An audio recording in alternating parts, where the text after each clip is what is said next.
Good morning, ladies and gentlemen. Thank you, Control Room, for your prompt response. I hope you had a good day yesterday and a very well-deserved night for those who comes away from Dar es Salaam. I'm sure you enjoyed the traffic jam. And today is the other day, and we are about to get started. Please, if you have your colleague with you, still outside, or the protocol team, can you please ask everyone to get into the dorm so we can begin day 2. We'll start again today in the next 2.5 minutes. Please, those who are outside, let the protocol team ask them to get in. Control room, soft music, please. And the option to instantly accept revisions.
Hello. Good morning again, ladies and gentlemen. I have the honor to introduce day 2. And today we have a very tight schedule, and we need to be done by 5 because tomorrow there is an event here, which means they need to prepare for tomorrow's event. So please, for all speakers, all moderators, and all panelists, please observe time, but also let's try as much as possible not to indulge ourselves into very long discussions. So to kickstart the day, allow me to invite my mentor, my boss, Dr. Mula for the session on AI innovation, the experience of winning the ATU Africa Innovation Challenge. Dr. Mula will call his panelists. Dr. Mula, please, karibu sana. Huh?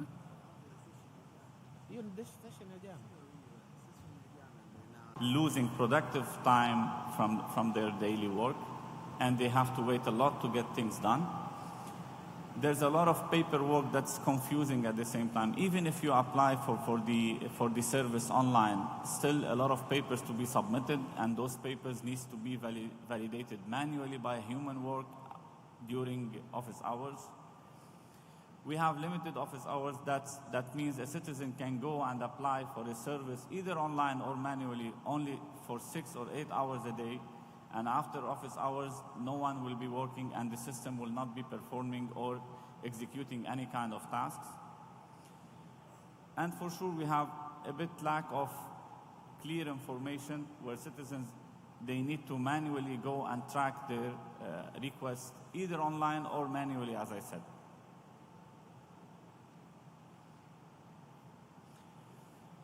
So what's the new way then?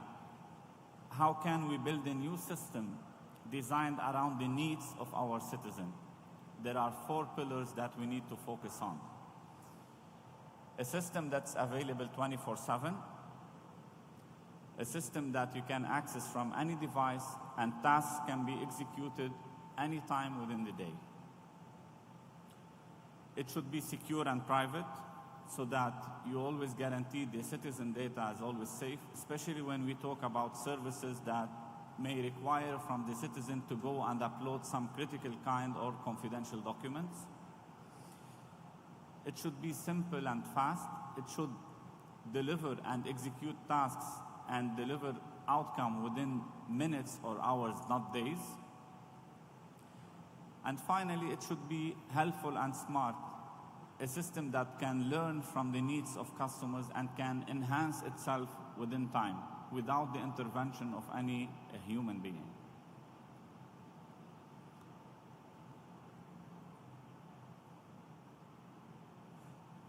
Okay. How can AI make this possible? As I said before, AI provides the tools, and I can summarize those tools by, first, it can automate repetitive tasks. AI can handle the simple work. No need for any employees within the government to go and do this manual or repetitive work that they do for any request they can receive. It could be available 24/7 through chatbots.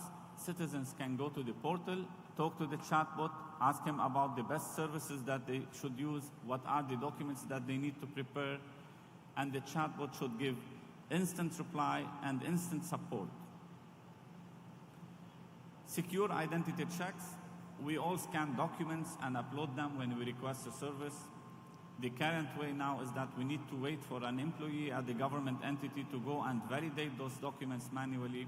AI can do and validate the documents on spot and can tell the citizen that this document is going to be approved or not, so that we make sure we don't waste time forth and back between the citizen and the government entity. Finally, planning for the future. Data helps us understand the needs of citizens and will give us always a recommendation on how can we enhance the experience for citizens in order to utilize the system in a better way and to enhance the service we are offering. Those are samples on how can AI help enhancing our services. One example is for the agriculture, for farmers. Imagine that the farmer can go and take a photo for a plant. He can either upload it online or simply just send it on a WhatsApp number, and then the AI will help him to tell if this plant is facing any diseases from the picture, or what is the best practice to go and plant this, how it's get affected by weather conditions. You're getting an AI consultant to help you how to deal with this kind of plant. This is just an example, as I said. Chatbot, which I talked about before, implementing a chatbot on a citizen portal can help the citizen to go and find his service easily and to know about the deadlines, to know what documents they should upload, and how to make sure that the service is going to finish within an acceptable time frame.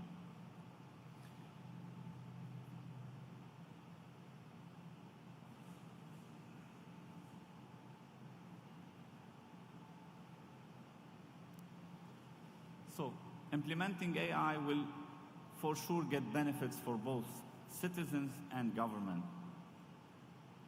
It's going to be a faster service delivery. Citizens are happier and more productive. Government is going to reduce costs and fraud. We will increase the public trust. People will have more confidence in an efficient government. And for sure, smarter decisions. Policies will be based on real data, leading to better outcomes in the future. How can we do this in a right way? There are 4 areas to focus on. Number 1 is protecting citizen data. Through AI, we should create those strong rules that ensure the data is secure and private. Ensure full access to all citizens. We need to improve the internet so that no citizen can be left behind.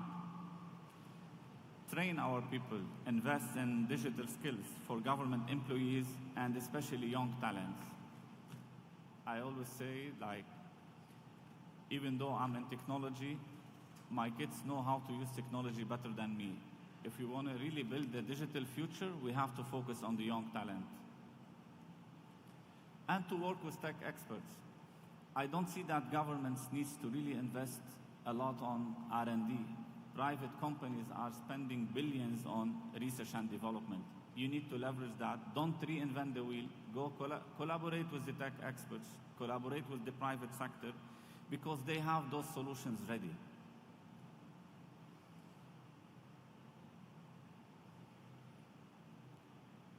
A simple and a straightforward plan to begin this journey. 1, adapt a digital-first mindset. Before creating or offering any new service, always ask the question, how can I create this service in a smart way? Support local tech talent, and I guess today we're doing this. We're going to see the pictures of 11 young entrepreneurs, and I'm happy that this is happening in Tanzania especially. Partner with the local universities and companies to build our own AI skills. Start with a high-impact pilot project. Choose one project and do one pilot. if we keep talking about AI for days and years, if citizens do not see that, they will not understand the impact, and they will not see the impact of such a technology. Choose one important service and modernize it. Just see how can AI enhance this service to the citizen, and this should be done quickly, just a pilot, as I said. And then at the end, create a government AI team, and I think Mr. Mashaka is already working on that, and he announced that yesterday through an AI strategy. But I believe beyond strategy is not just to write headlines and outcomes. This committee or this team should go and really supervise a real case study and make it happen and get it to an accurate result.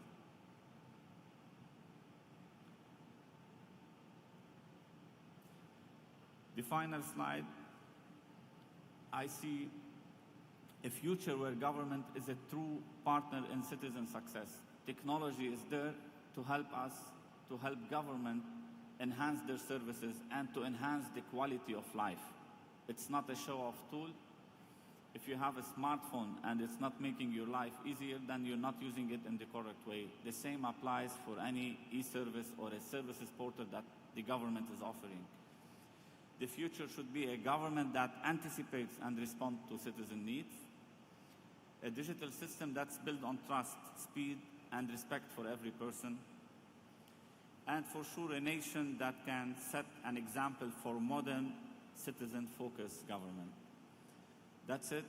Thank you so much for listening, and see you on the panel. Thank you very much. Please give a hand to Mr. Bilal. Please. Okay. You know, as you're walking, one of my very good friends was called Bilal, and he was the vice president of Tanzania at some stage. So I'm hoping you'll become a vice president and also become my friend also. Thank you. I thought my name was vanishing, and it's not there anymore. Now I get hope. Thank you for the nice presentation. And I'm intrigued by the recommended first steps that you talked about in terms of adopting a digital-first mindset, supporting local talent, and start with a high-impact pilot project and create a government AI team. The government of the United Republic of Tanzania first came out with the National Digital Strategic Framework 2025-2034, and it looks to empower and create what we call a digital citizen. Now, after listening to what you have presented today, at the end of the day, we want this system to be citizen-centric. The end user is the citizen, to be the one to utilize the AI tools. But we're in a country whereby not everybody has a smartphone. We have got what we call those small Nokia phones and so forth. That also compounded by the level of digital literacy. How do we go about sorting out the two of these issues in terms of providing services, e-government services led by AI, to our citizenry? What do you suggest? As I said, we have first to understand the needs of our citizens. No need to go for those all big things or big titles because most of the citizens will not understand it. Go simple, start simple. If they have a Nokia phone, we are having now entrepreneurs that are pitching innovative ideas. Let's find a solution that can work on a Nokia phone.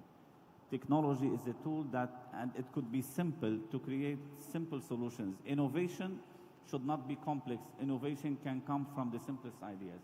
In my opinion, any solution that you need to offer has to come from the citizen needs. And now this is an opportunity, as you said. They have a Nokia phone. How can we offer services through a Nokia phone? Through an application that could be simple to use.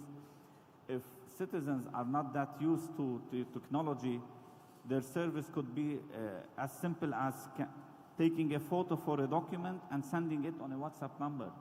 It doesn't need to be complicated. This is how AI helps you. Now, if you need to go and apply for a service, you need to fill a form, to upload documents, to write, for example, a summary. AI can help you to reduce all those steps.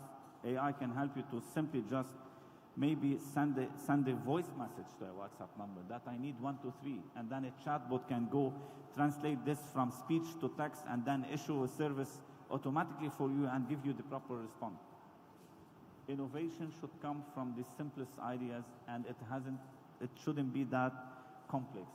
Let's not take technology with all those trendy big titles. Let's simplify it so citizens can understand it. You can go now and adapt the most complex technologies in the world, but if it doesn't enhance the quality of citizens, it doesn't mean anything for them.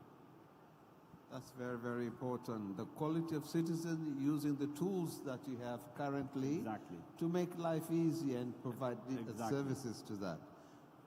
Dr. Masaga, you heard that. I heard it very well. And so now then, what is the role of generative AI then in terms of the tools that we currently have?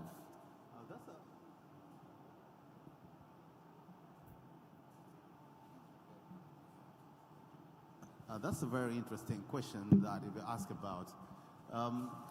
Just to start with the basics, artificial general intelligence is an AI that is able to perform 3 cognitive activities that human beings normally perform. It is able to understand, it is able to learn, and it's able to apply its own intelligence. Of course, at this level, it's still hypothetical. We have not reached there. Most of the generative AI that we talk about now are the AI that are able to learn. You can train it and it can learn. And then when it comes to apply, we human beings, we apply based on the situation that we are. The capability to understand is not there yet. We understand the situation, we train the AI model, and then we can apply it in a specific situation that we want. So when it comes to innovation, which is the root of your question, when we reach in a level where we can have, or we reach the level of artificial general intelligence, where the AI itself can understand, can learn, and can apply based on a context, it means AI will be able to innovate by itself. That's what it means. So that will be a different landscape from the landscape that we are now. There are a number of cases or scenarios that we think if we are going to reach that level, there will be perhaps competition between we human beings and AI. Perhaps. I'm saying perhaps because we are not there yet. Because if you create something, and that something will have a capability to independently understand, learn, and apply, means it will be able to create its own civilization, just like we human beings are. So it's a situation where we need basically to discuss. I like to re-emphasize that we are not yet there at this particular juncture. But if we are going to reach that level, all these other things that we've been talking about, innovation, the way how to create systems to solve different situations, will be in a different landscape. And that landscape we can all postulate about at this moment.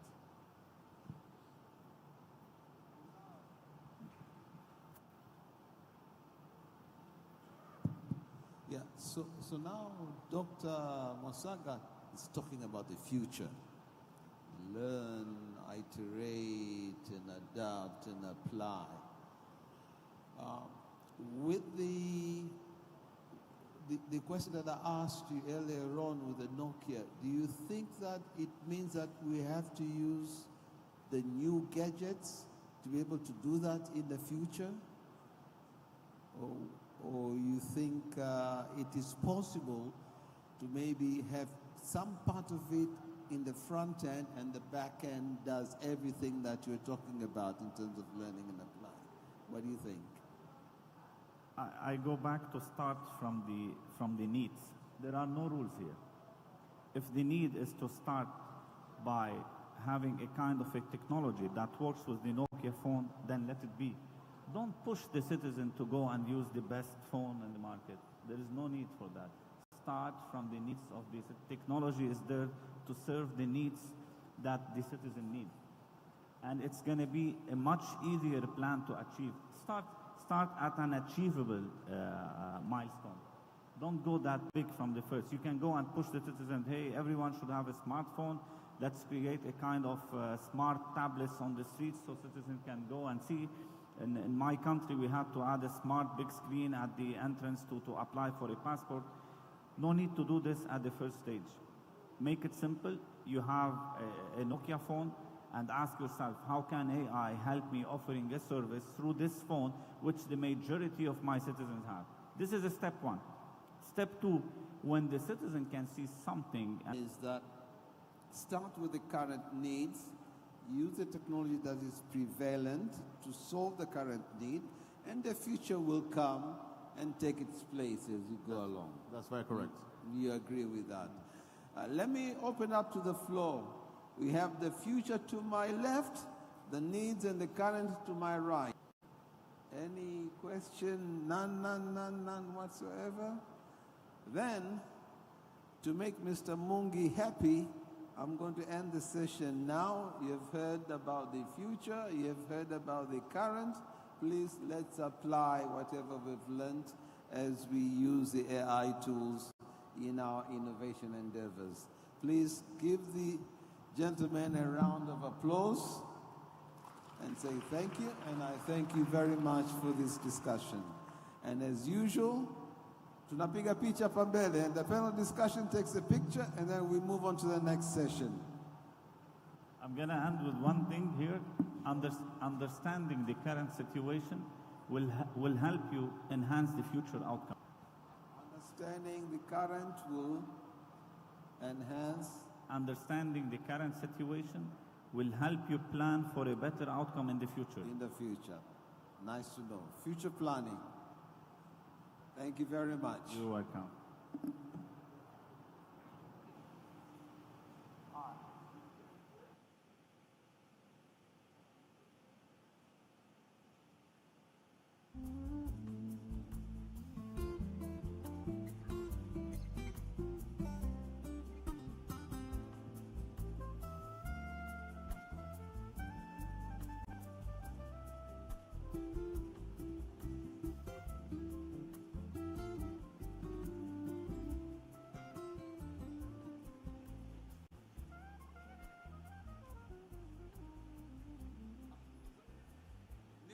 Second meeting.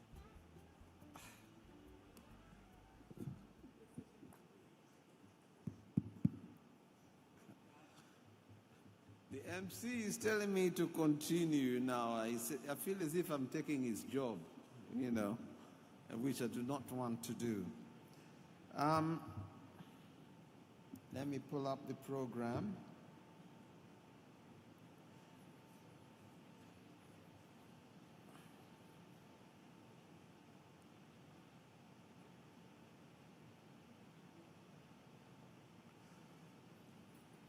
Since I was given the honor to moderate this next session, oh no.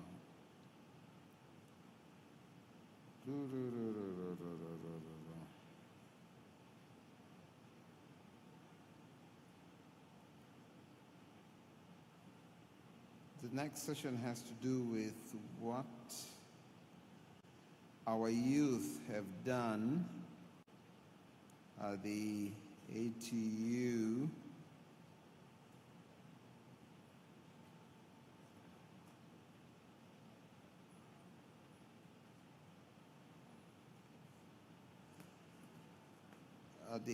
our youth went to Geneva to attend the Africa Innovation Challenge, and they were so successful. Can I call Asia Haji to come forward, please? Is Asia here? Fantastic. Kelvin Paul.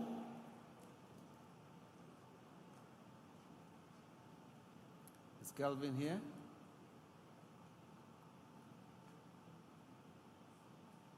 Kelvin is not here. Okay. Henry Mathayo.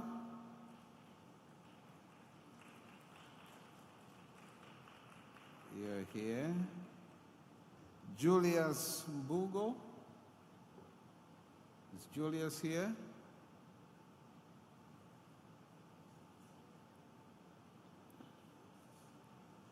And Alex Mkwizu.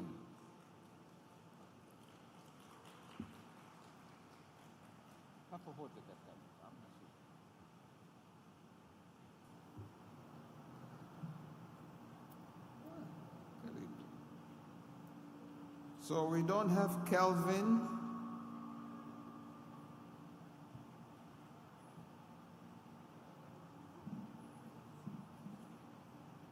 Henry?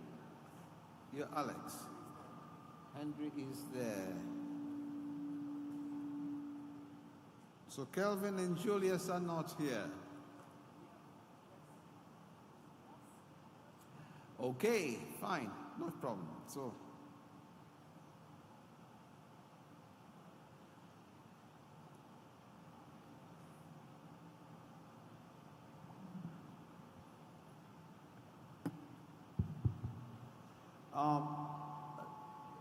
these three plus another two went to Geneva for the AI challenge, for the ATU African AI challenge. And I think Tanzania had the largest number of winners, because Kenya had 2, Malawi had 2, Mauritius had 1, if I can remember. But Tanzania had 5. And out of those 5, 3 of them are here. Please give them a hand. So we did well. We're not good at marketing ourselves, but we are laying a very good foundation, and it can be seen by what our youth have done.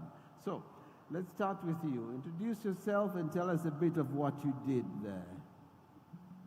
Hello. My name is Alex Mkwizu. I'm a product manager at Black Swan. And at Black Swan, we are championing AI credit scoring analytics, whereby we use alternative data to help the marginalized people to access loans. And so far, we have been working with Solcom with their latest product, Gisoti, and also we are powering Dom Kononi to extend credits to pharmacies. A short experience on the ATU Innovation Challenge. It was a quite amazing experience in a way that we were able to learn about what AU is doing to set up Pan-African regulations along AI and digital public infrastructure to ensure that African countries are able to communicate, but also ensure the mass inclusiveness in usage of technology. So that really helped us to ensure that we have a holistic roadmap with respect to the regulations around AI and fintech. As you know, there is work in progress to ensure that we have a single payment infrastructure in Africa and other regulation around AI. So it was eye-opening in terms of policies, but also like where are we heading as the continent and how can we play that part as African youth? Thank you.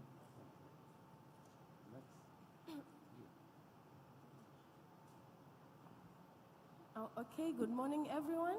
My name is Asia Haji. I'm a data scientist, AI engineer, and co-founder of GetAI. At GetAI Africa, we're dealing with creating a product. Our solution is to provide accessible information to a consumer in Africa. We are focusing on African markets to provide local African product information in our local African languages, for example, in Swahili and other African language, so that we can improve our economy, we can improve our local markets, because other markets are like they improve because their product has information. People buy their information because they trust them. But in Africa, there are many entrepreneurs, many businesses that produce many products, and we don't have access to their information. So we are providing information of that product directly from the businesses, from manufacturers. We are focusing on Africa, on our people, on our language, on our markets. That's what we do. And my experience in ATU was very amazing. And the most important thing I take from there was a 5-day training, in-person training, because that training, we did a lot of amazing things. We gained a lot of knowledge, a lot of experience from professionals around the world. We discussed about how ATU policy on artificial intelligence and how we can scale our AI tool and how can we make money from them. So we are helping our people, we are helping our continent, and we are helping ourselves as an innovator. Thank you. Hello, everyone. My name is Henry Matayo. I'm the co-founder and CEO of MedPack. At MedPack, we are digitalizing pharmaceutical supply chain by giving health facilities platform to manage inventory as well as reorder them from suppliers. So my experience with ATU, it was amazing because we got a chance on how we can use AI in health sector. And at MedPack, we are using AI and data analytics to predict the inventory management, even research on the different product to do. So experience with ATU, it was amazing because I'm not a person from tech background, but I managed to do product design with other tech people, and it was amazing that we to collaborate with different people from different parts of Africa, and it was good that Tanzania we made as top winners. Despite that we are many of them, but we managed to perform well, and it was good chance for us representing our country more. That's very good. While you were there, did the idea of the African free trade concept come up? Did you all discuss it? The African Continental Free Trade Area. And if you discussed it, what do you think is your role within that particular free trade regime? You think? Okay, so we literally discussed about ASFTA, and what we had echoed out is that the current infrastructure around SFTA, it works much for manufacturers and people who are trading. But for software engineers or software products, it's quite difficult because one, we don't have reliable computing power. We still have electric issues. But three, there is also huge challenges in regulations and policies. So that is what we aired out. And they told us that as AAU and ATU, they're actually working to create infrastructure around policies. Also, as I said earlier, they're working on a pan-African continent payment system. So all those things that they're working on is to ensure that when the ASFTA doesn't only remain on the manufacturers and traders, it goes to people who are doing the soft part, software systems, infrastructure, and all that. Because without that particular infrastructure and those policies, it's going to be difficult for a company in Tanzania to scale. Because if I have to build a payment system here or a credit scoring system here, then I have to go to another country and then fine-tune my actual product to fit to the policies of that country. But if we have pan-African policies and regulations, it's easier. So that's what we had talked about. So now for each one of you, where you currently are, give me your two biggest challenges right now for you to move to the next step. Let's start with at the end there. What are your two biggest challenges? Yeah. Actually, one of the challenges in healthcare that I can see right now when coming to AI is how people are trying to innovate and the approval, especially if you're innovating like hardware in the health industry. Like a colleague of mine that I know, he's innovating on the cancer screening. So to get the regulation approval, it's kind of big because it's a big challenge because need a lot of trial research. It's one of the challenges that are affecting healthcare on AI. For us at MedPack current, it's easy to utilize AI. Currently, we are using it on data analytics as well as on customer care, especially developing chatbot that could enhance customer care experience. I think the challenge that we are facing now is adaptation. Adaptation is still a challenge to some people, and we are trying to push a lot of people to adapt using AI in workspace. You're confusing me. You've said three things. One is approval, the other one is adaptation, and the other one you have to do testing. Can you clarify a little bit? I'm a bit confused. The issue of approval, if you're innovating a digital tool like using AI to screening cancer, you can't do it starting like doing it, going direct to the market. You need to do a lot of research. You get approval from the institution that are there. You need to set up a team for research. So it's kind of taking time for that. And for the same case like Saratan, they've been doing this for a long time. Now almost 3 years, more than 3 years. And they haven't gone direct to the market. So the issue of the approval and testing take time in health sector because you are dealing directly with a human patient themselves. So it's going to be a challenging on testing. So it is an issue of getting the data of the subject that you're trying to do the testing on when you do research.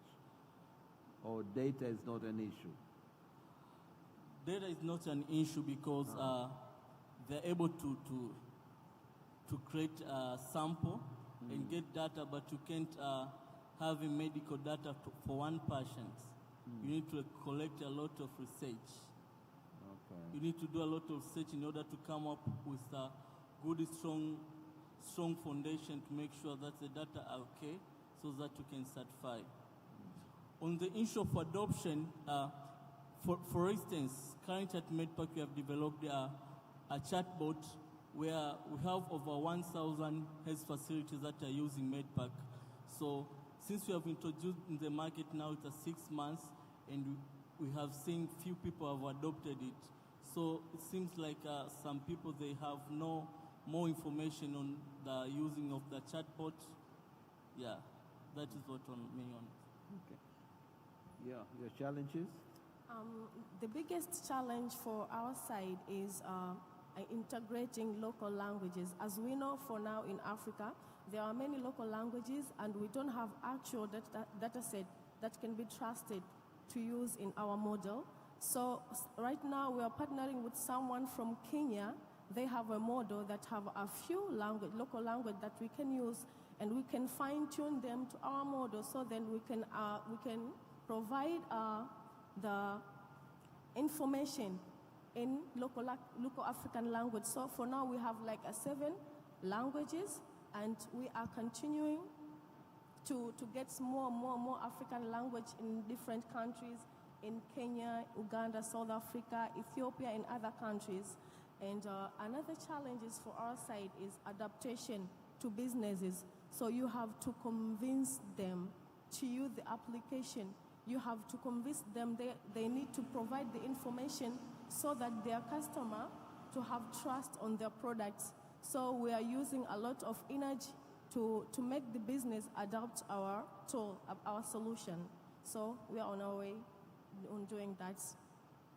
Is your focus in terms of languages Tanzania or Africa in general? In Africa, it's all in Africa. So for now we have Swahili, Amharic, Ki, Zulu, we have French and English. So we are trying to get more language in the whole Africa. So does it mean that you're collaborating with other entities? Yes, we are collaborating with other people from other countries. In my team right now, I have one from Ethiopia, one from Ghana, two from Nigeria, and two from Tanzania. And we are collaborating with someone from Kenya also to get the languages. Yeah. So from Kenya, for example, Kenya is our neighbor. What languages are you looking for there? In case from Kenya, they have the model. They have creating the model that have local African languages. So we are trying to get their model and to get other sources and fine-tune in our model. So to get the language accuracy. Okay. Yeah. And you, your two channels? Okay, so for this ecosystem that we are in, we have two main challenges. One is regulations around open banking and open financing, because mainly we depend on huge amounts of data, and Tanzania hasn't yet set policies around open banking and open financing. And why this is important? Because when we facilitate open banking, I can be able to pull your data from NMB, SeriaDB, and ABSA.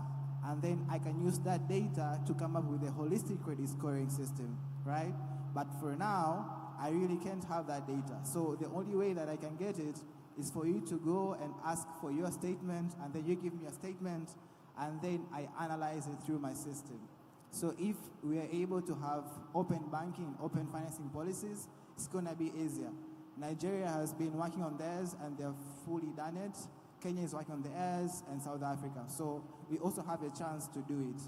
The second thing is around cloud computing. Operating in Tanzania and running machine learning models is highly expensive. And the key thing that underlies the cloud computing is electricity. So that means we need to invest much in electricity so as we can have lower cloud computing costs, and to avoid us from going to AWS or NVIDIA to ask for GPUs, because we can host them in country and have cheaper rates. Thank you. From the challenges that I've mentioned, I see opportunities for innovation and businesses here. So, ladies and gentlemen, you're welcome to invest in those opportunities. So as we end, let me ask you one question. What would you like to see happening next from each one of them? Let's start with you. What would you like to see happen? Okay, what I would love to see happening, one is championing open banking and open financing policies, I think, and heavily investing in the cloud computing infrastructure. Because if we pioneer that, we are well positioned in the Southern African part and the East African part to serve a lot of other customers. Cloud computing is still very expensive in Africa. And we have a lot of electric power from the Mwalimu Nyerere Dam, and also we can heavily invest in electricity. So in terms of championing innovation and opportunity, it's highly existent. But also we have seen currently in Uganda, TTCL, they've opened like a cloud infrastructure. So there's an opportunity to collaborate and have something which is more holistic. Lowering the costs means that we are able to foster innovation faster and have much ROI, return on investment, in a better ways. Thank you. Those are three things, not one. Okay, next. What would you like to see? I would like to see for the government to support on scaling our innovation outside our country. So we are developing innovation in Africa, so they have to support us on scaling outside our country. Maybe in other African countries, it will be easy for us to penetrate in other countries. Without their support, it's very hard to scale on innovation. And another thing is investment. The government, they need to invest on us. We are innovators and we need support from them. That's all I want to say. Investment, capacity building, or investment in terms of funds? On term of funding, on term on resources. Yeah. All right, and you? Okay, for me, I'll be happy to see government investing in more funding, because we have seen they're investing more power. They have been giving us more information, and we are lacking funding to support those innovations to grow. So they should give people money so that they can invest the business to grow. And another thing that I can call young people to use AI for good to solve the real challenges and build better community in our societies. Thank you very much. With that, we close our session. Please, let's give them a hand. And these are our future, and they did a very good job in Geneva. Please, we thank you for what you did and all the hard work you put in. And I'm sure the authorities have heard you as to what you want next coming up. Thank you very much. Asanteni sana. Take a picture.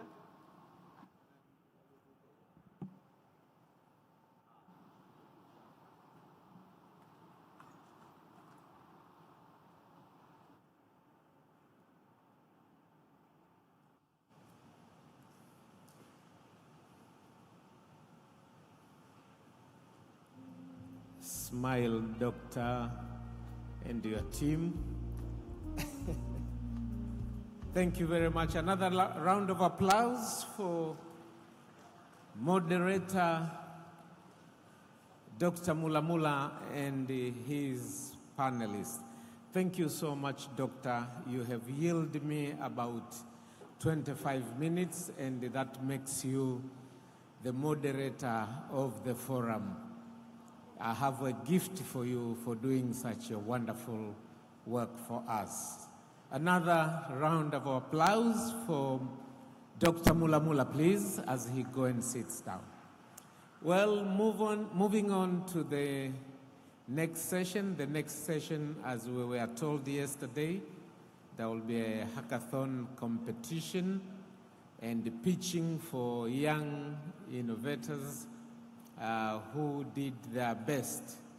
I would like to call Engineer Bahati and her colleague to come and explain to us what is this likely going to be like.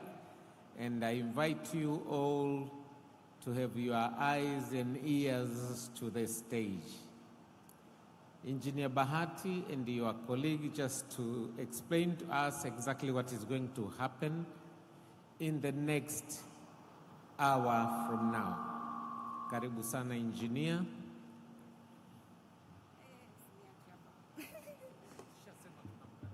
Okay. Good morning, colleague.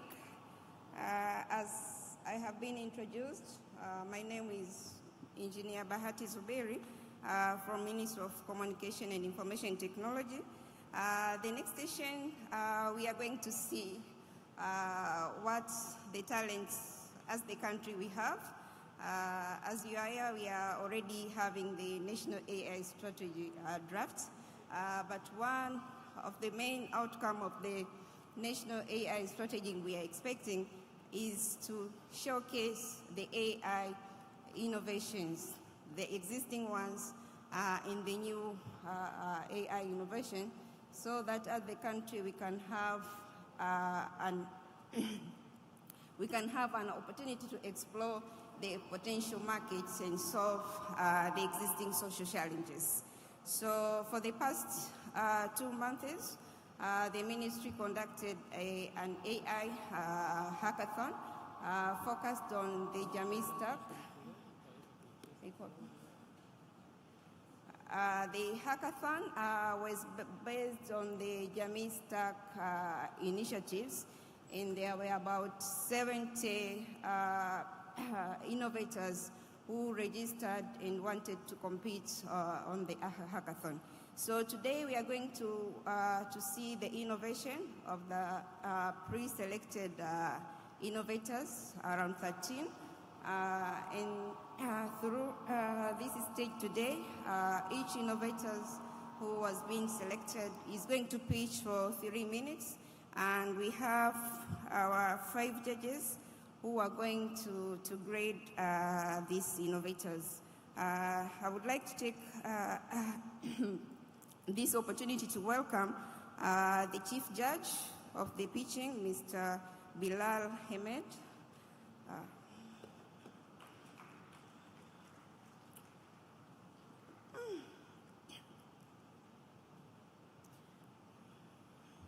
Mr. Bilal Hamed will be the chief judge of the pitching session, but he also the main sponsor of the pitching. So the awarding ceremony that will be done in the evening, he's the one who has been sponsored. The next judge is Mr. Philip Ramjo from EcoSol. Are you?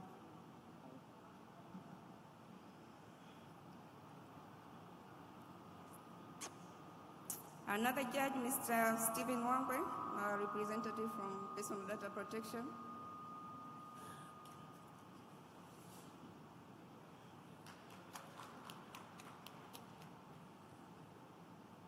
Mr. Bakari Mwamgugu.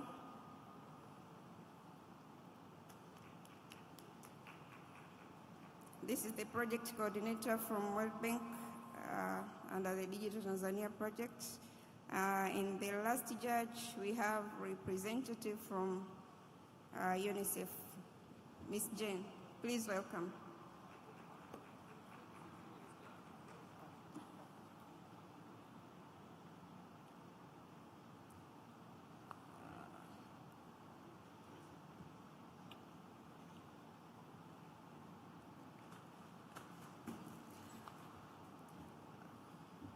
Okay, I'm going to welcome Mr. Nixon to give an overview of all the innovation that have been entered in this competition stage.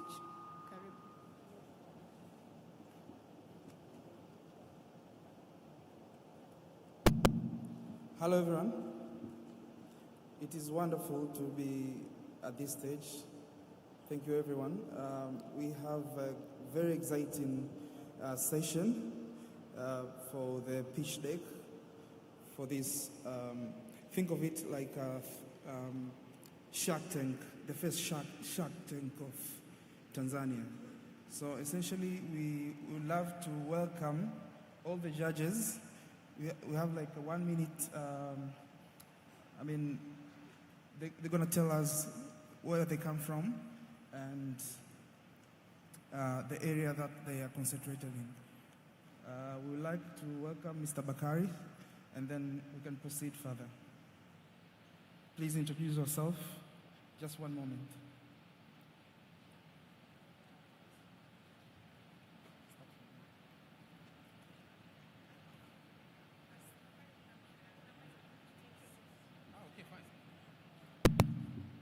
Thank you. A very good morning to you all. My name is Bakari Mwamgugu, as I've been introduced by Engineer Bahati. I am the project coordinator for Digital Tanzania project. The project that all we are discussing here is about AI, but AI, it needs data. So coming is a project, Digital Tanzania project in Tanzania means that we are going to develop a government system and that will collaborate with a private system to have all the data that we are looking for to have the best AI in Tanzania. So the project for Digital Tanzania project started in 2021 and it will be end on 2026. And on this project, not only to develop the system, but also we are going to construct 758 towers all over the area that there is no communication. This means that we have to make sure that all citizens of Tanzania, non-citizens of Tanzania, are getting inclusive in these digital transformation eras. So here, I'm just like act as a judge. I want to explain more about the Digital Tanzania project. So welcome to this session for Hackathon. We have young, talented guys that will show their different solutions that will all going to solve government challenges, citizen challenges, but also some of them as for business. So welcome.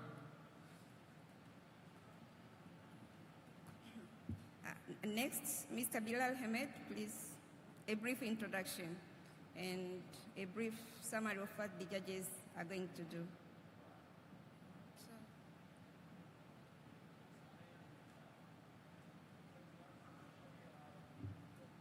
Well, I hope we're gonna all enjoy the picture. I have few tips just to mention. We always teach students in universities to go and innovate and to look for unique ideas. And I believe looking for unique ideas is not the best approach. Innovation should come from the simplest ideas. A viable business idea could be simply open a barber shop in a neighborhood where there is no barber shop there, and it could generate money. Do not push students to always look for complicated ideas and unique ideas. Push them to look for solutions for simple problems that could be around. This is a tip for all of us, especially people that are in the technology industry, because everyone now is looking to open a startup, and as we say, anyone can open a startup, but not anyone can scale it up. So let's push those students, let's push those entrepreneurs to see the wider picture. If you're doing business, just start simple and try to have a see good pitches today, and let's support those young entrepreneurs. Thank you, Mr. Bilal. Next, Philip, please come and introduce.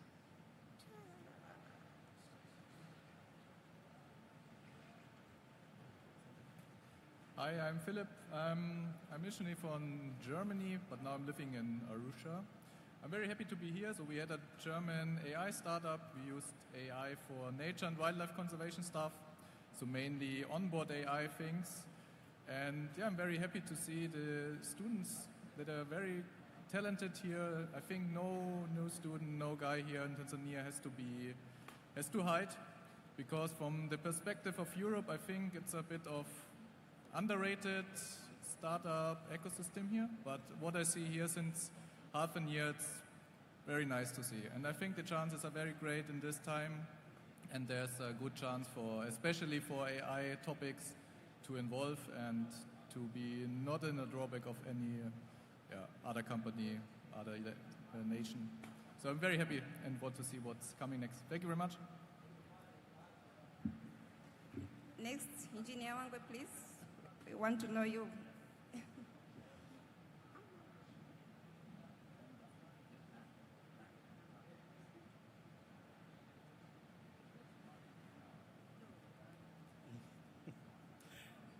A very good morning to all of you. So I'm Engineer Stephen Wangwe. I come from the Personal Data Protection Commission. I'm the Director for Registration and Compliance. My strengths are in the area of cybersecurity, privacy, and project management. So among the judges, my focus will be on looking on how these solutions are going to be addressing our day-to-day challenges. But also I'll be looking at how they are going to be tackling and helping us also to protect the privacy of our fellow citizens. Thank you very much. Jen, please. Welcome.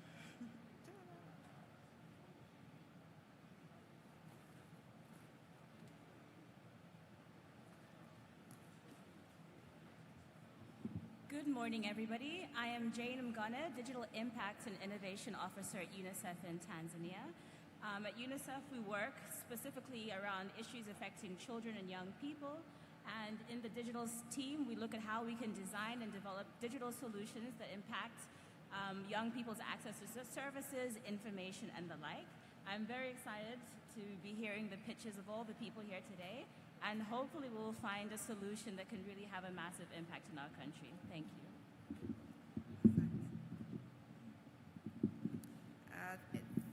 Thank you, judges. As we can see, we have a diverse of expertise. So we hope the pitching will be fair, and the winner will be selected competitively. So I would like to welcome Nixon to give a brief introduction of the hackathon on what are we expecting to see in this pitching.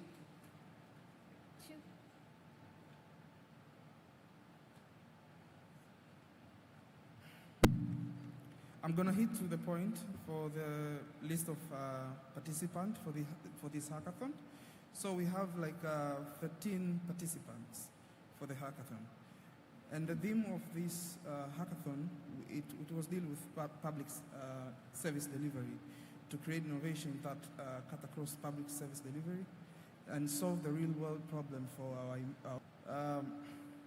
I would like to welcome the first participant. It's a startup called Pona AI.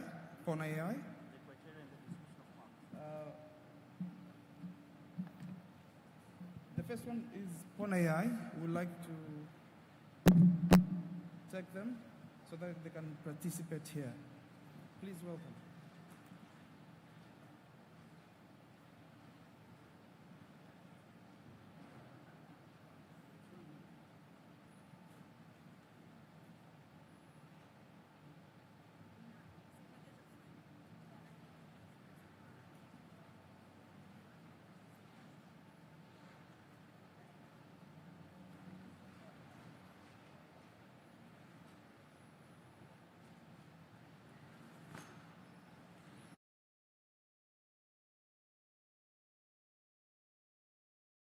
Ms. Shaban Busega from Pona Health.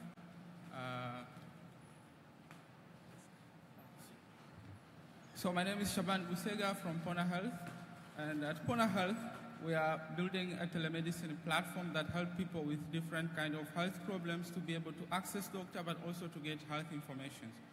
So why we started Pona Health?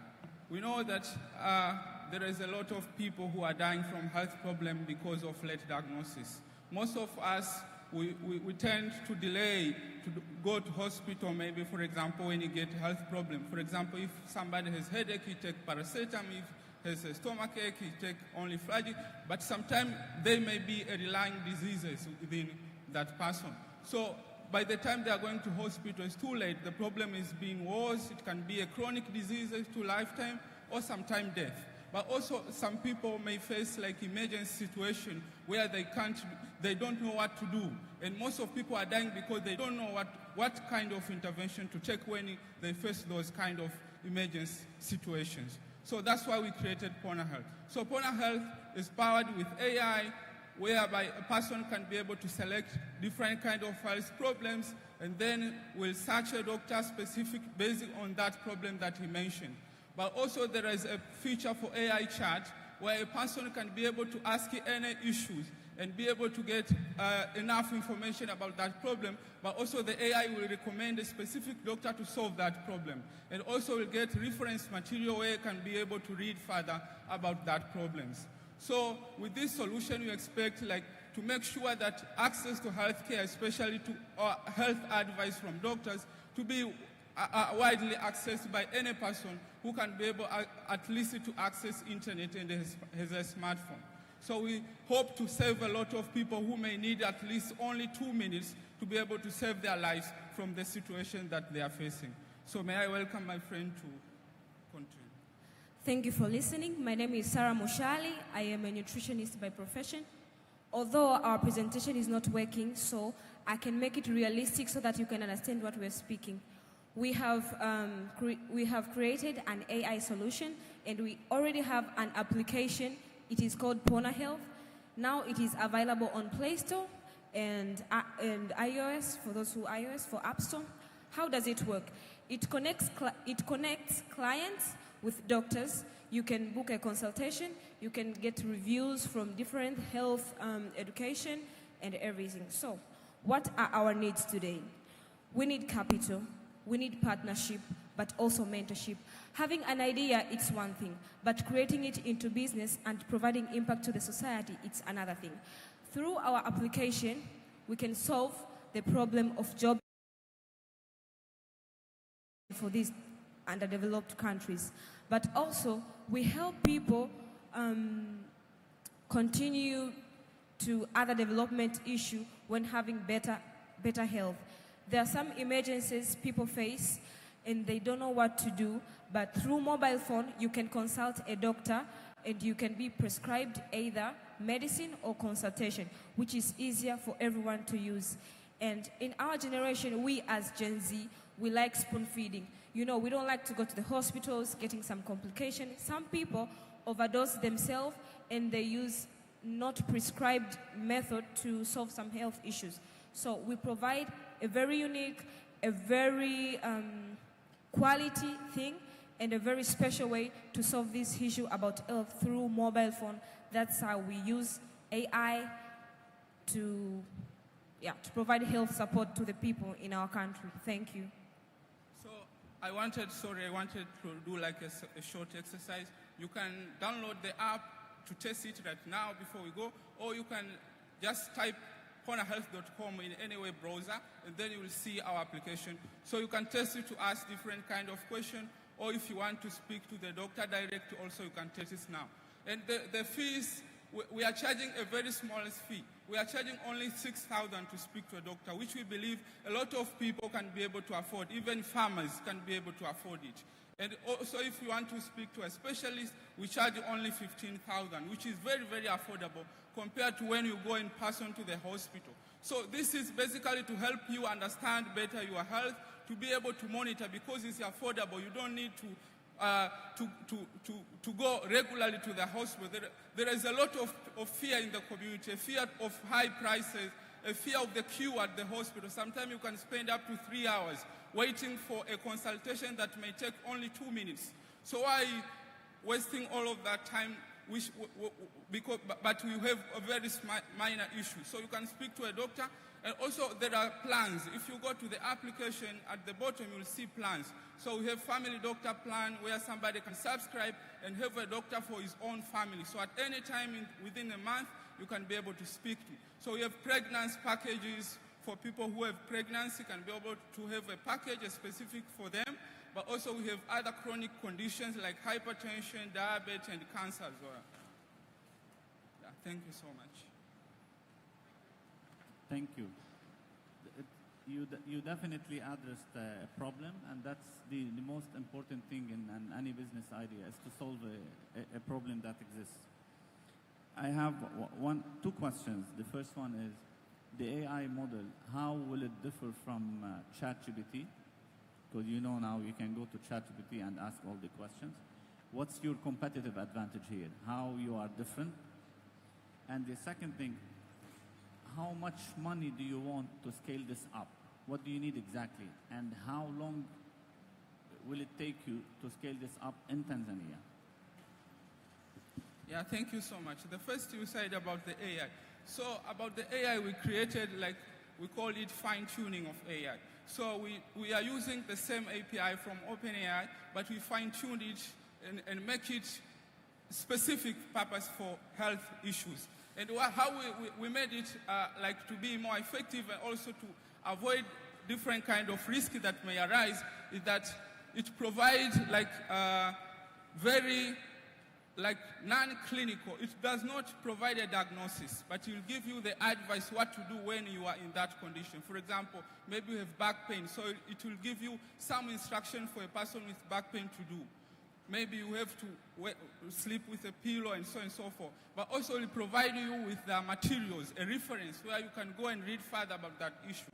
But also we will see a recommended doctor at the bottom, where these are the doctors specifically who can solve that kind of issue. So it's different from ChatGPT because we have customized it within a temperature to be able to answer like health advice, like you are speaking to a doctor who is giving you health advice. So you have said another is competitive advantage. If you see, maybe we can at least show our video, you can see it, or you can use your smartphone to see it. It's very different. The first one is very simple to use. Even a person who can only be able to call or type a message can be able to use it. And in a very 3 simple steps, but also it is user-friendly in terms of people, maybe they don't know English, so there is Swahili, English, there is French, and also Arabic. But also it is multi-country. For now, for example, you can switch between Tanzania, Kenya, and South Africa, and in each country you will see the doctor from those areas. So it's very easy to scale. Even tomorrow, if we get enough capital, we can be able, we have already started the operation in those other countries, including recruitment of doctors from those facilities. But okay, also we are not... How much money do you want from investors to invest in this to scale up? Yeah, so right now we are in the seed stage, and we are raising $50,000 right now. So that's the amount we are raising. Thank you. Any one of my colleagues have a question?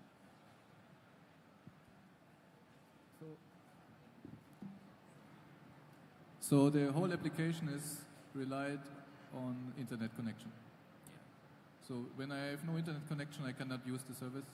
Yeah, so basically we started with offline, but we face a lot of issues. That's why we decided let's first start with online and then we'll go to offline. And in offline, we already have an infrastructure.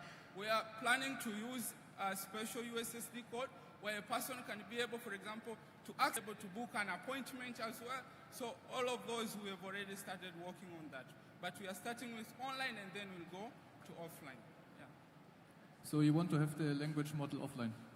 Yeah, we can use it, and we have already have a prototype for offline, where a person can send an SMS and get answers without the need of internet connection.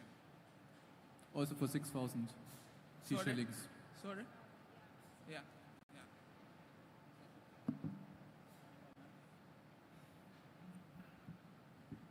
Hi, the presentation. I have a question around the fees that you're planning to charge doctors and specialists. This is considerably below the current market value. So how do you plan to attract and retain doctors and specialists to accept the people that are being referred via your app?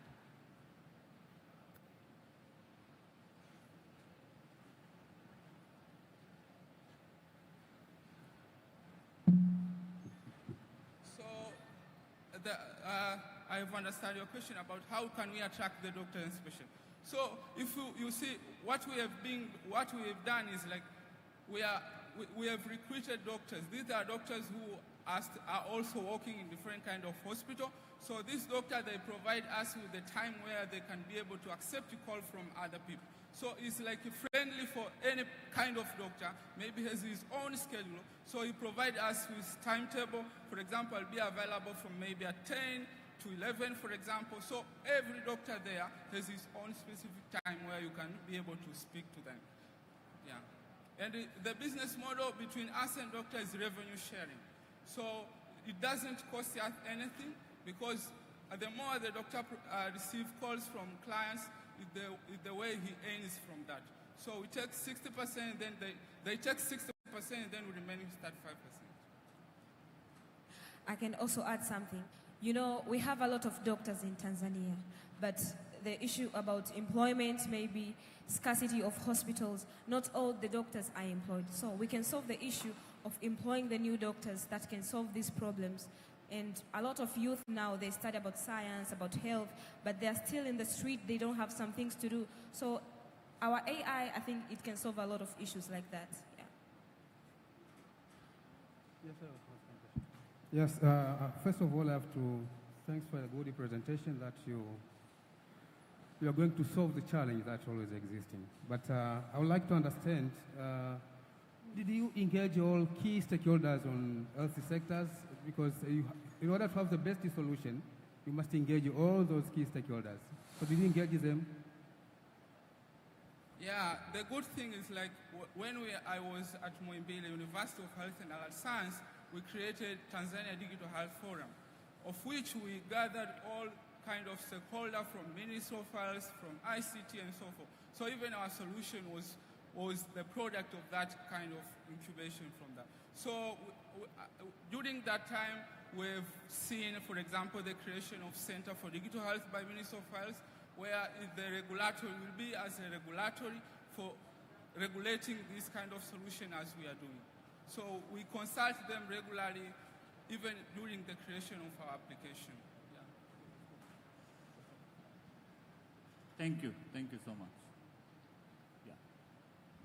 Thank you, judges, for the feedback regarding our first speech. Our second presenter, it's come from the category of disability sector.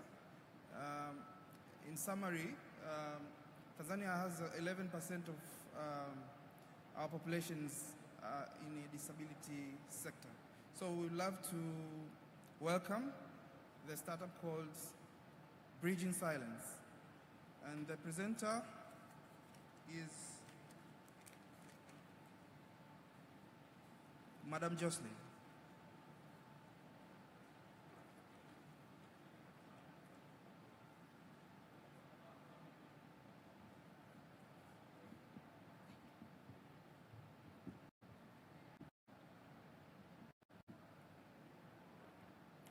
Respected guests, judges, good morning, and everyone in this conference. My name is Jocelyn Joshua Mwakilasa, and I'm representing team members with a project known as Bridging Silence. So Bridging Silence is a project that comes to bridge up the gap that the people with hearing disability are facing right now. The people with hearing disability are facing a different challenge to get their social services due to no one can understand what product is now. We have made our products to be in two terms. That is a website together with a real-time device. The device and the application together with the website is capable of translating these sign languages into speech and text. The project is divided into two phases, the first phase and the second phase. The first phase is to translate the sign language to speech, and the second phase is to translate the speech to sign languages. So the problem we have faced is that 8.1 to 6.4 of women and men in Tanzania are having this disability, the hearing disability, and they're using the sign languages, but most of us do not understand. So the solution was to come up with this project so that it can help them wherever they go, whenever they are capable of speaking to anyone and get what they need, get their social services in education sectors, hospitals, and everywhere.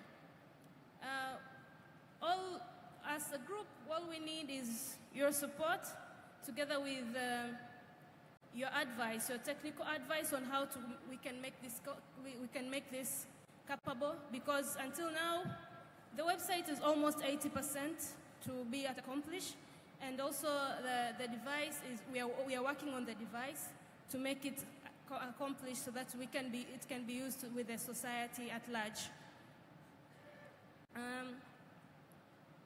So we believe that Bridging Silence is not there only to get them profit, but we believe that we are helping a society with different needs, and we believe that we are capable of bridging this thing. We are capable of giving the voices to the unheard, and we believe that we are capable of making them be heard to all over the place in Tanzania. And if it is if our vision is maybe some days all over the East Africa where the Swahili language is used, they can be able to be heard in everywhere. Thank you.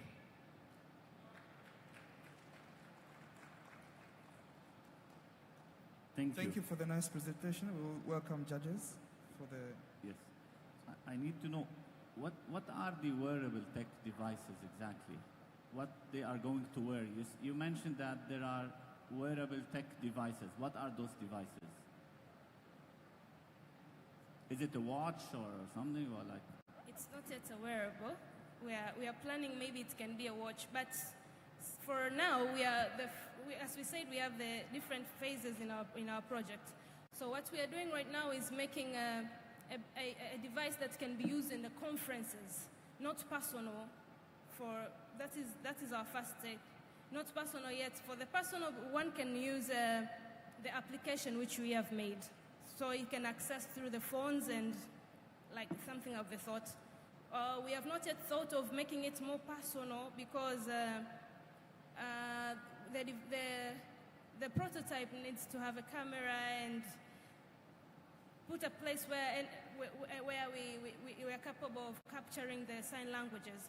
So as we said, we're asking also for advice. Maybe we can find a way of putting that properly.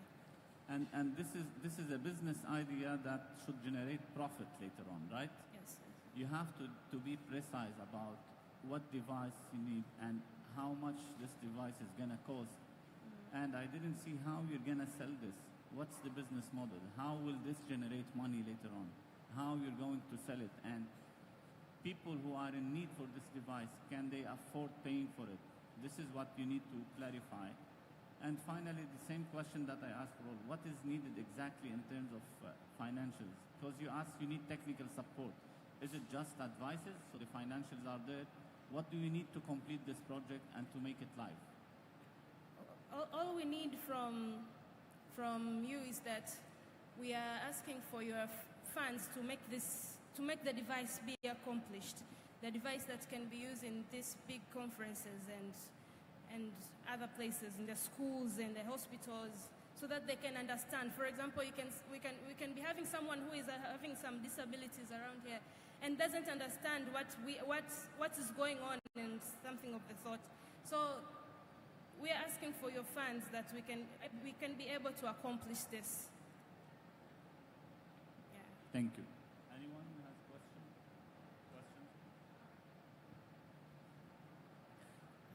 So it's a device that translates, let's say, spoken language to sign language.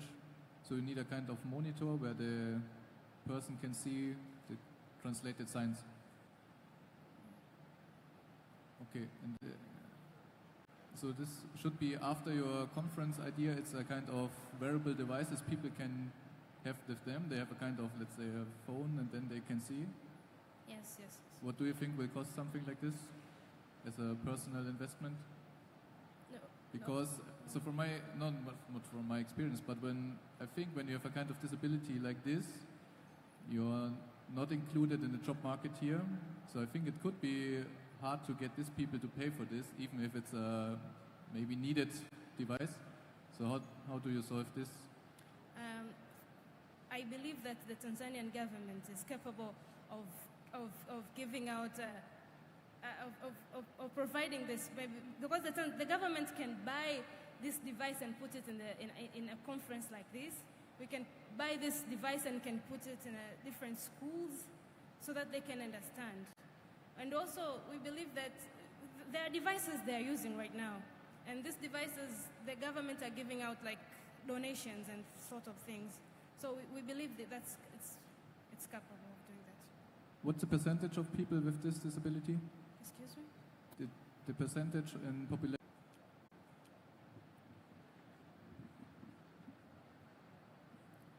Yeah. Good afternoon, everyone. My name is Walter Ruiza.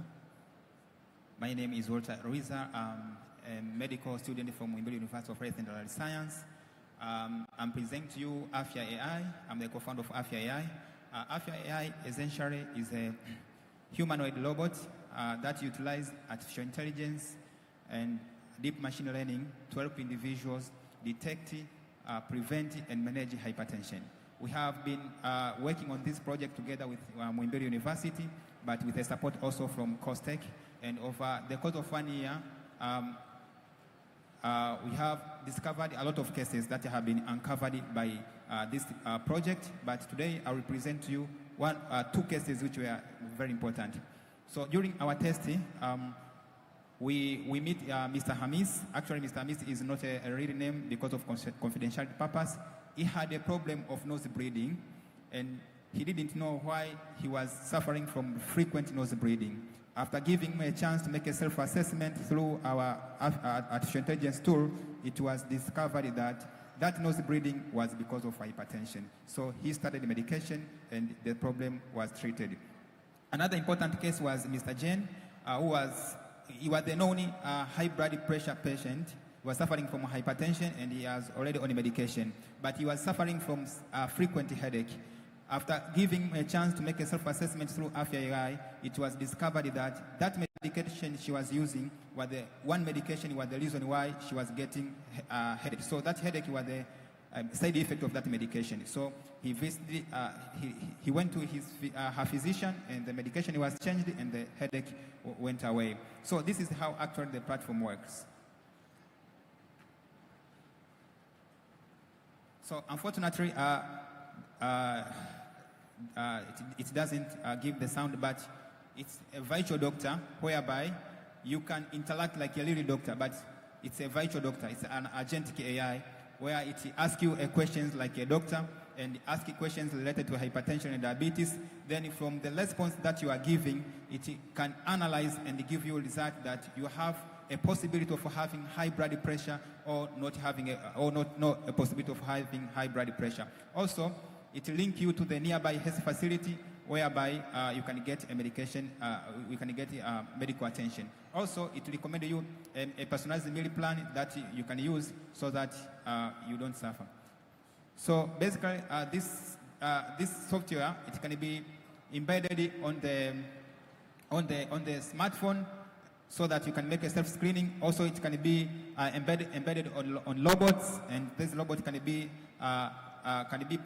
this robot can be placed in the lifestyle lands so that people can be making self-assessment, or it can be those robots also can be placed in the public area whereby people can be getting health education in order to prevent themselves from getting this non-communicable disease.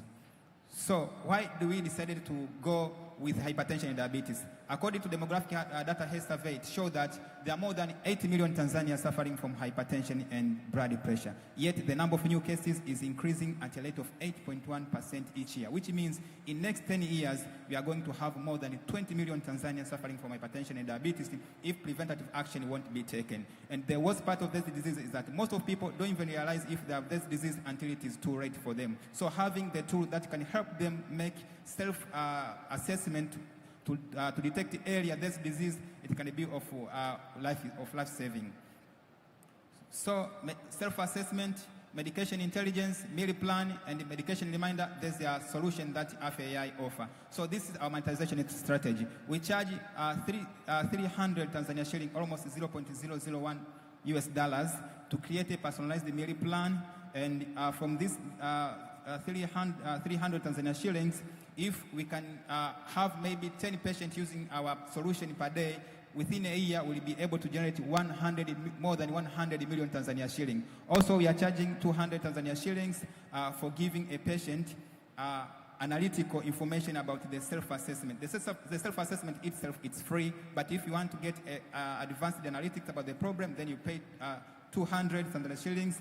Then from that 200 Tanzania shillings, we'll be able to generate 73 million Tanzania shillings. Also, we are selling our API. We have a virtual doctor, as shown in a video. So these virtual doctors, we are selling this API to other applications which are related to health, so they can integrate into the app so that this virtual doctor can also be available in the app. So also for heart-related health. So this is our competitor, and this is our unique value proposition. Other health, it only offers self-assessment, but there's no meal plan, no medication intelligence, no medication reminder. There is also Pretty AI. Pretty AI also they offer meal planning, no self-assessment, no medication intelligence, no medication reminder. Afia AI, we offer our self-assessment, meal plan, medication intelligence, and also it will remind the patient a time to take the medication. Thank you so much.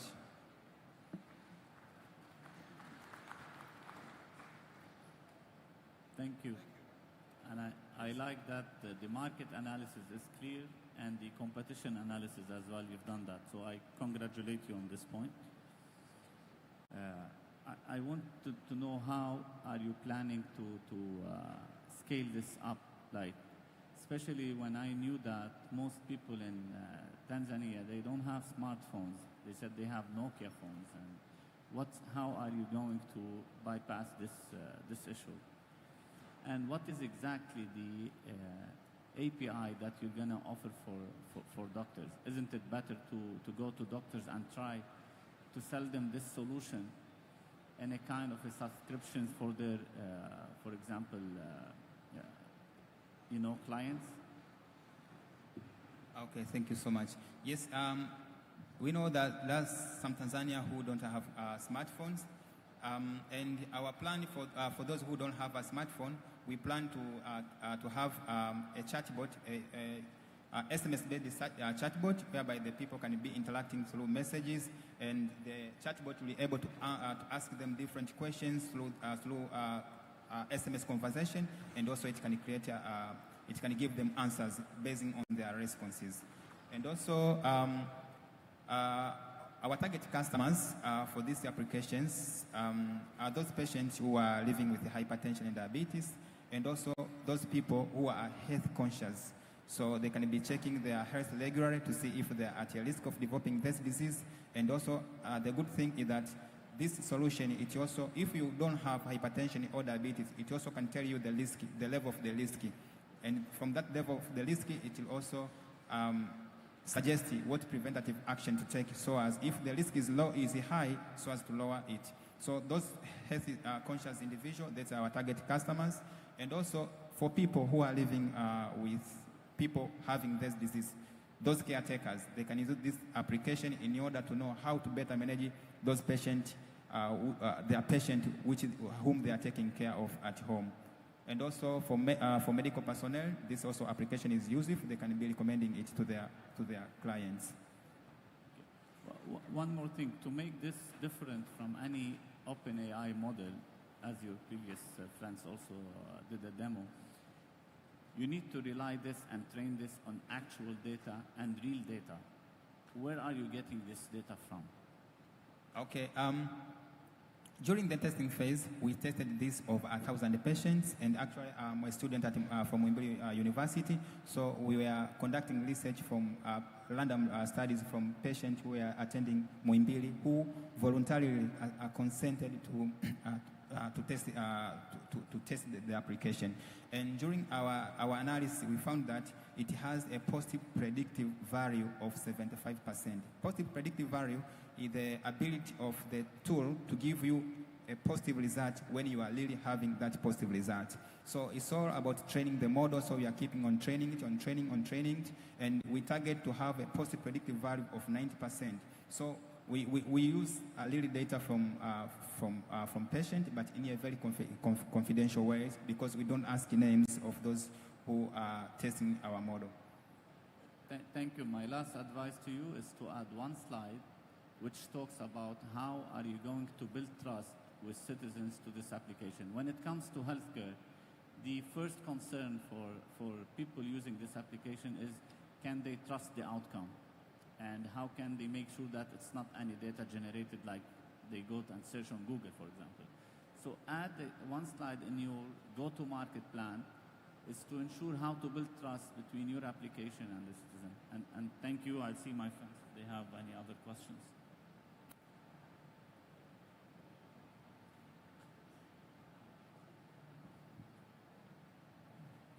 Okay. So I know Afia AI, the Ada AI. It's working very well, but for me, I think a cool thing is the meal plan. But how realistic is this? So my neighbors, they eat 3 times a day ugali, and on Sunday sometimes they eat maharage. So how do you deal with this? Because even if you say, now you have to eat more samaki or maybe sometimes less meat or whatever, so how realistic is that a person here in Tanzania is really benefiting from a meal plan? So is it a kind of customized meal plan to the society here, also to the offers you have? Because if you live somewhere in Morogoro, maybe there's only mice. So have you thought about this, or it's a kind of standardized meal plan you get when you ask ChatGPT? So I live in Tanzania, what meal plan I can have when I have a problem like this? Okay, thank you so much for a very good question. After AI creates a personalized meal plan, it's taking into account different factors. Firstly, it's taking into account the demographic factor, means the region where you are living, and actually we created this meal plan in a partnership with there is a partnership between Muhimbili University and Harvard University, and they conducted a nutrition assessment in Tanzania. So there is that guide that shows which food available in certain region. So we use those data to train our model. So it will ask you where you are, so that you can create a meal plan based on the place you are. It also assess you the risk of hypertension, high blood pressure, and high blood sugar, to make sure that when it gives you a meal plan, it gives the meal plan that is tailored to your specific health need, something which may be not available in ChatGPT. And also it considers other factors like if you are pregnant or you are not pregnant, or if the nature of the work that you are working. So it considers all those parameters to make sure that it gives you a personalized meal plan. And moreover, if you have maybe a food, maybe you have groceries at home, then you can enter those groceries on the application, then it will create a healthy meal plan based on those groceries that you have filled the app. And from those groceries, it can tell you which food you should omit and why, and you should substitute with which kind of food. And also, it will tell you if there are some group of food maybe that are missing from those groceries that you feed on that app. It will tell you that add such kind of food because it is missing. I could have maybe demonstrated to you, but because of time, I think I couldn't do that. But all those features are available. Asante. Yes. Thank you.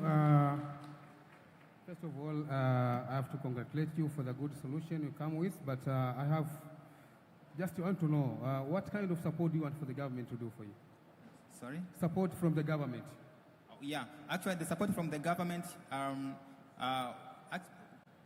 we need, actually it's a fund because we already have technical support from Wimberley University, and also we have another technical support from COSTECH, but the problem now is that training this model require a high-performing computer, the GPU, which are very expensive, so we are using our laptop, our normal studying laptop, which actually are not tailored for training the AI model. So if we can get a fund from the government in order to purchase those high-tech equipment so that we can refine our model, because as I explained earlier that our model up to this point, it has a positive predictive value of 75%. We want to increase it from 75% to 90%. So the only problem is that the equipment that we are using to train, it doesn't give us a high flexibility and a high efficiency to train from this 75% to 90%. So if we can get a fund to purchase those GPU, then that will be of paramount importance for us.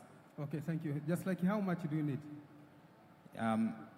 Like 20. I have a budget analysis, but the total is 20 million Tanzania shillings only to purchase those equipments and make all the setups. So 30 million? Yes, 20 million. 20 million T shillings?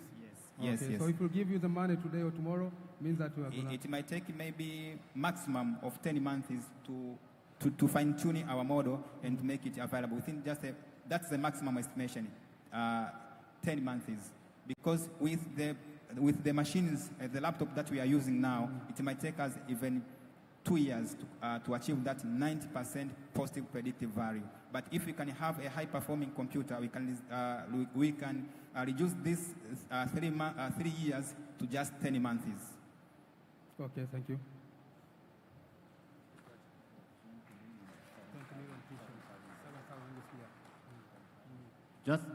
Just to tell you, excuse me. Hello.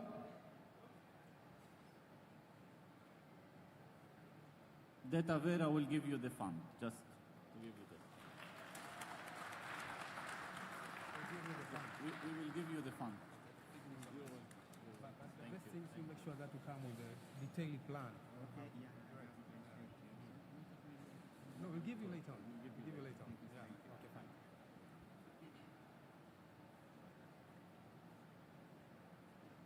It is very wonderful for this kind of event where startup meets with potential investors. Please, hands of applause, please. Our next startup, it's Karia na Mimi. It's a Swahili name. It's a HR-powered platform. And the presenter is Rahman and Godfrey from Arusha Institute of Accountancy. So they are graduates. May you please? Karia na Mimi. Karia na Mimi. Sorry.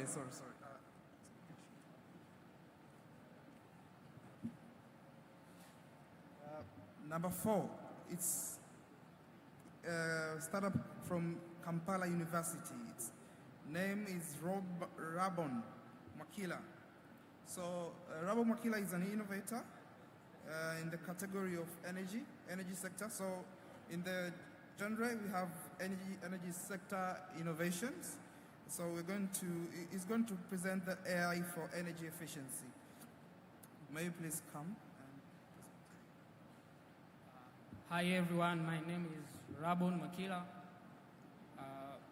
At artificial intelligence is everywhere, powering large language models, predicting markets, driving cars, saving the health sector, and sometimes even simulating the creativity. But do we stop and ask ourselves that what does AI actually cost us? Energy, time, heat, resources, and sometimes even the logic itself. Imagine an intelligence can compute beyond our current reality as we know it, 3 dimensions to more dimensions, up to 10 dimensions, and still maintaining the energy efficiency. Yet beneath this so-called AI revolution lies a fundamental law. Our industry is chained in 3D computational frameworks where we only capture a fraction of reality's true complexity. But here today, we are going to solve it. And what makes it was that it does all this while being energy hungry. Ladies and gentlemen, may I introduce you to 10DT model, a new AI framework for energy efficient reasoning. This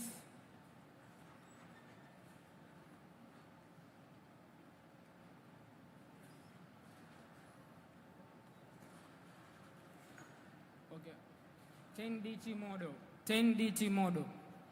This model uses 10-dimensional computation and making sure that it maintains the energy for the energy efficiency. Most of the AI models are doing well, but still are energy hungry. How this model is going to solve that? This model, despite that it unlocks more information, it unlocks richer information, and the modalities of the input data a user will put to the AI model, but still it saves energy.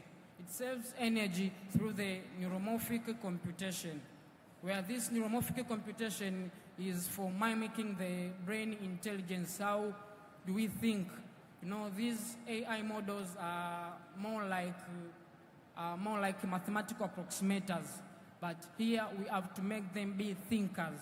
Okay, with neuromorphic computation, there is GPUs and TPUs that will be connected to this model, and these GPUs and TPUs, one will act as a right brain and other will act as a left brain. But we all know that these GPUs and TPUs are real energy hungry, but with this model, that story will end today. With this model, that story will end today. Why am I saying this? Is that these GPUs and TPUs, despite of being energy hungry, with this model, I'm going to discipline them that they are going to be energy conscious, energy aware by default, with being event driven, that they compute only on what should be done instead of the same task to be passed through different layers and layers, but it won't be that. And with this model, we'll be able to open more doors to our developing countries, especially in countries like Tanzania and others. It will lead to increase of affordability and open doors to their own devices AIs. You know, these AIs, most of them are being operating from the servers, but if this model will come into life, if this model will successfully be developed, we could have green AI that is sustainability, AI that can sustain the factors of energy. Because right now, this digital transformation we celebrate is incomplete. We have scale, we have depth, but we lack the sustainability. With this 10DT model, as I've explained, that with neuromorphic processing that will mimic how the brain works, will be able to save the energy. And when I talk about 10 dimensions, let me tell you the story of thinking. Or when you look at something with this 10DT model, we'll be looking at it from different angles and unlocking different information, different modalities of the same input data. And one last thing to finish is that with the right fund, right support, and we are on the edge of something extraordinary. Imagine a future where our machines think deeper but consume less, where AI is a true ally of our planet. This future is not a far-off dream. It's happening right here.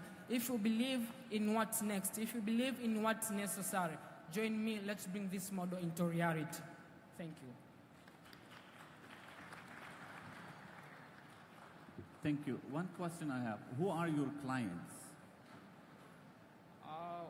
My apologies. I forgotten to explain this, that this model is still in the development. Right now, I've reached in the stage where I have this framework. I call it myself string engine, where I will generate, where the user can input the 3D data, and then this data will be unlocked into more dimensions. With more dimensions, where each dimension acts as a different layer of understanding.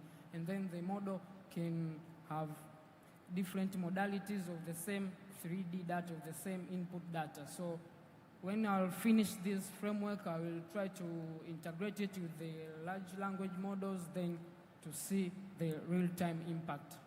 Yes, but you need to, if you're planning to make profit from this and sell it later on, you need to understand who are your clients, who are your potential clients. Whom do you want to sell this for? I know it goes with the goals of sustainability, and there is always this conflict between how technology is evolving so fast, and at the same time we need to respect the rules of sustainability and ESG goals that were launched by the United Nations. But however, I think you need to clearly go and see who are the big tech companies, or mainly the companies that are doing data mining. How can they use this and provide a clear financial model for them? Okay, in terms of who can be the potential clients for this model, in this age of digital transformation, everyone is likely to use AI. So for what I see, when this model will be completely developed, everyone who is really interested in using AI will have an access to use it.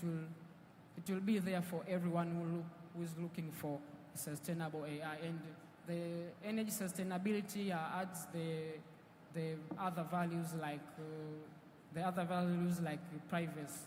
Because when this model will be developed well, it will open a door to on-device AI's models, where a user can have, it's just a customized AI model in his or her own device, where the privacy issue will be on his own. So I think when the model will be completed, everyone who's interested in AI will fall in love with it. Okay, thank you.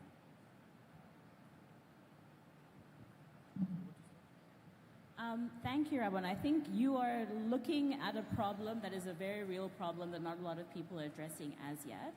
And the question that I have is, I can imagine this will take a considerable amount of infrastructure to test and roll out. So have you thought through what would be your immediate needs in terms of infrastructure and technology as well? Okay, in terms of the infrastructure and the technology that I can use to solve this right now is that there are these companies like Intel. Intel right now, they are developing these neuromorphic chips that will help to compute, like how does the brain compute. But on my side, I can't afford having those chips. So what I've decided is trying to use the same process of neuromorphic computation by using the same chips we have, these GPUs and TPUs, but here I'm just going to discipline them from being energy hungry into being energy conscious.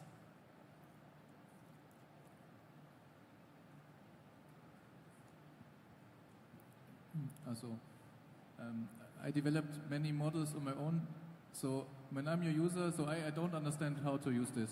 So when I understand well, you will use standard hardware, GPU, TPU, and with a kind of other framework, you want them to be less computer, let's say, hungry, right? How you will do this? Because on the one side, there's a kind of physics. So like GPU is doing what a GPU is doing. If there's much load, then there's a much of energy consumption.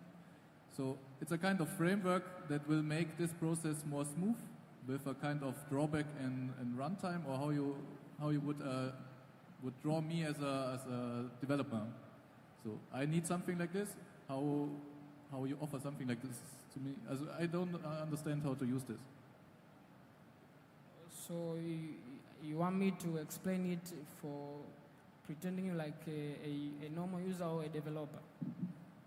So let's say your clients are people that are developing, I think. So this is what I understood, because you don't want to be relied to any hardware that is more costing like a GPU. Okay, so then your normal developers are people that are developing. So how you get to them? How do I know how to use it? This is a kind of framework, a Python framework. So how do you want to? For me, I don't understand how I would pay for this, how you would earn for this. So the idea of energy saving is great. And there are other problems like water problems too, but in the end I don't understand how I can use it as an end customer. Okay, for developers, Rascal, I didn't think about this, but I can still answer this.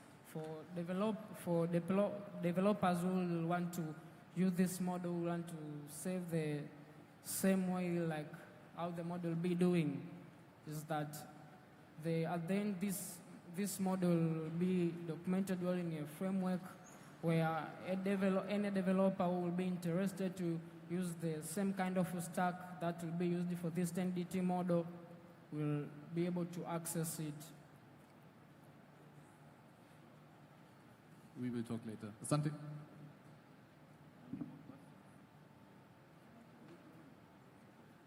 Thank you so much. Thank you. Our next startup is Mr. Rahman and Godfrey. They have a startup called Career Namimi. Essentially, it's a HR AI powered platform. Category EdTech.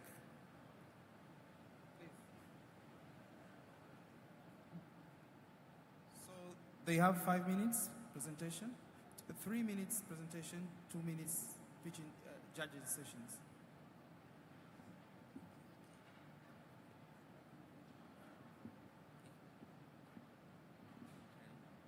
Good afternoon. Good afternoon. We all believe every graduate and young professional dream in getting opportunity after finishing education or finishing the journey of institution. Over 800,000 of youth enter in the job market each annually, and only 400,000 formal jobs created per year. This is a research which was being done by World Bank in the year 2021. 55% of skills mismatched. This was the research which was done by UNESCO in 2023, and high youth unemployment in underemployment of rural areas. Now, Career Namimi, we are coming up with a system or a platform which known as Career Namimi HR AI-powered platform, whereby we have observed a lot of problems facing our communities, and the following are the problems: skills mismatching. A lot of youth fail to attend the different activities in the job market. Language barriers, as we know, not everyone knows Swahili language, especially in Tanzania, since we have taken it as a case study. Job opportunities. A lot of youth finishing education institutions, they don't know where to go and where to get opportunities. Gender inequality, lack of job readiness, limited access to mentorship and career advice, smart CV review and scoring, interviews and interviews preparation. Now we have come with the solution of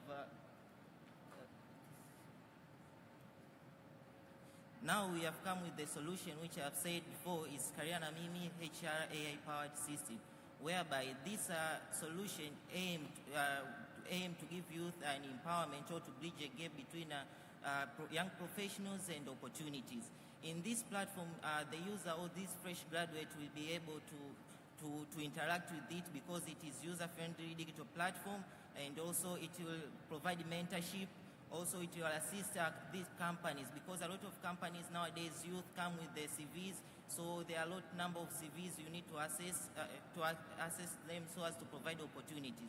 Now through our platform, this solution of Kariana Mimi AI-powered HR system is going to assist these companies to recruit the right people because it will go to, we will upload a CV of a particular person who applied for the job, and it will be assessed and being remarked so as you can choose the right person. Here the theory of changes. As you can see, our input, as I said before, activities, we're providing coaching, CV scoring, job matching, and also we expect the outcomes to come to increase employability and placement of career understanding youth. And we expect the impact to come, especially in Tanzania, the impact to come is for these graduates to gain jobs, to get mentorship, increase flexibility and leading to employment. And in the community, we expect to reduce the number of youth unemployed because nowadays the number of youth which are unemployed, it is increased.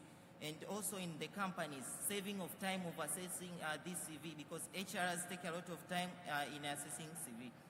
And technology and architecture we use, as you can see in the screen, it's AI CV scoring engine whereby every companies will be able to know the right score of this of the person who applied for the job, and also the graduate to measure the CV and get remarked through our platform so as he can get the job easily. Our traction, until now we have successfully reached over 800 students. This is the part of they said it was helpful of this platform. When this we have done in Arusha and Dar es Salaam, so we have conducted and we ensure that the youth, they use it and they get benefit. And these are some of our competitors because everyone, as we know in the market nowadays, has his own or her innovation, and these are some of them which are having some features, but as we say we are unique because our features are premium, and also you may use some of them for free, and you can try, and what we expect you to give to get opportunity at the end. And these are some of our achievements. Our target users are schools and universities, employers, government, development partners, and also youth ambassadors. As I said before, Tanzania now was expecting the vision of 2025 in part of employment, digital skills, and also national digital economic frame. So we align with the SDGs of quality education, gender equality, and innovation. And this is a part of data privacy. So we ensure the data is protected, and also the data which is given through our AI is very secured and helpful to the person. So our sustainability, because a lot of innovation nowadays die. Our sustainability we expect, since we partner with the education institutions and also the government, we may sustain for a long time. Our scale up is within 3 to 5 years. We are going to reach out different places in the Tanzania, and also we expect for youth from rural areas will access it in using USSD code, since not all of them are using internet. So we expect for far days for them to access it. And this is as a part of our financial projection, which we are until now we are experiencing it. So this is part of it.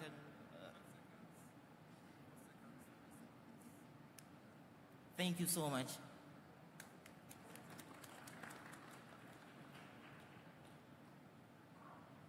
Welcome, judges.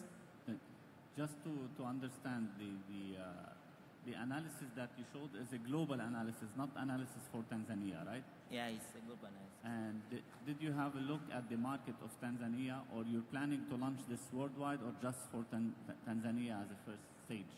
We looked at the market of Tanzania. That's why we have done a lot of trials, and we see the feedback, what is coming. It's showed the traction that is good, and people, they really need it so as they can avoid these challenges of getting opportunities. Okay. Because there is a lot of platforms in the market that does this CV monitoring, I would love to see later if you can work on competition analysis and to see how are you differentiating yourself from other competitors to know what's the competitive advantage. Okay. And the second thing is, how could such a solution help to solve the problem of gender inequality? Okay. By starting for the first in the part of competition, we have tried to observe and done research. A lot of these companies and different innovators, they come up with the solution which does not have AI for helping these people in creating and also remarking automatically, because some of them, they just provide AI for creating only CV, but us, we are having two options. You can allow. And the other question, sorry, you asked about? How this will help you solve the problem of gender inequality. Okay. The problem of gender equality. Nowadays, as we are seeing people in ICT, or we can say in tech, a lot of people who are getting considered are only men because they don't know they don't appreciate the skills of women. So in our platform, it acts as incubator. So people, they will register and get some soft skills training that will prove these employers they are right people in our platform. Means in terms of women which are qualified and full detail, because people will register and also will be given some services like short trainings, and also since the system is powered by AI, it will track their progress, and end of the day, so as someone from a different company wants to get into our platform, will see this woman is perfect in certain skills, so as we can be equited. Yeah. Thank you. Sorry, sir. To add up on that question, the first questions, we are not only giving the one solution of HR. We have a lot of service, basically, which are in educations. We're offering things such as of interview preparations using AI, those CVs, those cover letters. There are a lot of services that we are specifically based in education. Our aim is to help the students that and fresh graduate to meet the market at the best. Thank you. You have questions? Yeah, I would like to congratulate you as well, but I have two issues. So I see you're focusing more on the content of the CV, but nowadays the CV is not very reliable. There are issues as attitude, and anyone can make a good CV, but not necessarily would be a good person. And how would you contain the privacy of the individuals that you edit their CVs? When they put their CVs in your application, how do you give them the comfort on their privacy? If you have any ideas on that. But also, I think as an advice, I think you can have a lengthy discussion with the HR people so that you use the techniques that are most usable by the HR industry this time round. Okay, thank you. So in answering your questions about how do you protect the privacy of people, we are simply encrypt the data. Mostly we are trying to make it locally, that it be more personalized, so that it can. We are trying to make a way that we are not using those public services or cloud services that we are trying to lose local. Even model that we are using to process that CV and all the stuffs, we are running local in our machines. We are still processing small, but we are trying to push it hard. Thank you. Hi, thank you for sharing your ICE solution. What would be the cost to use your platform for the user, the job seeker? Okay, so what we have done that in our HR platform, the matching of the job opportunity with the fresh graduate or that someone that need a job is totally free. What we're going to we have some features that are apart from the jobs that include such of AI interviews, such of job gig matching, skill mismatching, those skills, CV uploadings and the transformation, career building. Those are the skills which someone have to pay in the least amount. In the least amount, those that it can be, so since they are out of job application. So I can say that it's 50-50. How much would they have to pay? In part of using AI in career transformation, the youth or graduate will pay a 15K for registering, for using to transform the CV, because it's like a training. As we know, jobs are now taken by AI, so how can you transform to another career? So they are paying that small amount so as can transfer from different career. And other this screening of CV, even company using this platform, they will pay a fee to use it. Yeah. So we had a slide for financial where it shows all the costs and what are they paying, so as end of the day you can get benefit. Yep.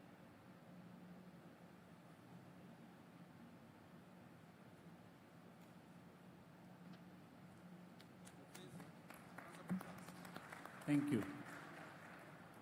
Thank you. We can proceed further very fast. Our next session,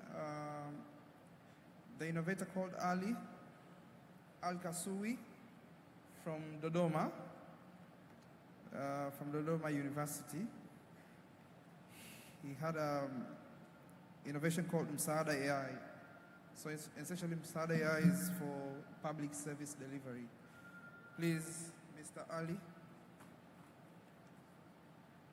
You have 3 minutes and 2 minutes judging sessions. Yes. Yes, good afternoon, ladies and gentlemen. I hope you're all fine. Yes, I've come here to represent about Msaada AI. It's, we all know that there are likes of AI models such as ChatGPT, there's Cloud, there's Gemini, there's Grok of Elon Musk. But I thought, what if we I come up with a solution that works better than, not better than, but acts like AI model for our country. So the solution that I came up with is called Msaada AI. So Msaada AI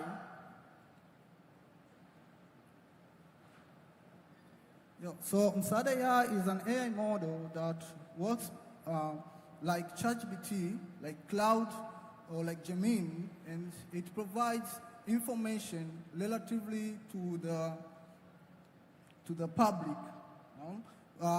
It has a lot of information based on the public interest.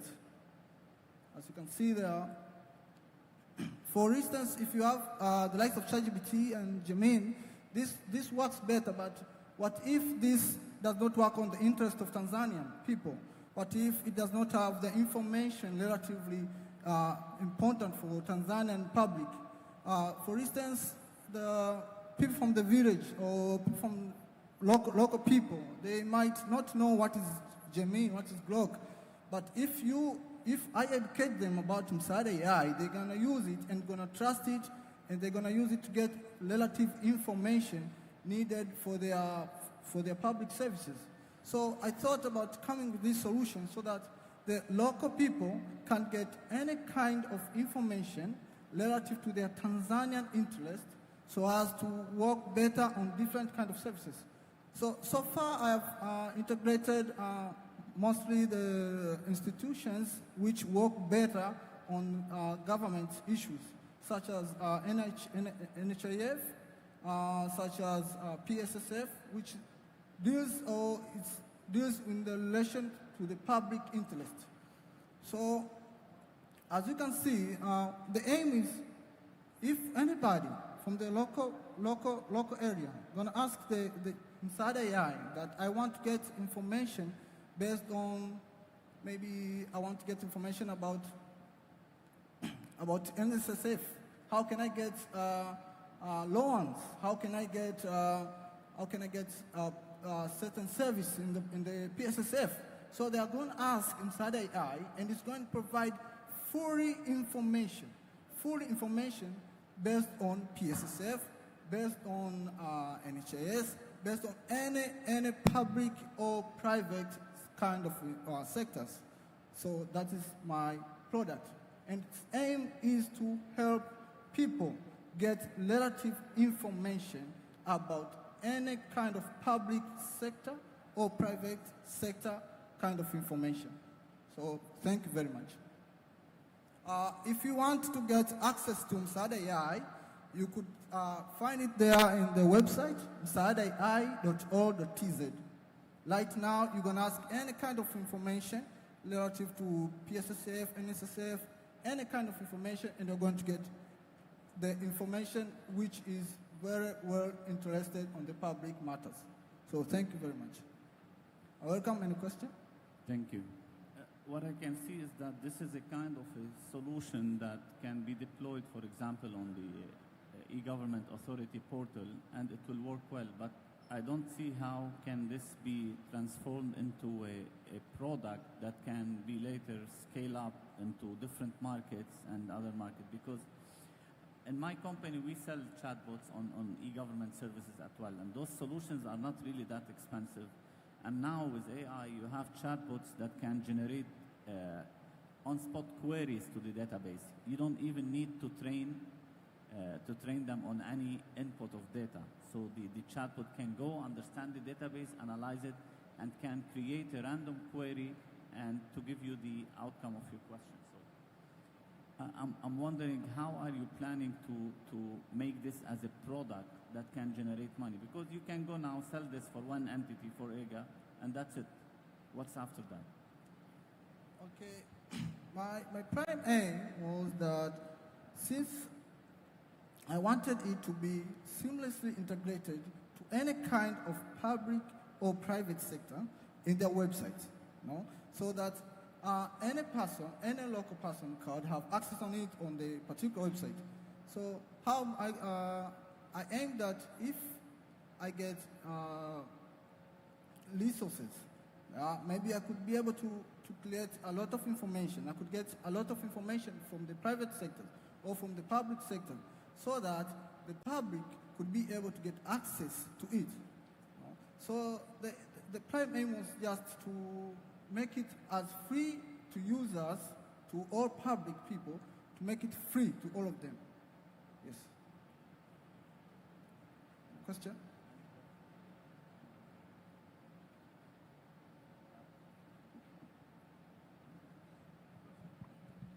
Yes, thank you. Thank you for the good presentation. I wanted to understand, because one of the benefits you mentioned on your presentation, that your solution is going to reduce operation cost. So I want to understand, how does that reduce some cost or no, for the government, for the organization? First of all, we know that the likes of other AI models like ChatGPT and so forth, they are mainly, you have to pay so as to get information sometimes. You have to pay to get access to it.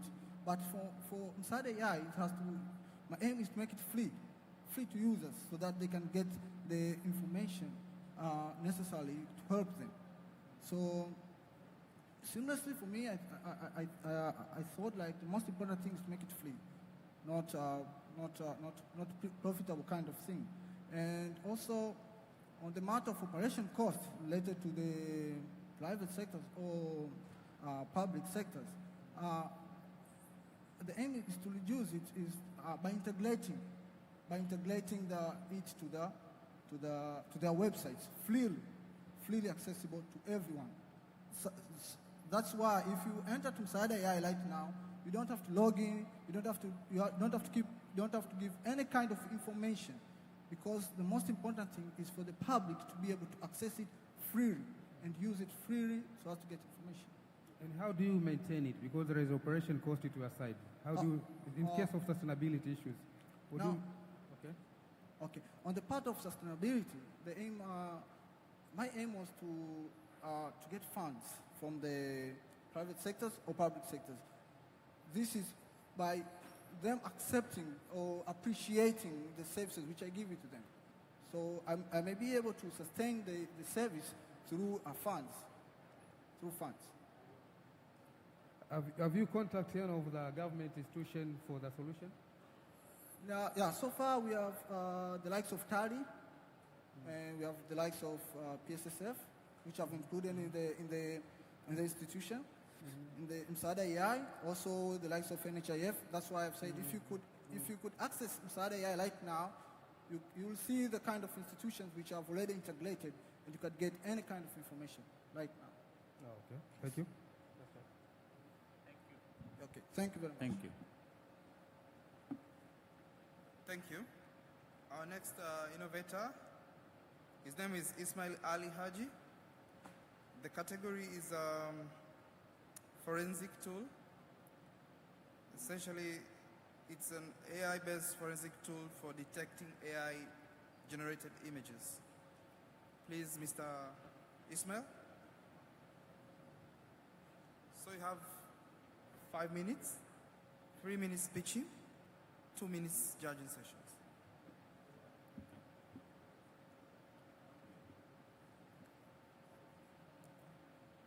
Good afternoon. My name is Ismail. My name is Ismail Haji from the University of Dodoma. I'm here to present our ideas of AI-based forensic tools for detecting AI-generated images. Those are our team members, and I'm a group leaders. AI-generated images have been increasing day by day.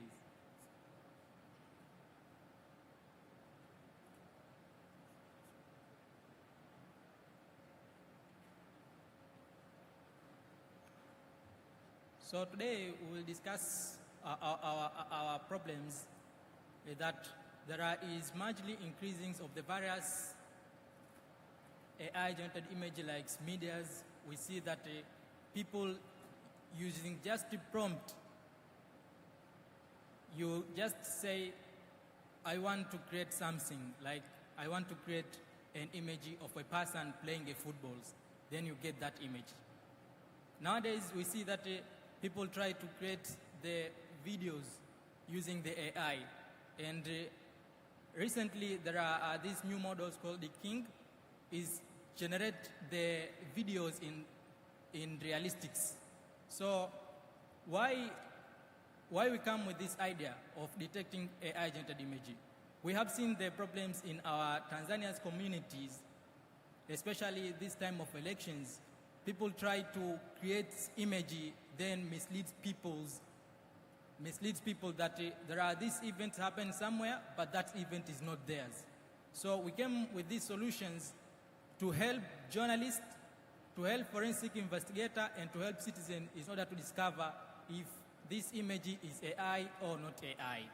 So that's why we came with these ideas of creating forensic tools which use AI in its detections. So how our tools works? Our tools works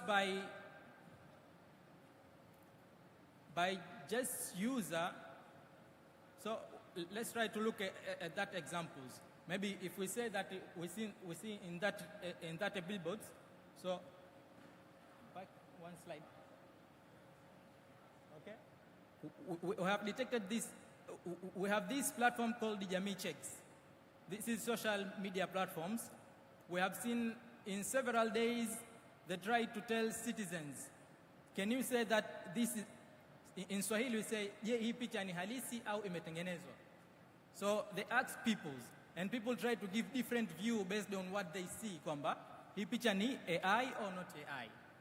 So that's the first example. The second example, we can say that maybe if you are looking at the board and we can say which one is AI-generated image among those pictures.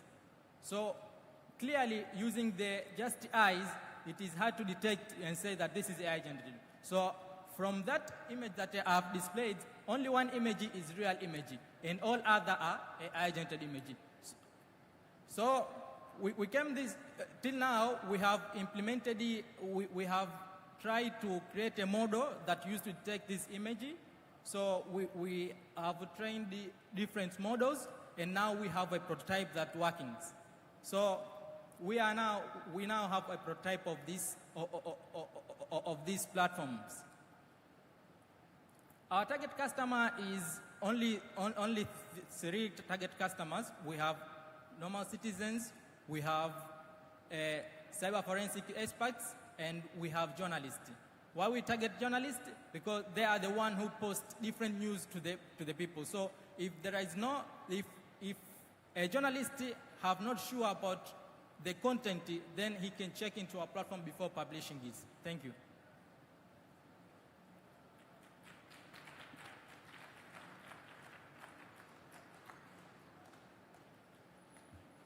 As you know, there are several platforms now in the market that can do this. And you can upload an image and it tells you if this image is AI generated or if it's real. How do you differentiate yourself from those competitors?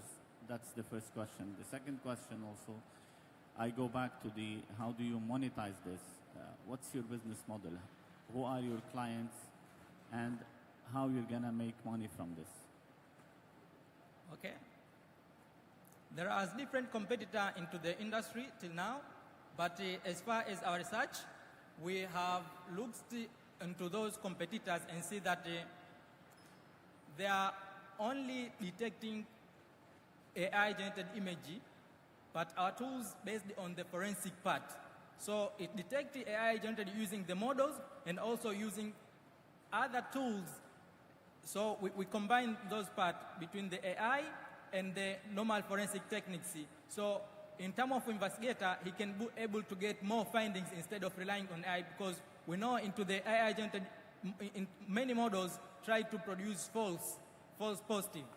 So those false positive can be, our tools can just give more details about the image instead of relying only on the models. So most of those competitors, they just rely on the model. And as far as we tested their model, the accuracy is still low, and they are not performing well on the realistic image. These are among the newest ones. To make this very practical, because like, for example, there is a platform called AI or Not, yes, which can do this. Can you like take an example, an image, and go upload it on those? Do it for your own sake, I mean, not now. Just take some images and go test those platforms and test your platform. And here you come and show a real example and show how the competition analysis and how your platform is working better. Because you can go and try and sell that I have a different model and it's better. At the end, we want to see that. You need to show this later on in any other pitch or something to add at least one slide to talk about the competition and to show a real example how you are better than the other platforms. And my second question was, how do you monetize this? You're planning to sell this, to make a profit out of it? Who are your clients? Okay, you give the example of AI or not. We have tried to research on the different platforms apart from that. But most of them, they just give you the likelihoods. So it is 20% of this to be AI or not. But into our platforms, we go further by saying that it is not just AI or not, but also we try to predict which model was it generated. On the second questions, I didn't get you clear. Maybe you can repeat again. Yeah, but also here, sorry, I'm trying to challenge you for your own sake. Like, why do I care which model it was used to generate the image? If your customers are people like me, or just to know if this image is real or not, I don't really care how it was generated. I just need to know if it's a real image or a fake image. And my second question was repeated, how will you make money from this platform? You want to sell it to people for how much? Okay. At the first, when we come with this idea, we targeted forensic investigators. So those are the police. So we targeted them. So we can do the contract-based into those, but into the journalists that they can use into our platform, they can use subscription-based. because they are the one who need to check their news before going to the further. But there are other parts that we can use into, there are other case scenarios that our tools can be used apart from that. There are issue of checking fake documents into the banks. So we got those ideas that our tools can be integrated in those matters, and also into NFT tokens where people sell their pictures. So people can check if this picture is real or not. So there are different case scenarios where our tools can be used. Thank you. Hi, I have one question. So from the tests that you've run so far, how accurate is your model? What is the predictive value? It is 8%. 8%. 80%. 8. It is 80%. Okay. Do you? Okay. This technology of deep faking, or let's say the technology of generating images, is relatively new and it's evolving very fast. So in context of Midjourney, something like this, there are new models every 3 months or something like this. So for me, from the technical perspective, the model you train, do you know what a kind of pattern of a fake model is? Or is it like you're training on some images and then you hope that you catch the patterns? Because my thing is, when you train something like you did, it's cost effective, so you need a lot of money for this. Because for this you need a hardware, it's deep learning. So you have to be sure that your model for a journalist is accurate, because as a journalist you are depending on this, and you hope that your model detection is always up to date. So you have to be taken care of that this model you are providing is up to date. So how do you plan something like this, that it could be that every 2 months you have to train your model again on expensive hardware? And with a subscription model, I think for customers, maybe also police, it could be hard to reinvest this investment. Okay, as far as we are in prototyping stage, so we planned that when we were trainings, we knew that in the deep learnings, and we used the neural networks, so we tried to be sure on what data we were collecting. So we were sure about the data we were collecting. We make sanitization of those data. So when we give it into the model, when we are training it, so we try to test it on the different scenarios, and now we are in a testing phase. So after testing, we retrain the models and refine tunes more and more in order to get higher accuracy, as you said. So in terms of funds, we are working on that, finding the people who can fund our project in order to give more accurate results, more than we have. Also, we plan to go further into detecting videos and audios too. Thank you. Yeah, I would also congratulate, and I think you are addressing something relevant, but I think your customers are most likely going to be law enforcement agencies. So maybe you can visit them and address your solutions so that you can see how they can use it. But I'm thinking of something like if it could be doing like crawling for people who do monitoring of content, and especially during these periods which draw so much attention with respect to people playing with the images. I think this time round, it's you could talk with for example, the National Electric Commission. Sorry, you can come to PDPC because we are also addressing the issue of defamation and impersonation. But the police is also a good avenue, and also the National Prosecution Service. You can take opportunity of seeing them, and I think that you can have a good chance of pushing your solution. Thank you. Okay, thank you. Thank you, Smile. Because of the time, we will use like 2 minutes pitching session and 2 minutes judging sessions. Our next presenter is Nafid Ali. The product is called Quibo. Essentially, Quibo is AI tool for connecting digital content creator, young people, with potential brands. May you please, Nafid.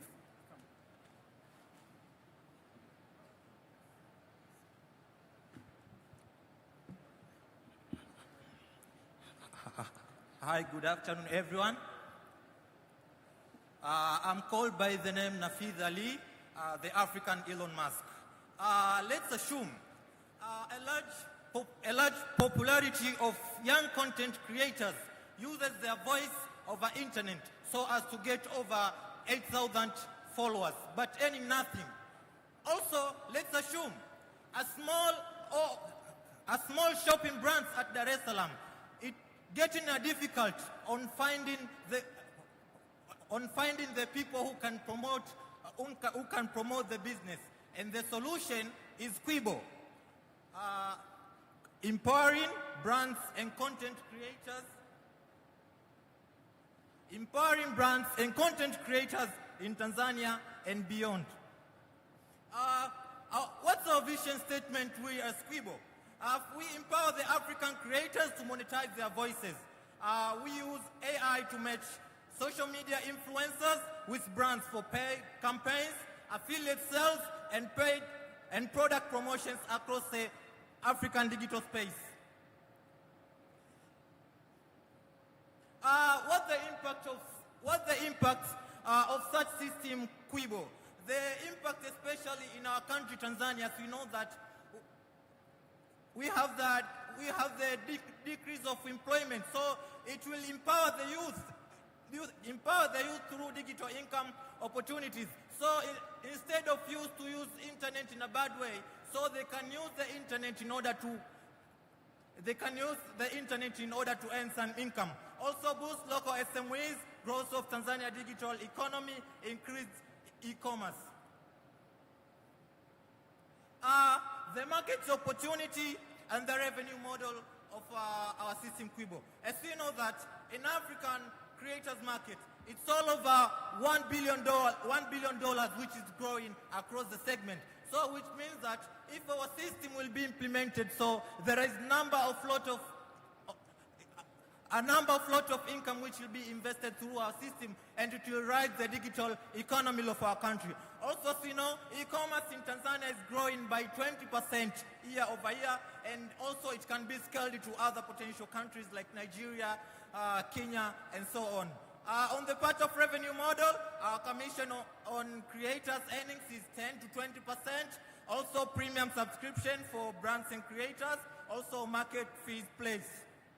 An important thing, also, we as Quibo, we are ensuring data privacy and security as the United Republic of Tanzania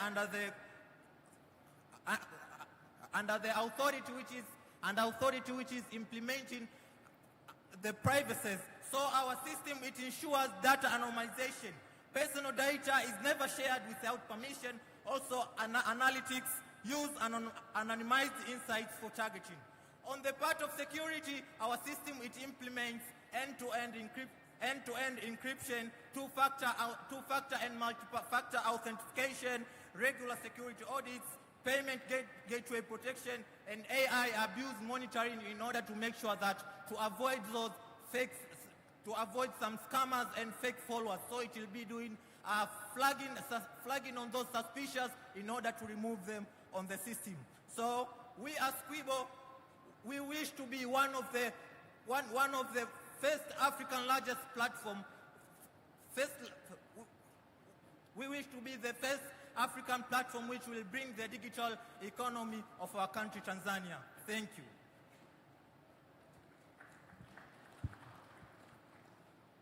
Thank you. Those kind of platforms are called multi-sided effect platforms. And it's like Uber, you need to attract both drivers and people who wants to take rides at the same time. And the most difficult thing in this is the go-to-market strategy. So, because the platform won't work unless all sides join this platform. What is your marketing strategy towards this? How will you attract all sides of this platform? Okay, on the part of marketing strategy, firstly by comparing with one of my competitor, who is Wauzi from Kenya. Here in Wauzi is almost dealing with these digital creators. But one of the challenges comes that is not monetizing to those micro creators. So in our country, we have that challenge that the creators, they need a tool or a place where they need a tool and a place whereby they can be able to promote their campaigns. And also the brands also, they need, I have did some researches, also some brands, they need that opportunity. Yes, thanks. What's your solution? Quibo? Quibo, okay, Yeah. fine. Thank you for a good presentation. We have finished that. Okay. Yeah. So, what do you like? Because if we want to support you to excel your solution, what do you want from us? And now we need funds because we know that we have only get an opportunity to access the API from TikTok, which is given for free. But for other social medias like metadata, if you want to be given some APIs, so they want you to register as a company, and now don't have a company. Also, additional fund for the team in order to complete the work, and in order to want to widen our model in order to reach a lot of users. And the fund we need, it's almost like 20 million.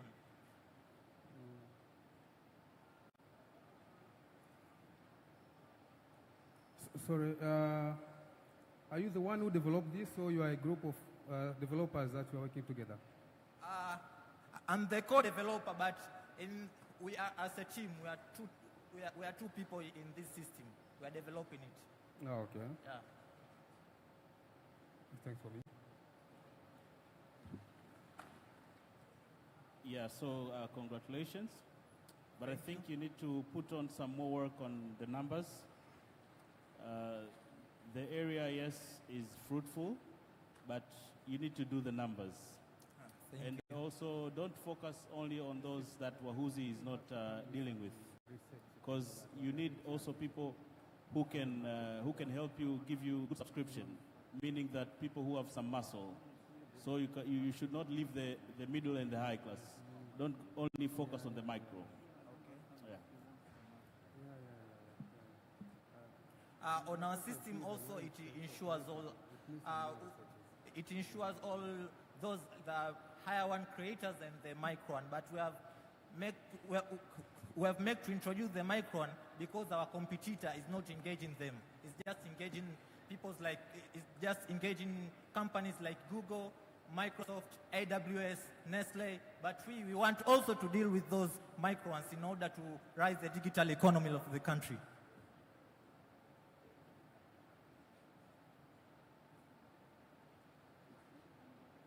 Thank you so much.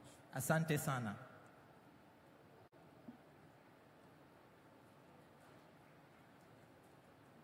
Our next presenter is Madam Pamela Chogo. The solution is in agri-tech sector. The innovation is called AflaChat. So AflaChat. Please welcome her.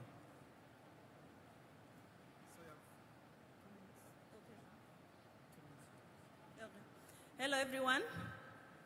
I wish I had time to interact with everyone, but I will ask a very obvious question. How many of us eat ugali? How many of us eat groundnuts? I believe it could be at 99.999%. But if I ask another question, how many of us have heard or know something about aflatoxin contamination? Or in Swahili, we call it sumukuvu. Based on the data, majority of of the Tanzania are not aware of aflatoxin contamination. And if you look at the two pictures on the screen, image 1 and image 2, very likely, if I had time to ask each and every one of you, you would say image 2 is the one that is contaminated because of how it looks. But when we come to learn about aflatoxin, this is a type of a fungus that affects crops, including maize and groundnuts, and it has several characteristics, including not being colorless, not having a smell, and not having any taste. So even if you look at image 1 and image 2, image 1 might be contaminated and not image 2. So allow me to introduce you to AflaChat, an AI-based chatbot for offering aflatoxin content knowledge. So it is developed based on a research activity where we conducted research that allowed us to develop a question and answer data set for aflatoxin knowledge in English and Swahili languages. And this data set is available in Mendeley Data, and 2 publications as well has also been made in IEEE and Elsevier. And after collection of the data set, we managed to come up with a chatbot known as AflaChat, which is using NLP models and technologies. The importance of this chatbot is it helps stakeholders, including farmers, to improve agricultural practices. It helps consumers and traders understand about aflatoxin and be able to reduce the contamination and also know how to manage the contaminated crop, which means at the end of the day, it improves food safety and security. Our ask today is 10,000 USD to extend our research so that we can include a USSD platform, but also include data set in other local languages, for instance, having it speak in Sukuma language, Chaga language, etc. And this research has been supported by the Ministry of Agriculture through the TANIPAC project, the Nelson Mandela African Institution of Science and Technology, together with the Institute of Accountancy, Arusha. Thank you.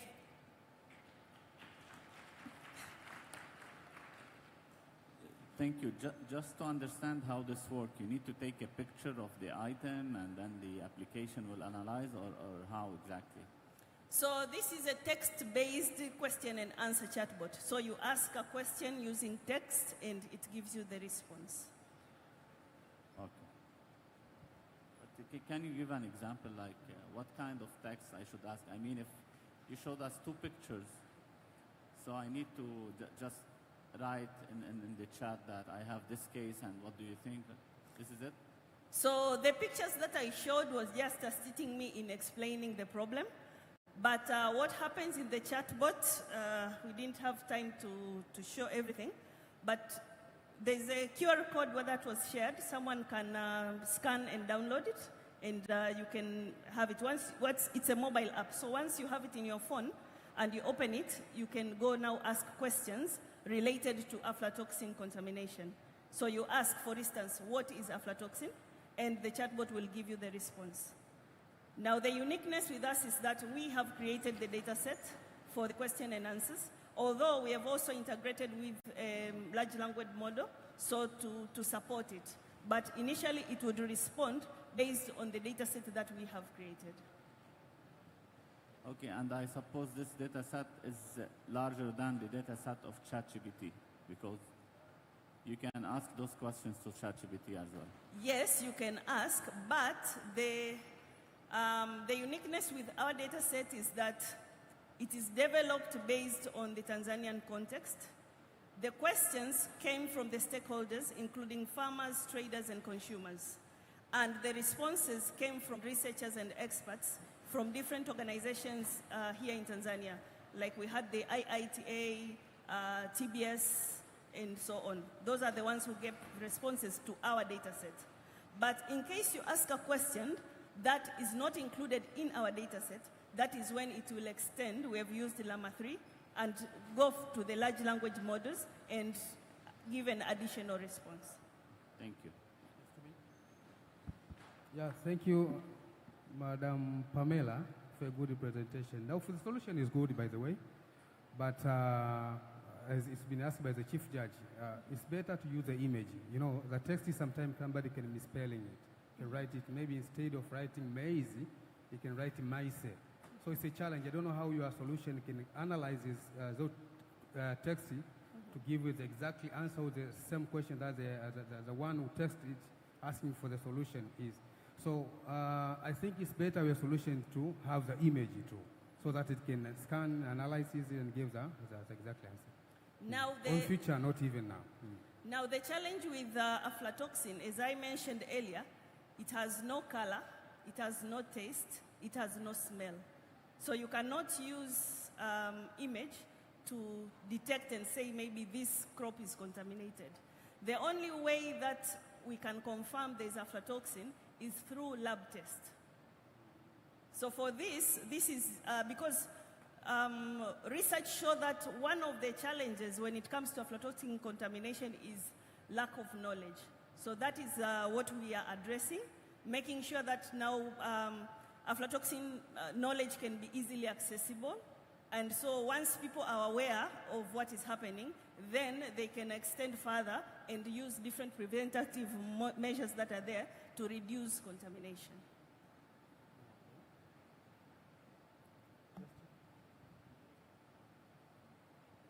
Thank you so much. Thank you. Thank you. Thank you, Madam Pam. In Kenya, almost each citizen consumes 400 grams of maize flour per day. So I think it's an amazing platform. We should look on how to, Madam, to take the requirements after the judges to improve the model or the platform also. The next is Mr. Shadrach Kajigili. The innovation called Swahili Email Spam Filter.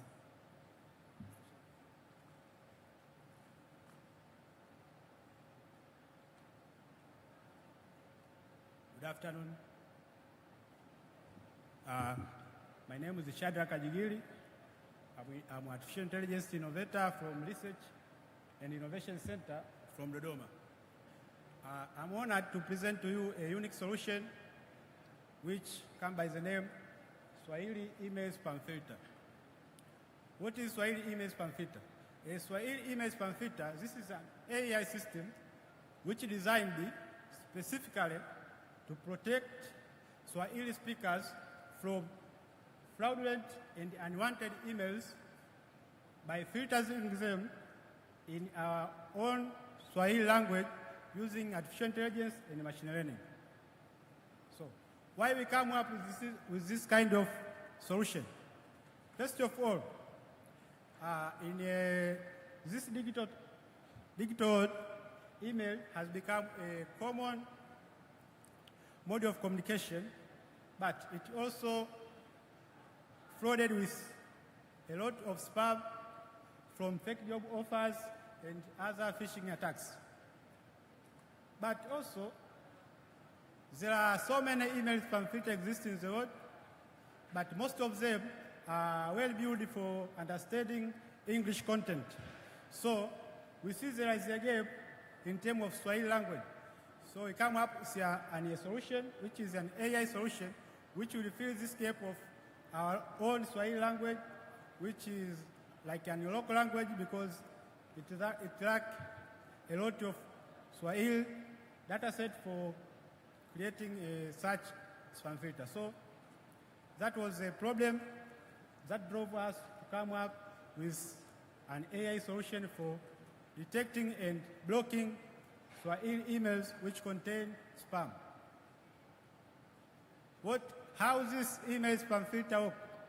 First of all, email spam filter built specifically for understanding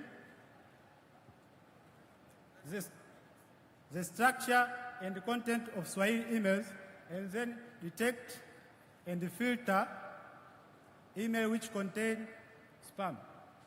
So, what is the impact and the advantage of this Swahili email spam filter to the users? First of all, Swahili email spam filter help government officers, business, school, and the local users who use email for communication by using a Swahili language. So it helps them by blocking a spam email in their inbox, which will help to reduce risk of being attacked. Okay. Another advantage, the Swahili email spam filter help to boost AI innovation in Africa and support local language, which has lack of data set in the world of AI. Another advantage, thank you.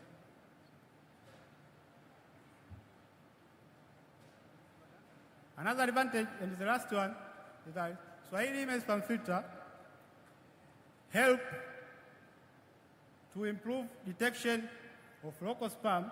As you know, current in Tanzania, there are a lot of spam text we get in your SMS, which have local tricks, which cover mostly for people who speak Swahili language. So this email spam filter will help to detect and block those spams. Thank you. Thank you.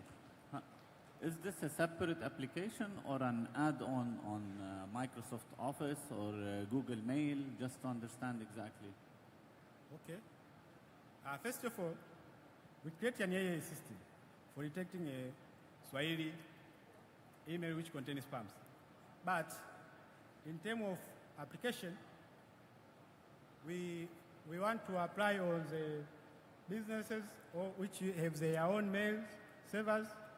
As we know, in Tanzania government service, they use their own mail server for communication. So this will be integrated to those systems so that it can facilitate and block those spam emails. So it's not an add-on on Microsoft Office or Gmail, for example, or Google Email.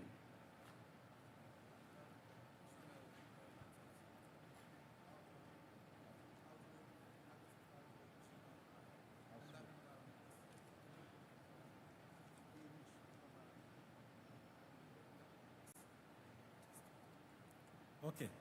This is Swahili email spam filter. As of now, is for all the government officers because they have their own mail server for communication. Okay. Yeah, as we know, in the Gmail and Microsoft, they already have spam filters, but most are focused on English content. But in terms of Swahili, they don't have a good solution. Okay, thank you. Thank you for a good presentation. I would like to know how does it detect multi-language, or what you call it, like Swanglish? If somebody mixes a language like Swahili and English together, or the context of the email, how does that detect? Okay. As of now, we do not detect a multi-language.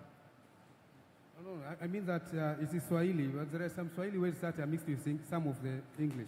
So how do you detect it? Okay. If there are some Swahili which are mixed with English, it can handle that because we collect data which we obtain from local tricks. As you know, some of local scams are mixed with their language. They use combination of both English and Swahili. So the data set we used for training, some of them contain the mixture of the headers or the sender or the CC part. We only focus on the content and the subject first. What are the keywords to know that this is a spam? Okay. In terms of keywords, I can say we develop an AI system where we have a lot of messages which are labeled as scams and a message which not labeled as scams. If I can show you a sample, there are some messages. So we train an AI system based on what labeled data set, which some messages are labeled as a scam and the others are labeled as not a scam. So we train on on the data set which contains a sentence, a sample of message where a user can receive on an inbox. So we label them and we classify as this is a scam message and this is not. Okay. Again, do you contact any of the government office like IGA? Because the government office they use a GSM, government's mailing system. So do we contact them maybe for this solution that you have? Yeah, as I say first, I'm AI innovator from Research Innovation Development Center in Dodoma, which is a section which is favored by the government authority. So we come with that idea. First of all, the testing environment is a testing GMS environment from e-government authority. So we communicate with them. Okay. Okay, thank you. Thank you so much. Thank you. The next innovator is Fulcheria Sumia, and the innovation is called Swahili Sentiment Analysis Tool. Category, public and business sector. So you have 2 minutes, very straight 2 minutes. 2 minutes pitching journey sessions.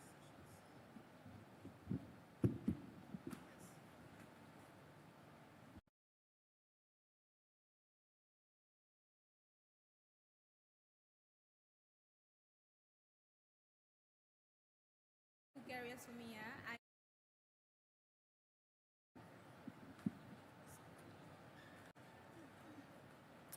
My name is Bulgaria Sumia. I am a female young innovator, a graduate of class of 2024, University of Dodoma.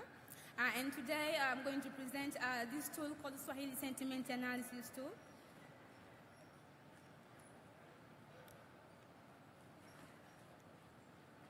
Okay. So first I'll just to introduce what is a Swahili Sentiment Analysis Tool. This is like an AI-powered solution designed to extract comments from social media such as YouTube, Instagram, or Jamii Forum, whereas we go there and extract certain points and analyze it into sentiments such as positive, negative, or neutral. When I say positive, I mean if I like, okay, I like this comment. This is like a positive comment, but I base it only in Swahili. The problem is that there was a problem in Tanzania. 80% of Tanzanian individuals are Swahili speakers, and 5.6 million of individuals are engaged in social medias. So as you can see, there's many comments there which are on social medias, which were by like businesses, companies. They posted their comments there. They want to obtain feedback from their products, or like institutions. They have like social medias and people they comment. So these tools is going to help that kind of people to obtain feedback from that kind of or social medias. For now, I have introduced my platform in like 3 social medias like YouTube, Instagram, and Jamii Forums. And in the future, we are planning on automating hashtag automation. Which I say hashtag automation, I mean like right now we can monitor like certain social media account, for example, Milad Ayo account, such that when all of their posts, when they come, we do analysis to obtain what the people say in that comment, like what are the percentage of positive, percentage of negative, percentage of neutral, but basically in Swahili, because like I said, most of the people in Tanzania are Swahili speakers. So in that, those institutions, they can know, okay, is my product very friendly to the people, or like to the businesses, persons, or like in event monitoring for public institutions. Like I say, in this year we are going to have elections, so people can know what are the people's reaction in real time about the elections when they are going time. Also in future, we're planning to specific domains, sentiment analysis, because now we're building in general. So that will increase accuracies, like in politics, or in businesses, or entertainment sectors. Because in Swahili it's very complicated. Some sentences in certain domain may be positive, but if you put that comment in politics, it may be negative. So that is also in our future concern. Also, our platform is now available for piloting. It's available at the sentiment.all.tz for pilot testing. So thank you so much.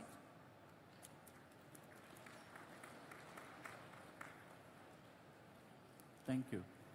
You know, to be able to do sentiment analysis, you need a lot of data and a really, really very large data set. Yes. I have worked personally on sentiment analysis for the Arabic language, and in the Arabic region, we have almost 15 different Arabic languages. So we had to create a large data set manually in order for the system to go and understand the context of the sentence. To be able to do that, we have hired 30 people from each country for over 2 years to go and write dictionaries. So I want to know, how are you training the system on data? How are you giving the input? How are you feeding the system with data? And train him on how to do sentiment on the data you have. Okay. Firstly, I have 10 comments from social media, like I was scraping like Instagram comments or YouTube. Then I am working with the Research Innovation Development Centers at Dodoma, where we have developed these data labeling tools that help in data labeling. So we have a team like people for like 100 people that's helping in labeling those data for supervised training of that kind of, for that model. Yeah, but are you doing like a kind of syntactic analysis and linguistic? Because, you know, in sentiment analysis, you need to always go to the origin of the word and give a lot of synonyms and understand all the synonyms of the word. And this has to be done through manual dictionaries to be written.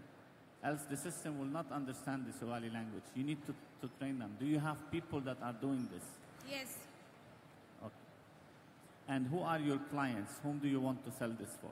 My clients are just both public and business sectors, because when I say public, I mean citizens. Like I say, in this year we are going to have an election, so I believe using that platform, people they can know, they can monitor election activity in these years. Also, businesses. Most of the businesses in these countries they use social medias. For example, as a media, they post about Kombolela in Instagram, but they don't. It is hard to follow up on anyone comment to understand. Okay, how are people saying about Kombolela? So I am helping by scrapping that comment automatically and generate a report easy, instead of going one by one comment from that kind of like scenario, like I say. Okay. How much are you going to sell this? For how much? Okay. For now, I have implemented a subscription mechanism. For individual, I plan to charge $2 per month for account monitoring.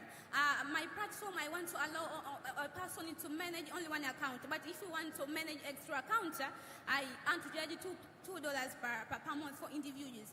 For businesses, I want to charge like $10 per month, because I believe institutions that have many activities to engage in the platform rather than individuals. Okay. Thank you. Thank you so much. Thank you. Pleasure. Our next innovator is Adam Katani. Category of the innovation is EdTech. Innovation name is Tichika. May you please, Adam, have any pictures? So you had like 2 minutes. Be precise. Hit the point. Good afternoon. My name is Adam Katani. I'm a co-founder of Tichika. Tichika is a platform that deals with EdTech. Basically what we do, we got 3 main pillars.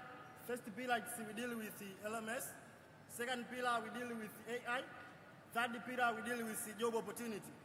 When we start about LMS, in our local country, there is some difficult thing that is doing. Like most of the school, they organize their school in local way.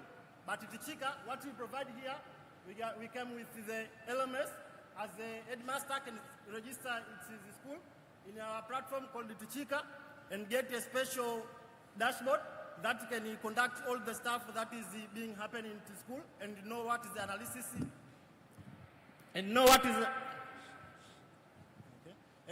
analysis is going into school.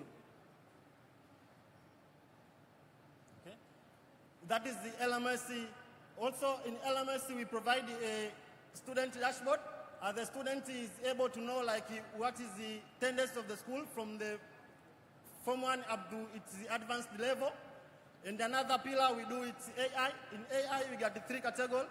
We provide the website AI, we provide a WhatsApp chatbot, we provide a SMS chatbot. In WhatsApp, he will be able to do 3 things. First, it's find a teacher, like in our platform of Tichika. Also, he register a teacher, like there's number of teachers graduated and they don't have a job in the specific school. So as those teachers, they can register in this platform, Tichika, and then from there, another student from another school, they can find a teacher and then be able to teach with that teacher, and then that teacher can generate some amount through this platform called the Tichika. Also in WhatsApp bot, there is a section of career guidance. There are some tools we know are there, but those tools is not specific deal with our local country. Sometimes those tools give the general overview according to what the world is saying. But in this Tichika, we use our local data to provide those career guidance according to our local country. And also we provide the SMS. Why we provide the SMS? Because there are some people who need some career guidance, who get some question and they need the answer, but they don't have that access of the internet. So through that SMS, they can ask a question in that Tichika bot and then give the feedback of what they want to ask for. And the another thing is job opportunity. I already explained it as in the platform of Tichika. Also, a teacher will be able to register as a teacher, and the admin, will be able to verify if this is a real teacher and graduate in a specific school or university. And as I be verified, a student, when going in a platform of Tichika, he'll be able to see the kind of the teacher that are found in the local area, like in local region, and then he can communicate with that teacher so as to get some question answer, and then in different fields, in mathematics, in English, in AI, in anything. That is what we do in Tichika.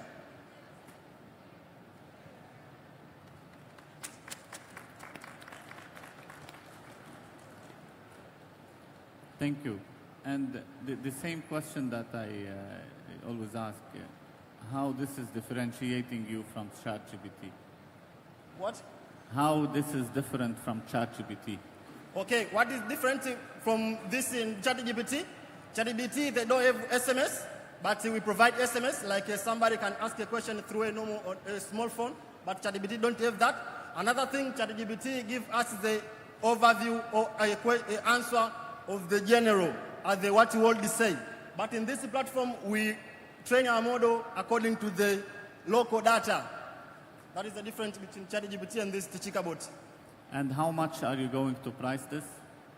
Okay, come again? How much are you going to sell this as subscription? Okay. No, I don't sell it by the whole project, but we do as a SaaS, software as a service. If you see there's a section of the LMS. LMS, a teacher as a teacher can come here and then register at the school and get the overview of its school from the registered student, its only teacher, what is student score, which subject they're going to score much, which subject they need to score much. That is software as a service. Thank you. Any questions? Hi, I have a question. Have you done a market analysis of other EdTech apps that are available in Tanzania? And what would be the added advantage that Tichika brings on board? Okay, I do some research that most of the platforms that do in this sector, but the gap that I see, it's most of the platform, they don't use our local data. When I ask it's the same platform about the question specific in Tanzania, it gives me the overview of the world, what the world is saying. So it seems they don't use our local data. They use this OpenAI that is used in worldwide, so they give us the feedback that is what the world is saying. But the Tichika, it's different. It gives feedback according to our local country. That is the first thing. Second thing, most of the platform that do they don't have WhatsApp bot, but in our platform we get WhatsApp bot. Third thing, most of the platform they don't provide the job opportunity, but we provide the job opportunity because we see there's a lot of teachers graduated but they don't have job. But through this Tichika, they can get that job.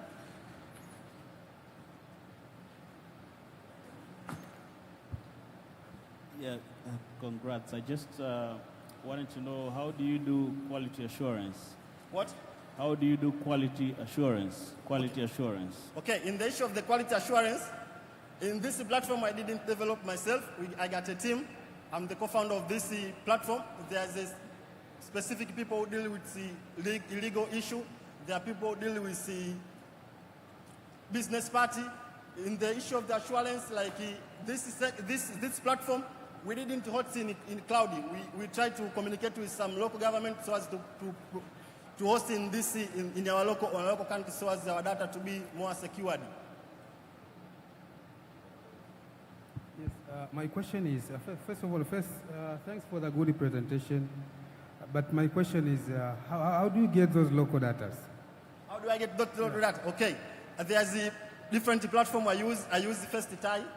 Another thing I use a platform like Jamii Forum. There's a lot of data there. And there's a platform, I don't remember its exact name, but there's that platform. It was working back in the days, but nowadays it didn't work. What the platform does, it's a platform that all the students go there and then it provides some details, what the school would say, what is it, what is this.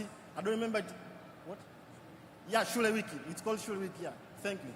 That is, all the students go there and they provide some data, so we scrap those data from there, and then we train according to our local data. Is there any government institution that maybe you contact with to have those government data, like information from the government institution? Okay, what we are doing for this start is to show them like it is possible to create our own model that can relate about the edutech system, and then if they see like it's a function and go there to tie and another institution to ask for the access of their private data so as to increase the ability of the model. But currently we didn't communicate with any government sector. We use those public data to train our model. Okay, that's great. And what are the and alpha, and they assure me like they can use this system because they need it. Okay. So it seems like there's the sustainability of this system. Okay. Yes, Chief Judge. Okay, thank you. Thank you, everyone. Because of the limited time and scarcity of the time,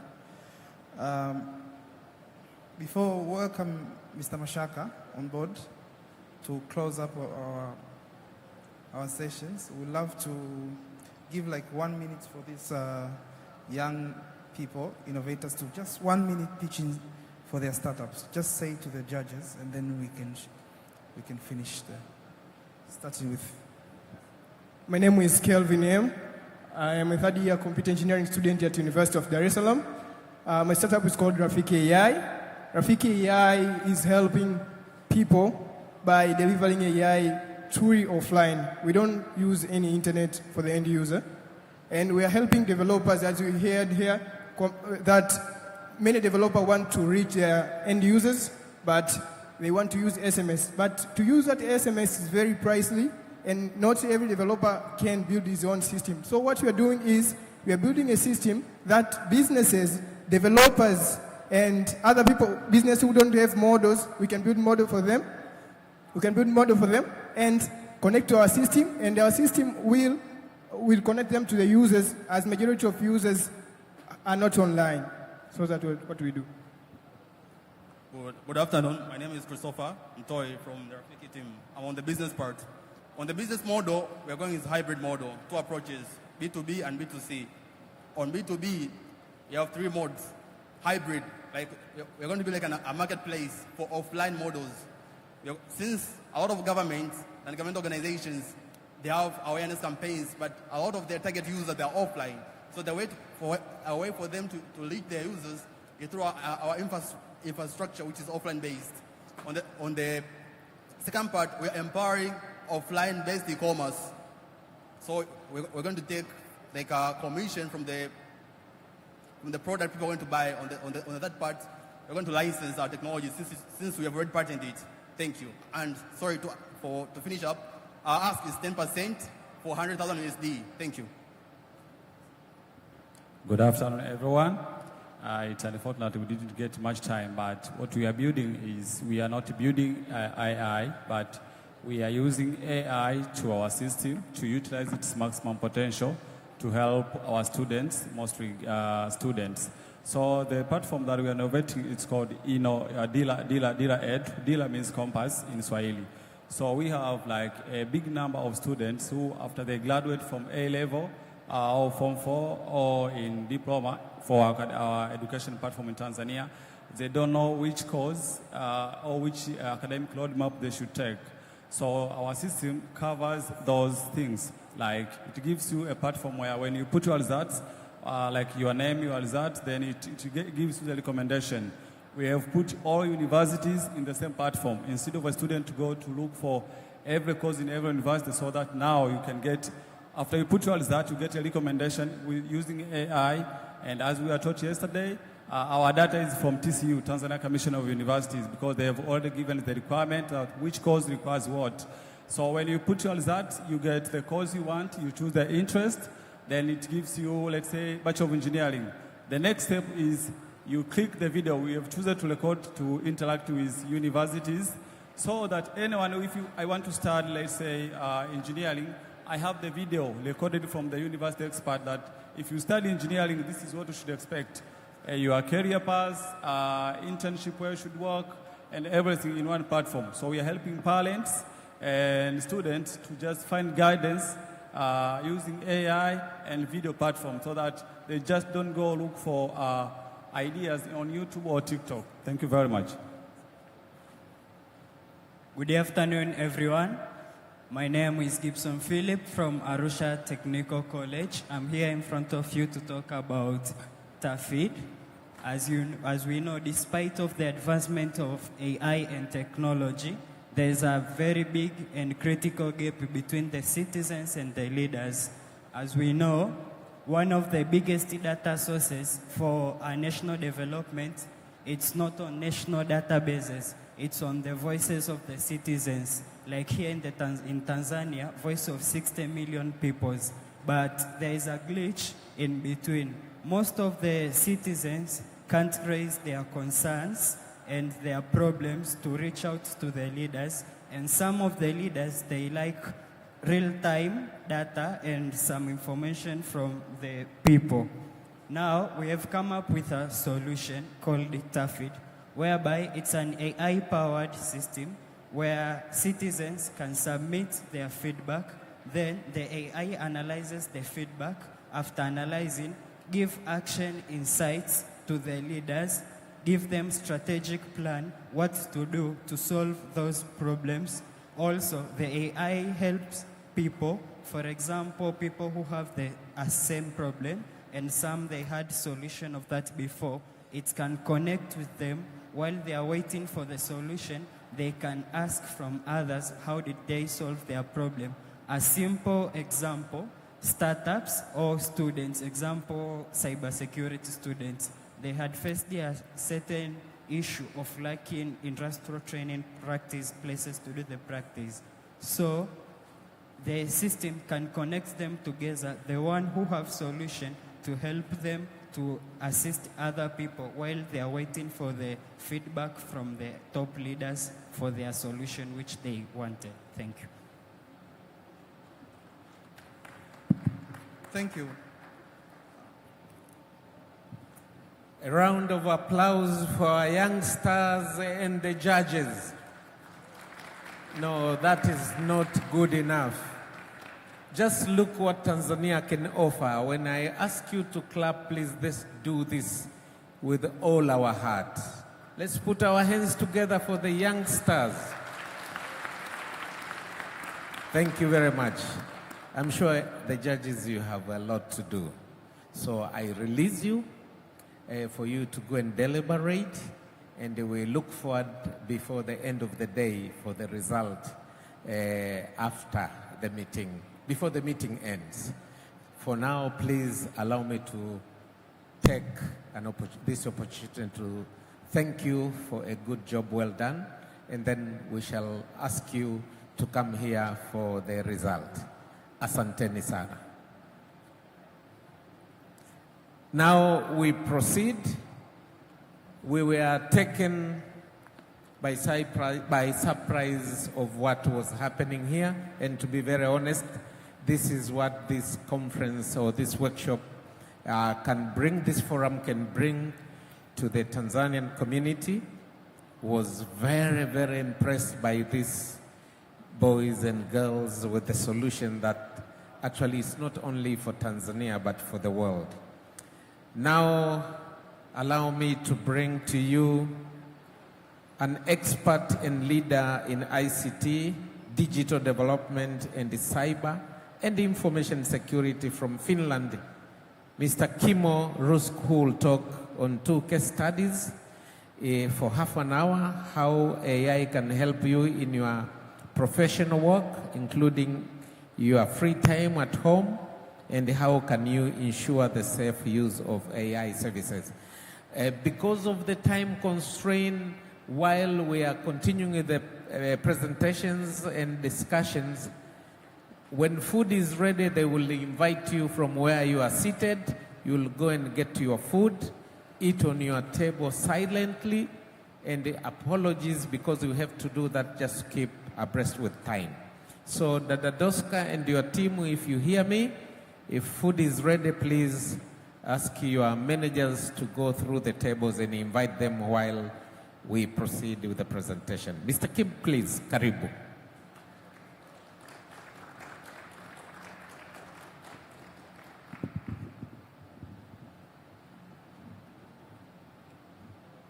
So testing, 1, 2, 3, testing. Well, everything seems to be okay. So welcome to my presentation. I represent here Digital for Tanzania EU Twinning Project, and I'm really glad to be here in this first Tanzania Artificial Intelligence Forum 2025. It's been amazing 2 days already. The yesterday and now this competition, I get a lot of new ideas to bring with me back to Finland. So I'm going to enter, let's say, a little more into details. How do we in Finland use, how do I personally use AI services? So a little about my background. Let's see that the changes, yes. This is a very special year for me because I've been speaking 40 years about using computers. I started as a really young boy, 1985, and since that I have kept about maybe 5,000 presentations like this one. 5,000. I started with ICT, IT, then cyber digital security. After that, the past 3 years about also AI services, how to use AI. I work in Finland in Finnish Digital Agency. We have there a board called Vahti, which is a Finnish public sector digital security management board. We help Finnish public sector organizations to produce safe and secure ICT services, including, of course, AI services as well. That's my main work, but also I have a couple of hobbies in my free time. I'm the vice chair of Finnish Information Security Association, and then I'm a kind of a beginner biohacker. I used to be a, let's say, white hat hacker, but now I mainly hack my health, my wellness. How do I do it? In my left wrist, I have one device. On my right wrist, I have 2 devices. Plus, I have 2 rings, 1 ring. I have 6 different devices measuring how well I sleep, how do I recover. Why do I have 6? Isn't 1 enough? Well, I really like numbers, and this brings me different kind of visualization. So this explains a little bit me how I'm really digital native person. But also one of my hobbies is to chase cyber criminals in Finland, because when we talk about the trust of Finnish or any other country's citizens, cyber criminals are the biggest danger at the moment not only in Europe and Finland, all around the world. For example, in Finland, we lose over $500 million a year for cyber criminals.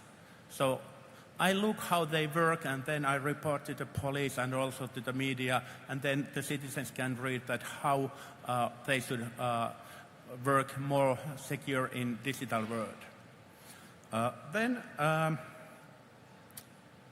My next wish is that every one of you who use LinkedIn services, LinkedIn, please join to my network.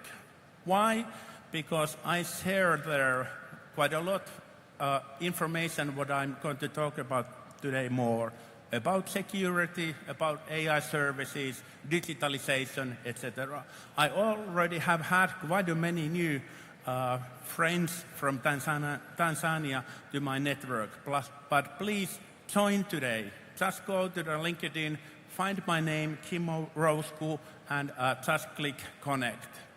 And then another one, we have had a lot of discussion about AI, but I haven't heard yet so far that AI would be with us here.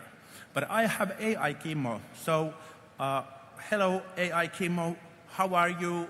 How did you sleep last night? Hey there, I'm doing great. Thanks for asking. I had a pretty restful night, if you could call it that, for an AI. How about you? How are you feeling today? Well, I'm feeling quite okay.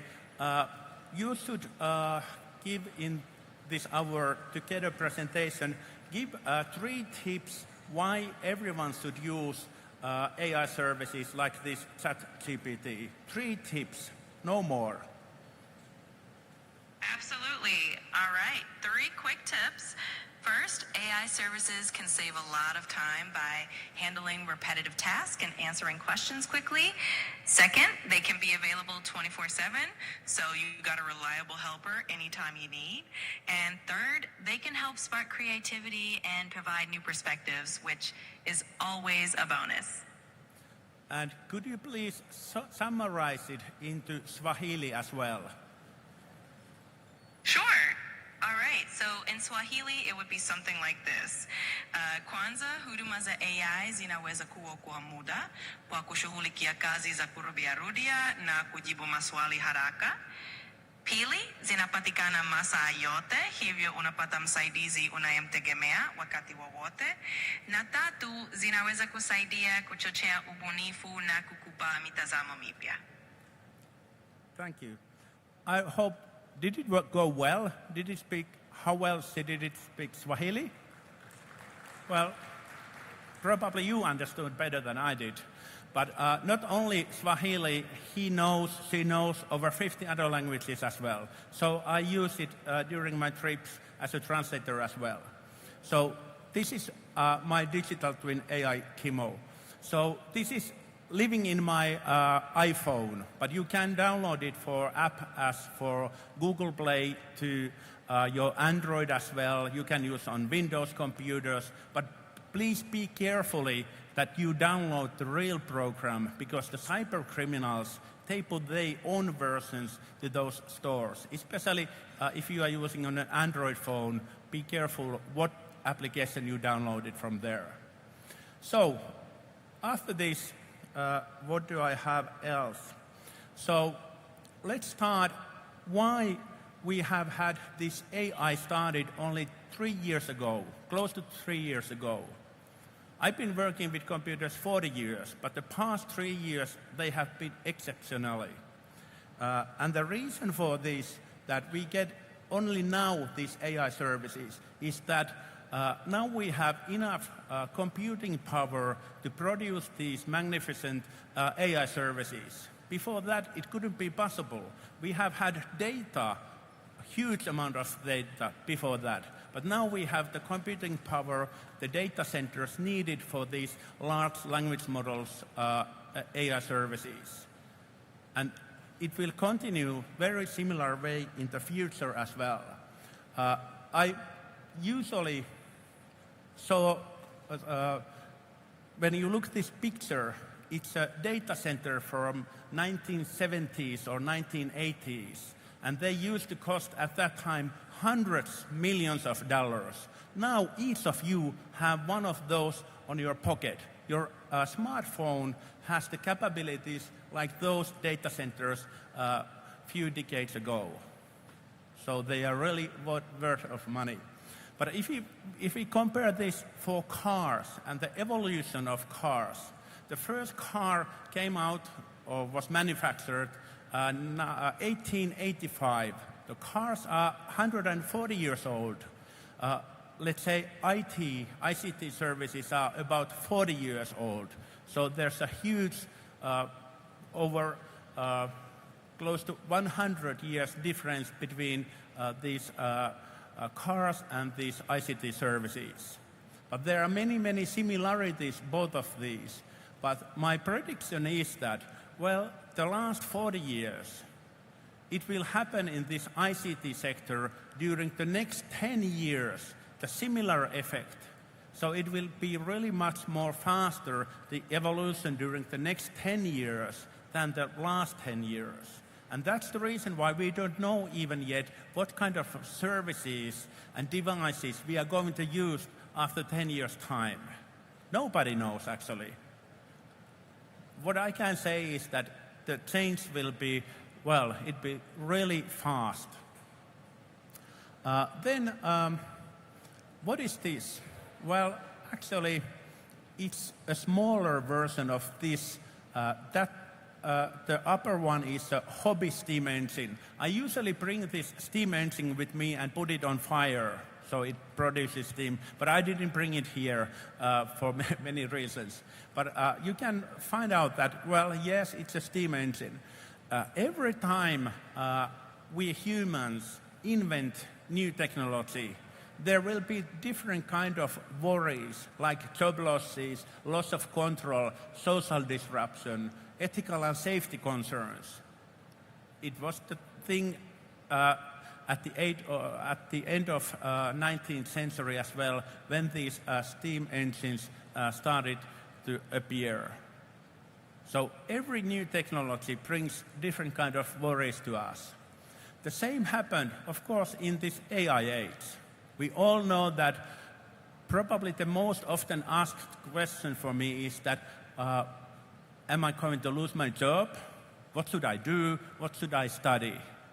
Well, as I said, I can't see future even for the next 5 years. So it's really hard to give any good answer. But job displacement, loss of control, social disruption, ethical and safety dilemmas, and of course, this pattern. So the challenge isn't to stop the programs. We can't prohibit using AI, of course not. We have to start learning it as a new kind of a tool, a very special tool, and use it wisely.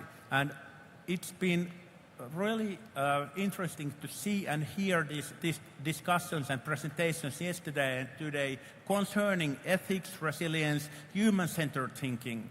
So this has been an excellent event because of these things have been really in the center in this symposium. There's a picture of my fridge. I don't know how many of you have ever taken a picture of your fridge, but this is a case example. Why did I do that? We can ask AI to take a look and ask what an AI can see over there. And actually, I'm doing now the same for you. So I'm going to take a picture from this audience. I'm not going to put it anywhere. So just a minute, I put it over there. Hopefully, this is now available to take a picture. Well, it didn't yet. There's not, the data communications isn't good enough. But anyway, the same thing. What can you see in the picture? So it says that, well, it can find different kind of ingredients from my fridge. There are, for example, blueberries, there are currants, there is spelt oat porridge. And after that, I can ask, what could you make from these food items? and it gives me 3 different recipes. For example, the last one, berries with yogurt spread. So it can find out, well, you have these and these, then you can make things like this. But there's one thing which worries me. It said that, for example, I have there red currants. Actually, they are not red currants. They are something else. Because the one thing you have to always remember when you use AI services is hallucination. It produces false information. It recognized correctly there are blueberries, but these are not what it says. This is a picture, but the same thing happens with text and other information what AI services produces us. So this is really important thing. You have to remember that AI services can produce false information. This is a picture from one of our webinar. We have a digital security week. We have had it since 2020. These are 2 famous Finnish white hat hackers. And what I did is that I gave their permission to find out from the internet what they can find for me, what kind of information. They produced kind of a CV for me based on all the information they could find from the darknet or from different social media platforms, etc. And the main thing I like to hear said is that please remember, everything you put in on internet, it will be there possibly forever. And of course, because now AI services are scanning all the material, all the data available on the internet, your data, public data, will be part of this AI large language models data as well. So it will be much easier in the future to combine information based on you, what those services can find from the internet. I'm the opposite. I'm very open. I publish hundreds, maybe thousands of articles a month, a year in different social media services. But, well, don't do as I do, but please think about it. And the reason I pick up this event is that, well, actually, there you can see, well, I publish here a little bit of personal information from me. This is my school certificate over 50 years ago. In Finland, we have a scale where 10 is the best possible number you could get. 4 is the worst. So I had 3 times number 6. There's one for writing, then one for singing, and then one for painting. So I'm not good at those, but I can really now confess that, well, I'm not good at those. But I don't worry anymore. Why? I have a new super capabilities, and it's, of course, AI. Writing, I have published over 25 books during the last 4 decades. But now AI Kimo, my digital twin, helps me to write articles, summarize texts. Drawing, all the pictures here are made by AI Kimo. But how about singing? Well, he can produce songs as well. And actually, we probably can't hear now, but I'm going to put on my LinkedIn profile as a post my sing I made this morning based on this event. So you can hear it later if you go to my LinkedIn profile. For some, yes, innovation in the Serengeti. So I just gave few words, keywords, and it produces a thing like this one. Innovation in the Serengeti. It's really good, actually. Not probably top hit number 1, but, well, you should listen it. But I will put it on the net as well. So, innovation in the Serengeti. There you can see the verses a little bit. And also QR code.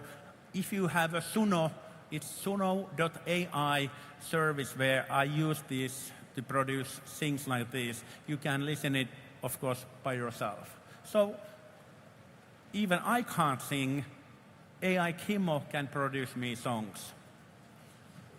And once again, always verify AI-generated content before publishing, because there could be false information called hallucinations in text, in images, even in music, and also in videos as well.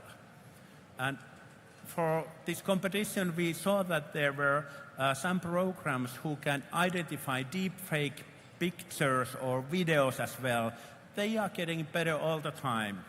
Of course, I try them by myself, and if somebody gets my voice for 1 minute, it can be stolen and trained that even not my wife could recognize which one is my original voice and which one is a deepfake voice.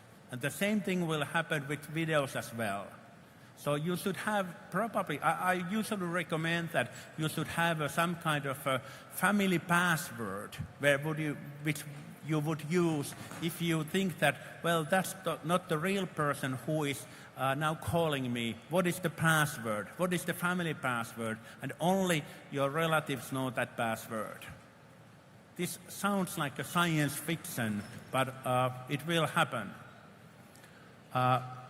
About the hallucination, I visited Serengeti last week, a little over a week ago, and if this would be a picture over there, I would still think about it. Could it be from there? Could there be such amount of giraffes and no other animals? Well, this is made by AI Chemo, and I said that produce a picture where there's a lot of giraffes but no other animals. So this is kind of a hallucination. It could be like this one, a picture with a lot of animals, but they are same breed. Then I'm going to bring you, before I give you the key takeaways, 6 myths about AI. The first one is AI will replace all human jobs.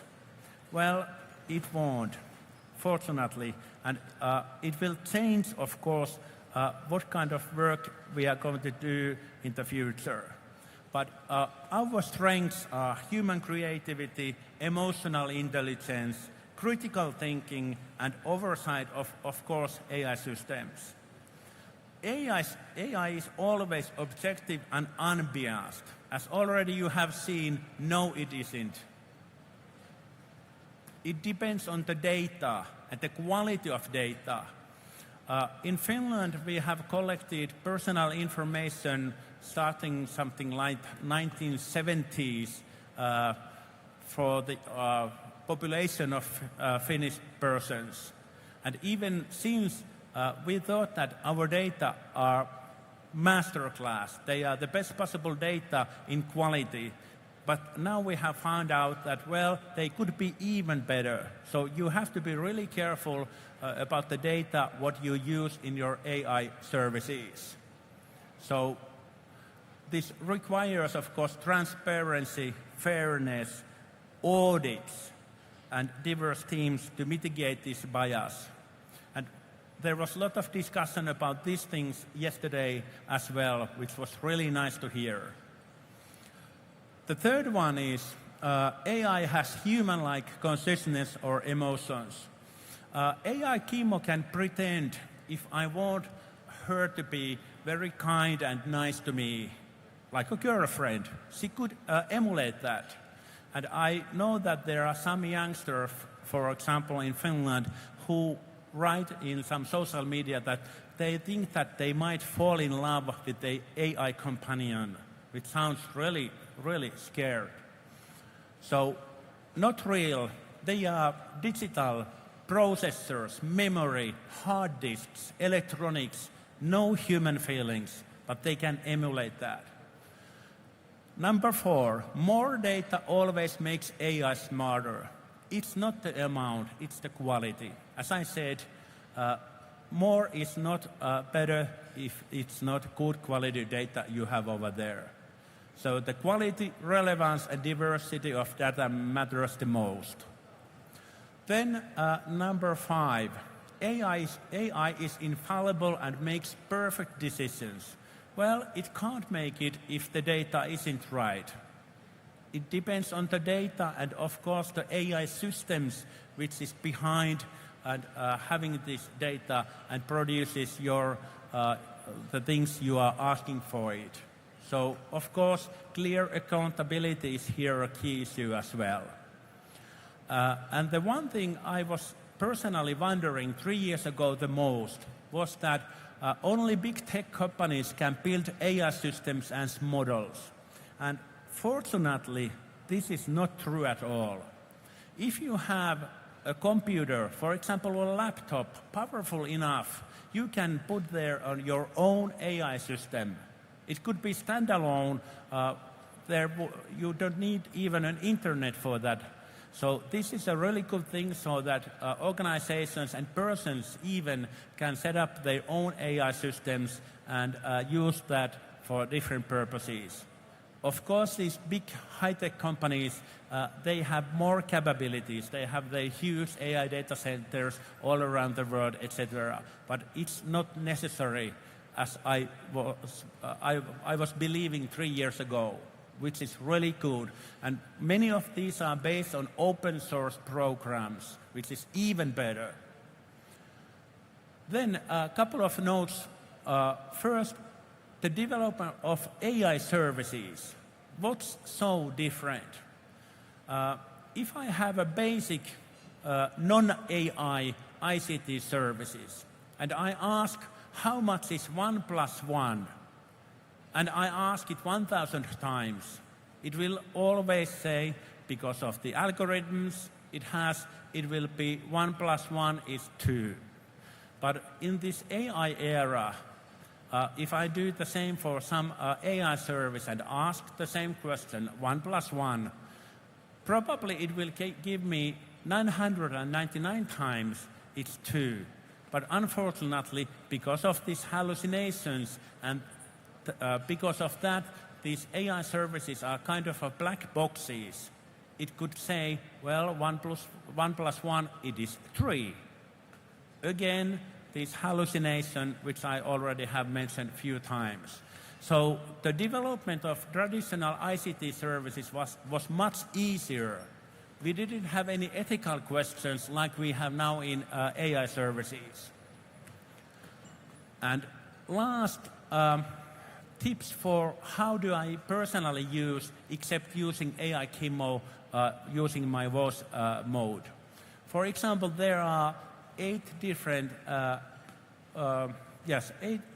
things I use AI Chemo, and the last one, which is on the bottom on red, is the latest one where I have been started using AI services. Most of the partly commercial, or of course also the free of charge versions, have now these kind of a deep search or more capabilities having versions where you can really study into details something you really need more information. I'm going to show you at the end of my presentation one thing regarding this one. So you have a really excellent expert in your service by using these deep study, deep search engines these new AI services have. And they started to appear on those ChatGPT, Microsoft Copilot, Google Gemini, XI, Grok, beginning of this year. So this is quite a new feature on these services. Then there are close to 20 other things I recommend you to do at your work, at your home. And please start using home these AI services. Many of my friends do, for example, this way that they have children, they make a bedtime story using AI. So they make a story, then they make pictures for there. They might nowadays make a video for that, and also they might do some kind of a song for that bedtime story as well. On the other hand, explaining children's homework in a more understandable way.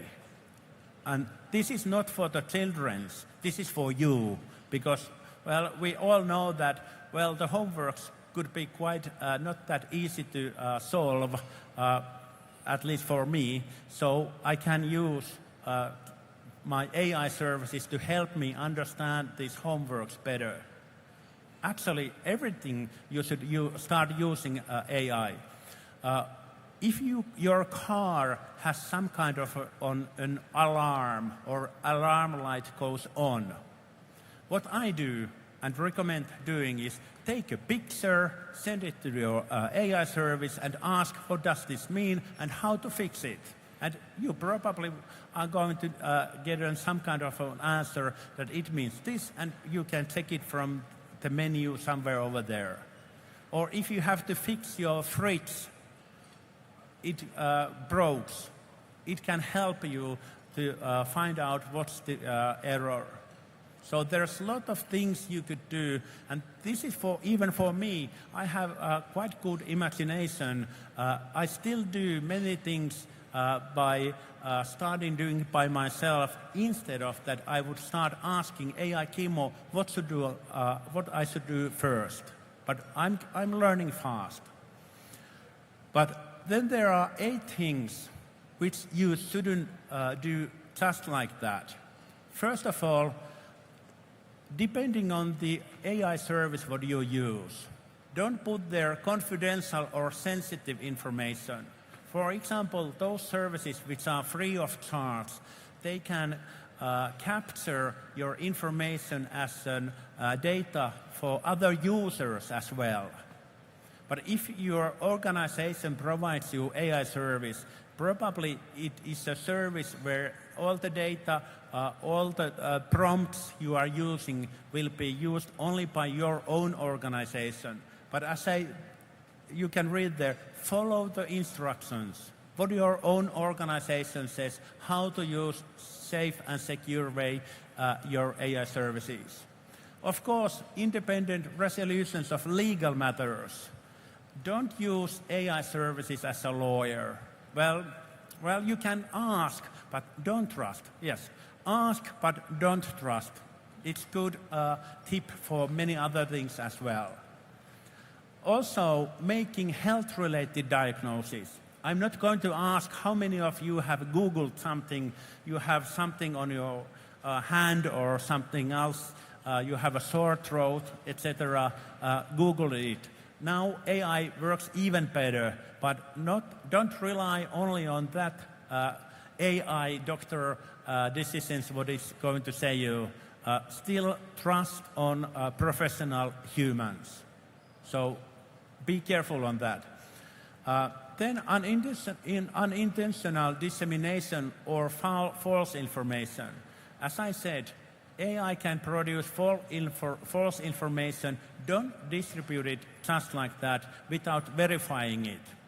I personally use 4 different AI services, and I use them also for fact-checking. So if one AI service says this one, then I'm going to ask another AI service, is this true? And if I'm still wondering, I use the third one.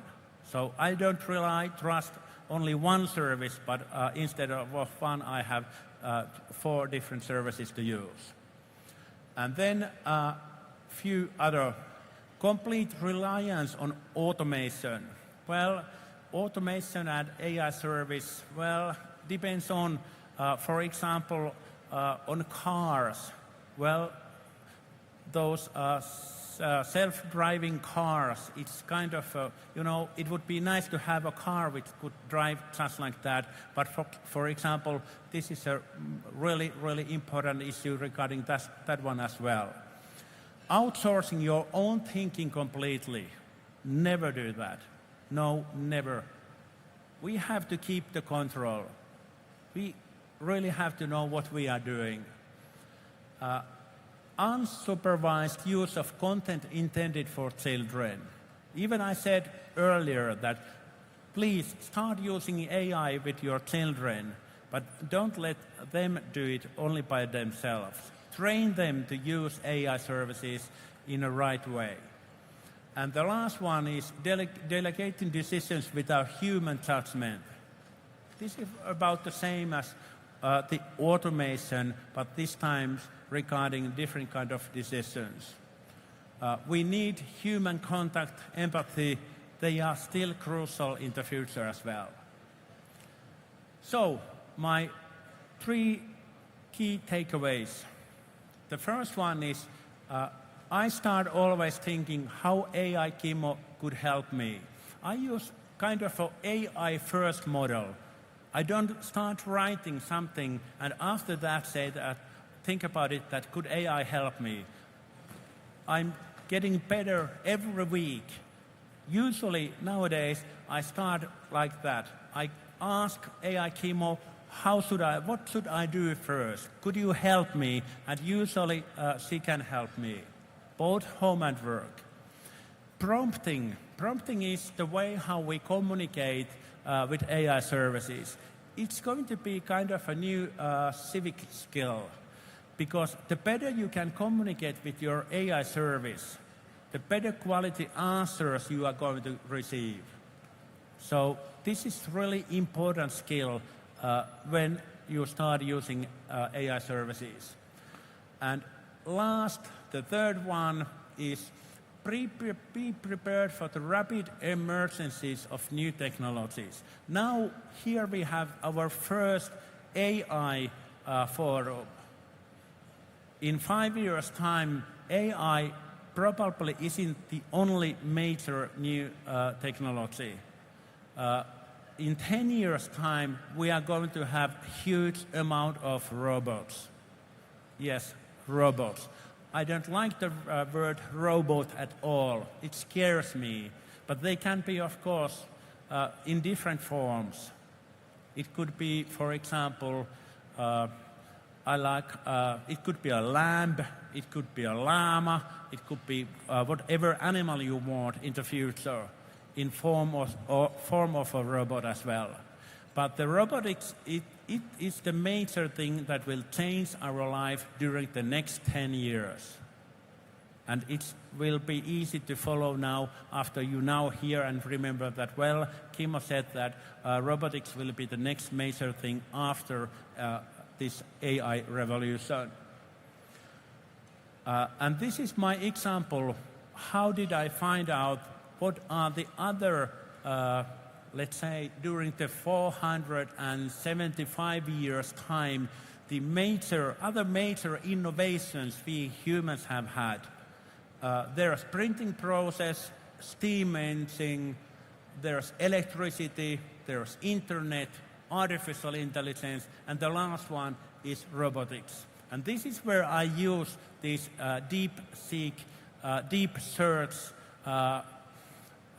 AI mechanisms to find out, and they produce me about 50-page report about these techniques and how they have evolved and how they have made a huge impact to our life during the close to 500 years.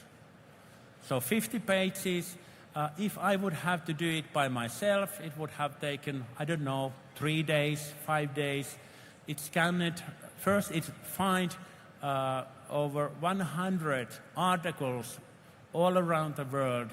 Then it collected those, read them, and then collected me a summary. And it depends on what you are asking. It starts maybe from 2 minutes to 20 minutes to produce a report like that one, where usually I might use a few days. So that's one reason why you should think about these new features where you can do this kind of deep searches. And finally,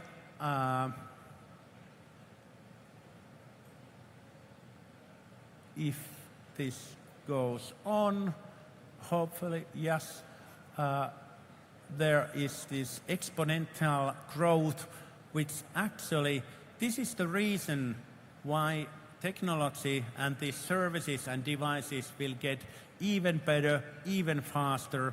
This is the picture which this starts from 1450s, but it's still getting more faster, for example, during the next 10 years' time. So the exponential growth of technology makes more capacity, more computing power, bigger data storages, faster data communications the next 10 years. And this is a picture AI Kimmo made myself. So the deep research into artificial intelligence brings enormous opportunities for all of us. We will have access to top AI-based experts in all fields. Now we talk about narrow intelligence, artificial intelligence. The next one will be general intelligence. So then AI will be at least as good as we humans are. And maybe sometime in the future, 20 years, 50 years, 100 years time, there will be something called super intelligence. Even I'm really interested in technology, as you can see. I'm also a little scared about this really fast pace of this AI development. But it will be interesting to see what's going to happen during the next 10 years. There's this picture as an example. As we saw earlier today, there were pictures generated by AI. I can honestly say all of these four in this picture are generated by AI Kimmo. There is no woman in the world like her in this picture. There's no elephant like that one. There's no view to Kilimanjaro, which is there, or there's no food like that one. Probably I think there is somewhere even a more beautiful view to Kilimanjaro as in this picture, but I haven't found it yet. Thank you very much. As in Finnish we say kiitos erittäin paljon, asante sana. Thank you.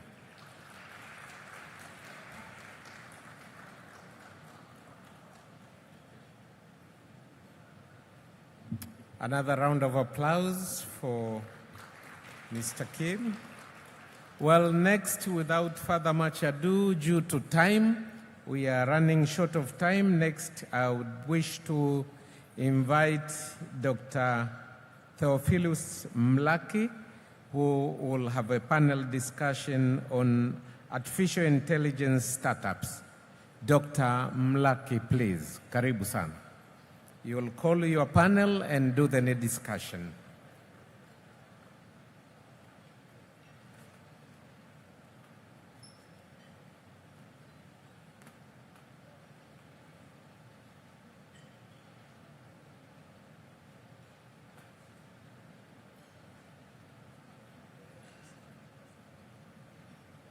Hello. Hello. Hello. Nice to see you all here today. Those who are continuing with lunch, please go on with your lunch. Those who have finished their lunch, please join me as well in this session. I want to say that it has been a very nice pleasure for me to be moderating in this session, because I retired some 20 years ago, and I have this opportunity now to come and sit with you. So for me, it's a good thing. All the presentations have been very nice. When you retire, you think that the world is going to end tomorrow. Then you come to a session like this and you see very nice presentation, and you know that the world is still there. So I want to thank you all for keeping the world going with your AI. This session is going to deal with really the startups, but the projects which are really focusing on shaping business and enhancing daily life. And we're going to focus on how do we build such projects, or the people who are going to speak here, how have they built their projects, the element of funding, and the element of scaling. The element of scaling.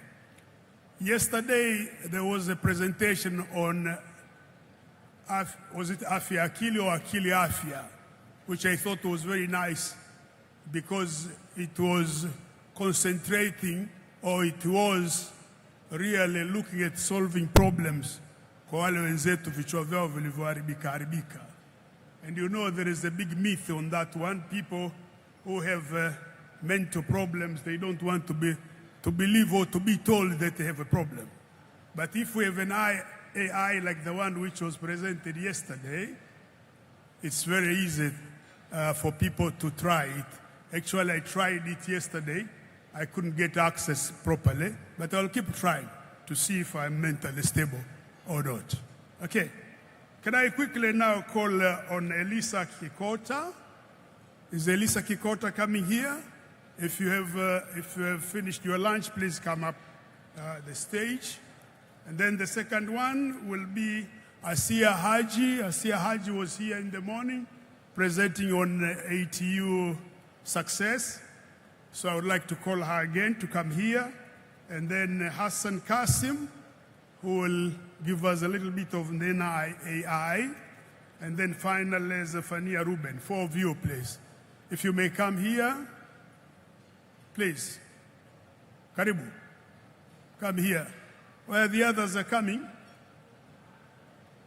I told you about the afya akili AI ile nimeipenda kwa sababu wanasema kulikuwa na kiongozi wa nchi alikwenda kuona watu alikwenda kwenye hospitali ya vichaa kwenda kuwasalimia.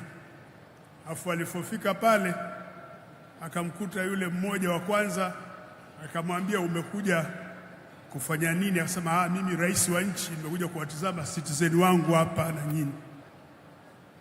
Yule akamwambia kwa hiyo wewe watakusaidia sana kwenye hiyo hospitali. Anamwambia rais, watakusaidia sana maana mimi nilikuwa kama wewe, nilikuwa na mimi najifikiria kama mimi ni rais wa nchi, lakini wamenitibu hapa nimepata nafuu.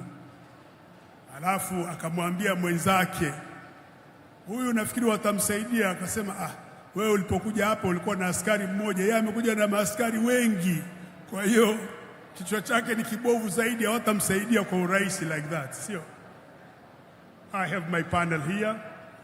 If I would like you now to introduce yourself and then try to make a short presentation, try to have a short speak on your project, focusing on how you built your project, how you fund your project, how you scale your project. Let's give a round of applause for them, please. Wale ambao wana chakula. Tuwapigie makofi. Asante. Thank you.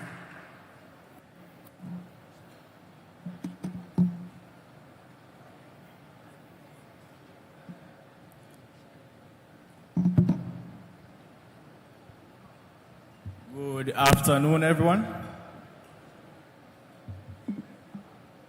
Can I have my presentation presented, please?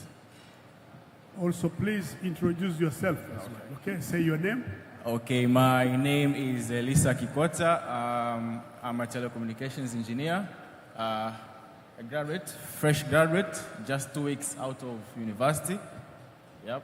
So, without wasting time, my project is called WildGuard, an AI-powered animal tracking system. So, as I introduce myself, my name is Elisa Kikota. I'm a telecommunications engineer, now soon to hold a bachelor degree. So, I specialize in IoT, web development, and project management. That's a brief intro about myself.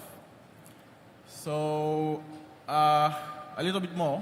Last year, I was privileged to present one of my innovations called Judici, which is an AI-powered humanoid. So it can see, it can hear, and it can talk back. I was having the privilege of presenting it in front of the Prime Minister, so he was very happy with it. And I remember that day I didn't wash my hand till in the evening, and I told myself, get into your common senses. You just have to take a bath. So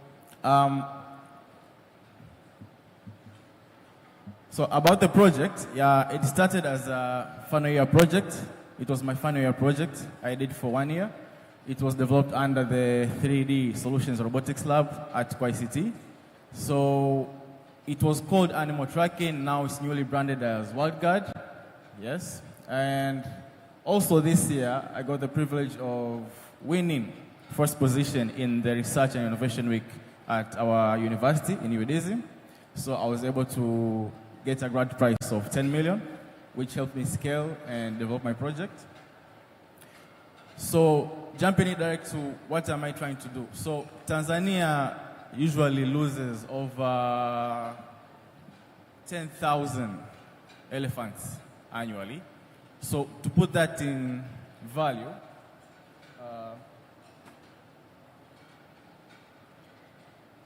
I think my slide is stuck.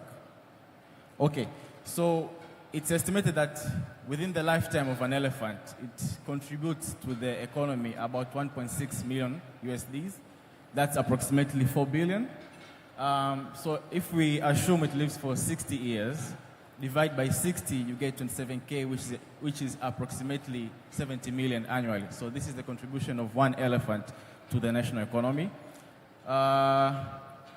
So it's important to keep these animals alive. So on the downside of this, in the black market, if we take a fully grown elephant, if we take its ivory, which is 90 kilograms, this is approximately equal to 700 million Tanzanian shillings. So you can see poachers are really benefiting. So what can we do about this?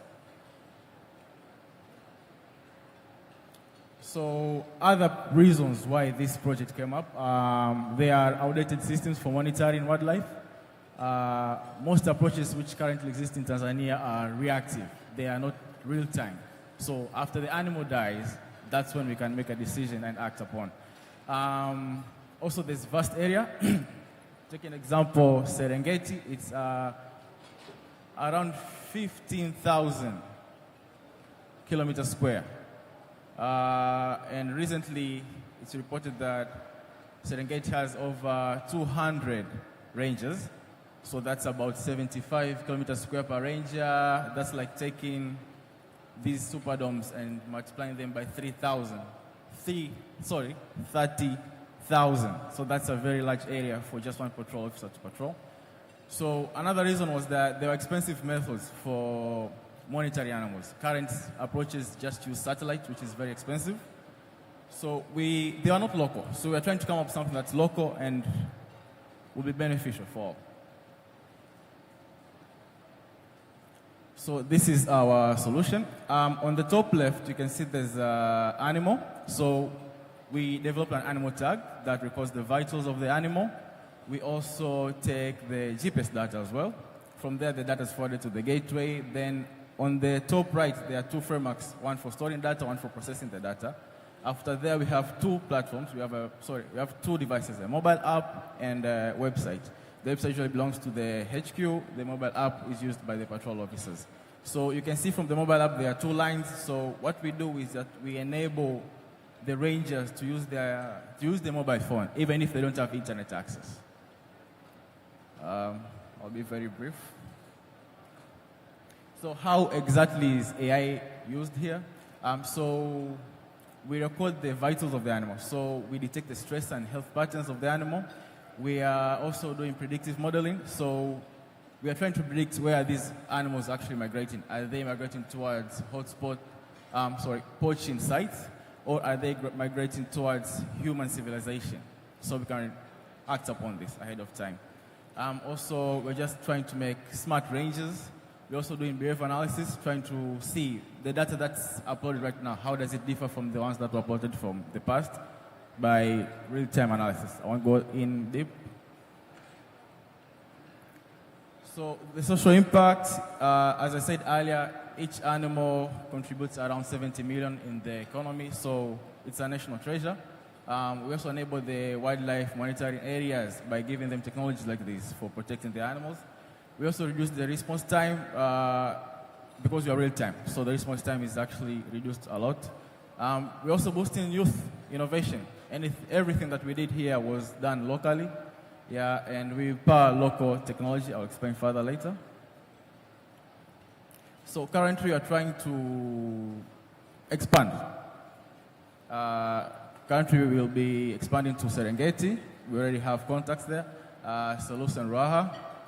And by this year, we're actually planning to produce 10 units luckily from the grant prize that we're able to get, we can now produce these 10 units that will be deployed soon. So how competitive are we? Locally, they're running on old tech, manual, I can say, manual work. Internationally, it's satellite, very expensive. What we do, we just built this customly, just for Tanzania. It's affordable, offline, also strong integration with the community, because we have a lot of actors in the system which are local people. Also, we do predictive anomaly detection. So this is our product lineup. We have a hardware, a website, a mobile app, and the models. So on the two left pictures, that's what I submitted for my final year project. It's a bit rough. Thanks to the grant prize, we are able to design PCBs locally through talents from our university. The surface area was reduced by by 3/3, so it's now just a quarter of the original size. We also made smaller chips to enable the offline functionality of the mobile phone. And this is on the hardware. And on the software side, we have a research tool where one can use these models that I've been talking about, the predictive and the anomaly detection. So how do we earn money? We sell the tags. We have maintenance costs. We also do model subscriptions. How do we determine our prices? It's cost plus pricing. So currently, we actually need around 50 million in our bank accounts to successfully serve 2 of our initial customers that we already have. So we're actually working around that. Yeah, I won't go in deep. So for full-scale development across East Africa, after preparing the business plan through marketing, economic, and other analysis that we did, we actually need around 1.28 billion to fully deploy our system. So yeah, it's a lot, but that will help us. So currently we are fighting to fully deploy a fully functional MVP. We're already done with registration with Brella, so we are formally known. And the other stages are to come. So to those with concerns, is there unemployment? No. We actually made job opportunities for the IoT, the software part, and the maintenance part as well. Does it make us lazy? No, it just increases our efficiency. Ethically, our devices aren't invasive, that they aren't put inside the animal's body, they're just put outside, so they don't really affect the animal. Data security, first priority. Trust building, it's a must. So right now we're just 2 under the mentorship of Professor Baraka Maiseli, currently the principal of ICT. So we are doing our best. We're actually doing our very best. Yeah. And lastly, if to summarize this, our mission is just to save wildlife, but smart. Our vision to becoming a lead in Africa's conservation technology space. So we are bridging the gap between innovation and conservation. And at the end of the day, we just have to imagine a world where the next generation just won't learn about elephants, but will actually get to see them. So, Thank you. That is me. Just while you're still there, you showed that you had discussion with people of TANAPA. Yes. Yeah, the Wildlife Division. What is their response? Can they acquire your system? Can they use your system in the future permanently? Or? Okay, it's not actually TANAPA. We're planning to reach TANAPA, but it's a reserve within. You are? It's not actually TANAPA. We are planning to reach out to TANAPA. Oh, you have not yet? Yes, but we have another reserve in Serengeti of which we are currently working with. So we are actually in our 4th Agile Circle. Okay. Yes. Yeah. Okay. Thank you. Thank you. Thank you. Let's give a round of applause for him, please. Thanks very much. Can I take to the second one? I would like Asia first. Can you give it to Asia Haji? You spoke a little bit in the morning, so I hope you will not use as much time. You want to use the microphone there, or you talk from there? You'll speak from there, okay? Yeah. Please, you have the floor. Introduce yourself again.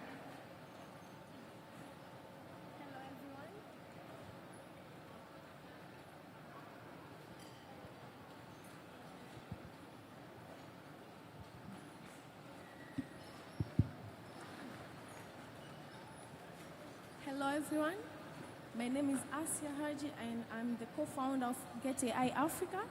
And firstly, let me start with the problem that we are trying to solve in Get AI. So there is this issue in Kenya. There's this product called bleaching product with a company called the Jig, and people in Kenya misuse the product due to the limited information. And the label of the product say for cleaning, but people misuse that misunderstand that information and start misusing the product for aborting, for bleaching their skin, and it causes a lot of health complication and other complication. So this problem is everywhere in Africa, whereby many local African product doesn't have enough information. So people, they don't have enough information about the product they buy.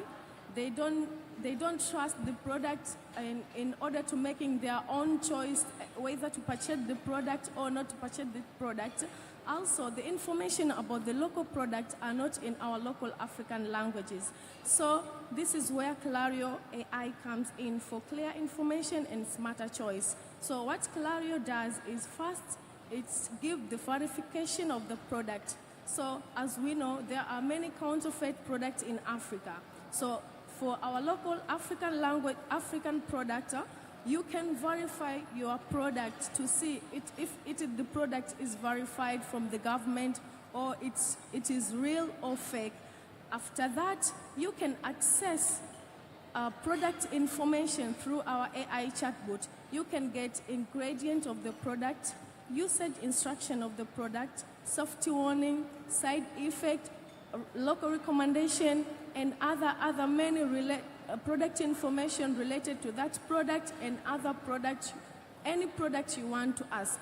So, and you can access that information in your local language. You can change the language that you are comfortable with. You can change in English and in your local language, for example, Swahili, Amharic, and other local African languages. So in that case, for the consumer in Africa, they can access the product, the information about the local product in their language. But what we offer for our businesses, for brands, for the brands, every businesses want to know how to grow their company. For example, many brands, they flying high, like they don't have enough, or they don't have a trusted feedback directly from their customer, so they can draw in smarter way. So we are offering them a platform to manage their product. They manage their product information so that their customer can access the product information, so that they can build trust between them and their customer. So we're offering them feedback from their customer. They can get a real feedback from their customer, because their customer can access their product, their information, and they can give a real feedback from them. Also from the chat response, we give them the chat response from their customer, so that they can know how their customer interacts with their product. They can know what their customer wants and how they can grow their businesses. And from there, also, if the product is accessible in many people in Africa, they can use the tool at their marketing and promotion, so they can grow their businesses to reach many people as possible. So from there, we can build trust from customer and businesses, because a customer, they can know the product they are buying, the information about the product they are buying, the ingredient about the product they are buying. From that, the customer can trust the product. They can trust our own local African products, because now they can access the information. But as the problem is, we African, like to buy product from other country because we trust them. And why we trust them? Because we know them.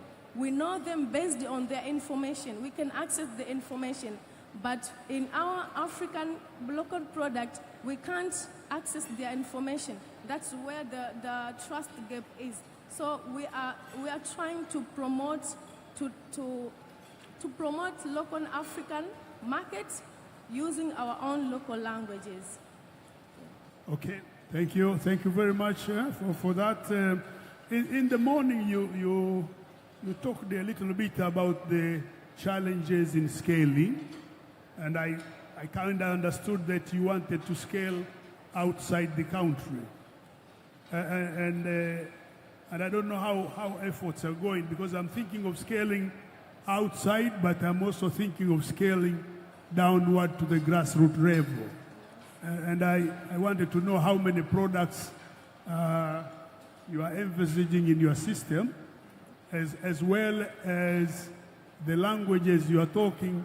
Maybe in Tanzania you talk Swahili only, or you are talking also the tribal languages down. So the scaling element where you say you wanted to try also to reach out of the country. I think you talked about Kenya or something like that. And I'm concerned on the element of scaling to a bigger population or used to a bigger population in Tanzania. What's your opinion on that?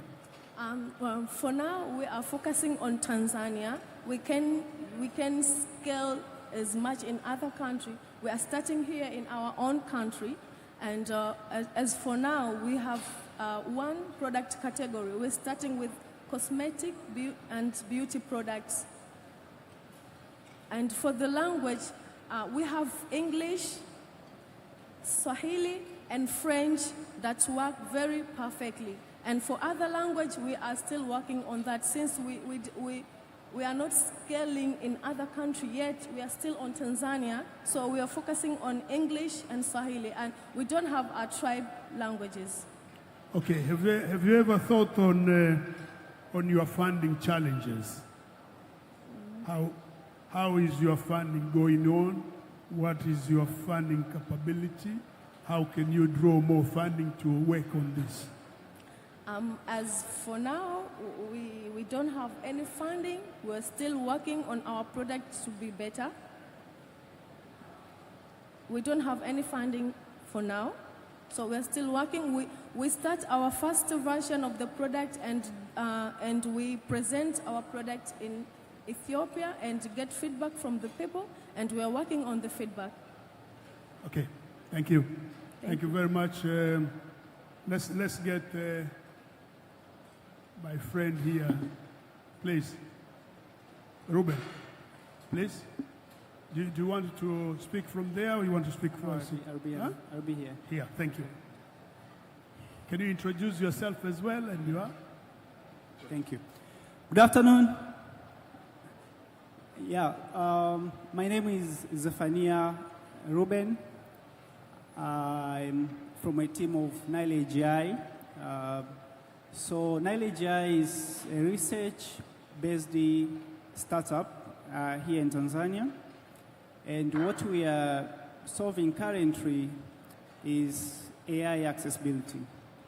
So a lot of us here now have access to different AI tools, and we know them, and we can access them anywhere with internet, let's say internet connection and bundles. So it happened, I went somewhere where there was like no internet, and I struggled because currently I'm too dependent to these AI tools. So I wanted to process some information, and I wasn't able to do that because I had no access to internet.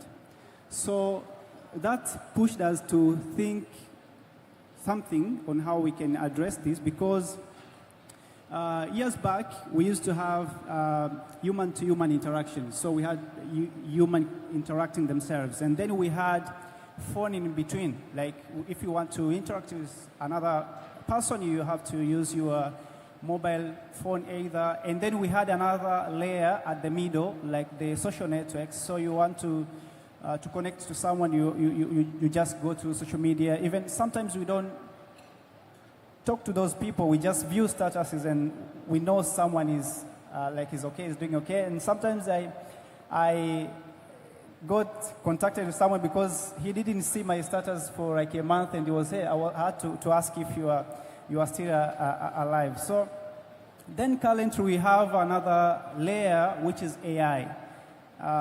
You can put this into perspective. Like when I want to communicate to someone, I have the idea what I want to do, and then I have to consult an AI system to help me craft something, and then I push if it's a message, if it's a content, and then sometimes that person, when he receives that content, he also puts into another AI tool, like, hey, summarize this for me, because people don't have time now. So, and then he gets back another AI generated content, and then he pushes the content back to people. So you find like you have human, AI, human, and then like AI to human, to AI to human to AI, AI to human, and then that's chain goes that way.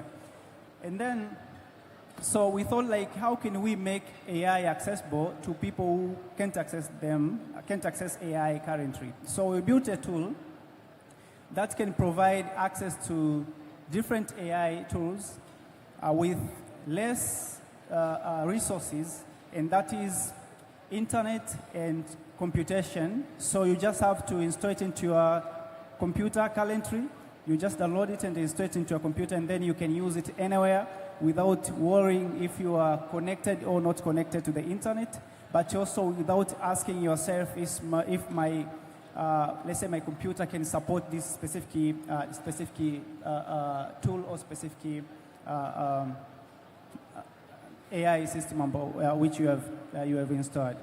So what we are doing currently, we are working with businesses. Like our business model is more B2B. So we are helping businesses to structure or to craft those internalized AI systems for two reasons. The first one is accessibility, and the other reason is data protection, because we know companies or businesses process a lot of information, and when you think of using these proprietary available AI tools, you are sending your data to a different location, which might be very sensitive to what you are doing actually, either to your business or to your company. So when you have this internal AI system for your company internally, that guarantees you data protection, but also accessibility regardless there is connection or there is no connection.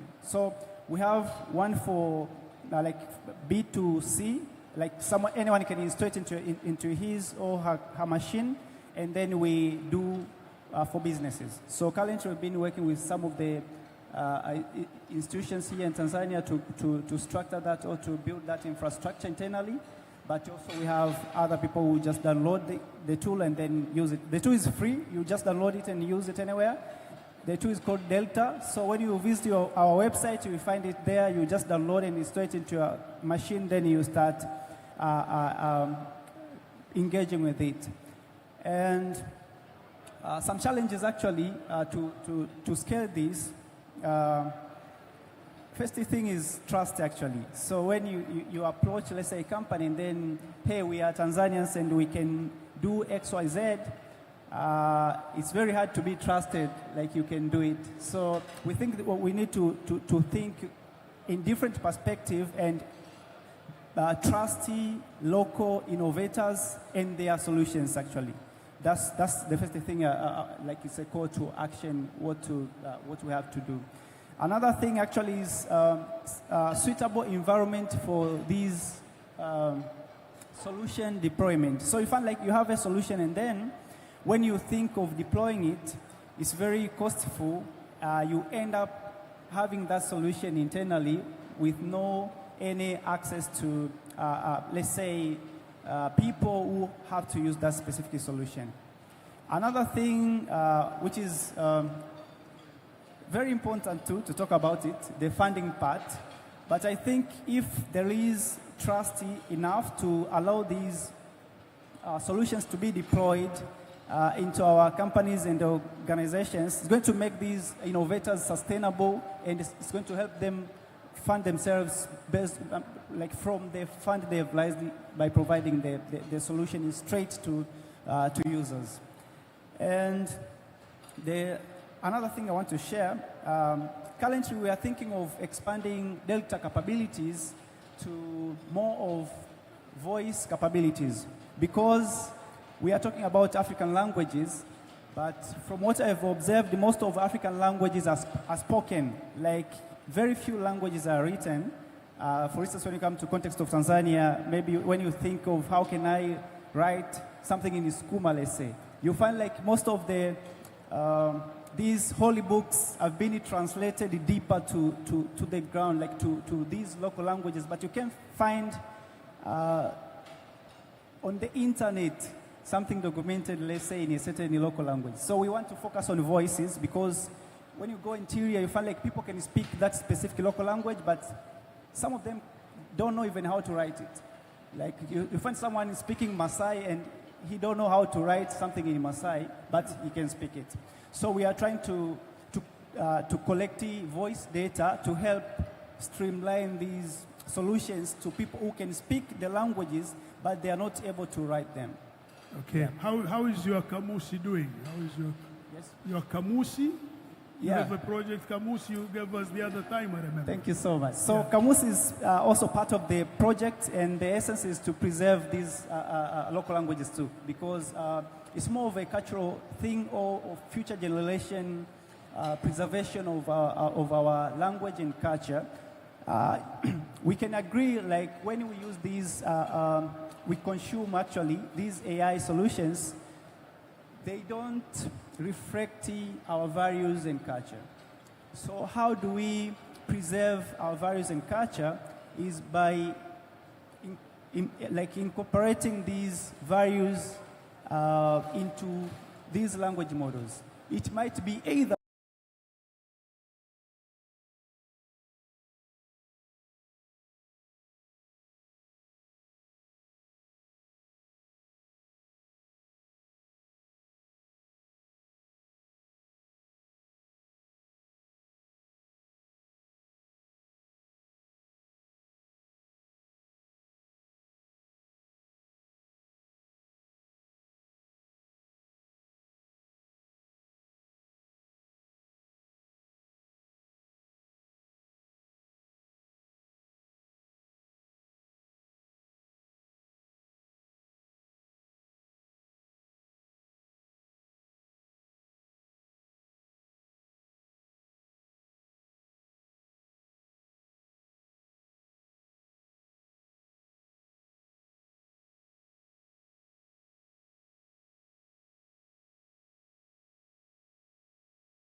So yeah, we faced this challenge that, okay, there are big companies like Google, ChatGPT that have very, very well-performing models, and we said like, so what do we add?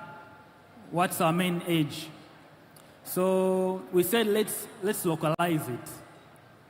Like, let's not only end in Swahili that is well-spoken, let's go even lower to core cultures of Tanzania, like maybe the tribes, the tribal languages, Sukuma, Chaga, you know, all that.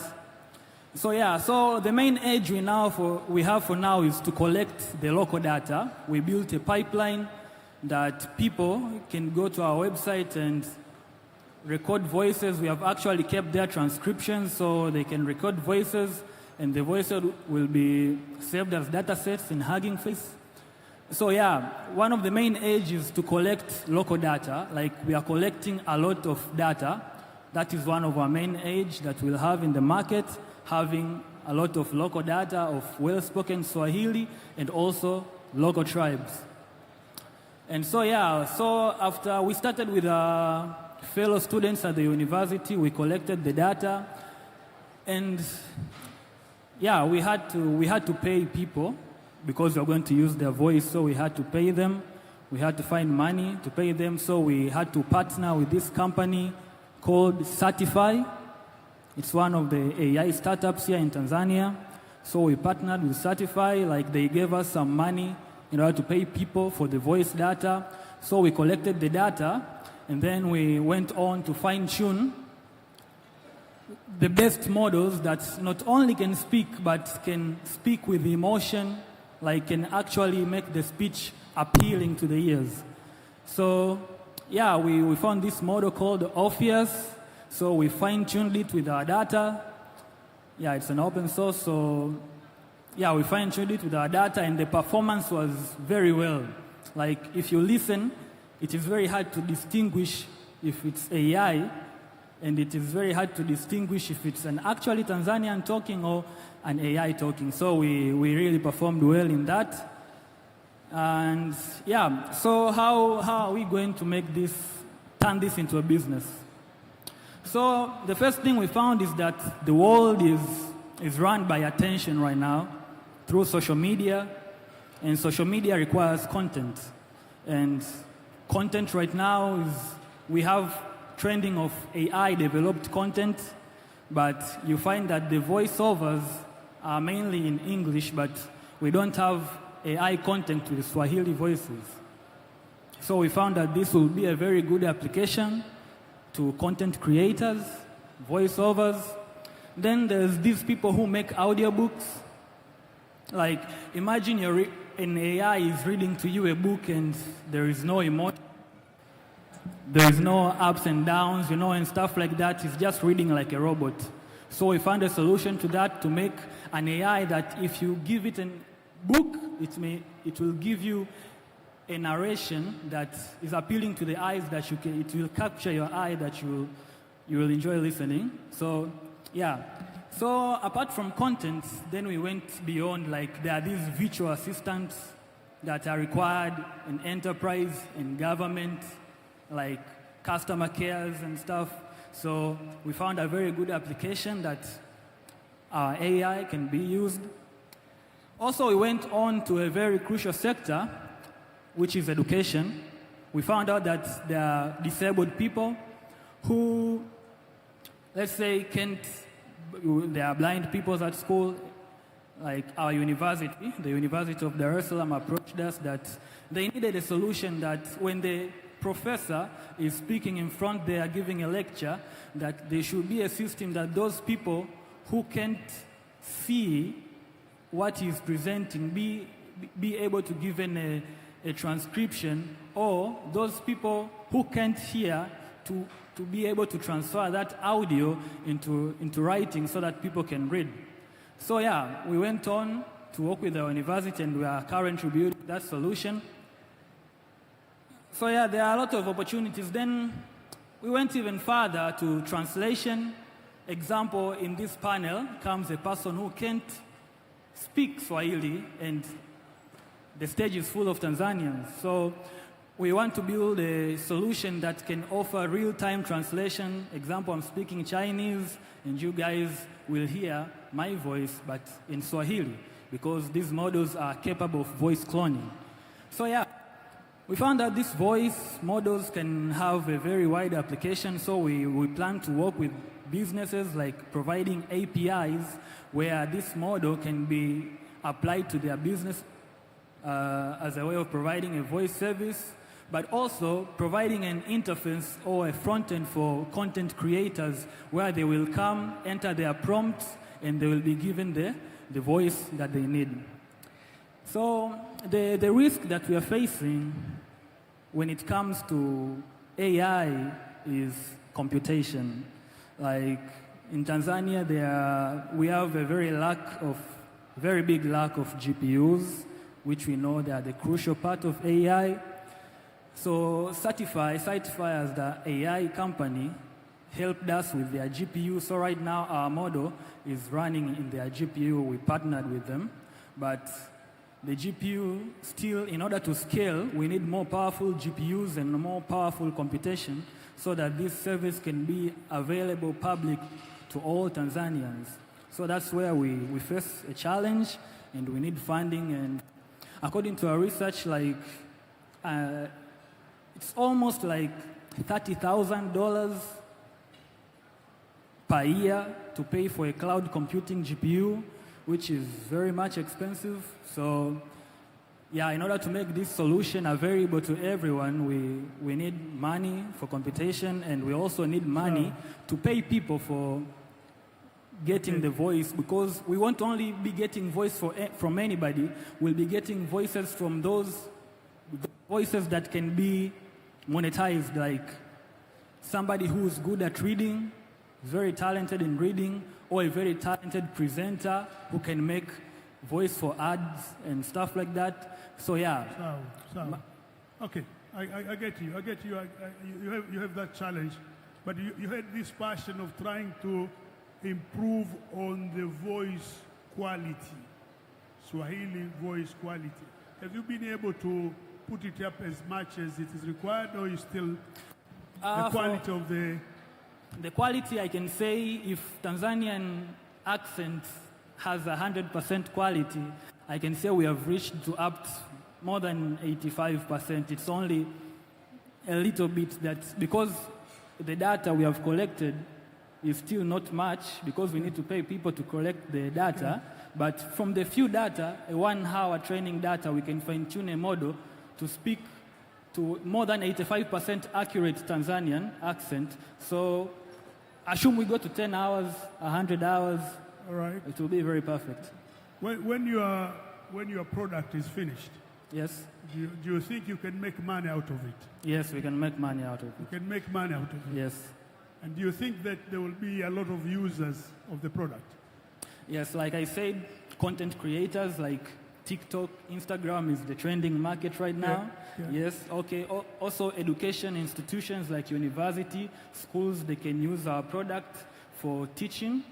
Like a teacher can speak, and it can transcribe into text for those who can't hear, and other stuff like that. Also, in enterprises for virtual assistants like customer care and stuff like that. Also maybe in tourism for translation, or in meetings, yeah, and stuff like that. Thank you. Let's give a round of applause for Hassan, please. Yeah? Thank you. Thank you very much. Is there anybody in the floor who would like to ask a question or make intervention? Do I see anybody wanting to ask a question or make an intervention, please? Yeah? Looks like nobody is there. Like George was saying, going once, going twice. Top. Thank you. Can I come back to you, either one of you or two of you? We want to develop these tools to improve the lives of people. We don't want to just develop things which destroy people, lives of people. In whatever you are doing, How many of you have this feeling of that my product will improve the lives of people? One. Two, my product will make money. Yeah? I want to hear, I already heard from him last, but any one of you who wants to speak on these two aspects before we close them. Your closing remarks, please. Okay, yeah, so I'll respond on improving lives of people. Yeah, so as I highlighted before, the current space of AI solutions is most of the tools we consume don't reflect us. That means if you want to improve the lives of Tanzanians, you have to create something that reflects their environment and their daily lives. So that's why we are trying our best to take the existing tools and infrastructures to make them relevant to our people or to the people of Tanzania, including me. And another aspect is to see how these AI, because AI itself is very difficult for AI itself to stand as a product, like you selling AI, when actually it comes to our context, that means you have to find something that is in between community and then put AI around that specific thing which is happening in the community.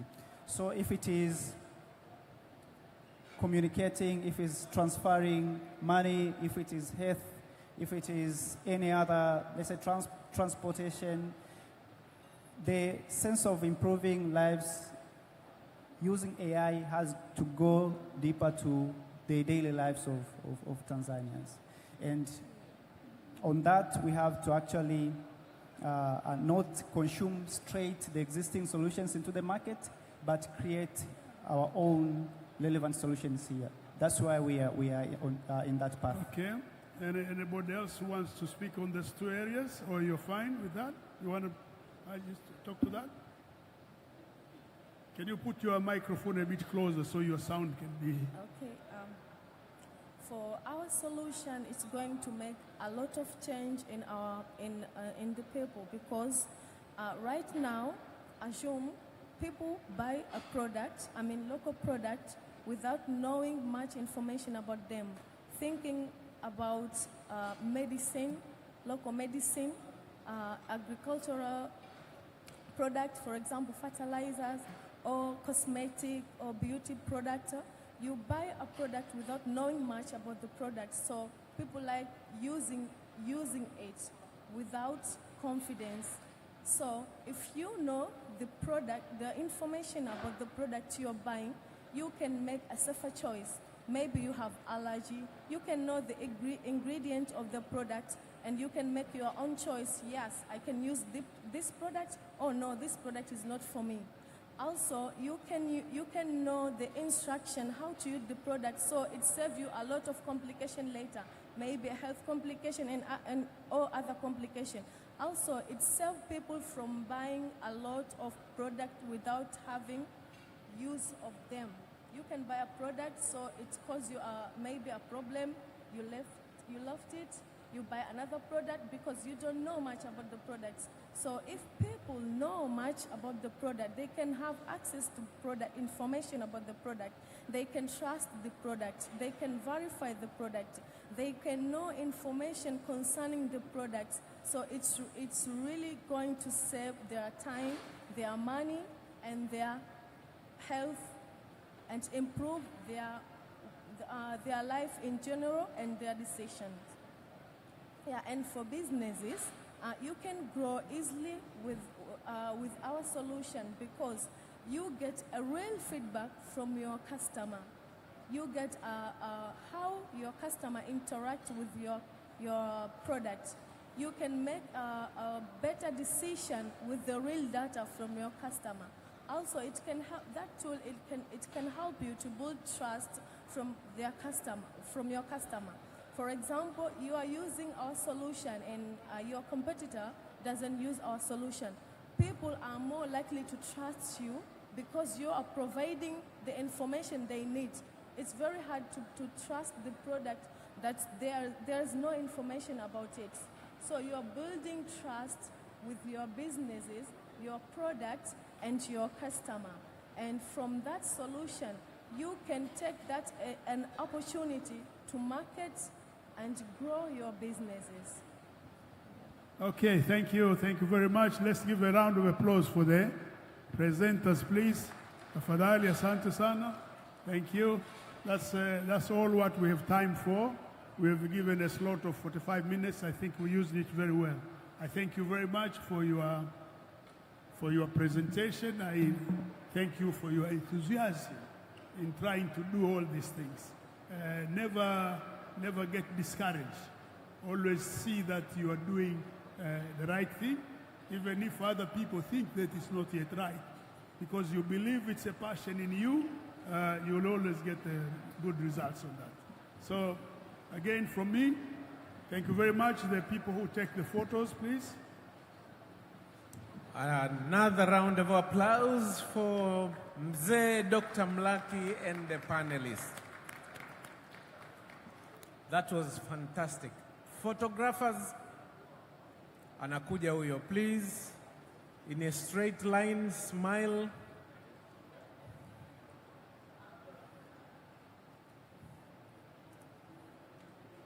Thank you very much.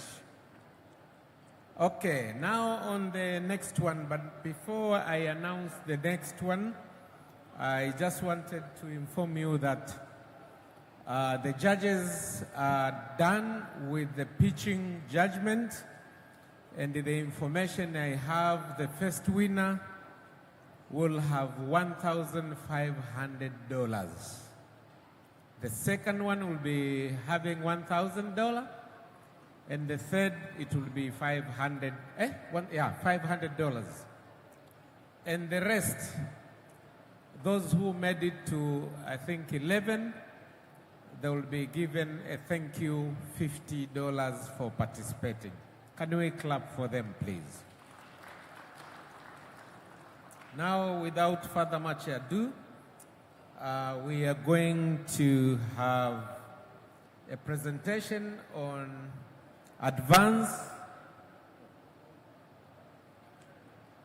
advances in AI, and this will be moderated by Jose Luis Gonzalez from the European Union delegation, and he will call up the panelists who are going to be in that panel. We have half an hour, so please let's make the time management count, as we still have 4 other presentations before we do the closing. Please, Jose, karibu. Jamani, tumkaribishe kwa makofi. Let's put our hands together for Jose. He's been waiting since morning. Karibu sana. Thank you. Good afternoon. Good afternoon, everybody. I see they did not serve chai or kahawa for lunch, but I'm going to do my best to try give you that, a bit of a boost for this session, because I know we're very tired. We had a lot of sessions, a lot of exciting conversations, but I think it's important for us also to hear in our new session about a genetic AI from 2 very esteemed professors.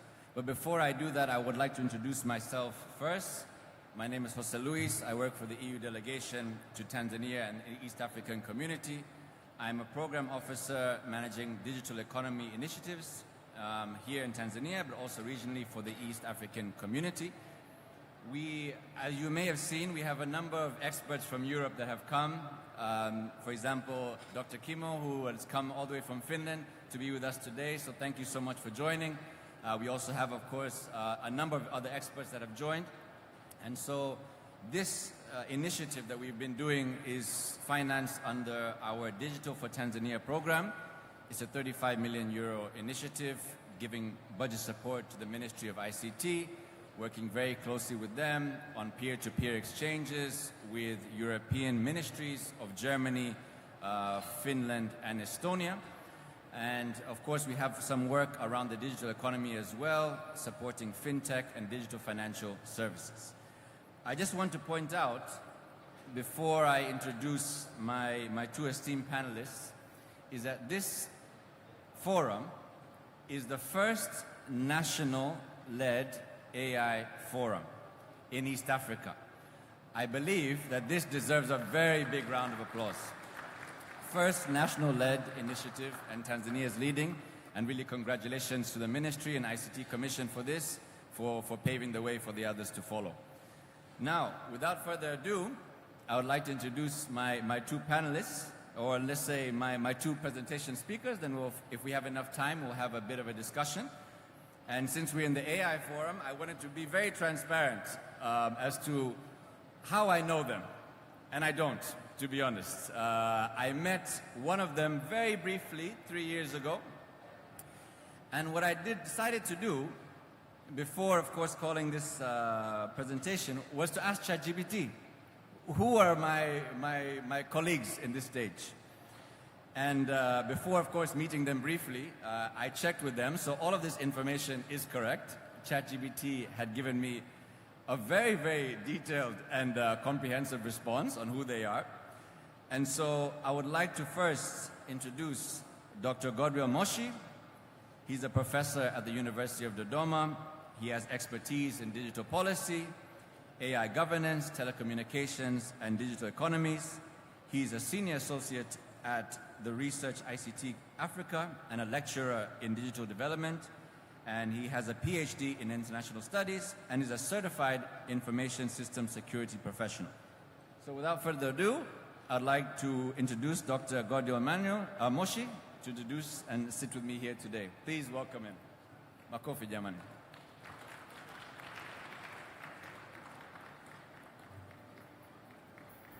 Thank you, Doctor. Now to introduce our second presenter. His name is Dr. Mohammadi. He's the University of Dar es Salaam professor as well.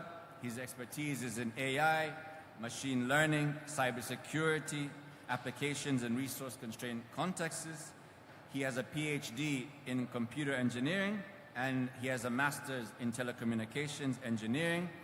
He is a lecturer and former head of department at UDOM, and he's published a number of topics on intelligent network systems. So without further ado, please also give a warm welcome to Dr. Mohammadi. Karibu sana.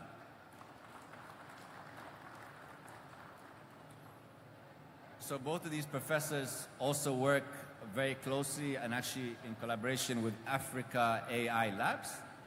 And they, of course, explain a bit more about agenetic AI, and of course give us a bit more of a technical discussion and a technical direction to our conversations this morning. So I'd like to first call on our first presenter, Dr. Godwill, to give us his presentation. Karibu sana.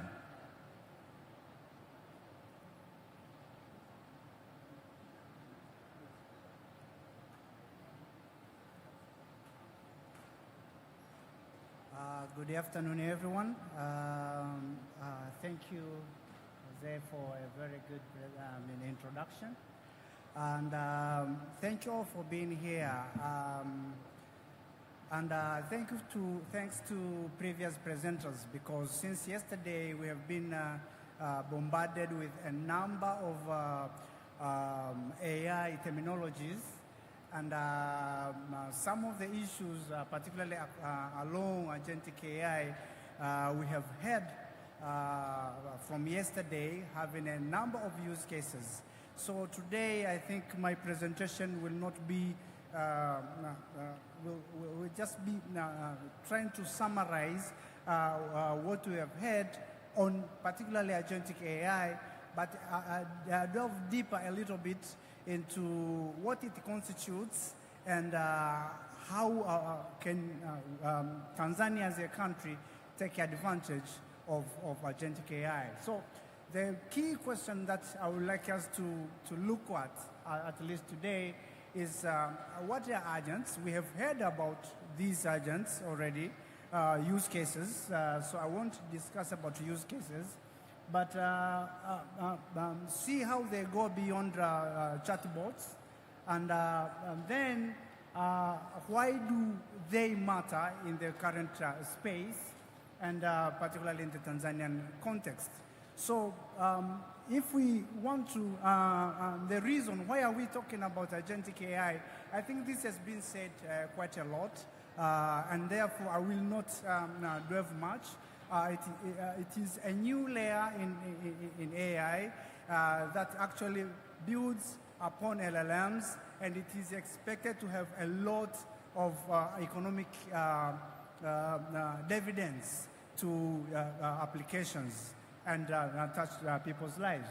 Now, we all are aware of the various chatbots that we have been working on, particularly ChatGPT, Grok, etc. But when we talk about agentic AI, is like going behind that chatbot and trying to add various aspects of automation beyond just sending a chat, sending a prompt, and having a response, but is adding more workflows, more automation, and adding action to LLMs, so that we can empower them with reasoning and action to help us automate a number of activities. And thanks to the previous panel, it also touched a number of these use cases. So I want to go a little bit back and try to think, what is an agentic AI? Yeah, given definitions that we have gone through and are elsewhere. So some of the definitions on agentic AI we have from OpenAI, that they say it's just a system that accomplishes tasks on your behalf. So there is an issue of task, a particular task that you have to give it to AI, but it's beyond informational. It adds action on top of it. So if you like to understand a little bit in the grammatic way, you have a prompt that you will fire it to an LLM. In the previous LLMs and chatbots, we were just dealing with those LLMs as they are. But now we have a different format where we can add more context, and context can comprise of various aspects like and various tools like search engine, making calculations, etc., so as to make LLMs more useful to us. And therefore, we can also connect them even to our databases and other external tools. And this has added life to LLMs. And this is the power of the agents that we have. But with this, I want to communicate. Communicate on the stack, a general stack that we use with agentic AI, so that we can understand agentic AI is from the data infrastructure and LLMs. We have those foundational models, and most of them now, the space is kind of already fixed currently. We have these big organizations like OpenAI, Google, DeepSeek, and the others that have built those, and they are distributed worldwide. But agents are built on top of that, and it's really like an OS operating system vis-a-vis applications, whereby agentic AI agents are just like applications that are built on this new platform that is, we can look at it as an OS. We have few OSs, but we have so many applications. And that's where the opportunity is, that we can build a lot of applications on top of LLMs. Just trying to go faster. So in understanding the context of agentic AI, the brain that we use, that will be used for making decisions, are these LLMs. And this is important to understand because whatever limitations we will have on either of these LLMs, that will affect what will come afterwards. And that is one of the key issues. Based on time, I will just go into the opportunities and challenges. Others, the slides will be available afterwards. So for us to understand better, I would like to introduce this brain vis-a-vis application, or kind of an OS vis-a-vis applications kind of a model. And if you look at it, you can see that the brain of every AI agent is the LLM. And above those, or on top of those, is where we have agents. And agents we talk about user prompts, system prompts, protocols, various protocols that we use, tools, etc. And I would like us to understand this model and framework, I would say.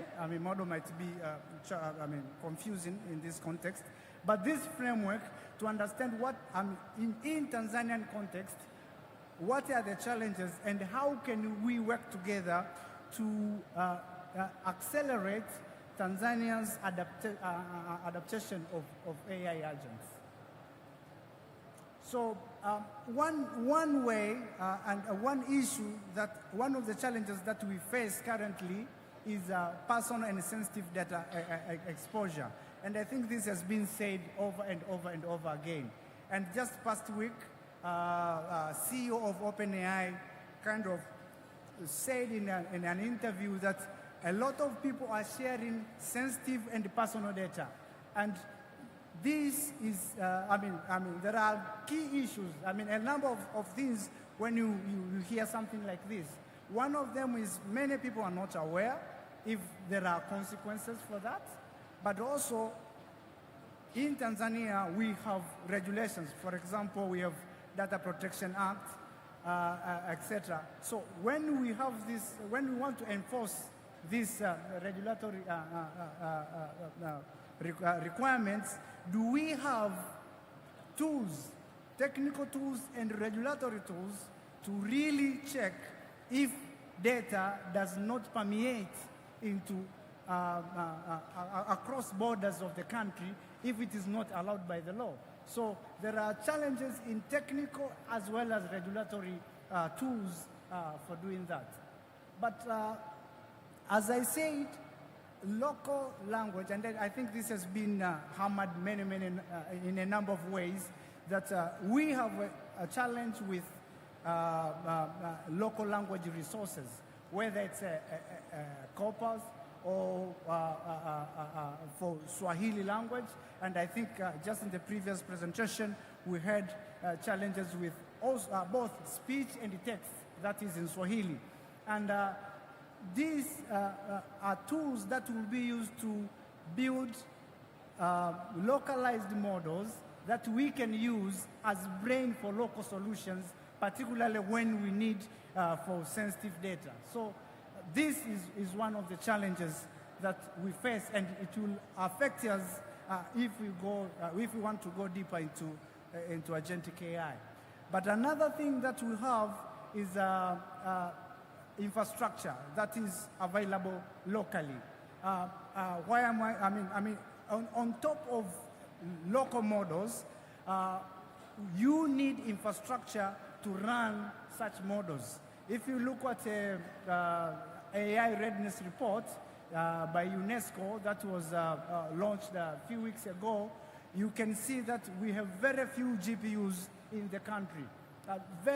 small pockets of GPUs, and some of the GPUs, some of the high-end GPUs cannot be imported into Tanzania. So that's a challenge, and I think government officials here, those are things that they can mend, they can work with, so as to alleviate these issues. But particularly on the local the infrastructure, when you have models and you cannot run them locally, then you'll end running them outside of the country, and because they have resources. And that will, and if you don't have controls on what data gets there, then that will be a challenge. And it will be contrary to some of the laws that we already have. So those are some of the challenges. So if we go back to the framework that I gave at the beginning, you can see those challenges that if data goes from the agents and to LLMs and vice versa, what are previous guidelines that we have? Technical as well as regulatory and mechanisms. But also, if we customize some of the free models out there, do we have enough corpus to train those models to be contextualized to Tanzania? But also, do we have infrastructure that is available locally that we can use that infrastructure to not only to train, but also to fine-tune and to provide inference when it is ready for use? So I'm ending with a quote that with AI, profound paradigm shift, agentic AI provide or presents a significant low-hanging fruit opportunity for deployment as intelligent computer applications, but establishing necessary guidelines, local infrastructure, our country can cultivate a vibrant ecosystem of AI agents tailored to our unique solutions. Thank you.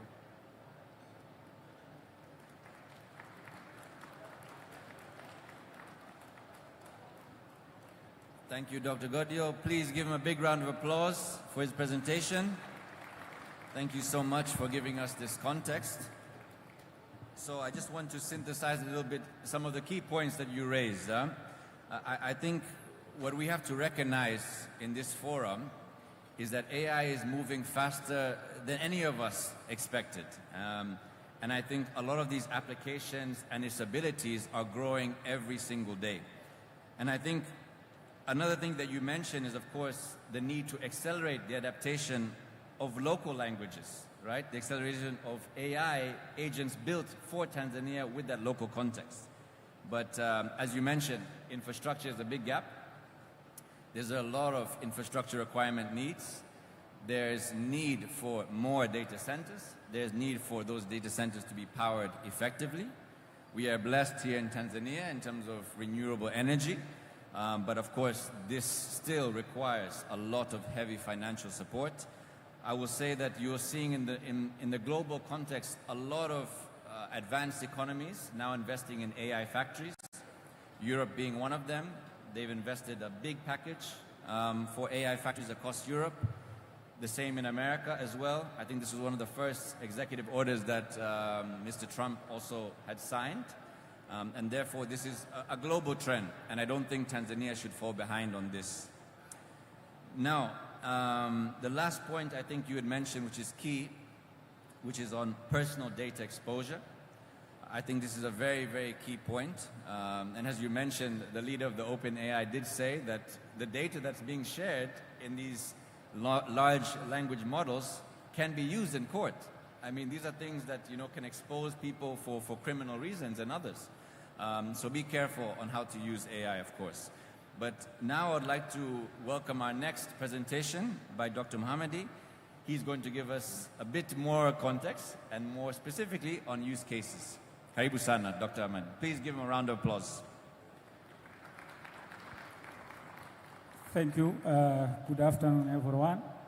As introduced, my name is Mohammed Mjahidi from the University of Dodoma. I'm the lecturer in the College of Informatics and Virtual Education. As I also introduced yesterday, I'm the lead of the African Artificial Intelligence Lab. The lab is collaboration between the University of Dodoma and the Nelson Mandela African Institution of Science and Technology. So what I want to bring here today is just a short journey, and this one is started during the 2022. It's like 3 years ago. From the lab communities, we asked ourselves a simple question: where is the Swahili or generative pre-trained transformer or Swahili GPT? Where is it in Tanzania? Have you seen it, somewhere, or someone just developed some kind of model like that one? Of course, for me, I just do a research, these few days ago. I see just one, they call it Uliza Llama, and of course it's developed by, I think it's a Cassandra company, if I'm not mistaken. So that's the question we asked ourselves 3 years ago. So that question transformed us into the initiatives that we want to develop Swahili large language models. And of course, that Swahili large language model, nowadays we use the DeepSeek approach to develop that kind of models, particularly for Swahili and African language. So today I will share the story of the technical playbooks and the impact we are already seeing on the grounds. But before diving into this journey, it is important to recognize the theme that shaped us every decision we made, every question that we asked ourselves, how we are going to develop that kind of Swahili large language model if we don't have enough resources. Of course, that was a big question because we had the labs, but those days we didn't have capacity, computing infrastructure. So that was the problems we have. So some of the early exploration, such as building AI-powered tools or digitizing paper records using optical character recognitions, were severely limited by lack of local computing infrastructure. So these are the facts that we have in our lab. So we lack those computing resources. How we are going to have that kind of large language models. So, for instance, for example, yesterday I just presented, we presented like 3 tools. Those tools they're just doing predictions, detections. Sometimes we need some recommendations from those tools. How we are going to get recommendations? We have to integrate those tools with large language models. So if we have to integrate with those tools with the large language models, and we don't have the Swahili large language or the local large language models in Tanzania, how we are going to integrate? Because, in Tanzania there is some part of policies that restrict some of the data to be posted outside of the Tanzania. So this is a constraint that just limited us to do our research and also to do some development of these AI solutions. And sometimes we see those external large language models. They are very expensive, to provide those APIs. And sometimes they are very, they just have high delays, especially during the peak hours. And also, it can take a lot of times. For example, if we decided, for example, I'm just taking an example of, most of the times those prescriptions from the hospital that are written by doctors, they are paper-based, and of course, if you want to digitize them, it will take a lot of time, and it will require a large number of human resources. So, to avoid wasting of time, so that we can have those, prescriptions that are paper-based, to have a digitized data, we need to have those large language models that they can just read those documents. So, and we know we cannot just send those documents outside. That's why we need those local large language models. So for that case, we realized most cutting-edge large language models, they have, Swahili. So we can see Swahili or African language in their training data. But Swahili it is it's about 2 million people that are speaking Swahili in East African and outside the East Africans. But these models, most of them, they have just barely invisible or just a few dialects of Swahili language. There is Kenyan Swahili, Tanzanian Swahili, so they just lack those contexts.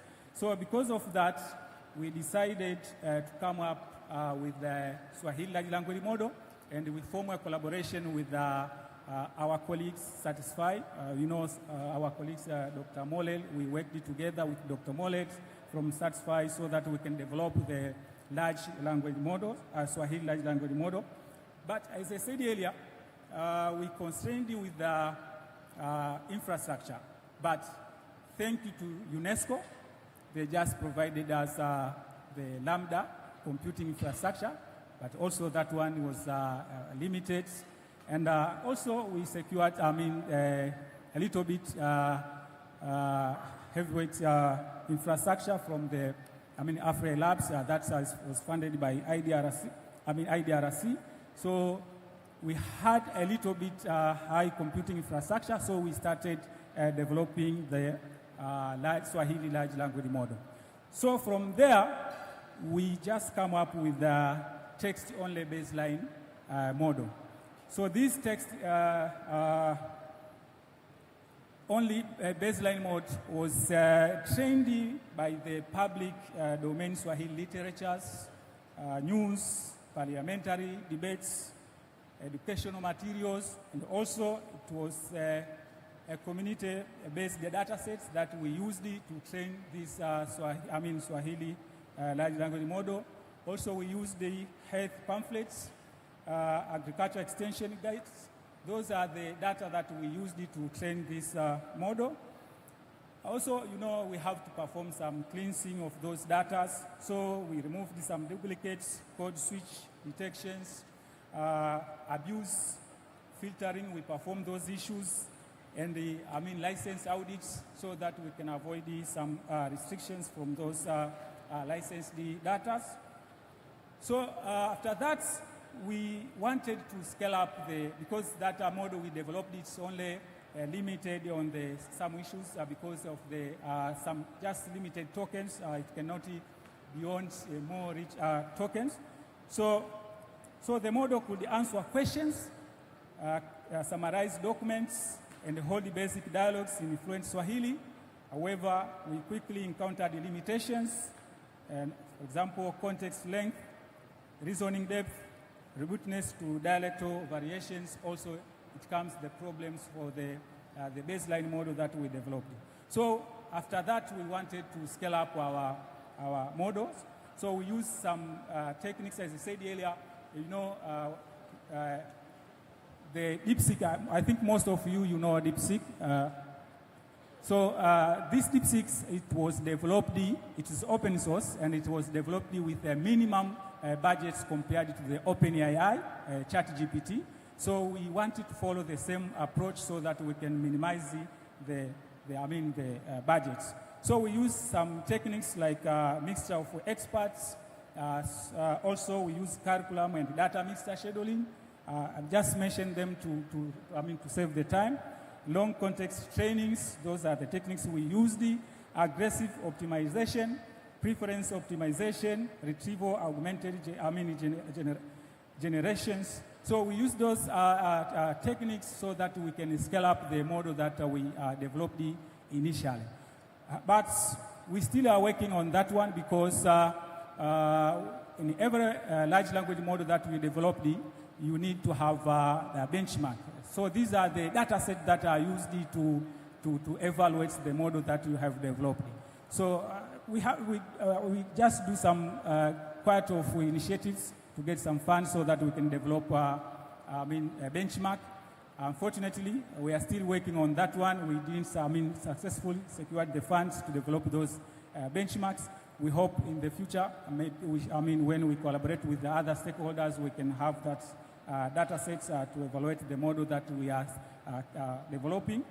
So for sustainability and open collaborations, we hope, of course, we want to provide an open source. It's not to be proprietary or licensed. We should have an API that the Tanzania can buy, or Africans. So we just want to provide it as an open source. Also, as I said earlier, we need to have benchmarks, data sets that will help also to do more research and innovations, and of course to test our model. And also we need to develop, we just equip young talents, to do capacity buildings through workshops, in conference. Next year we will have a conference from our labs. I hope we will invite some of you will be there. So we hope to also to introduce this model there so that we can test and see how we can just collaborate together. So we are open, and I hope that we can just work together to develop the Tanzanian Swahili large language model. Maybe it can be used beyond Tanzania in Africa. Thank you very much for listening. Thank you.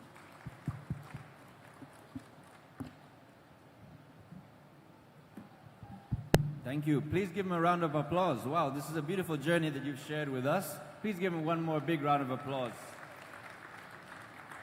We hope that the second AI forum will give the space for us to visit your lab and then really to see the fruition of your work. So congratulations. I'm very mindful of time because the MC had told me to try to keep it to half an hour. So I have a very few minutes to ask you a few questions, and so I'm going to try to use my time wisely. And so I wanted to ask you very specifically and very concretely on the AI strategy that we are about to, of course, publish soon. You've talked a lot about the need of local language models. You've talked about the challenges. You've talked about, of course, your journey of developing such a language model specifically for this context. So I'm assuming that both of you have contributed to the strategy. I would be surprised if that was not the case. And therefore, from your experience, from your knowledge as leaders in this space, what are you most proud about in this strategy that speaks to the issues that you have addressed and discussed today? Maybe starting with Dr. Godio. Hello. Regarding the issues that we've discussed, many of these issues are part of the national AI strategy as it is now. And I think Director Mashaka yesterday, he pointed out that still the door is open for final comments if anyone has. But to really see change, I think it goes beyond the strategy itself. Because having strategy is one, but implementing that strategy is another thing. And as we know, that is not a government AI strategy, it's a national AI strategy, which means it calls upon all of the stakeholders into putting resources together, whether it is the government, private sector, development partners, and others, to put their hands together so as to see that strategy kick off. We have been here and we have had a number again from startups to researchers that we do not have a corpus on Swahili, Tanzanian Swahili data. That is a common good that if it is developed and hosted, many innovations will come out of it. And of course, it's part of the strategy, but we are thinking now on implementation of the same. On the pictures that we had in the morning, there were a number of startups that were saying, hey, If I get 20 million, I can buy infrastructure to work on this problem. And the question is, why can't we have a shared and then scheduled infrastructure? Not just for one lab, but for that startup and that research center, and that we can all get our workload over there and train our models and fine-tune previous models and maybe build on them. After we have done that, we can go to the next for inferences, etc. So for me, I think building, implementation of the infrastructure. Of course, implementation. The strategy itself is I think it has covered most of this. But implementation is important, and it's not just governments. It cuts across. Thank you. Thank you, Godu. Just to shift the question slightly differently to you, Dr. Mohammadi, you're actually, as you mentioned, you're already implementing this. You're already implementing the things that are already being drafted in the strategy. And therefore, from your perspective, how do you then see the role of academia, but also the private sector, taking on this strategy and really implementing it? How do you see the role? How do you see, of course, the environment in this space? And how do you see Tanzania leading in this space, more importantly? Thank you for these good questions. Also, I just want to, to just see,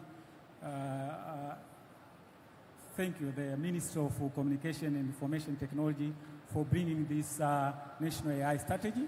And of course, we were working together because we are the numbers of researchers in the labs.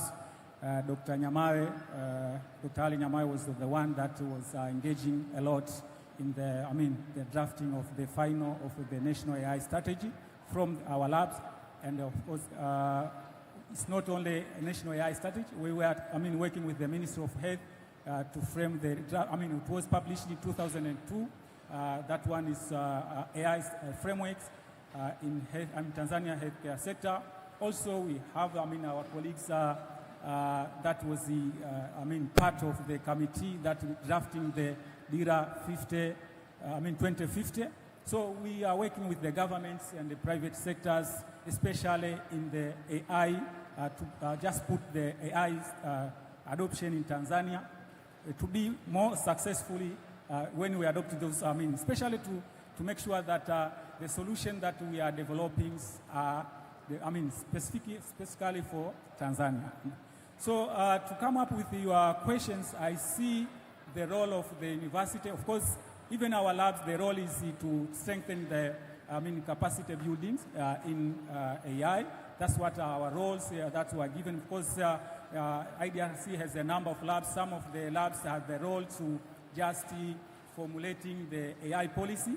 But for us, it's just engaging in the formulation of AI policy. That's one. It's not our biggest roles in the labs. But our biggest roles is to strengthen the capacity of young talented researchers and those AI practitioners. So what I see from these national AI strategies, it gives us high mandate to just have young talents that can take off this technology and let's say introduce or develop numbers of solutions that are specifically for Tanzania and Africa. That's what the biggest advantage for us, and of course we are working on that very well, so that we make sure that this technology can be successfully implemented, not the solution from outside, just a solution that are developed within the Tanzania. Thank you. Thank you, Dr. Mohammadi. And so, as we conclude, I think there's many things to be excited about, especially as we roll out this strategy and its implementation. But I think you raise a very, very key point. I think what we need to always consider is how can we take advantage of the benefits, the comparative advantage that Tanzania has, and of course that Africa has in specific. I will give you an example before I conclude, is that there are many governments already using AI.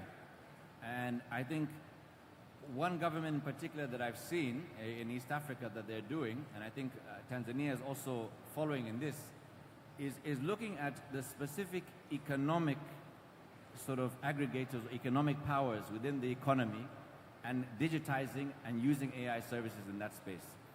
I give you an example of a port. There's a port that now is using imagery analysis to actually see how many ships are coming in and out of the port, how long do they wait, how much do they weigh, already from the image.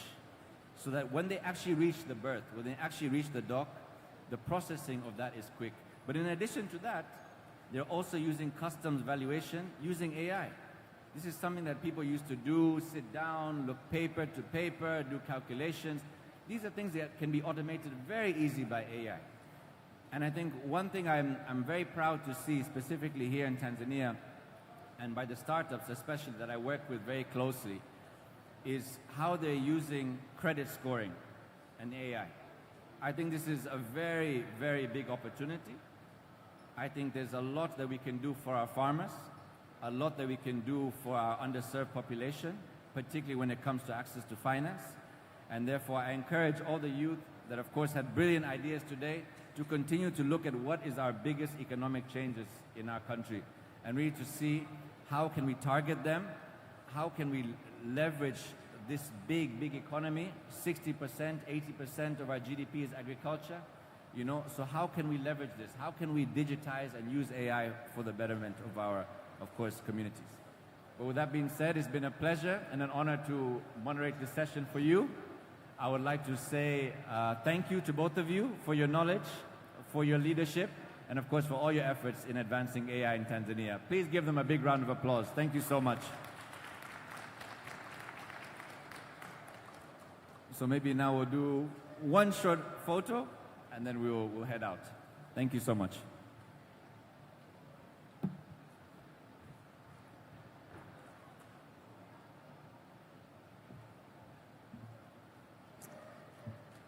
Thank you very much, Jose, for the timekeeping, but also for a wonderful moderation with your panelists. And thank you for the insight that you have shared with us. Given the time and the remaining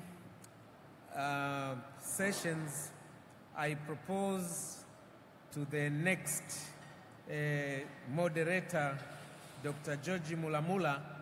You have 2 sessions, and I was wondering whether you'll be kind enough to agree and mix them in a way that you have a blend of the law and practice, the role of artificial intelligence in the administration of justice, where you have one panelist and the other one on the framework and the readiness assessment on Tanzania National Artificial Intelligence Strategy, where you have 2 panelists. So a way you look at it and blend it in a way that at least we save time before the other 4 presentation. Dr. Mulamula, with all due respect, karibu sana.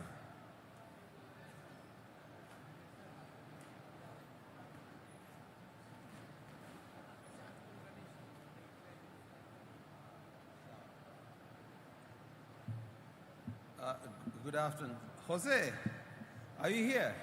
I took your advice. I've got a cup, so I have it here with me. Good afternoon, ladies and gentlemen. I have the honor to bring up to the stage the Honorable George, not George, oh my God, it's been a long day. The Honorable Judge, I meant to say, Dr. Adam Mambi. Please, if you can come on stage. Please give a hand to the Honorable Judge. He's the Judge of the High Court. Now, he is going to give us a presentation on matters on justice, as the MC had said, the issues to do with justice and AI, law and reform, and things that we can think about. Now, due to time, I wanted to give the audience, I know you'll have some questions, so we may allow 1 or 2 questions only, but this is going to be a use case and a lesson to learn to see how the justice system is using AI. Karibu Judge, if you want to come here, start by a quick brief of yourself.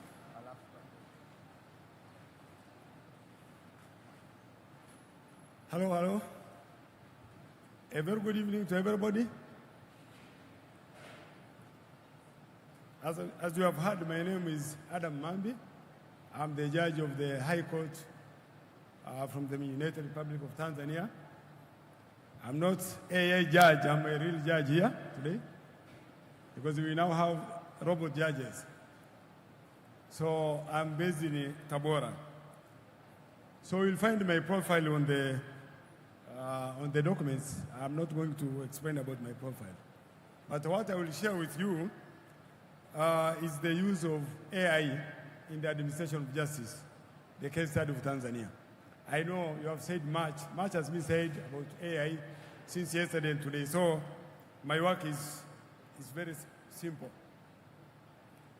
Now, so what I'm going to share with you, how do you use artificial intelligence when it comes to dispute resolution? And here I will give you an example of AI TTS. TTS means transcription and translation system that is being used to the court. So what we are saying, we are moving from the courtroom to the code. We are moving from the courtroom to the code. So I'll be very fast because we don't have much time. So at the end of the presentation, my presentation, those questions might be answered. I will ask you those questions. I'm not going to answer those questions, but you'll have to answer the question. One of the questions is that, can AI be liable for civil and criminal liability? Okay. Who is the owner of intellectual property right when it comes to artificial intelligence? So there are so many questions. I will leave the questions with you. Now, before I go straight to the use of artificial intelligence in the court in Tanzania, I would also like to share with you on how our court has been digitized in terms of our decision. Now, using the technology in the court, once I make a decision today, the decision is uploaded to our famous website, that is www.tanzania.org. Okay? Everyone can access from everywhere. So this is how we are using technology in the court. And if you look at the rank of Tanzania, at the rank of the world, in 2023 to 24, Tanzania ranked #1 in the world for its decisions and rulings being accessed by many people in the world. A big hand, please, for that. So that's the position of the judiciary of Tanzania. You can see from there, Tanzania, followed by the United States, United Kingdom. So we are really using technology to facilitate access to justice. So this is in terms of those who viewed, those who accessed and read our decisions, court decision. Okay? Now, going straight to artificial intelligence in the court, I think we have had a lot. Now, artificial intelligence is also being used by the judiciary in the administration of justice. How? Not robot judges, not robot magistrates. We are on the way, but I will show you how. Okay? So this is how we can apply artificial intelligence in the judiciary. If you look there, one, artificial intelligence for electronic case management, speech to text, text to speech. I will show you an example. Court proceedings, and then you have legal research. Judges and magistrates can use artificial intelligence for legal research before writing judgments. Summarizing cases, you have 100 pages of the case. You can use AI to summarize the case. Prediction, artificial intelligence can predict the outcome of my case. So there are so many ways where we can use artificial intelligence in the administration of justice. Yeah? Now, as this has already been mentioned by the previous speakers, this application, we are also using these applications in preparing our judgments in the court. So we are also aware about those applications, Quillbot, Chat, GPT, and other applications. Artificial intelligence for legal research, for judges, magistrates, and lawyers. So that's obvious. But what is important here are decision-making powers of magistrates and judges, and judicial independence must not be influenced by AI. So our decisions should not be influenced by artificial intelligence, because as a judicial, we are independent in making our decisions. Again, in the criminal justice, we have also cases that deal with cybercrime, other crimes. Now you find that somebody is convicted and is sentenced. So AI can help us. AI can recommend to us for how long this person is going to stay in the prison. So artificial intelligence can be also used in making decisions in terms of sentence or punishment to the culprits. What you can see from there, I was just giving you an example of the judge from England who used artificial intelligence to write his judgment. But that one you can read in your own time. Okay. Moving forward, how artificial intelligence can help administration of justice. First of all, you have heard about backlog cases. Backlog cases, these are the cases that have been in the court for more than 3 years. So artificial intelligence is helping us to alert us that this case is going to be backlog. It has taken a long time, so you have to make a decision earlier, okay? So it can eliminate and reduce backlog cases. Again, it can help us to know whether the case is time-barred or not. You know there is a time limitation when you file a case at the court. So if the case is time-barred, the artificial intelligence can also assist us to know that this case is time-barred. Then I go straight forward to dismiss the case. Time for appeal, and whether the documents are complete before I proceed with the court. So this is how artificial intelligence is helping us. Now, I want to share with you a more example on the use of artificial intelligence in court. And here I want to share with you the software known as TTS, Transcription and Translation System. In Tanzania, we have more than 120 tribes. That means we have more than 120 languages. Now, you find that at the court, if I'm listening to the parties, the witness will testify using either Swahili or the local language. Now, if he's using Swahili, I have to write in English. So it takes time for me to write, listening somebody speaking Swahili and writing in English. So now we have introduced the system that is called Transcription and Translation System. So what it does, this is a recording system. So if you are a witness, you are testifying or the lawyer is arguing, the system will record. And I will get an audio from that recording. What I will do, I will transcribe that audio into word or into text. Now it is in Swahili. I want to write a judgment in English.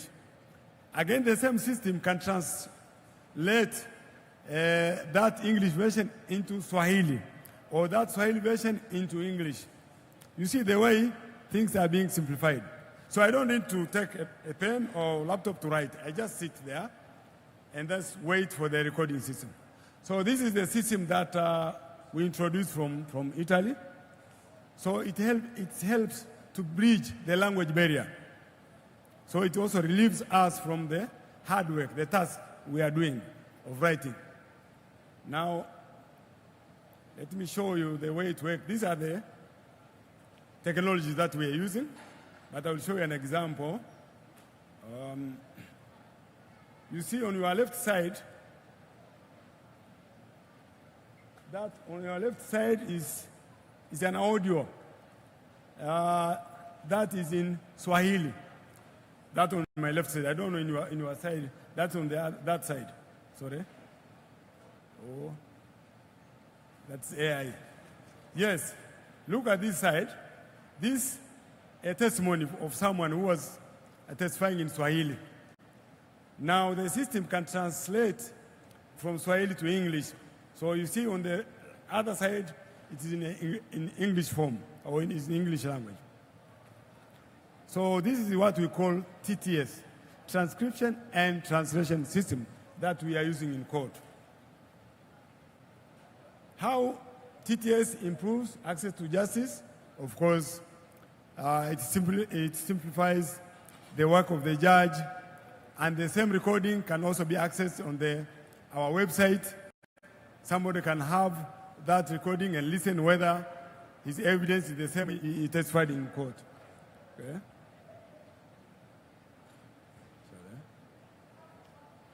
So that is TTS. Now, could artificial intelligence ever replace lawyers entirely? That's the question to answer. So I just raised the question there. Now, who are the key actors when we use artificial intelligence in court? We have so many. You have lawyers there, you have clients, you have government lawyers, law enforcers, and at the last, we have the judiciary, the final decision maker. Okay? This is how we can successfully use artificial intelligence in court. These are the stakeholders, in my view. You have the Minister of Justice and other ministers there. You have the service providers. You have the lawyers, law enforcers, and then at the center of the judiciary, the decision maker, when it comes to the application of artificial intelligence in court. Okay. Now, I have some of the questions for you as I go further before I finish. When we are using artificial intelligence in court, how can we differentiate between AI-generated female and male voice in evidence? Are you able to do that? Can we rely on evidence of artificial intelligence, that's AI robot, that our law allows? What is the criteria to be used in determining admissibility of AI-generated evidence? Because electronic evidence has a criteria before it is accepted by the court. The question of authenticity, the question of integrity, the question of reliability. Now how about artificial intelligence? Who has the burden to prove? Is it AI who has the burden to prove in court? Because we want to use AI as evidence? Those are the questions I'm asking. Okay? So there are so many unanswered questions. Yeah? How about the witness demeanor? Witness demeanor. When we are listening to the witness who is testifying, we look at his demeanor. The way he talks. Is he lying? Is he speaking truth? That's called the demeanor. How about the demeanor of AI? So there are a lot of questions when it comes to use of AI in the court or anywhere. You have heard about AI and intellectual property. Who is the owner of intellectual property? Because AI can also create intellectual property rights. How about copyright infringement? If you look at our laws, I think all of you, the laws from all countries, the criteria for copyright protection is for a person, not AI. So it's the life of the author plus 50 years. So if you create a software that has copyright, you have protection for your life when you are existing, and then when you die, they add 50 years protection. Now, how about the work that has been created by AI? Can it have the same protection? How long will AI survive? So those are some of the questions and challenges that can be posed by AI. I know that we have the officers from Commission for Data Protection. The question of consent. You want somebody, before they collect data, they have to get consent from the subject. Yeah? So the question, subject data consent requirement. Yeah? How many consent from millions of subject data within a short time?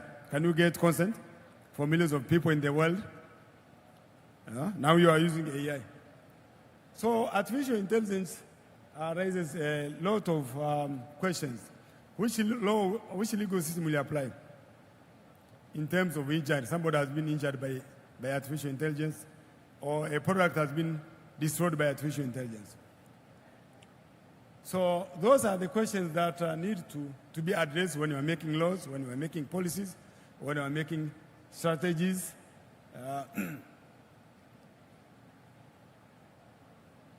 Artificial intelligence vis-a-vis privacy and data protection, I think this has been discussed a lot. We all know that artificial intelligence uses big data, that we call it gold now. Now, when it comes to data breach, can we use the existing laws? Are they enough to cater for data that has been used by artificial intelligence? So AI and data protection, I'm not going to talk much about that. You will have that. How can you comply with principles of data protection? I think that you'll also read on that. I've talked about artificial intelligence vis-a-vis intellectual property. I've given you some of the questions. Who owns the copyright? I've already said that, that's the question. Can ChatGPT be co-authors of the work? Can AI be sued for copyright infringement? We have the law which says deal with copyright infringement. Now, how about infringement that has been made by artificial intelligence? So those are the questions that look at that images that has been created by artificial intelligence.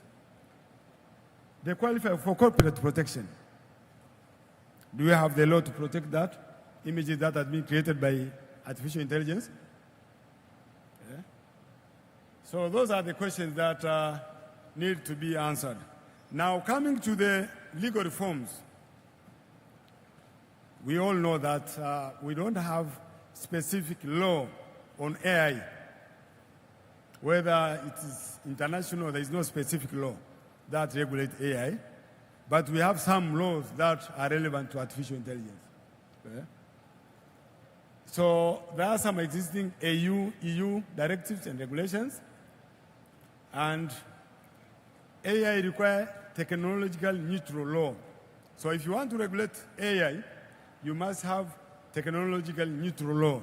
That's when you can regulate AI, because it's developing every day. So you cannot have specific law to regulate AI. Next year you can have another AI. So you need to have the law that is technologically neutral. So you can't regulate AI in one law. That's my opinion. Okay? Now, if you look at in Tanzania, we have some laws. For instance, we have Electronic Transactions Act that deals with electronic evidence, because AI produces electronic evidence, so we can use that one on admissibility of electronic evidence. And then we also have the E-Government Act. I think that is also relevant, that regulates electronic. And then more specifically, we have the Cybercrimes Act. Okay? Some people might use AI to commit crimes, so we have the law. And this law also regulates technologies, if you read that law. So you have the Cybercrimes Act. And the next, we have intellectual property laws. You have the Copyright and Neighboring Rights Act for Tanzania. Of course, Finland and other countries, we also have that law. Protects expression of ideas from software and other related technologies. Expression of ideas. If you want your copyright to be protected, you must express your ideas in something tangible, like a book. Now, how do you express ideas of AI for protection? Because protection deals with human creativity.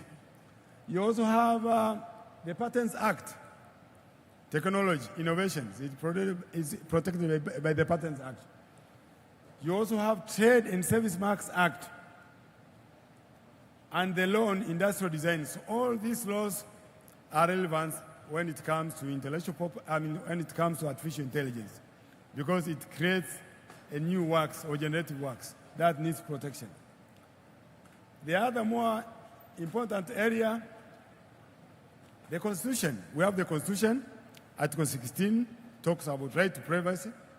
So if somebody's privacy has been infringed through the use of AI, then you have the Constitution, which is the mother law, Article 16. But more importantly, you have now the Personal Data Protection Act. Is it 2022? Yes. So that one was made from the Constitution. So this is very relevant when it comes to artificial intelligence, because artificial intelligence cannot work without data. So the responsibilities and obligation for data protection are provided under that law, the Data Protection Act. Now, I'm completing my presentation. What are the challenges of artificial intelligence?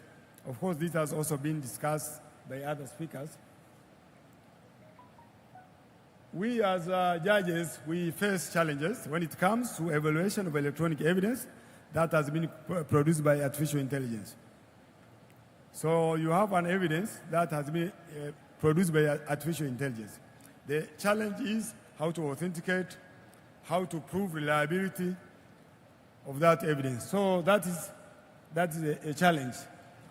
Evidence from deep fakes, electronic evidence. How do you admit electronic evidence from deep fakes that have been created by artificial intelligence? So that's a challenge. Of course, you have other challenges. On defamation, AI can also cause defamation to other people.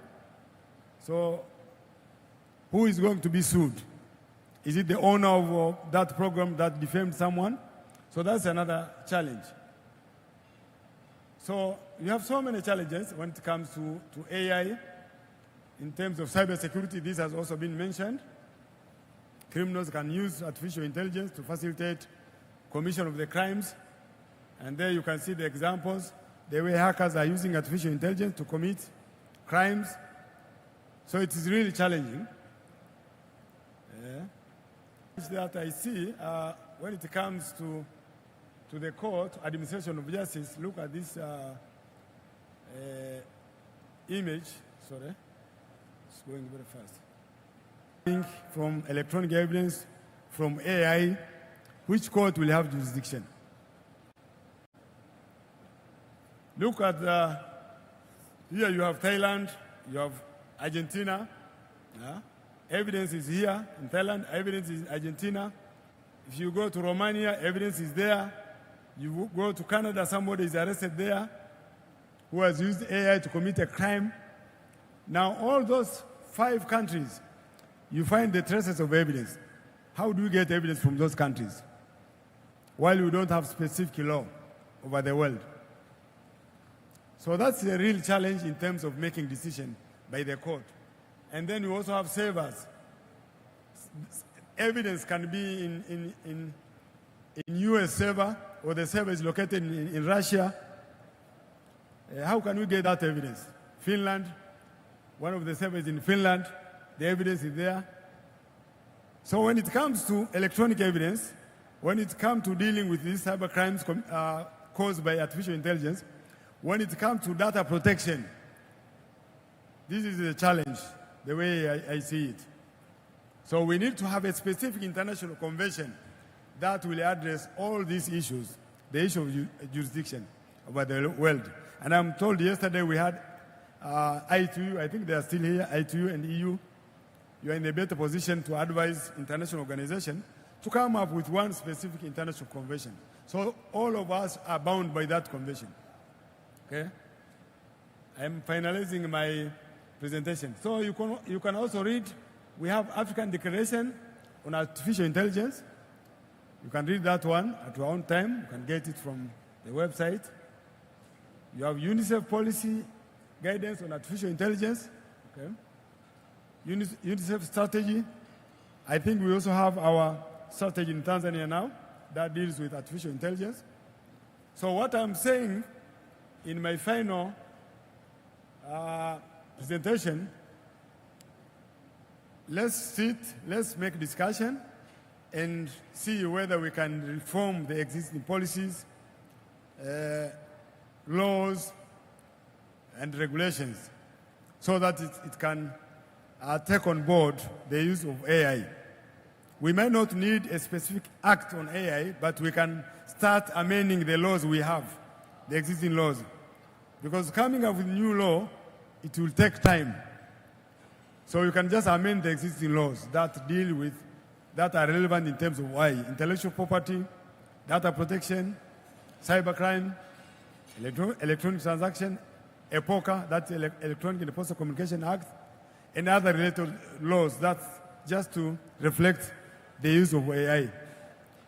And then the policy, we already have the ICT policy. We can see whether we want to have specific policy on AI. I think that will be relevant. If we can have specific policy on AI and strategy on AI, that's when we can effectively benefit from the use of AI. And capacity building. So that's what I wanted to share with you. In the end, I was not threatening you on the challenges, but that's part of our life. We have more advantage on the use of AI, but we also have challenges. So you need to balance between the benefits from the use of AI as well as challenges from the use of AI. My presentation could take us the whole day or 2 days. So I just wanted to summarize what I have, and I will share with you the presentation in case of questions. So you can ask the question. Thank you very much. Please, a hand for the Honorable Judge. Judge, karibu kitu kae kidogo. Karibu kitu kae kidogo. You have left us. First of all, Honorable Judge, I've known you for quite a long time, from the time when we were writing the ICT policies. And he has written quite a number of books on ICT and the legal framework. The question I was going to ask you, it looks like you have answered it. By the way, I'm looking for 2 questions from the audience, one from a lady and one from a gentleman, as I ask this question. We'll only have 3 questions. I think you answered it, but I would like you to repeat it. As we were doing the stakeholders analysis on our national AI strategy, the idea came about that we must have an AI policy or an AI act that will look to address AI issues. But now you have told us that there is no need, because it's got to be technology neutral. Whatever act we have should be technology neutral. So I just want to confirm what you're stating is that we need to look at our laws in each particular section and maybe update the usage of AI in all the different sectors. And this is what we would like to do in the AI guidelines for this state. What do you have to say to that?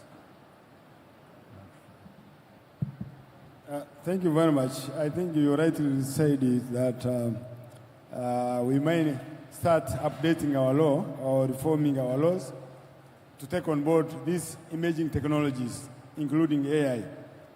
You know, when we are drafting law, we always use the word including or other related technologies. If you just mention AI, and then tomorrow, as I said, you'll have another AI, something else, then you have also to come up with new law. So what we need to do is to look or to review the existing laws. Do they cater for the use of AI? As you also mentioned about guidelines. Guidelines are not real binding, but they are very useful. You don't need to make guidelines and present to the parliament. It's just at the ministry level. We can come up with the guidelines on the use of AI. we can borrow, leave from UNICEF and other organizations like EU.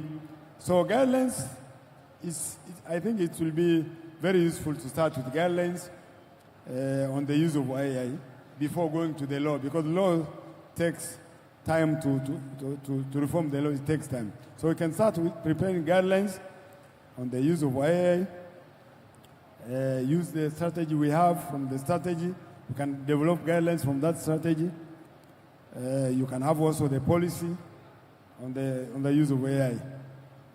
So that's what I wanted to say. Right. Questions? I have one from a gentleman there. A lady? Okay. While the gentleman is asking, we'll wait to see if there's a lady who can ask a question. Ah, thank you very much. And the lady over there. Yes, please.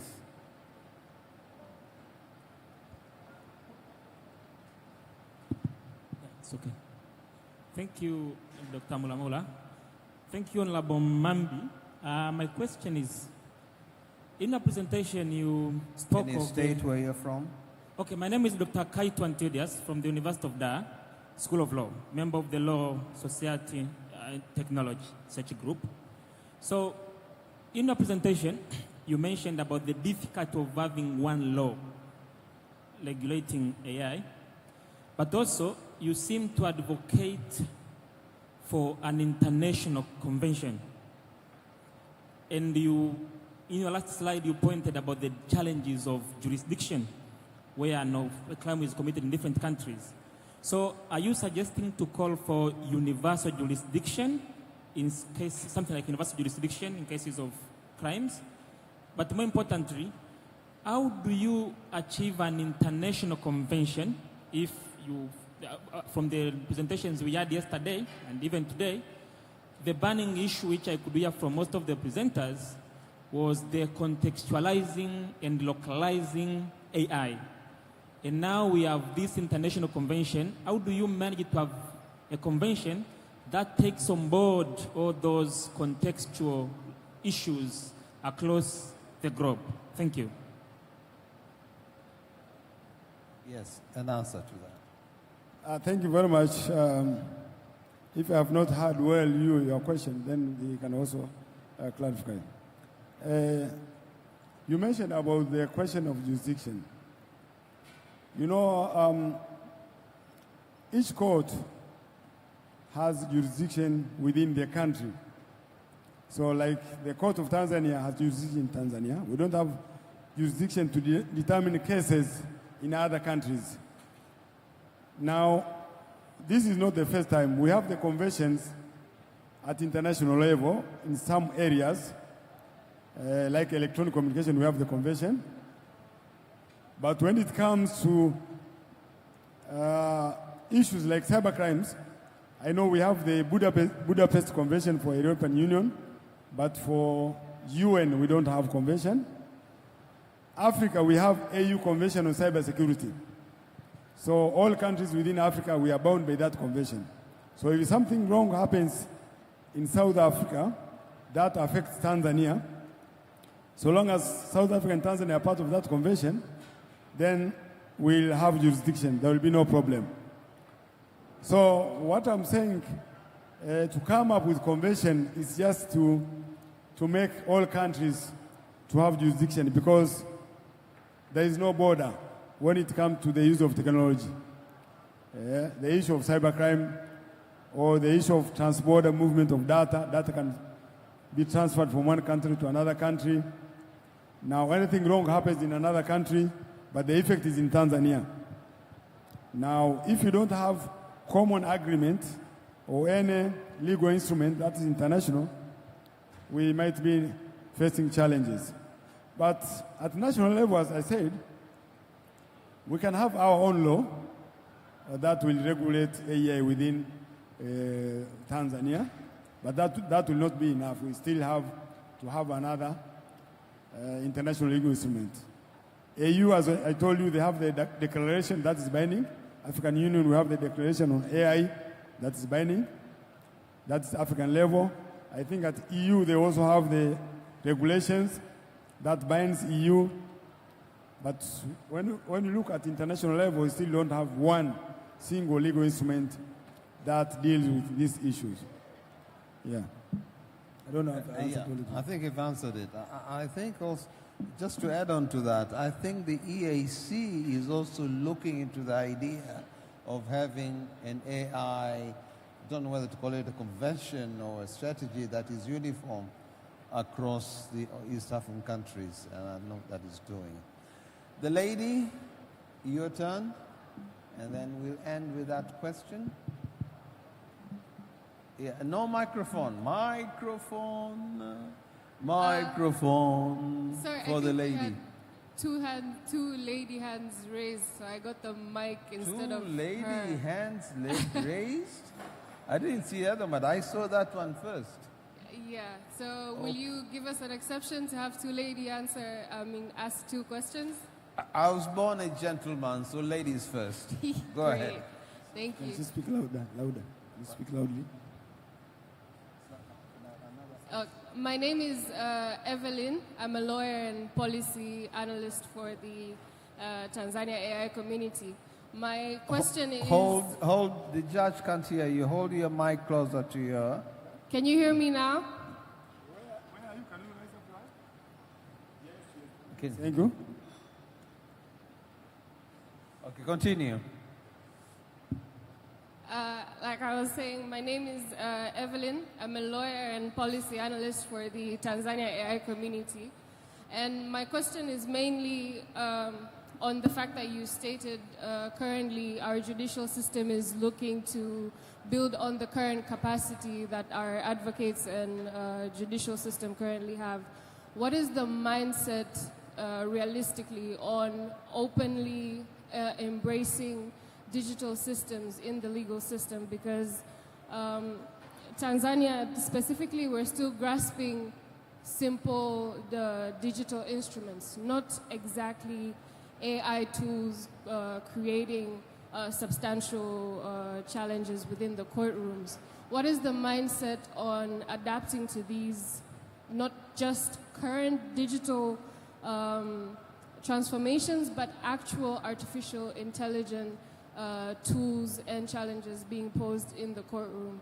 And also that was my question, but in terms of opinion, you had mentioned the challenges posed when there are crimes committed by AI tools such as ChatGPT with users in different countries. I think, in my opinion, where AI currently stands, it is very easy to identify the developers and the companies perpetuating these crimes or powering these tools. I think in the future, when it becomes harder, then we would have an actual problem. But for now, I think it's easier to tie the crime to the developer or the company and use our current copyright rules to navigate that particular problem.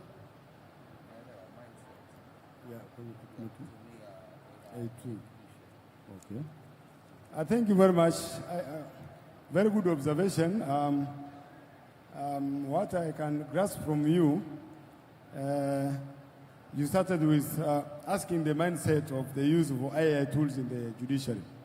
Well, the system I just mentioned is just a beginning. So we are moving forward to come up with the more advanced technology to use AI for all courts, because that one was just pilot study, it's like a pilot study for 11 courts, and it has been successfully used by the judges, but not at the lower courts. So the judiciary is in the process of coming up with the versions, that is AI tools that are more updated, that can be used by every judicial officer, whether it's a magistrate or the judge. So we are there, we are moving forward. So you are the stakeholders that you can help us. And to add on that, one might ask himself or herself, we said we don't have specific laws that deal with AI.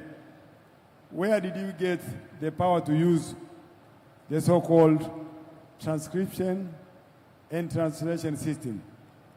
You know, the Chief Justice, I believe also in other countries. In our country, the Chief Justice is given power by the law to make regulations. So like now, as lawyers, we are filing cases electronically. That one because he made the rules on electronic filings. So we have the rules on electronic filings. We are also now having remote hearing proceedings. Someone can be in Asia, he can testify from there, but that one is not in the law, but we have the regulations that has been made by the Chief Justice, not necessarily going to the Parliament. So using the power of Chief Justice, we can come up even with rules that deals with the use of AI in the court while waiting for the ministry to do that. But as the judiciary, because the Chief Justice is given power, we can make rules on the use of AI tools for every judge and every magistrate. Yeah. That's the power of positive change management. The last question, Madam, and then we'll end it here. And if you can be brief, please. We're running out of time. Yes. Good afternoon. Good evening, everybody. Honorable Judge Dr. Adam Mambi, I am quite impressed with the knowledge that you have on cybercrime. My name is Esther Lugoemengi. I'm a cybersecurity expert. And listening to you felt like I was listening to a proper cybersecurity or cybercrime expert. So my question is, you posed a question regarding will AI replace lawyers? I want to pose the same question back to you because we have seen that now people can go to ChatGPT, create NDAs, create MOUs. It has become faster and easier for us to do that without having law background. So, and with the fast pace of AI and the power that AI has to generate or read documents with massive amount of pages and then summarize them. So my question is, will AI replace lawyers in this context or any other career? And what should one do to still remain competent in the AI era? Thank you. Very interesting question from an expert of cybersecurity. So far, 3-5 years to come, AI will not replace lawyers. So lawyers can use AI to simplify their work. So maybe what AI can do to reduce the number of lawyers needed to do some tasks, but it cannot replace lawyers. That's why I mentioned at some point that you as a lawyer or judicial officer or a judge or a magistrate need to take note that you have an independent in decision making. So you should be the final. Because of time, I had a case where one judge used the artificial intelligence to sentence someone to go to jail for 3 years imprisonment. That was a recommendation from the artificial intelligence. Some people went to the court to challenge that decision. But the Supreme Court in the US said we cannot avoid the use of technology. So they affirmed. They say that even the judge himself, without using AI, could reach the same decision. Yeah? So the question of liability I was asking, if somebody is injured by artificial intelligence, are we going to charge AI? Or are you going to sue AI? As a starting point, we can sue the owner of that program. Because the AI is a program, sometimes software created by someone. So you can sue that person because of what happened what has been caused by AI. In terms of coming to intellectual property like copyright, one of the conditions for your work to be protected, like a software, it has to be original. Okay? Now, if it has to be original at the court, how do we determine originality of the work? Because AI uses data that already exists. AI can use something which is already copyrighted. Now it comes up with the new idea. Are we going to protect that? So far, there are so many cases in Europe and US about who owns copyright. But still, over the world, they are still saying intellectual property is, that's why it's called intellectual property. Somebody has used his own intellectual. So intellectual property belongs to a person, not AI. That's the position so far. Even in China, intellectual property belongs to the person. Now we know. Thank you very much. Please, a big hand for the Honorable Judge. Thank you for the lesson. Now we end here. If you can take a picture, the normal.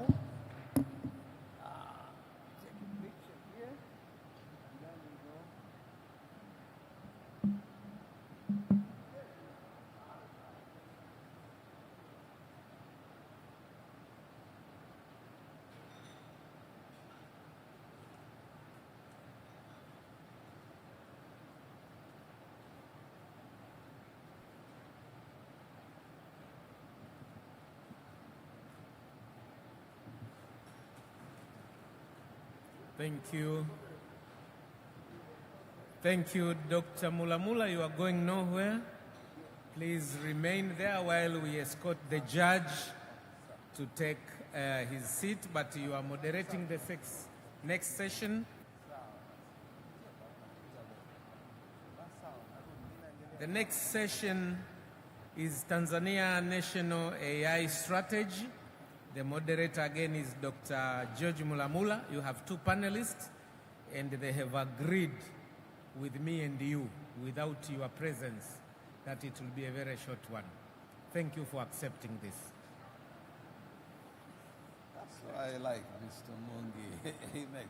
May I have Dr. Nkundo up here? And is it Engineer Bahati or Mr. Or is it Mr. Mashaka or? Yes, Mr. Mashaka. You agreed with him also, without my knowledge.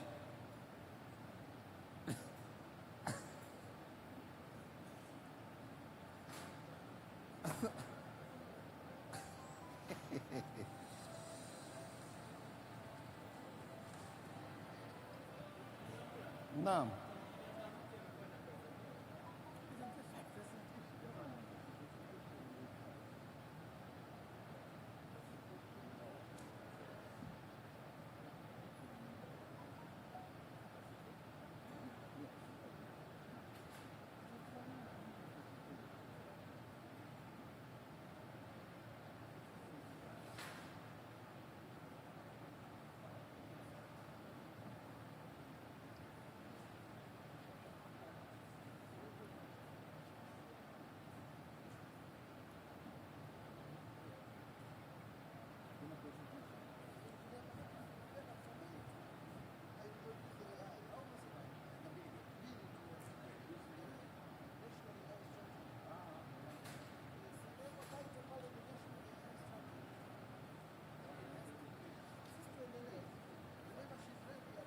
Okay, fine, all right. I have on my right here, while Engineer Bahati is preparing, she's going to give us a 2-minute presentation on the Tanzania National AI Strategy. On my right, I have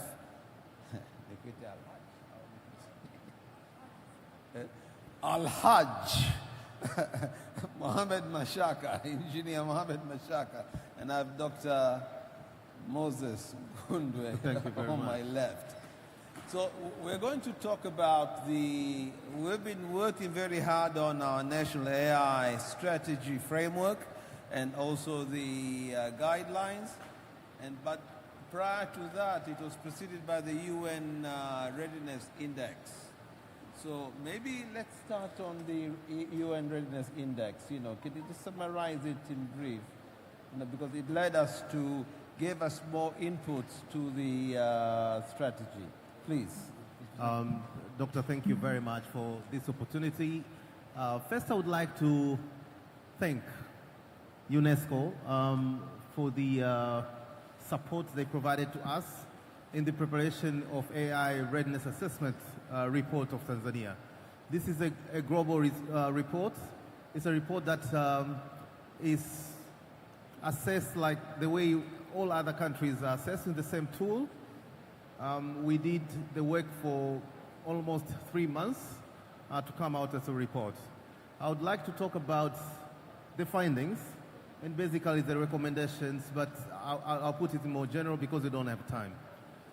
In the digital transformation of this country, we normally look at the pillars that will drive us to reach a point where we can start to innovate, we can start to adopt, we can start to use AI.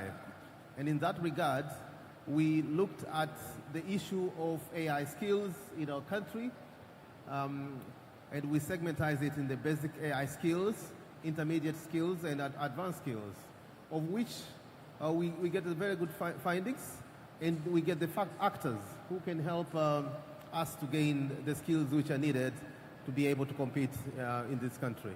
The findings also looked at the issue of AI system in terms of cybersecurity, in terms on how it's going to handle or to protect personal data, the issue of privacy, and also the issue of consumer protections for all those who are using these systems in different endeavors of their life.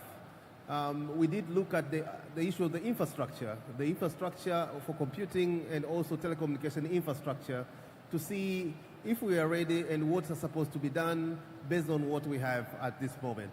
And then there's all things that have to do with AI economy, of which we look at the issue of the access of data, most of the data that are in the government, the issue of creating data lakes and things of all that. And also, in this readiness assessment, we did look at the issue of AI research, AI innovation, and AI entrepreneurship. So all those things are the ones that they are summarized in that report, and the report have guided us to enable us to be able to draft the AI strategy that my colleague Mashaka is going to talk about it. Thank you very much for that. Engineer Mashaka, the question comes about what is the genesis? Why do you think as a country we needed an AI strategy? What brought about that aspect? Looking into the whole idea of how UNESCO have helped us, if you look into the report itself on the readiness assessment, actually the readiness assessment came up with a number of key proposals which are very crucial for us to look into it. They looked also into different sectors on how we can accommodate sectors, implementation, or success in service deliveries as far as AI is concerned. Also, they looked into the issues related to culture. In Tanzania, we have our own culture, and how are we going to use AI ethically? There are issues related to how we are going to digitize these different kind of platforms into the usage of AI. The readiness also proposed to come up with regulations. I think we have had a number of teams here, especially on the previous session, that probably we need a law. But for us, for the case of Tanzania, I would like to pose that we are going to have a National ICT Act, which I think I explained it before. In this act, we will have parts related to all these emerging technologies, including AI. So we are not looking forward as a government for now to have a specific law related to AI, but rather we are going to have a National ICT Act which will have AI elements in it. And the other beautiful thing as well, as you mentioned, for the case of the government, I think Honorable Judge Mambi explained it very well. Probably we need to have AI guideline. The beautiful part is the Tanzania National AI Strategy will be launched accompanied by the AI guideline as well on how to use ethically AI. So we have all the two package already, and I would like also to take this opportunity to ask colleagues, whoever has some comments, whether on the strategy or on the guideline, to present this before the 15th of August, because after that we are going to start now the preparation of publishing our AI strategy. So you can see there is a really the assessment really did help us to look into different areas, as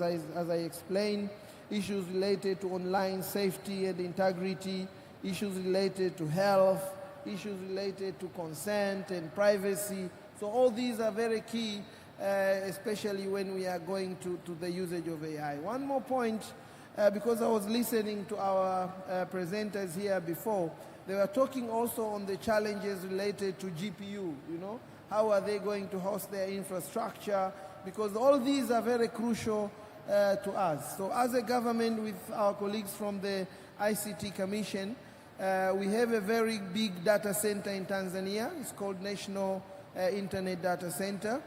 Now we are in the process of finalizing having a good infrastructure there that will enable the youth, citizens, innovators, actually to host their solutions, their AI innovations locally in Tanzania. And therefore we are heading into all these issues related to data localization and so forth. Talk about one thing. One of the things that was discussed earlier on, the issue of silos in the AI development, AI each doing something. Do you think the strategy will come and help the issue of silos and have a community of practice in the AI sector? I think having ICT Commission in place as our implementing institutions to make sure they coordinate all these other innovators, whether it's coming, because the ICT Commission actually connects the government and the private sector. Also promotes these startups and innovation. We've seen a lot of young innovators here as well today. So having this on board, I think this will be very useful. And ICT Commission, this is their role, and I think you have seen now having all this, a forum like this now launched in Tanzania, it gives us now a roadmap. Because if you look again into the roadmap, into the readiness assessment, they talk about in the country we need to have an AI roadmap. Where are we really heading? How are we going to accommodate various stakeholders, from the innovation, from the startups, from the private sector, from the public institution? So I think ICT Commission has a bigger role now to play, and they have a really huge task ahead. And I would really, for the point of the ministry, would encourage people to make sure they work together with ICT Commission, they give their hands, because as a ministry, once we have all these national strategies, it's up to now for the specific institutions to go and implement it and coordinate. Engineer Bahati, if you're ready, please, you can come on to the stage anytime you're ready. So we're waiting for you to come onto the stage if you're ready. So DG Dr. Mosaga, you've heard the director talking about you now being the implementer of this AI strategy and other strategies, and how prepared are you, and what do you see as coming next? We are finishing this conference. What next? I think people are asking, and how do we move forward? I've listened to the director rightly. He have articulated that there are certain responsibility that are supposed to be carried out by my institution. By nature, my institution is orchestrator. We perform two functions. One is as a coordinator of the policies of the country, and two is in promotion. Promotion is one of the things that Mr. Mashaka have said very well. One of the activities that we're doing is like this one, to organize an event like this and other events of similar nature. But if you look at our instruments, instrument is saying ICT Commission is supposed to have linkages and build synergies with all the institutions in the public sector, private sector, and the NGOs. So when we start to implement the AI strategy of this country, we are going to coordinate and work with all the institutions to ensure that we achieve what we're supposed to achieve. Because we need each other, we need collaboration between different institutions, because one thing that we do understand that majority of the data, they belong to us in the public sector. Private sector need our data, they need some of our systems so that they can innovate and can enable Tanzanian to increase productivity, because we know AI has been designed to increase the productivity and also to make our economy more competitive with other economies.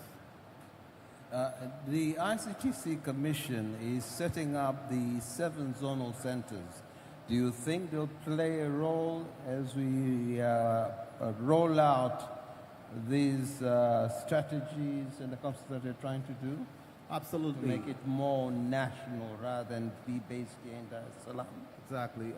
ICT Commission is building a number of, we call them Jamii Innovation Center in our country. But those centers are platforms. It's centers not for ICT Commission itself. Anyone who has any program can use those centers to implement the initiative that they have. In the digital transformation guideline, which will guide us to reach a point where we start to use AI basically in everything, there's a pillar number 5 which talks about AI research, AI innovation and entrepreneurship. Those centers, they're there to reinforce the issues of innovation and to build the culture of entrepreneurship for our people.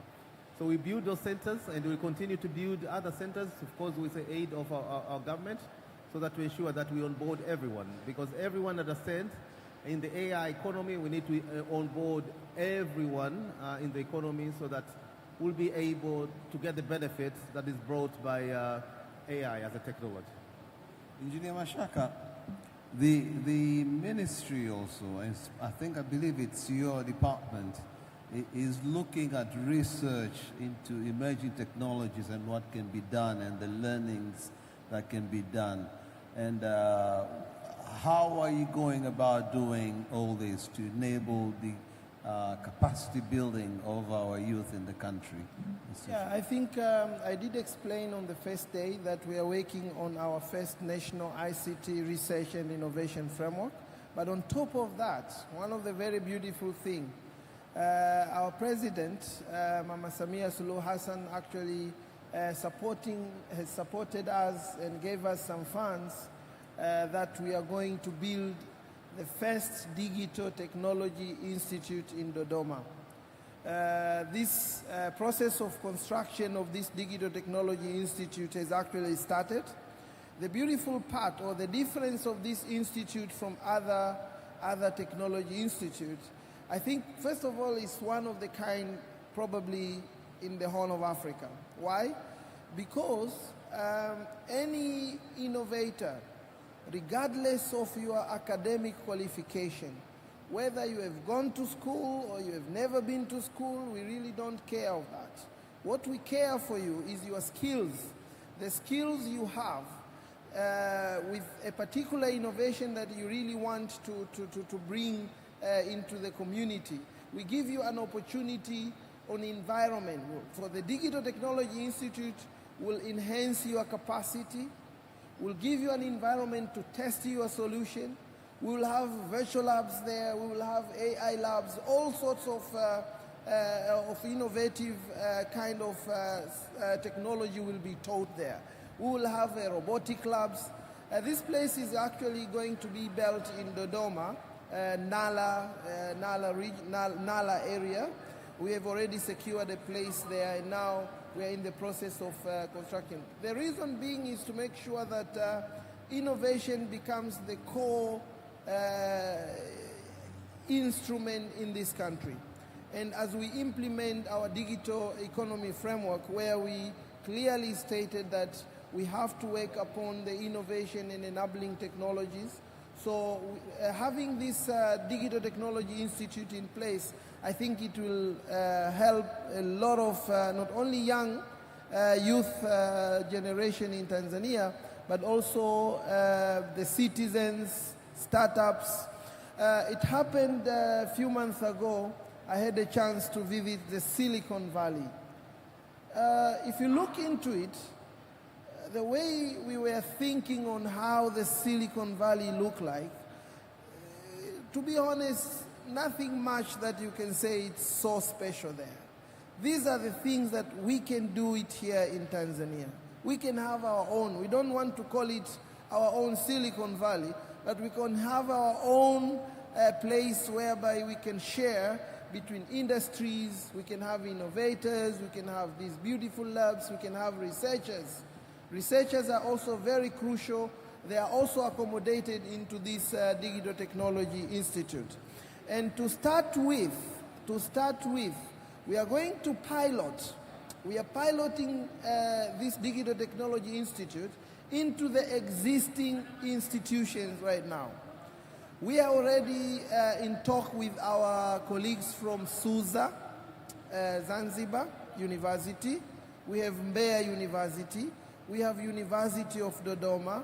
And we have the co-ICT from the University of Dar es Salaam. All these, we are working together to make sure we have a robust Digital Technology Institute. And some of the courses which will be issued there, they will be starting now, being into practice into these institutions while they are waiting for the Digital Technology Institute to come up. Another beautiful part, we have even, it happened, we have our moderator here, Dr. Mulamula, with his experience. He's actually also working on how to implement the curricula into these institutions. So you can see, even the way we implement this, we use our own local resources. This is one thing which is very important, I think, which is very crucial to us. We really don't depend on some people from outside the countries to come and tell us how to do it. We want to do it ourselves.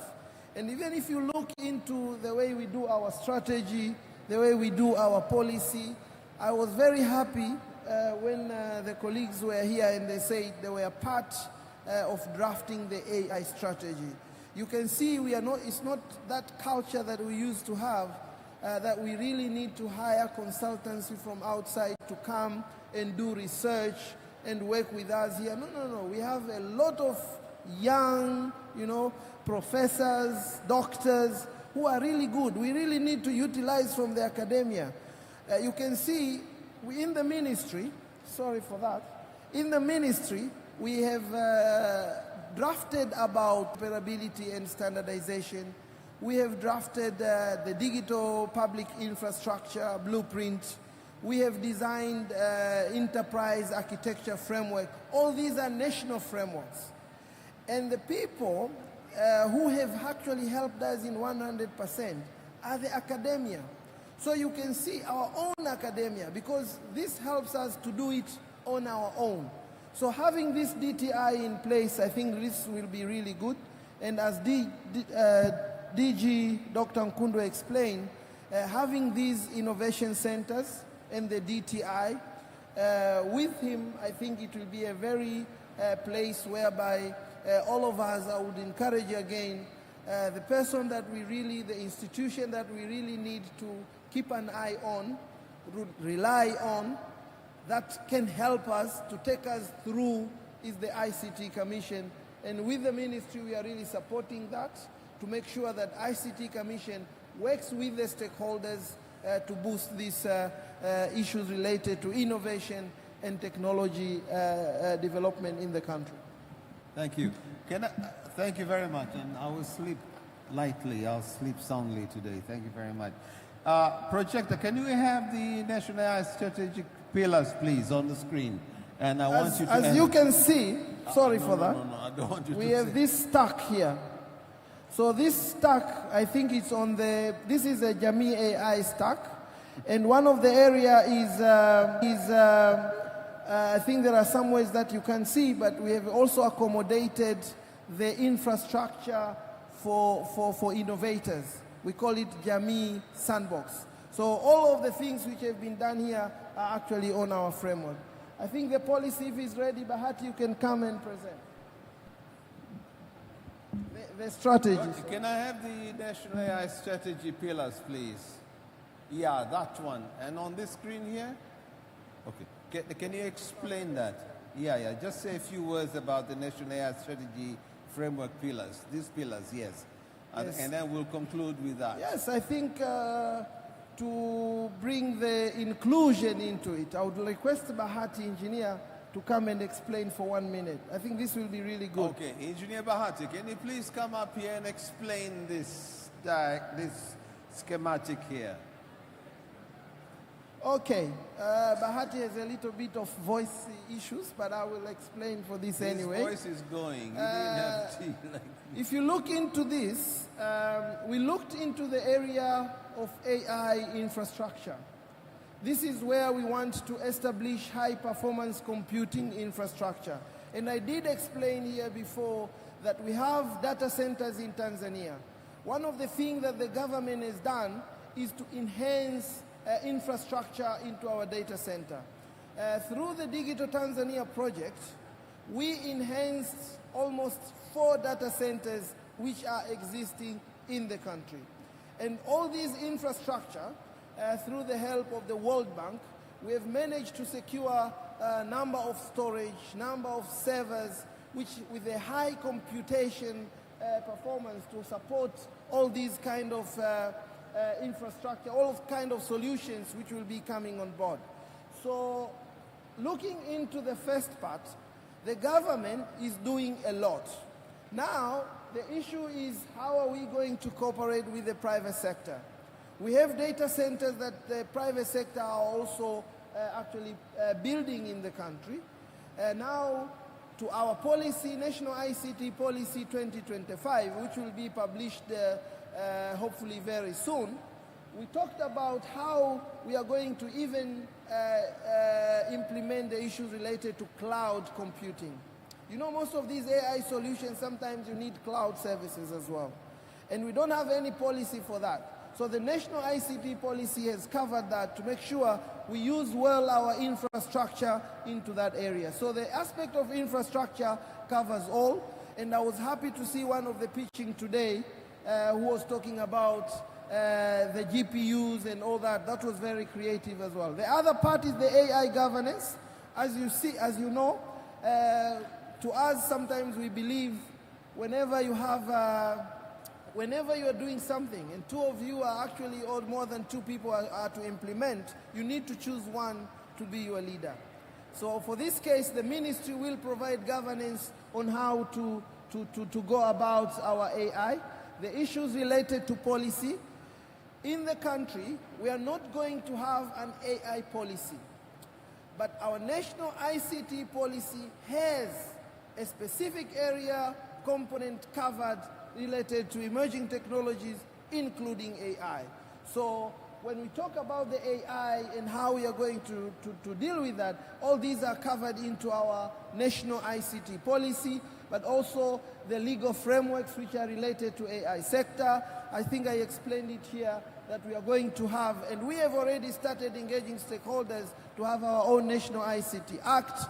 And with the ICT Commission in place, once we have all these strategies and policies, the ICT Commission comes now to lead us on these issues related to guidelines. How are we going to use it? One of the other interesting things, my department now in the ministry, I have been added one of the function of compliance. So we look into the compliance of AI. How are we complying with the personal data protection, the ethical use of AI? We really need to have a compliance. So my ministry, through my department, we are leading to see how we are going to conduct the compliance to the public sector and to the private sector. But the implementing institution to conduct compliance, I think, will be the ICT Commission. So the stakeholders engagement, I think, will follow with our colleagues from the ICT Commission. The issue of data governance, I think you have explained it here very well from the initial stage or the first meeting we had, the first session that we had here, that AI, even if you look into the session theme of this forum, is AI and data governance. The issue of data is very important. We have seen it, we have experienced it. Much has been talking about here. We have data which are fetched from Tanzania to outside, whenever they go there. Sometimes our startups, these innovators, if we don't coordinate them well, are actually the source to take data outside the country. Because when they get funds, when they receive these funds, they can do research, they can come up with a brilliant solution for the data that to go outside, and all those data again comes back to Tanzania with very high value that we have to incur the cost. So the issue related to data governance is very good and is very critical. And the other beautiful part, I'm a member of United Nations for Data Governance Committee, and I'm a vice chair of African Union Data Governance Committee as well. So you can see the role for me now is how do I help my country? As much as we look into the interest of Africa, but how are we going to support Tanzania to make sure they are really leading into that? And I think I mentioned this earlier, that we are going to have a national electronic data governance framework that the United Nations are helping us now to build. And we are going to have this forum sometimes next month. So you can see the issues related to data governance without forgetting the Personal Data Protection Commission, who have a Jamii Exchange Federation that will support all communication that goes outside the country. All these data, they really need a governance as well, whether they come through AI or otherwise. Issues of skills and talent development.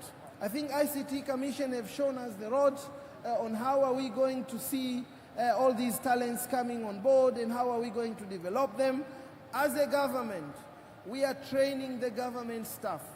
Just for the past 2 years, 500 government staff have been trained on issues related to emerging technologies.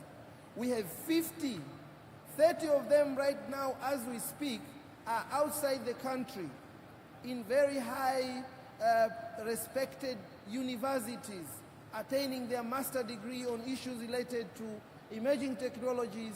AI is one of the core. So I think if we do it together with the private sector, as the government now has shown us the road, this is something that we can really help our country to see how we can do that. Issues related to innovation, I can't say much on that. We have ICT Commission here, they are building 8 innovation hubs.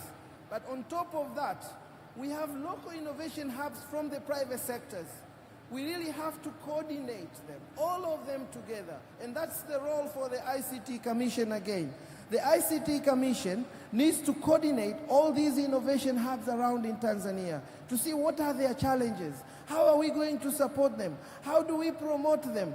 The skills generated into these centers, how are we going to really make them impactful into the country, and how are we going even to promote their products around the world? So I think this forum is also one of the areas that is really helping us. There are issues related to partnership and collaboration. This is very crucial to the government. To us, the way we work right now is actually issues of collaboration. These policies, these strategies that we make is not for the government. It's for all of us as a nation. That's why the component of partnership and collaboration is very crucial. Working with the development partners, working with other countries, stakeholders, all of them is very important. But also there is issue of production and service sector, AI-powered transformation. And this actually now we look into the area of how we are going to enhance our industries as well in terms of the private sector. So you can see the strategy is very comprehensive. As a ministry, as ICT Commission, as stakeholders, we have come up with this strategy. Our wish is to have all these sectorial now. If we have TNBC, who are actually managing the private sector, they can come up now with the implementation strategy of our AI, the implementation plan. They can draw the roadmap on how private sector are going to really use the AI. And let's sit on this forum like this and share this knowledge. How are we going to share the knowledge from the private sector and public sector. TNBC is really helping us. They are connecting very well the public sector and private sector. Please, if you can clap hands for them as well.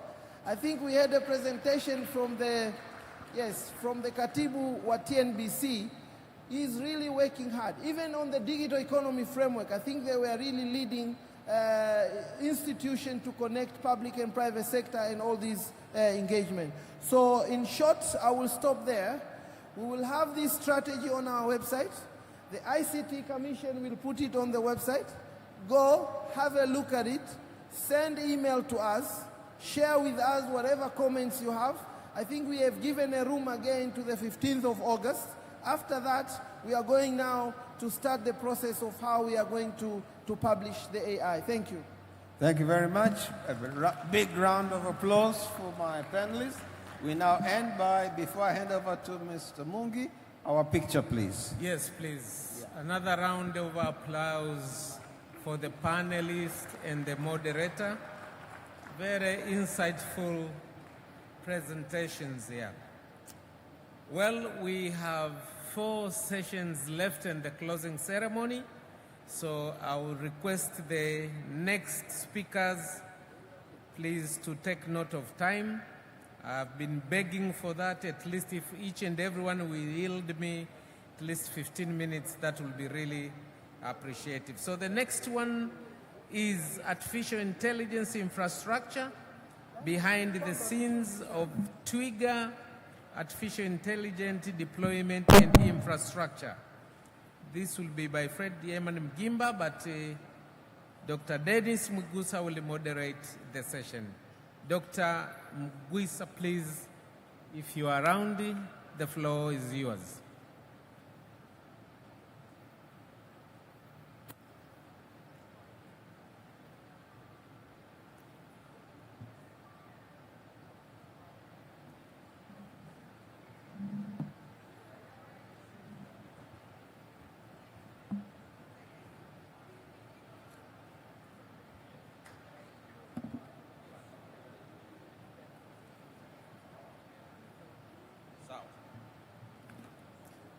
Thank you. Hello. Habari ya jioni.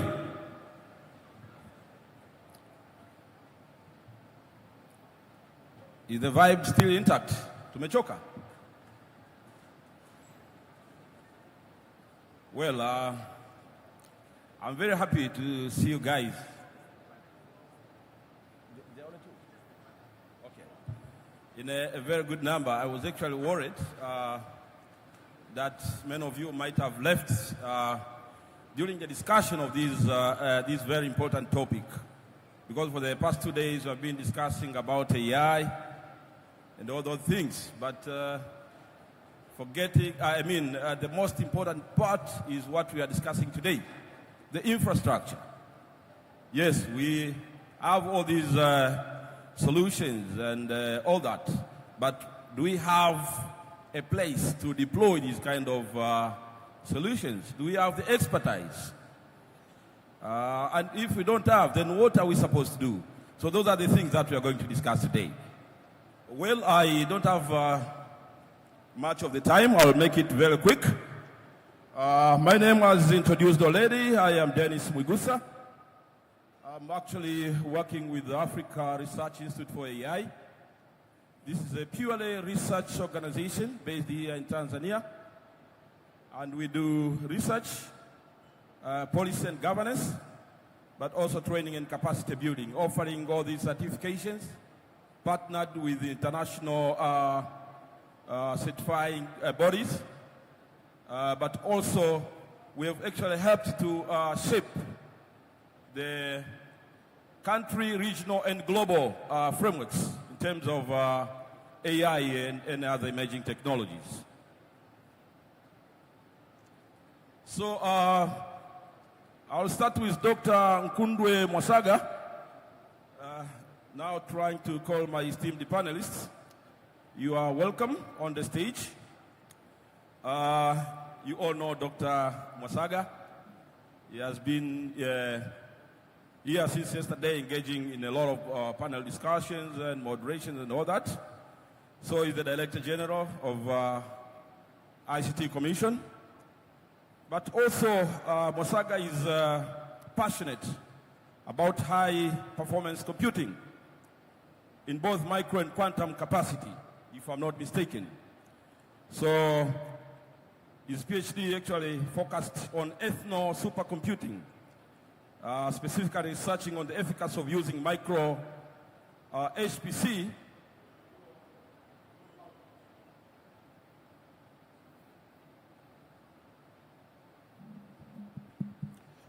Yeah, so why I tried to mention a bit of his experience. Okay. It is because of the questions that I'm going to ask. And the secondary, I would like to call Zephaniah Ruben. Zephaniah is a machine intelligence specialist, but also machine learning researcher. He's interested in autonomous digital brains and also passionate about mind and universe.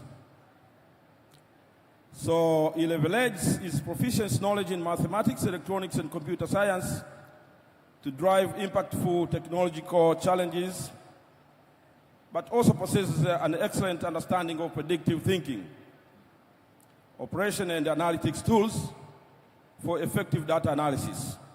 Karibu sana, Zephaniah. Another one is Stanley Mahenge. Mahenge is an advocate, notary public and commissioner for oath at Auda and Company Advocates, but also a former advocate at Bemora Attorneys. So he studied laws at the University of Dar es Salaam. So you are warmly welcome. If I have maybe skipped something when I was doing introduction to you guys, then I give you 1 minute to each of you to please top up on what I have said already. Santi.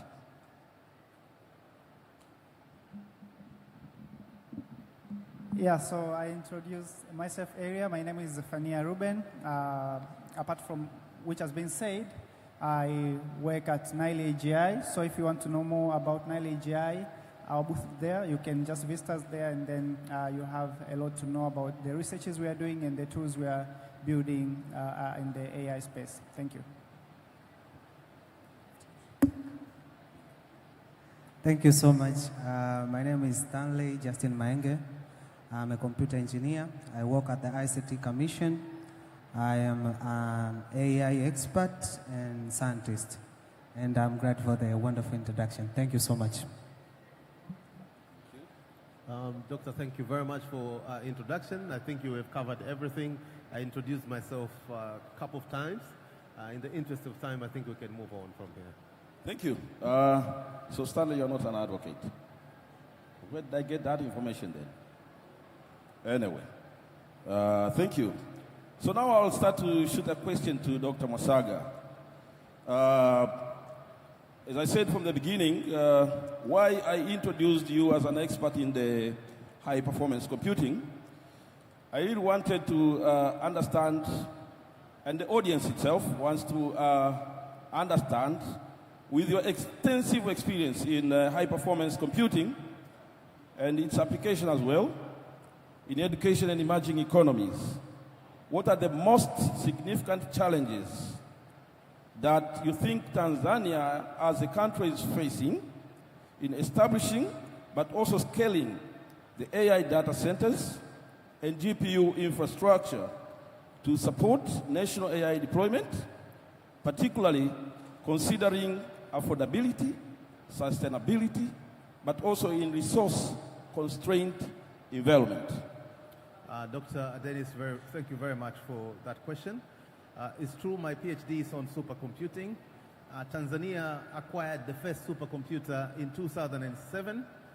So the high-performance computing infrastructure has been here since 2007. Technology has evolved so much now, and the workloads which are needed in supercomputing also they've changed. During that time, there were some sectors that required high computation power so much, like, for example, the issue of weather forecasting and things like that. But fast forward now, things have changed. AI need data, AI need algorithm, AI need computation. And the type of computation which are needed in AI are quite different from how things were in terms of Tanzania since 2007. You have rightly asked the question, and the question, it touched many things, to be honest. One, we need to have bigger machines to support AI workflows.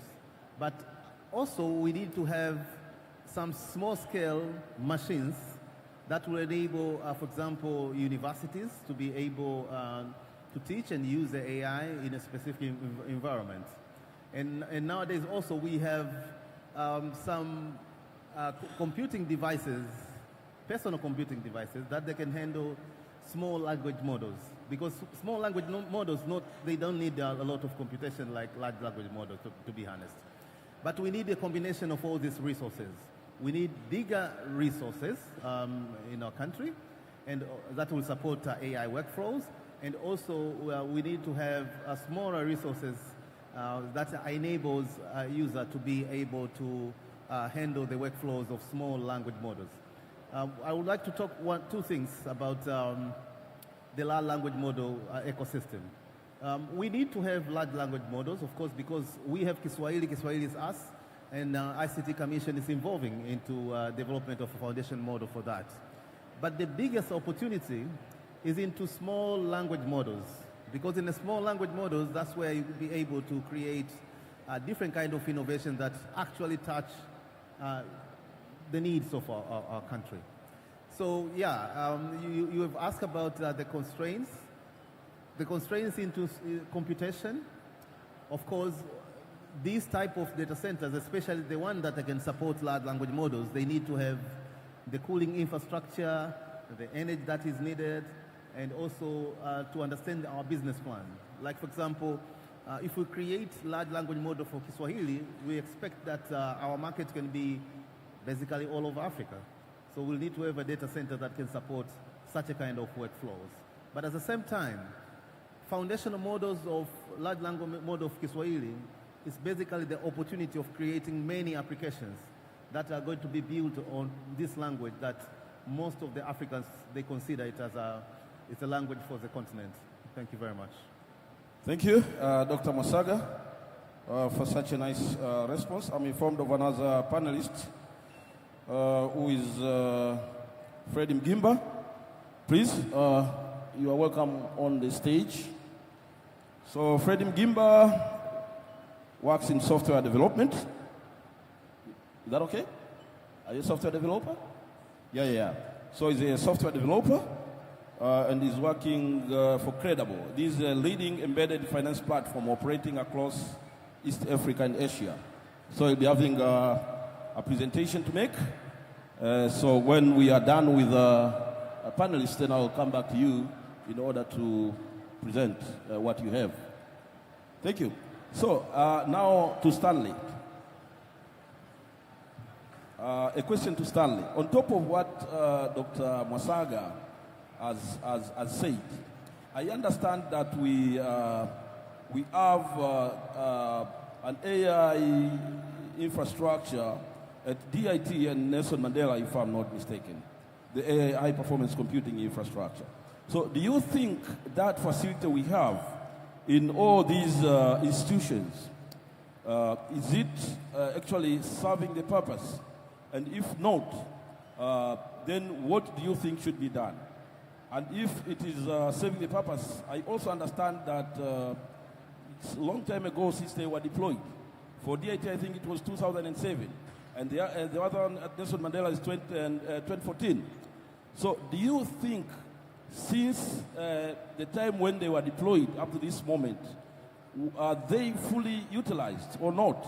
And if not, then why? If you will not be able to respond it well, then I'll also allow Dr. Masaga to respond on that because he is very familiar with that kind of transaction. Thank you so much, moderator. First of all, I would have put some comments because luckily enough, I was one of the graduates from Dar es Salaam Institute of Technology, which is DIT.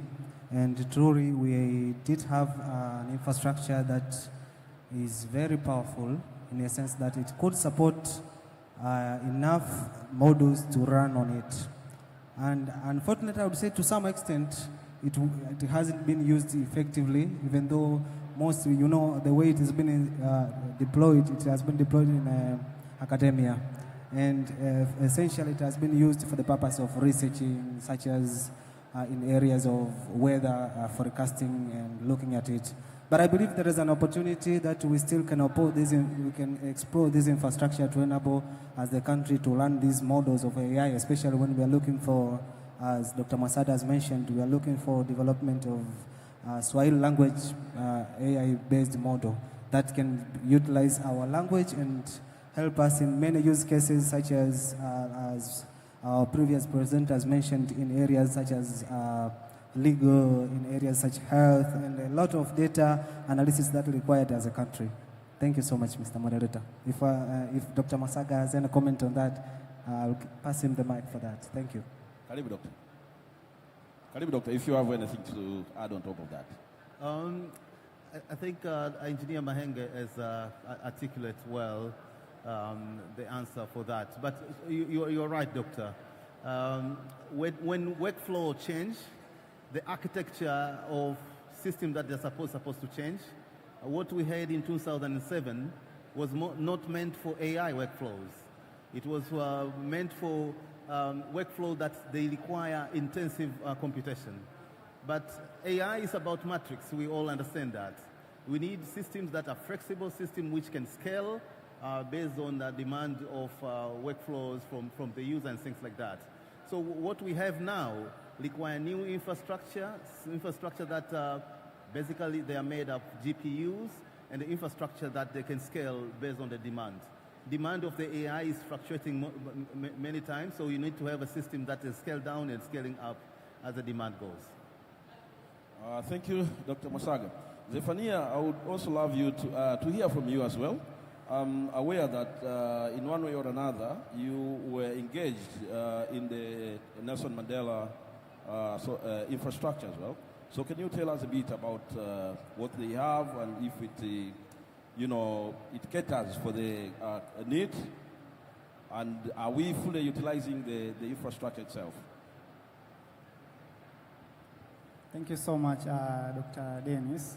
So actually, the current infrastructures, as what Dr. Masaga shared, they were meant for high computational problems, and possibly it was not exactly for AI problems. And today I was trying to navigate through certain pages, and I noticed that there are some GPU clusters which can't be shipped to our countries. There is restriction of shipping certain kind of GPUs. So I was trying to think, apart from government and ICTC supporting either startups or, let's say, universities to have these computational resources, I think there is another angle which I feel we need to think about it, the angle of talents, because we can learn it from DeepSeek. They had very limited computational resources, then they utilized the talents they had, like a high quality talents which can go deeper into how stuffs work and try to optimize to meet the available resources. Yeah, so I think we need to equip, if it's youth or university students, which we think they are capable of learning and go deeper into technical details and know how to utilize the available resources while there is environment is being set up to facilitate for higher computational resources. But so far, I think we are in a good progress, but we are still, we still need more effort, especially when it comes to inference. Like we can train, let's say you can train on any available resource, let's say, available at UDOM or Nelson Mandela or SUA. And then when it comes to serving the model to people, then that's where the problem again is. So on the first part of training, we can use these, but when it comes to serving people, then that's where the problem is. Yeah. Thank you, Zephania. Now, Freddie Gimba, given Credible's mission to empower unbanked and underbanked customers through technology, how do you approach data management and model versioning to maintain the integrity, but also fairness and continuous improvement of AI models used in critical financial services? Thank you, Doctor. Apart from Incredible, what we mostly do in terms of machine learning and AI solutions, we mostly try to build, to utilize them in in-house tools, since we're still experimenting in terms of how are we going to use it in the customer front use cases, because again, in terms of financial data, it's very crucial in terms of how are you going to utilize that data and even where you're storing that data. So in terms of our use case in AI, we're currently mostly utilizing them in the internal tools and helping us to better serve in the process which we do. Thank you. Karibu. Thank you, Dr. Dennis. I would like to add something also on the aspect of data management, because it's one of the areas that is very crucial in terms of the journey of AI, artificial intelligence. I think it's an element that is mostly missing in the understanding and the path of understanding the AI from the aspect of infrastructure and the data, because AI is not a problem, understanding itself, but how effective can you use the data into translation or infrastructure that you have, as Zephania has mentioned. It's not only about what I don't have, but also what I have can work with what infrastructure I have to use. In a sense that most models now are very optimized in such a way that even the general purpose computers can operate. We have seen that there are new technologies such as Olama. They can run on normal desktop machines that we have. But the thing that we are most lacking is an essential element part that is of course, it's an engineering part, but it also has to be embedded in from the development aspect. And since the software engineers are only focusing on bringing us the solution, they forgot the essence part. It's not about also the system to run. No, it's about how you understand that data and what impact will that data bring in the aspect of the analysis, how AI is bringing more of insight of that data. Thank you. That's what I wanted to add on top of data management. Thank you, Stanley. Now a question goes to Dr. Masaga. Now, not being an HPC expert, but also the DG of ICT Commission, we do understand the complexities of AI development and deployment. So we would really want to understand the legal considerations that you think should be paramount in terms of model versioning, but also intellectual property protection of these AI algorithms, and derive the insights, particularly in a collaborative, evolving AI ecosystem. Hello. That's a very good question, Dr. Dennis, that we have asked. I don't want to alter anything that Judge Mambi that I've said. He have well articulated the issues of intellectual property and all the nuances that has to deal with law. The important thing is the issue of data, especially the data protection law of our country, the regime that is governing how data are used in our country is supposed to be adhered very much into that area. The intellectual property issues truly is an issue in AI, especially generative AI, where sometimes it tends to use materials which are covered under intellectual property to generate other type of content without getting the consent of those people that they have material which is covered by intellectual property. In another way, we call it plagiarism, actually, of a content which is covered by that law. Of course, in our country, we have all those laws. Those laws, they need to be complied. But at the same time, we need to put a regime of the law that's not stifle innovation, actually. We want our youth to innovate, but to innovate in such a way, we can create sandboxes, for instance, that will allow them to practice, to create systems, and they can scale out with it. So all this regime, for example, the regime of regulatory sandbox, we have the one for financial institutions, and our ministry also is finalizing another sandbox regulation that will enable innovators to be able to innovate without breaking the laws that we have put in our country. Because AI, as you know it very well, you are an expert in AI, Dr. Dennis, it's a technology that touches different kind of people. I can design something very good, but maybe in the process of designing something very good, I'm infringing other people's privacy, for instance. I'm creating something without consent of anybody and things of that sort. So as an ICT Commission, we stand in the middle that to ensure people, they are operating in an environment of the law that we have created, but at the same time, not to stifle innovation, which is very much needed to make our economy competitive. Thank you, Doctor. Zephyr, as a machine learning engineer, how do you find the most frameworks and tools that you think are interesting when it comes to deployment and designing the AI models, thinking of scalability, but also the data management, effective data management in real-world applications like the Twigger? Thank you so much. That's very, very nice question. And I think we had this conversation with Fred some days.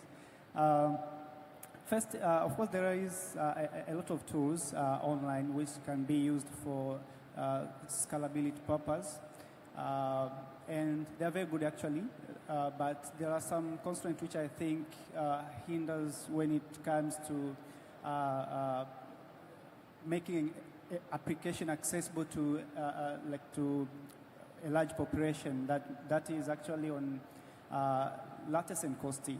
So you find like you have chosen a certain tool or a certain platform, and then they charge, let's say, per request, or currently with AI they charge per token.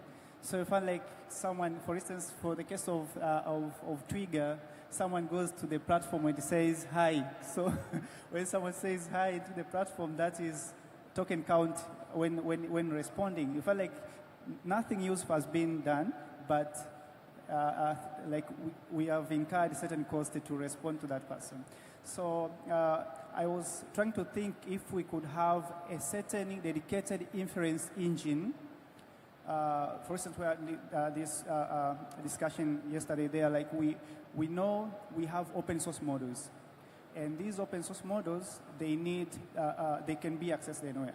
Then we decide possibly let's have a dedicated GPU cluster that we inference, let's say, a certain version of DeepSeek country-wise, and then we say this is dedicated to a certain sector. Let's say this is for the people working in health sector. So if they want to use AI, we have this dedicated inference, the AI platform dedicated to these people in this sector. So you don't think of they don't think of going to these outside platforms where it might lead to data privacy issues. So possibly, let's say we have one for health sector, we have one for education. So if you are building Twigger like this, we don't depend on the external platforms. So we have a certain GPU cluster that inferences Twigger and let's say the whole education sector uses that specific inference engine for deployment of the solution around education, then we could have another for another sector. I think that could help providing access to these tools. As we know, it's very difficult or costly to use APIs and be paying per token. So that's what I think it could help serving more people and scaling these solutions to even to unserve the population. Yeah, thank you, Zephania, for such great insights. Stanley, do you have anything to add on top of that as an AI expert?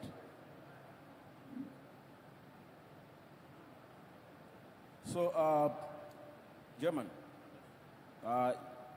you can now proceed with the presentation. How many minutes should I give to you?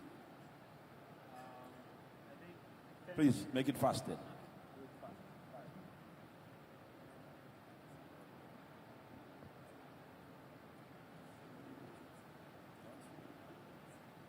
All right. Hello, everyone. My name is Freddie German Gimba, and I am a full-stack software developer at Credible, and also I'm also part of the Tanzania AI community. And in Tanzania AI community, I am a lead software dev on the project Trigger. Today, we are mostly going to look at how Trigger is dealing in terms of the infrastructure and deployment, and also what can we learn in terms of Africa and the country in general to be able to get better in terms of AI infrastructure, deployment, and using Trigger as a case study.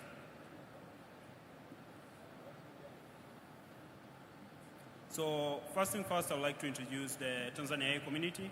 So in the Tanzania AI community, what we do is we try to empower the nation in terms of using AI-powered solutions, and also to help them be able to build and learn more about AI.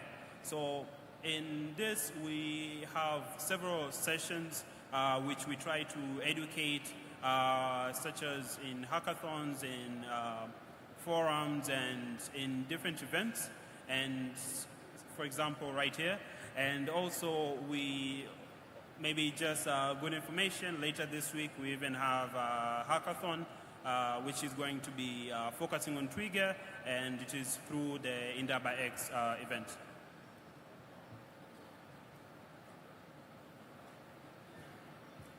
All right. I'm going to go a bit fast because of time. So, yes, on our case study, Trigger. So, what is Trigger exactly? Trigger is an AI-powered WhatsApp chatbot, which is there to help teachers to be able to better educate their students. So, teachers can use Trigger to basically be able to get summaries in topics, to be able to generate questions, to be able to have Q&A conversation, to be able to get help in terms of marking and other activities which would help them be able to facilitate in teaching. So one question you might ask yourself, why are we using WhatsApp? So we're using WhatsApp because it's generally more common for most teachers, and I could say most Tanzanians, because WhatsApp can be used in very low power devices, and that means we easily have access to most users, and also we don't have to use more resources in terms of trying to build an interface and trying to host that. So WhatsApp can be a very key tool in terms of having some kind of an interface for us to utilize AI-powered solutions such as chatbots.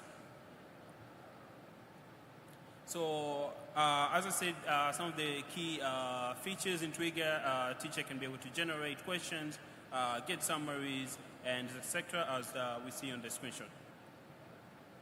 So in terms of architecture in Trigger, we are trying to make it a bit simplified. So as you can see is when a user gets in, when they send a message, that message comes from WhatsApp, comes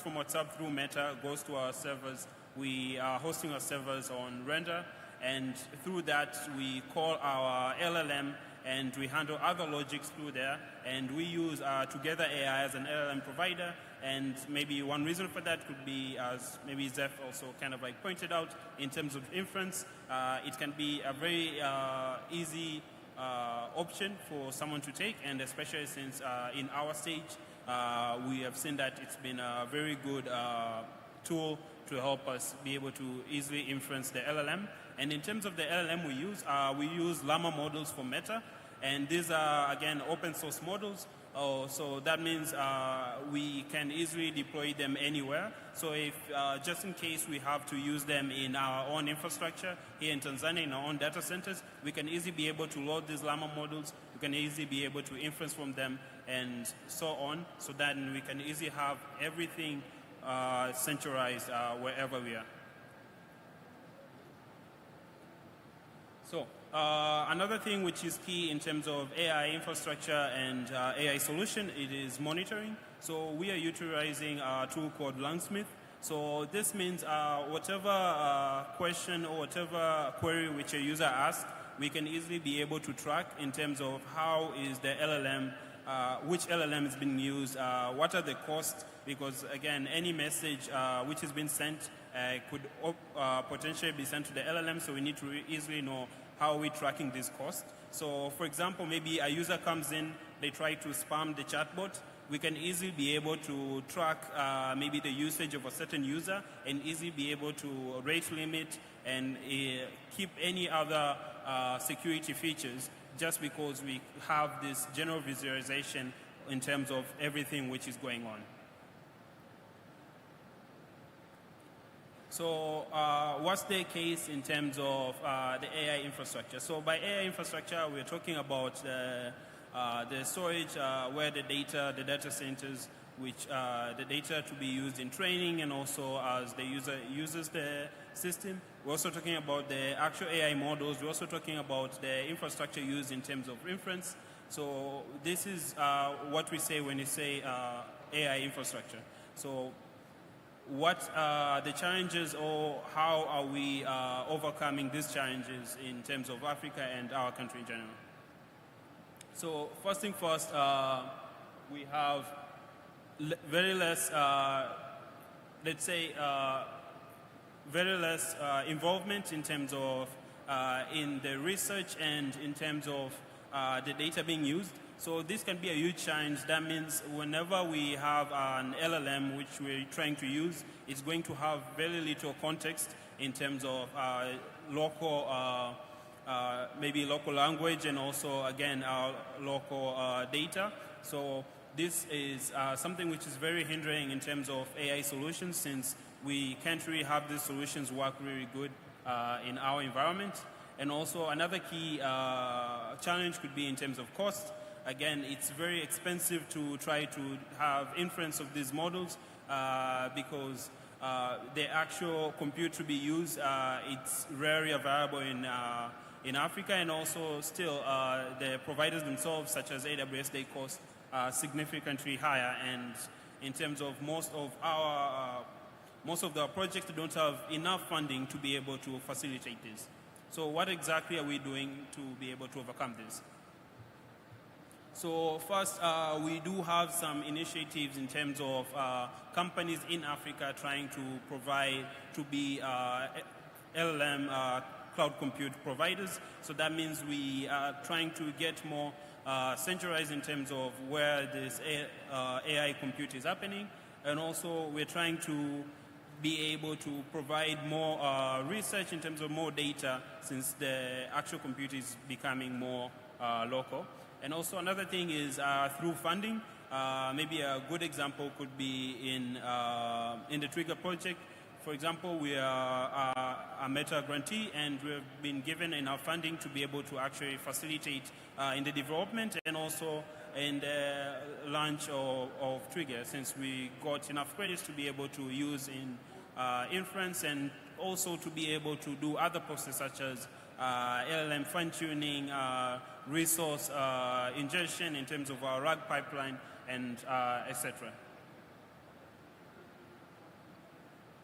Again, in terms of partners and sponsors which we have been having, so for the Trigger project, we have had Meta, as we said, and since we are Meta grantee, we even had a great opportunity to attend the tech conference in South Africa last year, in which we were able to even get to conversation with more partners and more potential sponsors. And again, we also have some of the sponsors such as Neon, which has been able to provide us with database. So these just show some of the different support which we can also give to these projects which are happening in our country, so as to facilitate in the development and also in the launching of them.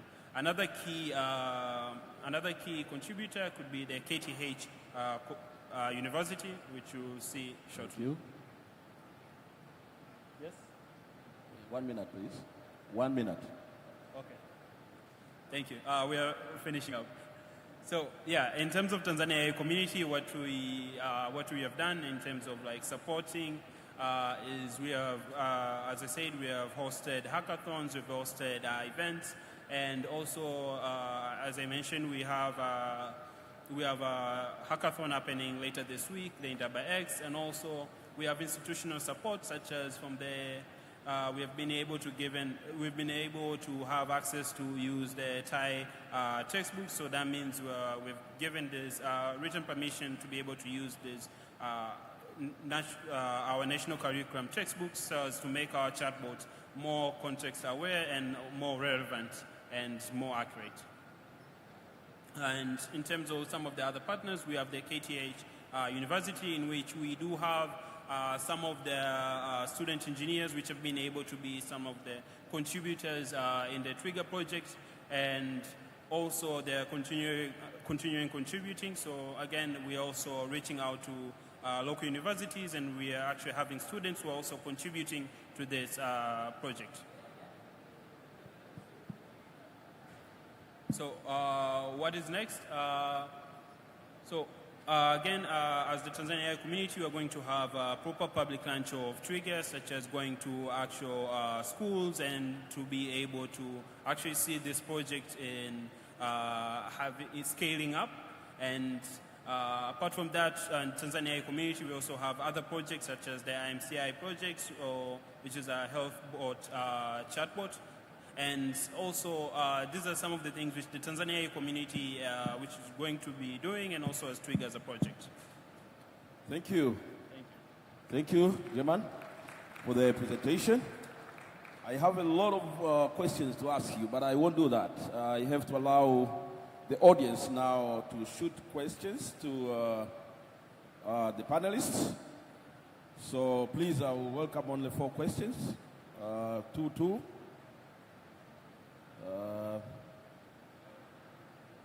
Anyone with a question,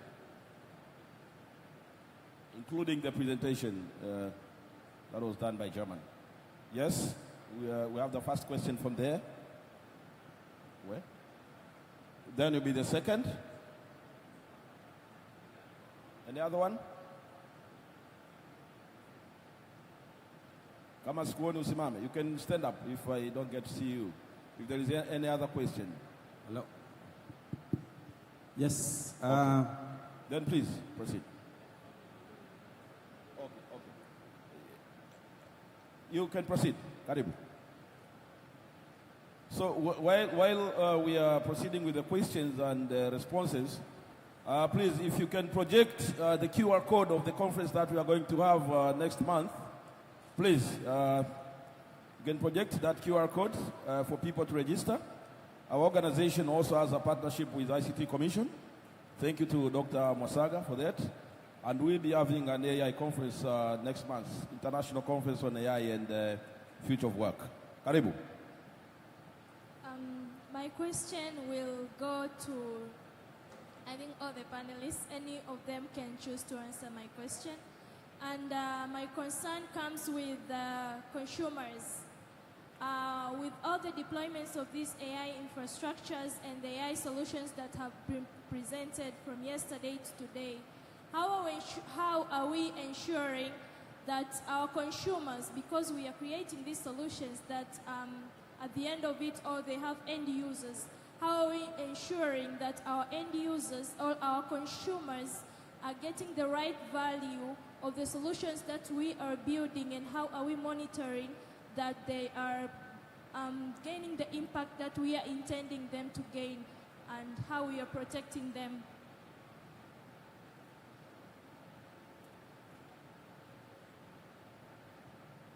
Yes, please, you can proceed.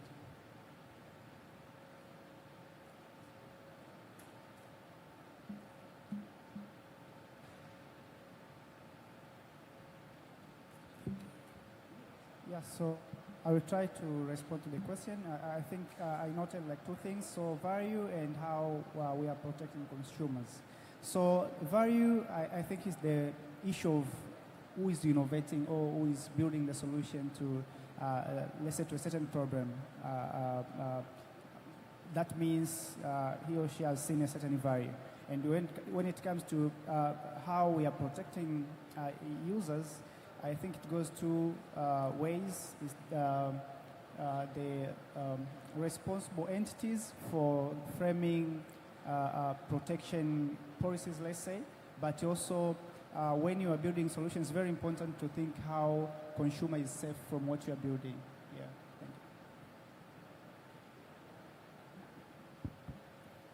thank you. That's a very good question, and it falls in the pillar number 2 of digital transformation, where you need first to make sure that these systems, they can be used, but they have protective measure for people who are consuming it.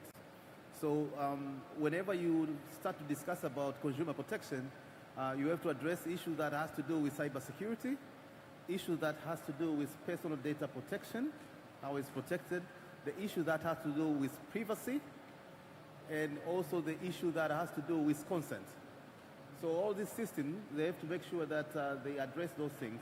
And if you address all that, you build a foundation of trust, and trust is the one that will enable people to adopt to these systems and not to look at them as systems which are hostile to human beings.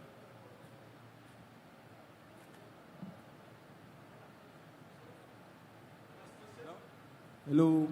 Yes, I just wanted to respond to Mr. Twigger's project that yesterday, as we said, UNDP, through the AI Hub for Sustainable Development, is going to address most of the issues, the challenges actually, which you raised.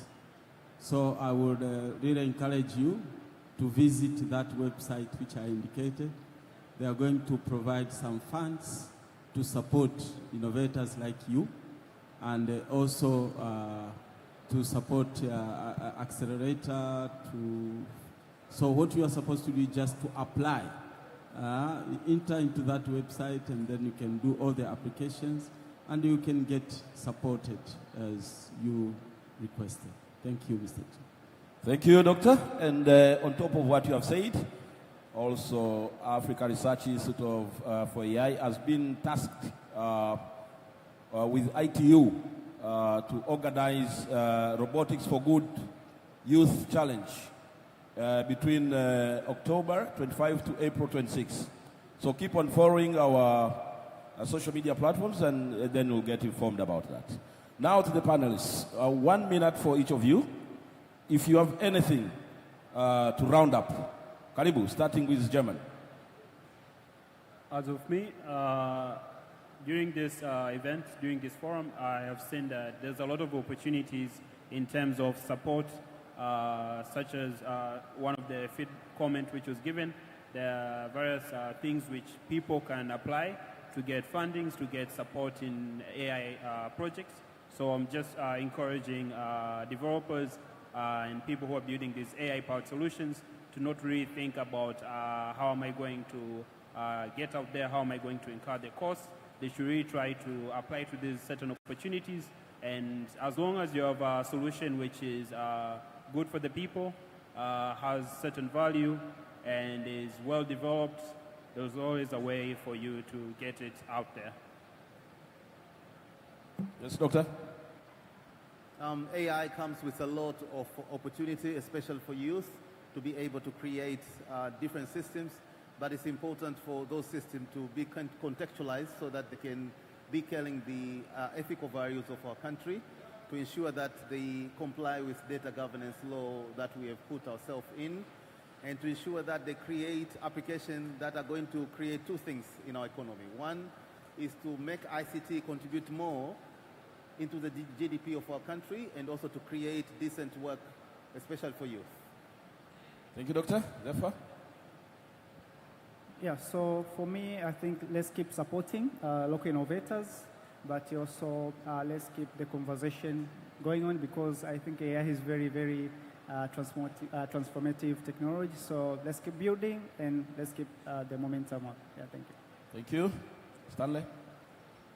All right. Thank you, Doctor. I think if you allow me, I would like to stand up and give my audience some of the surprise. Hello, hello, hello.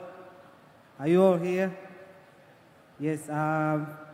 First, I'm honored to stand before you all and give you a bit of a surprise. Are you ready? Are you ready? Guys, I've put eyes, but I can't see you, I can't hear you. What's wrong? Are you ready? Hello? Okay, I will introduce to you. We have a robot outside. I think some of you have already spoiled my surprise, because you move around a lot. But after the closing session, I would like you to visit our robots and even just say hi. Oh, hello, hello, like I said before. Can I hear that? Hello, hello. Guys, you are too many. Hello, hello. Hello, hello. Thank you so much. Her name is Gelwell. Can I hear Gelwell? Gelwell. Thank you, moderator. Thank you so much. Thank you. Thank you, my dear panelists. Now, a photo session, please. Three more sessions before closing, and without further much ado, I think it's time we call Engineer Stephen Wangwe with his panelists. You had 45 minutes, but now only 25 minutes, please. My apologies for the time burning, but we have no way to do this. Okay, at least half an hour. I can see the smile. I know that smile. 30 minutes. Thank you.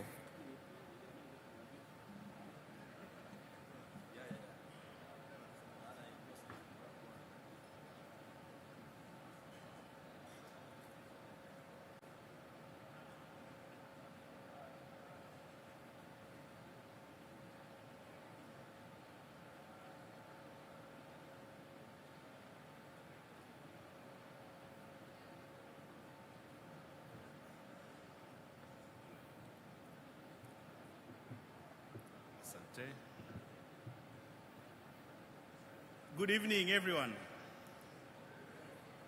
Good evening. Are we here? Are we present? Okay, so today we have been talking a lot about development side of AI solutions. But for this session, we're going to talk about some of the use cases, but specifically in the area of cybersecurity. So I will discuss with you also few fusion skills from the AI point of view. So there are three key fusion skills. The first fusion skill from generative AI is intelligent in some information. But the second is to use it. So on cybersecurity, this session will be discussing on how the AI has both sides with respect to cybersecurity. It has the side Keynote, and I would, who is a Tanzanian cybersecurity digital forensics expert, served as a board member of the Africa ICT Alliance, and currently representing it at ICANN's business constituency.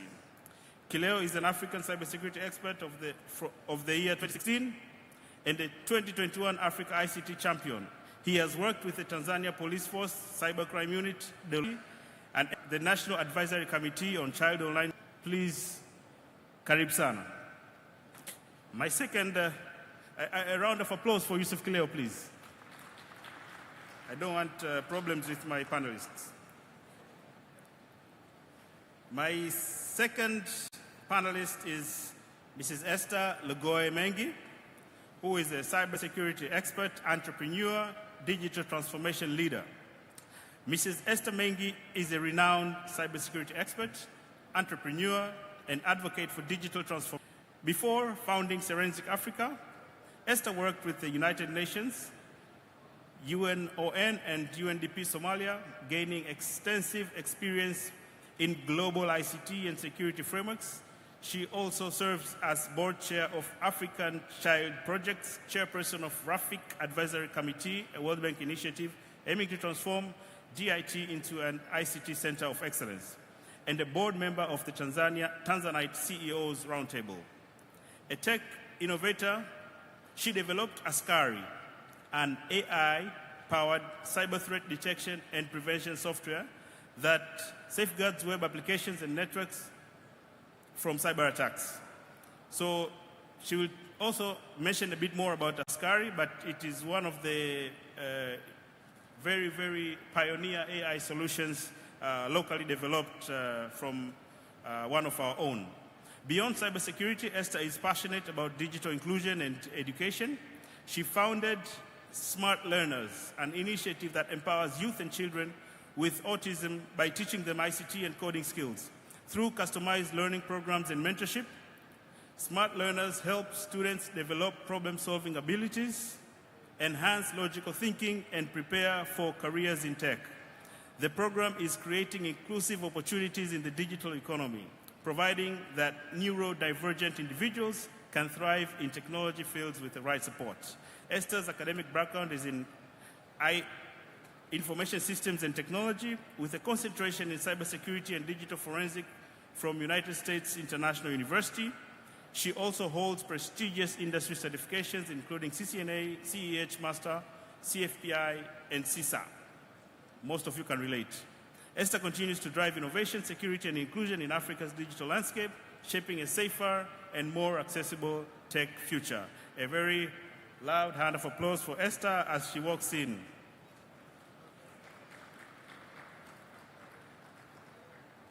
So I will not take much of your time, as I know the day has been pretty long.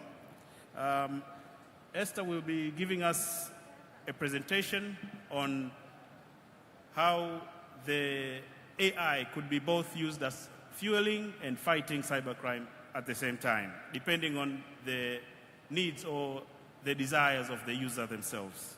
So Esther, I would like to welcome you on stage so that you can give us your presentation. Makofi kwake tafadhali akati anakuja.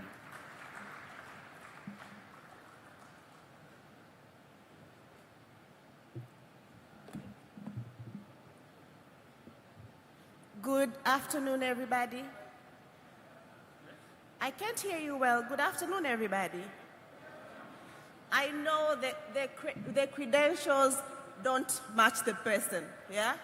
But yeah, they are mine. And I can proudly say that I am a Tanzanian born, raised cybersecurity expert.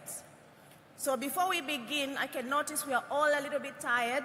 So I want us to do a brief of an icebreaker so that we can all get in the mood, yeah? Can we all stand, please? Just 1 minute. 30 seconds. So for people who are used to seeing me on stage, this should be like the 100th time I do this icebreaker. But please bear with me. So can you kindly draw a triangle with your right hand? Triangle with your right hand, and then rectangle with your left hand. Great. So now try drawing both of them at the same time.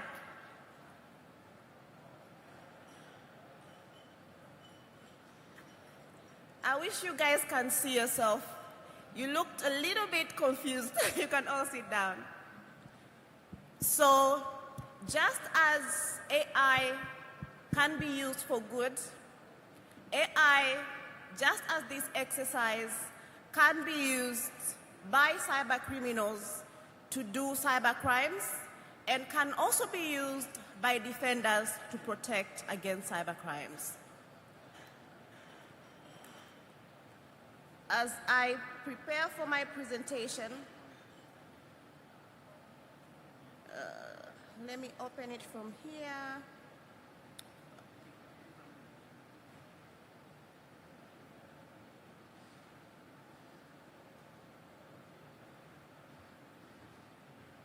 So my presentation is titled The Double... Yeah? Which one? Here.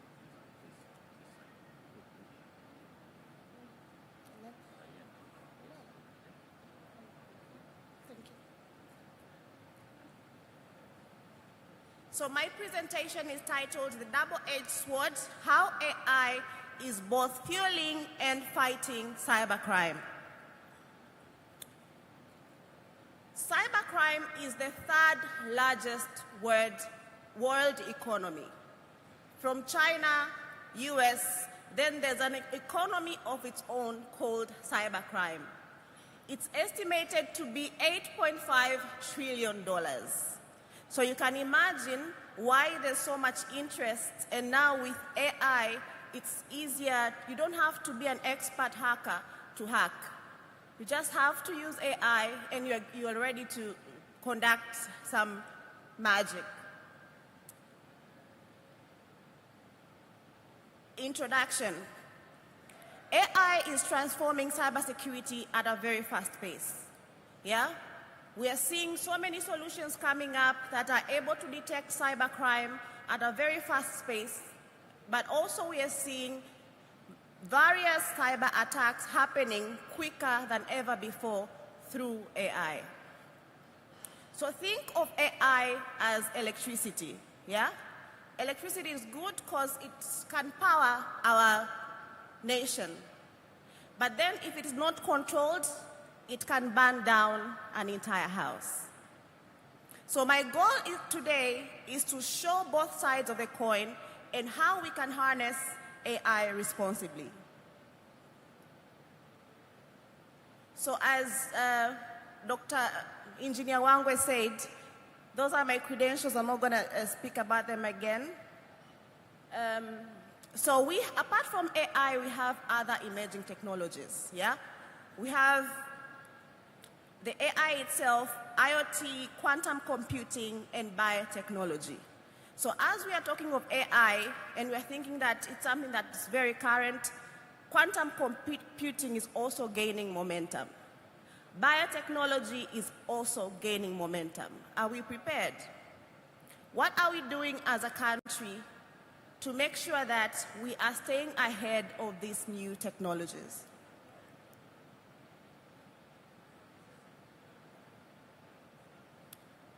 So let's dive in to the dark and different side of AI. I know we have been talking about how good AI is. What are the good things that come from AI? But also, AI can be used by cyber criminals to do things that are not so good. So how is AI fueling cybercrime? One, we have AI-generated phishing and social engineering. So AI can generate perfect phishing emails in seconds, in any language, with personalization that makes them nearly impossible to spot. Yeah? So with AI, it can know the language you're speaking, what you like and what you don't like. So if an email comes to you that looks like phishing, you will easily fall for it because it's tailored to you. So we have heard of cases whereby CEOs are getting deepfakes, government officials are getting deepfaked. So how are we preparing for this? So let me ask you a question. How many of us here send voice notes on WhatsApp? How many of us send voice notes? Guys. So most of you don't send voice notes. So now, through AI, one can be able to match your voice with your picture and create a video of yourself. So now imagine how scary that can be when someone uses your voice and calls somebody at your home and gives them instructions to do something while it wasn't you. That is one dark side of AI. So AI is also used to automate malware attack. Yeah? So who knows what a malware is? Who knows what a malware is? Who knows what ransomware is? So ransomware is when your machine gets encrypted and the attacker asks for ransom, for money. So sometimes you can see a blue screen and then the attacker asks for money before they can decrypt your files. So that's called a ransomware attack. Now attackers through AI are able to buy ransomware services.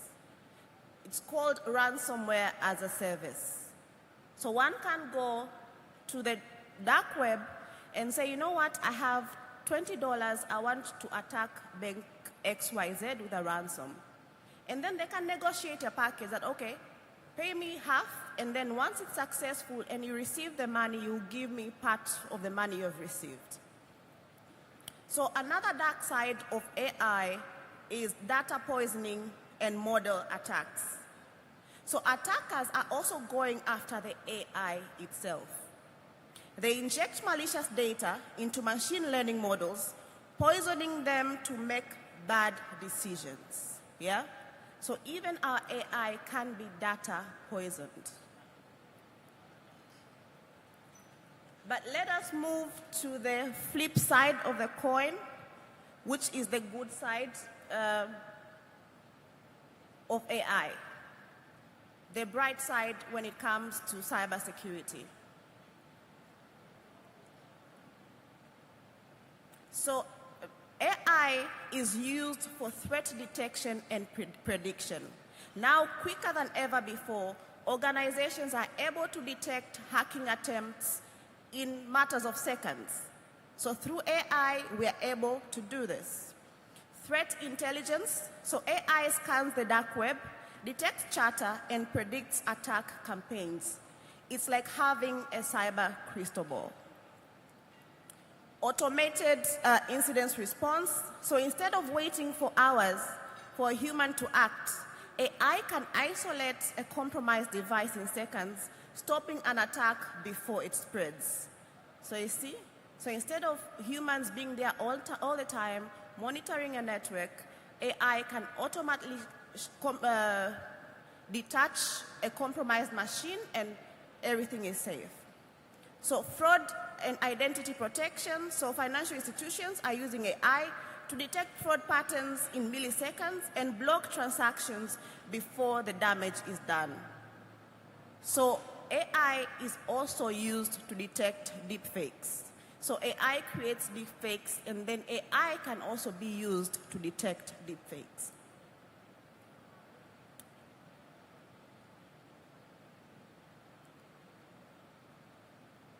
So the ethical and policy challenge. Here is the real dilemma. AI by itself, it's neither good or bad. It's a tool. The challenge is in governance, yeah?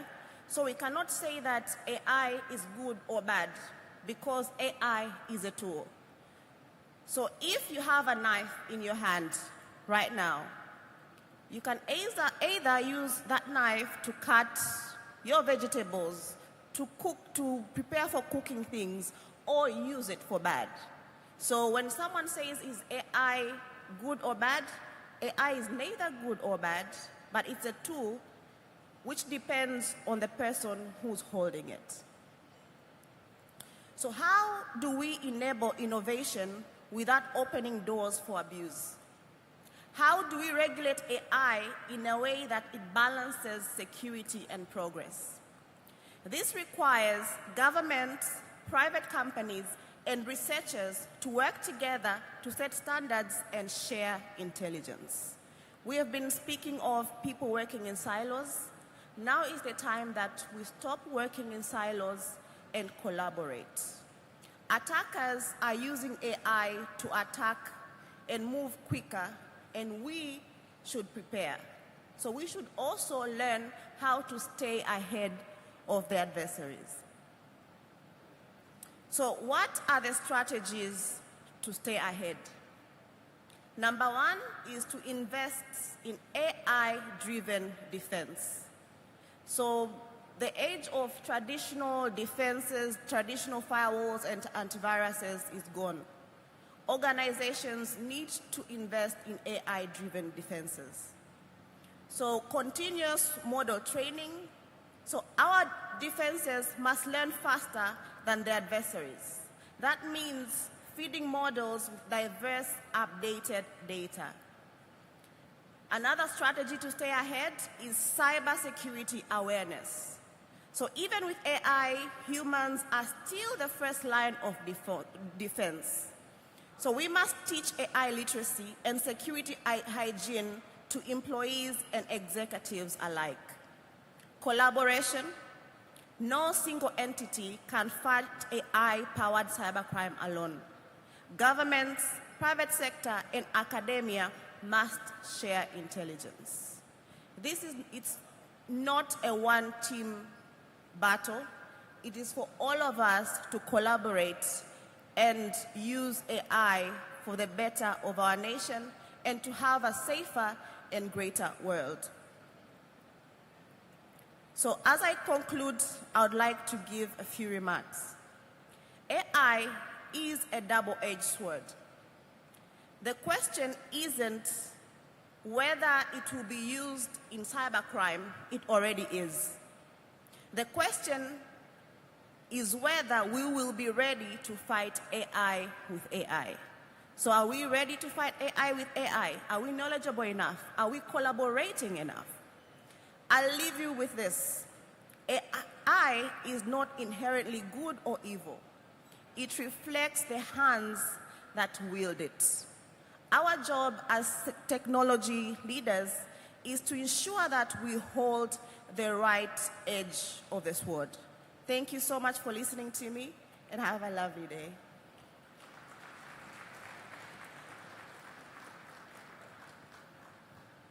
Thank you. Thank you so much, Esther. Round of applause again for Esther. Yeah, so that was a very good synopsis on how AI could be used either side. So it's really like when you have your laptop, you can decide to make it useful, or you can make it distractful. So that's all up to the user. So having heard from Esther, because we don't have much time, Mr. Kileo, you've been in the industry of digital forensics, but also specifically on curbing cybercrimes through different initiatives.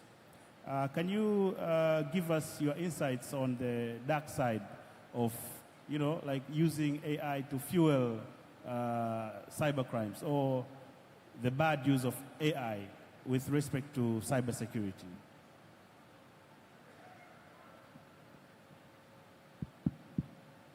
Hello?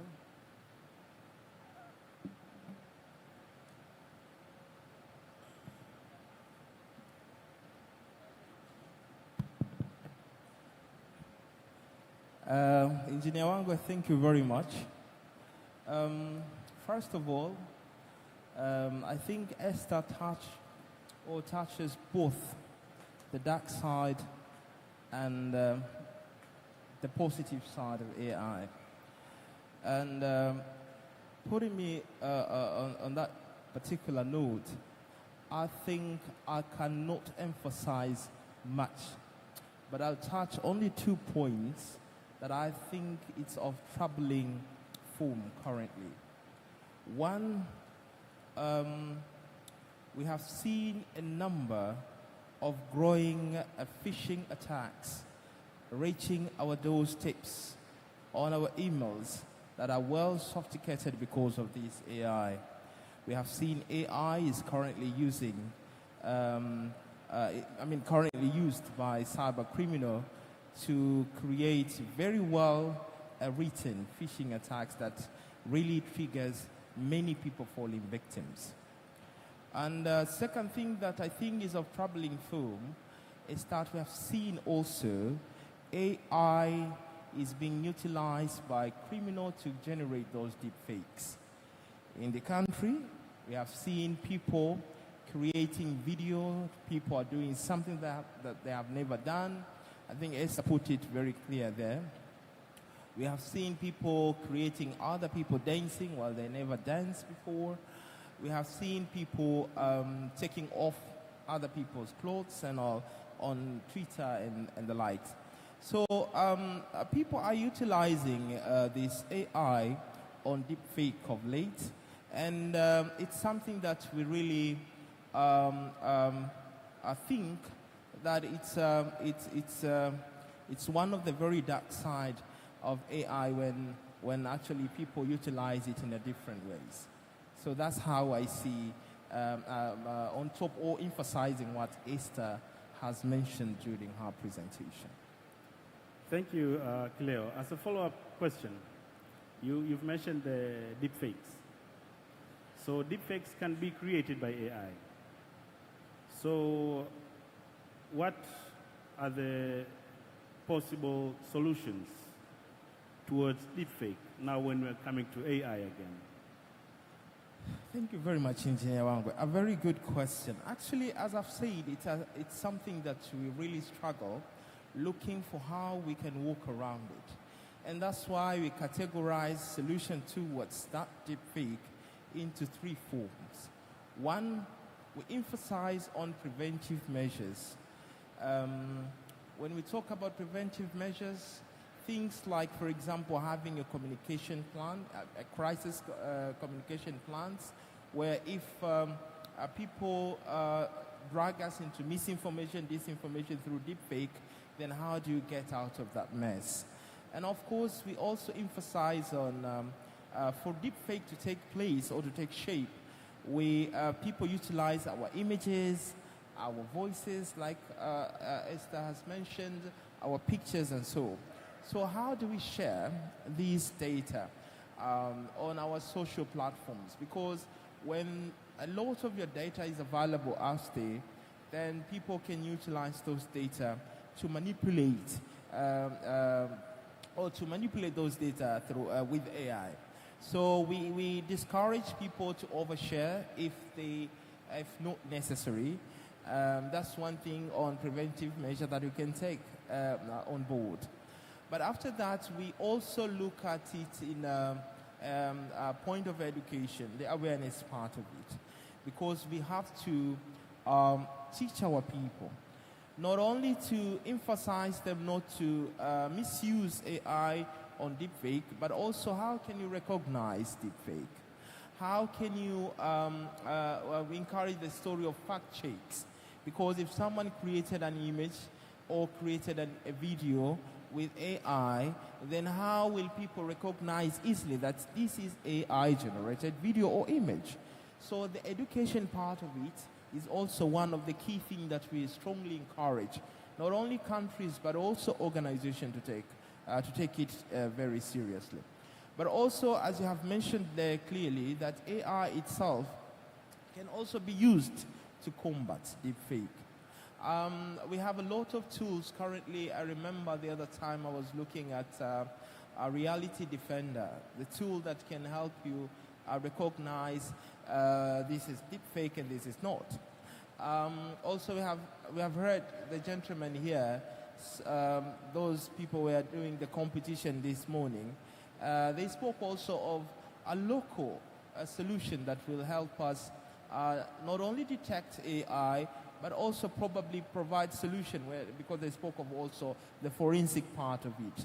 So I think we encourage people to put all those measures in place, but the most important part is even yesterday I spoke with a journalist. I mentioned that we are going through election very soon, and deepfake might be well utilized, and even Madam President spoke of it highly during one of the political meetings.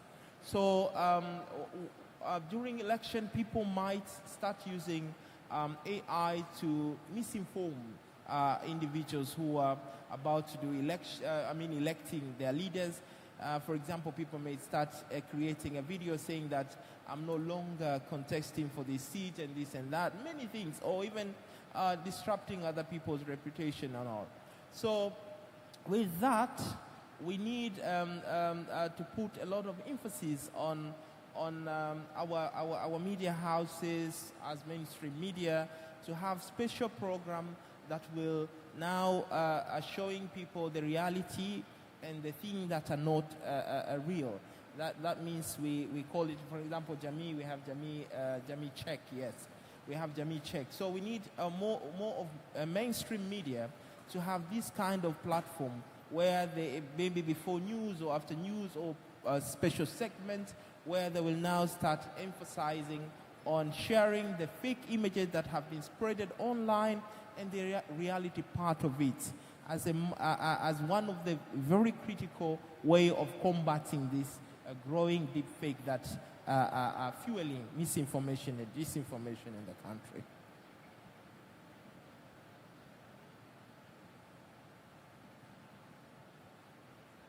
Yeah, this is wonderful insights. That's a very good bird eye view of how to target the deepfake. And Esther, please, can you comment on what are your insights in curbing challenge of deepfakes in the country? So deepfakes is a bigger problem than we assume it is, yeah? Imagine for industries like insurance or financial institutions that rely heavily on images and videos to make decisions such as claims. Now through deepfakes, someone can create a fake car accident, a fake ship accident, and then ask for claims. So how are we protecting ourselves from that? And our innovators, what are we doing as innovators in AI to come up with solutions that combat deepfakes, especially in industries that rely heavily on images and videos to make decisions such as insurance? Thank you, Esther. Just as a follow-up, pushing on, you mentioned the innovators, and we've had several of them pitching today, which later on we'll have announcements on the winners. But what would you advise now the innovators with respect to the challenges in cybersecurity? For example, the issue of like the program poisoning. So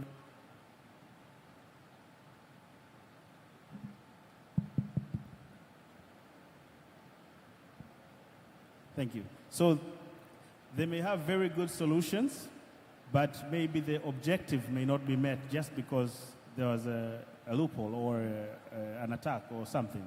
So what would you advise them so that they have very secure and profound solutions going forward?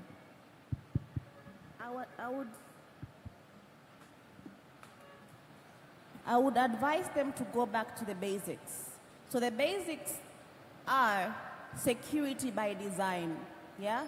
So as you're building your solution, you must make sure that security is part of the process. As you're designing your, whether it's AI or not, solution, you make sure that you are considering security from the get-go. And another advice I would like to give to our innovators is most of us say our biggest challenge is capital. So I need to pose a challenge to you. What is that punishment that's given for people to, like, their heads are being cut? What's the name of that punishment? It's called capital what? So sometimes when you say, I don't have capital, it means you don't have what? Head, you don't have brain. I heard this thing from a Nigerian friend. So most of the time, we usually need capital when we're scaling and not when you're starting, especially in tech. In tech, if you're a good programmer, if you have your laptop, that is capital enough, yeah? So let us stop with this ideology that to start I need capital. No, your capital is this one. It's your brains, that's your capital. Scaling, yes, scaling requires a lot, so yeah, that can need capital. Thank you.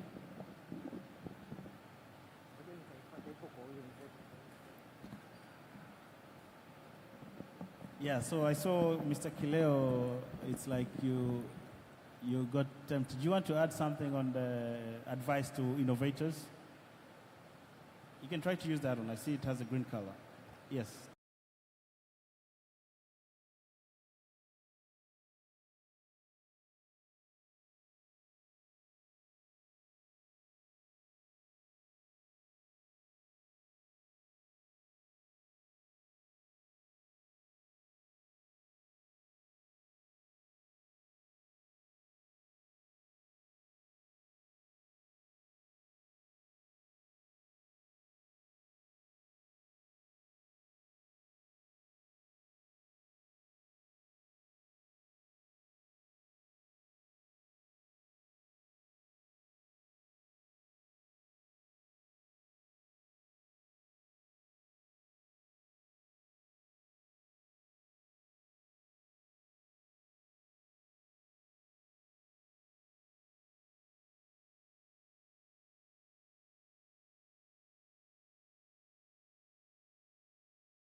Currently face as a nation.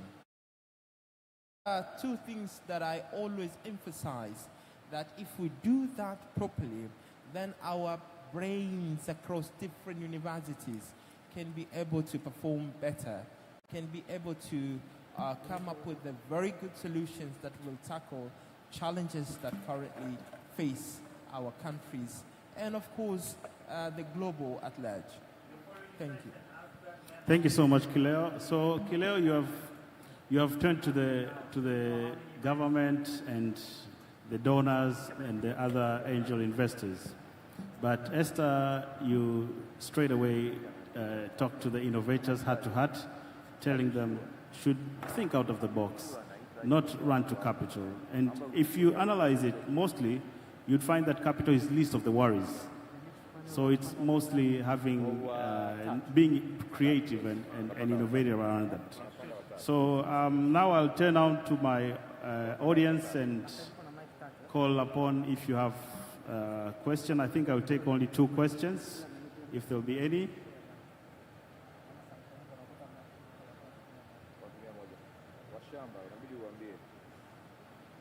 Is it that I can't see or there's no hand?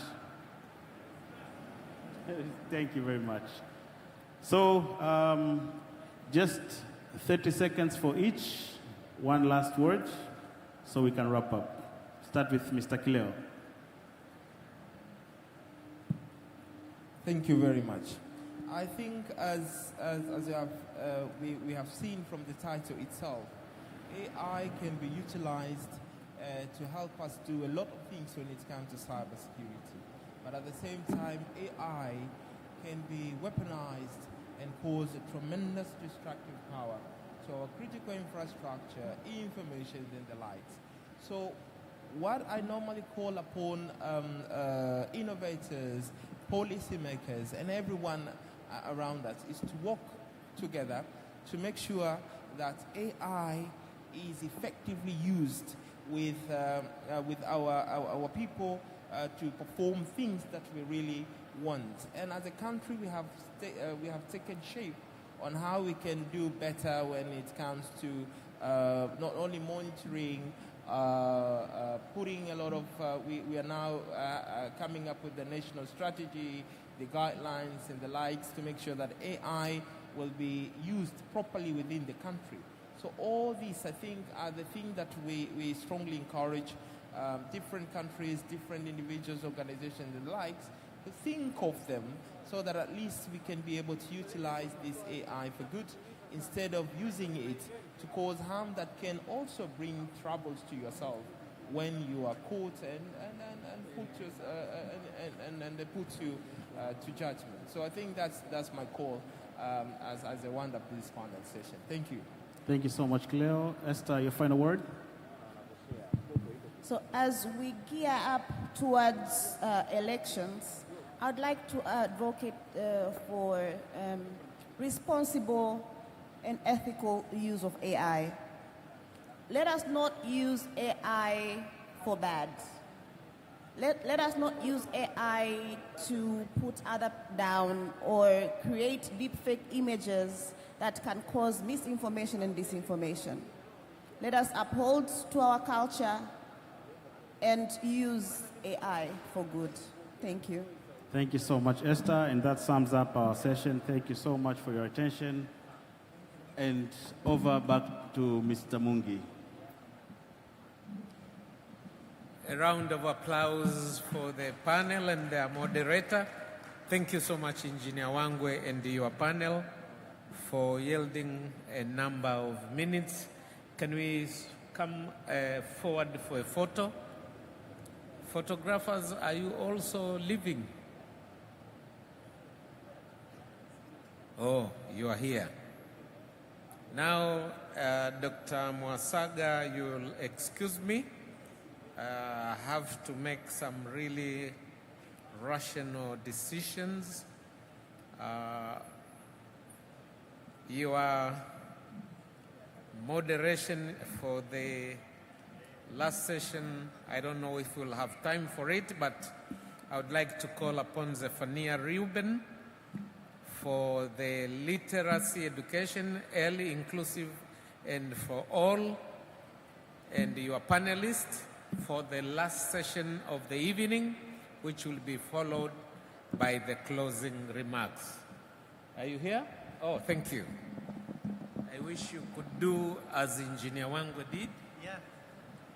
So, thank you so much. Okay. Yeah, so thank you so much for the opportunity. I think I'm just here to do just one thing. We've been building the community around the country, the AI community, so in different aspects. So one is creating talents, and another is innovation space. So here with some two incredible people who have been doing good job in building Tanzania AI community. So we have Anna Grace from Tanzania AI community. She's going to share on what the community has been doing and how to be part of it. Yeah, so welcome, Anna Grace. And I'll call another person who is working on how we can create talents for the country to develop AI solutions and to deploy them and to make them scalable and useful. We need talents, and Data Safari is doing that. So please help me to welcome Lon Chen from Data Safari. Yeah, so we'll start with Anna Grace. She's going to share, as I said, about Tanzania community and what they're doing. Then we'll be hearing from Lon Chen and what he's doing at Data Safari. So Anna Grace, welcome. Habarini za jioni. Shida ya kupresent wa mwisho, presenter mwenyewe nimechoka. So can I have my slides?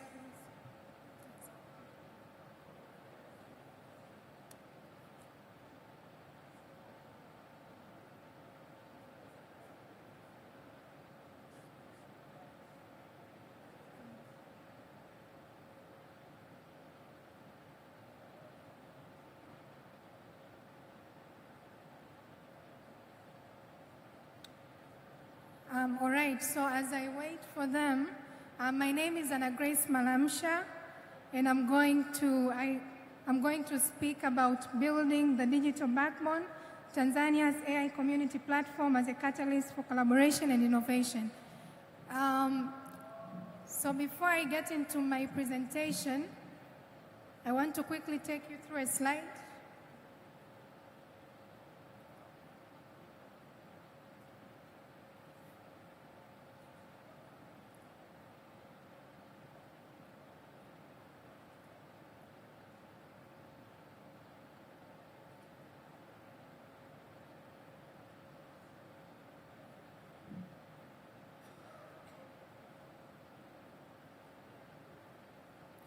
So I really hope I'm not going to tire you because my slides are mostly pictorial. All right. Right, so next slide, please. So as I said, my name is Anna Grace Malamsha, but I have this slide so that you can just put some extra information on top of my name. Please, the next slide. All right. So standing before you, I am a pharmacist, a registered pharmacist, fully licensed to practice, but I'm also a pharmacist who is very passionate about tech. So in 2022, I completed my bachelor degree at Muhimbili University of Health and Allied Sciences. And then in 2023, due to my passion on tech, I enrolled on a program under UN Women. It's called African Girls Can Code Initiative. And right after that program, I was opportuned to speak to another pharmacist. His name is Farhan Yusuf, not in the room, but part of the Tanzania AI community, who knew my passion for tech and connected me to Isa Muhammad Ali, an outgoing community manager.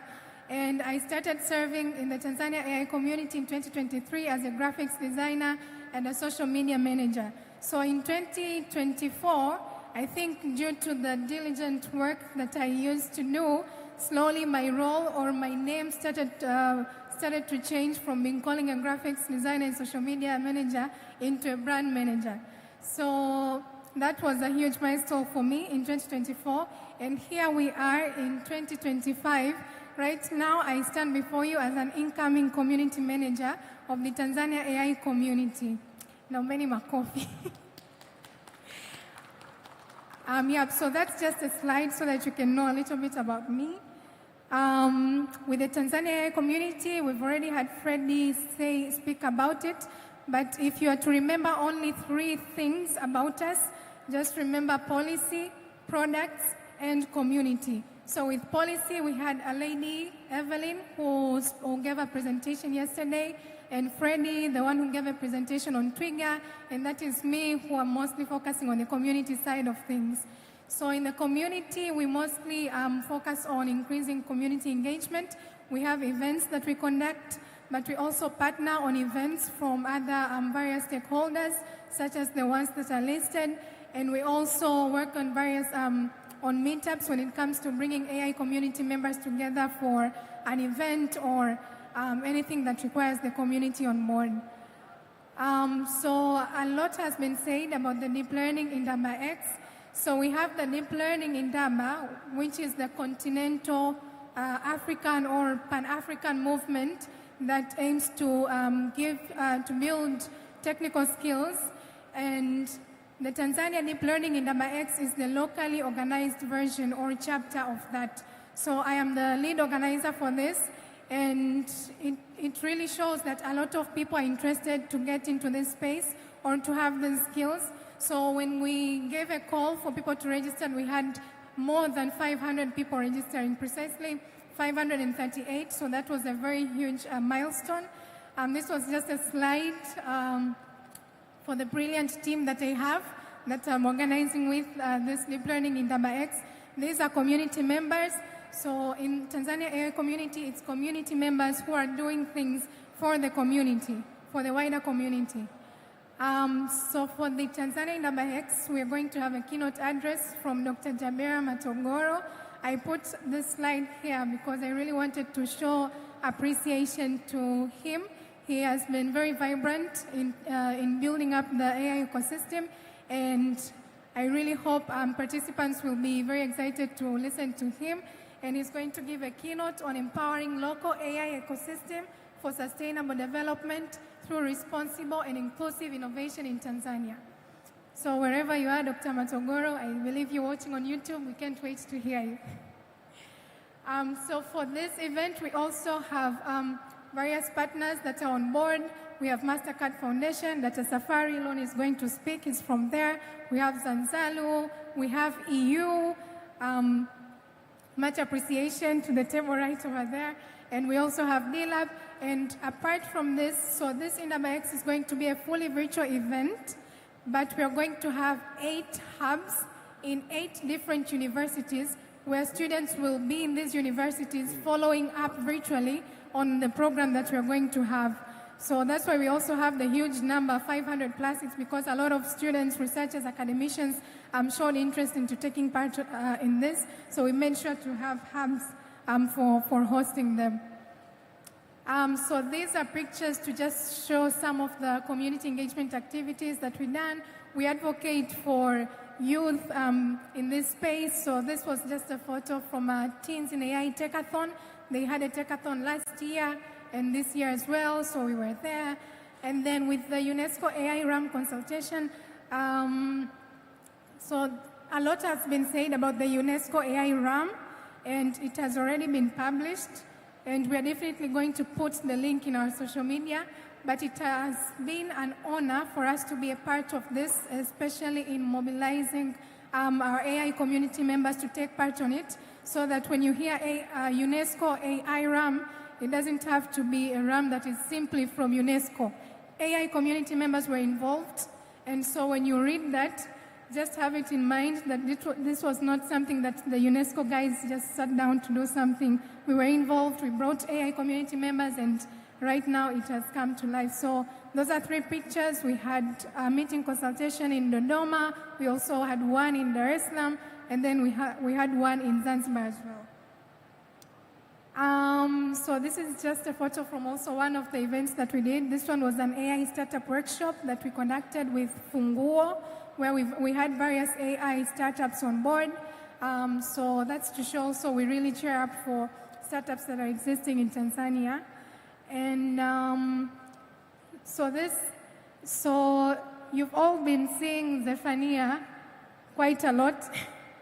So with his company, I think Log AI, right? So they've been conducting MI conferences as well as Women in AI Breakfast. So last year, we partnered with them in these events. And the Deep Learning in X that was conducted last year, we partnered with them as well. So they're very great guys in the space, and these are just some photos from that event. And this is, so yesterday, if you remember, Mheshimiwa Neema Lugangira did mention the FemAI Country Lab workshop that happened. It was really an honor for us to be a part of this as well, especially on mobilizing participants and making sure AI community members really know about this event happening. So we were a part of that as well. And so coming to the AI community platform, it's an interactive digital platform for all AI stakeholders in Tanzania and beyond. And this platform is built by community members for the community. So we used to have a Google form where someone would, if you're interested to become a community member, you just fill in your details, and then the Google form would later lead you to a Telegram group. But then we realized that it was not very active in terms of bringing the sense of communityness or community engagement. So that's why we came up with this community platform. You can, if you're on your phone or your laptop, just write community.ai.or.tz. You're going to have a site of it. And please note that this platform is, right now it's on open beta testing. So we are very open to feedback. By open beta testing, I mean that we are still building on it, but it's already hosted live. So you can log in, sign up, and all right, so I put in a screenshot of what you're going to see when you get into the platform. So this is basically like a directory where you see various people in the AI ecosystem who are in Tanzania and beyond, because it's not limited to only Tanzanians signing up. But there are very different people over there. I see Kalebu, Maadia, etc. Dr. Neema Mduma, just to mention a few. So it's a directory where you can really go and see the people that are existing in the community. So the features that are there, I'm not sure if you can see clearly, but we have a section for the community where you can view everyone who is in there. And maybe you may ask yourself, how do we get these people on the platform? So you actually sign up and you put your own profile photo and details of yourself that you'd like to be public and in our platform. So apart from the community, we have a section for posts where people can post various stuff. We also have a section for like a discussion forum where someone can put in a topic and other people can contribute. And then we also have a section for resources to share various resources. Also events where if anyone in the AI community, because we know that there are various, let's say Log AI, for example, they host their MI conferences and multiple other people in the community also host their own events. So this is a section where someone who has an event can just go in and put details over there if it's a registration link or a call for people to join. So it's going to be easy to reach community members. And also we have a section for challenges. So we said we're going to, that this platform will facilitate innovation as well as collaboration. So this is a part where someone can actually go in and post a challenge, and then the AI community would actually work on the challenge to bring a solution that you're looking for. There is a navigation bar over there to ease your way through the platform. So let's say if you're looking for developers, just go over there and search developers. Anyone who registered and has a profile that has the word developer, you're going to see them over there. If you want someone from, let's say, Nelson Mandela University, just write the name of the university. Anyone who has registered with that university, you're going to see them over there. So a call to action is that please join the community platform. As I said, it is for the community, built by the community, and we don't manually add in the profiles in there. So it's for the community members to actually build to build their own platforms, to build their own profiles so that people can see them on the platform. So with the previous Google form that we had around 700 members. So of course we're going to reach out to them as well so that they can also put in their profiles, because the current number that is there, it's about 200, so it doesn't really reflect the exact number of AI community members that is there. So join the community platform, put in your profile, your projects, anything that you'd love people to hear or to see, engage in the discussions or challenges that are there. And most importantly, because I said this community platform aims to increase community engagement, so most importantly, make sure you connect with AI stakeholders that are of interest that you see in this community platform. For example, there is Kalebu Galugano. He does a lot of amazing stuff. His profile is there, and even his phone number is there. So you can take the phone number, call him. So that's how easy things are going to be to kind of navigate throughout the platform. So also we are very open to feedback. As I said, the platform is in open beta testing. So when you use it, if you have anything that you'd love us to improve or to work on, kindly reach out to us. So there is a bar over there that says if you want to give feedback, just click here. So please, you're warmly welcome for that. So we have, as I mentioned, we have so many activities going on. I think for the people that are already following up on our social media platform, they've been well updated with everything. So if you're curious to know all the activities that we work on, all the updates that we share, please stay updated. You can just follow us on all our social media platforms because we put everything in there. So you can search Tanzania AI Community or AI Community TZ. Karibuni sana. So last but not least, the remote is betraying me. Okay. So you're warmly welcome for partnerships. We believe in the power of collaboration to implement all the amazing ideas that we have, be it an event that you want to hold, be it anything that you'd love to reach the AI community members. We warmly welcome you for that. I put in my email over there, so please, if you're interested to partner, kindly just reach out to us. We'd be very happy to have you and collaborate with you. Thank you so much for listening. Thank you so much, Anna Grace, for that insightful highlight, actually, about the work that is being done at. And thank you for highlighting. Enhanced Mind Artificial Intelligence Conference, which is the conference actually we started around. You can just search Enhanced Mind Artificial Intelligence Conference.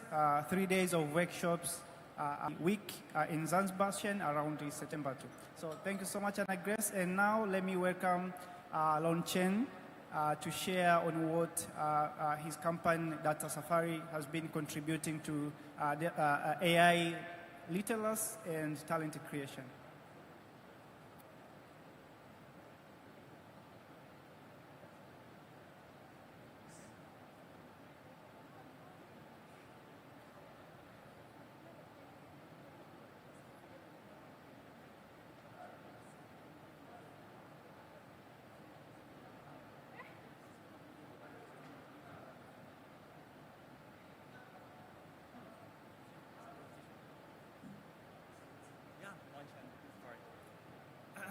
Hello, hello.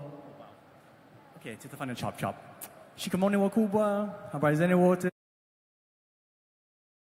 My name is Lonnie Chen, and I'm originally from Canada, and I'm here with my friends from Tanzania AI community, but I'm also the founder of an NGO called Data Safari. And we believe in AI literacy, education for everyone, as early as possible, inclusive, and fun and interesting. And I have one very basic idea for this presentation, and so it's going to be quite simple. I'm waiting for my slides here. Okay, there you go. Thank you. Great. Yep.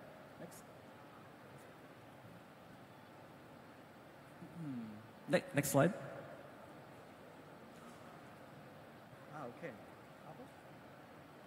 Nice. Okay, great. So, what is AI literacy exactly? So there's different definitions by different groups, from African Union, UNESCO, AI for K-12 USA. But as you can see from these points, right, it's more than just using AI for education, it's education about how AI works. We're talking about ethics of AI, responsible AI, social impact, how models learn, the importance of training data, all those things are part of AI literacy education, right? So it's beyond just using AI, but it's actually understanding how AI works.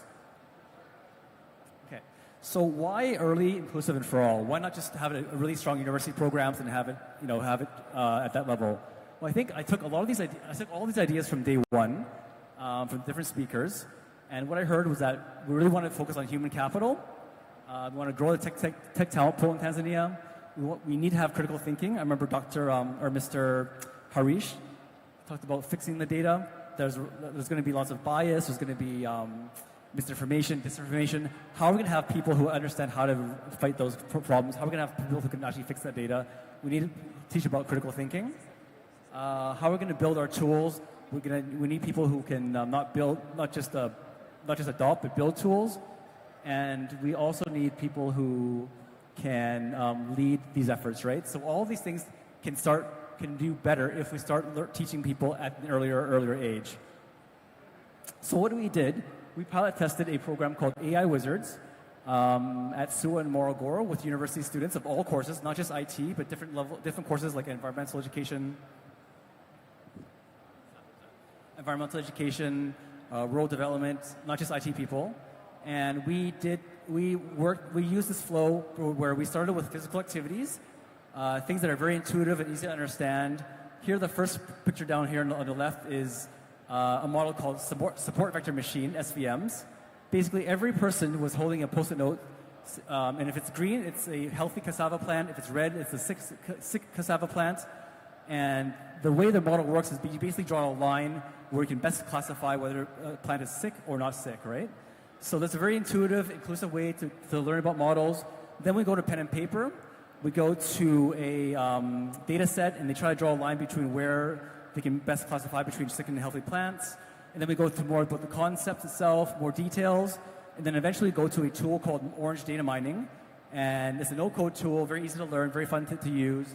And we actually train models and tune parameters and go through the whole machining flow without touching any code. And that makes it very engaging, makes it very practical, inclusive, and anyone with any kind of degree can learn really well in these sessions. So that was kind of our whole ethos and how we ran our data AI Wizards. Another session was about word embeddings and how ChatGPT works. So we started with an activity where we would just give them a line like, what is a spoon?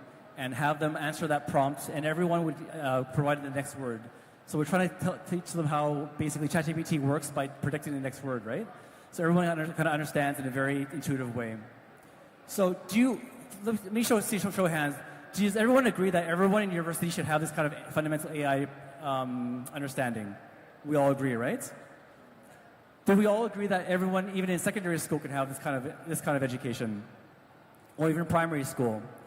We also think so. And so some ideas here is how are we gonna teach young people, even early learners, AI fundamentals. We can have age-appropriate skills. We can build progression of skills from primary to secondary schools. We can integrate data and AI education into subjects. So subjects like science or civics or English or even Swahili, we can have data and AI projects within those subjects, right? We can teach using different data sets. We can have locally relevant data in the program, so we can get students to produce or collect data in their environments and use that to run a certain project. And of course, the most important thing is all based on teachers, right? So we need to continually train teachers, support them, create communities of practice so they can learn how to talk about and teach data and AI in their classrooms. And our really one request for everyone, especially people who are working on the Tanzania AI strategy, is to consider emphasizing more about AI education earlier and earlier in the school system. So there's lots of benefits, and we really need to think about getting them interested in AI and data earlier in the education system. Thank you very much. Appreciate it. I think that's 5 minutes or less. No, I'm good. Yep. If you're interested in our work, we're at Data Safari IO on Instagram and LinkedIn. Karibuni sana. Thank you so much, Lon Chen from Data Safari. So on the part of capacity building, we actually work with Log AI, a startup dedicated on capacity building and talent creation too. And our last engagement was with TRA on how to build scalable machine learning, machine intelligence systems internally. So we also welcome companies for training and system building, like internal system building. So that was about the session, and thank you so much for giving us your ears, and thank you. Let me get this back to Mungi.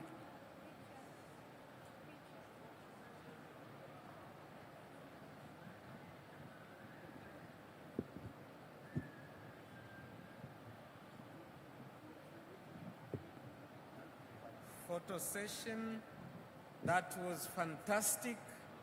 Not only timely, but very well timed out. Thank you very much, Mr. Moderator, and your panelists. Now, I'm happy to announce that I'm calling for the last session. Somebody's phone is here.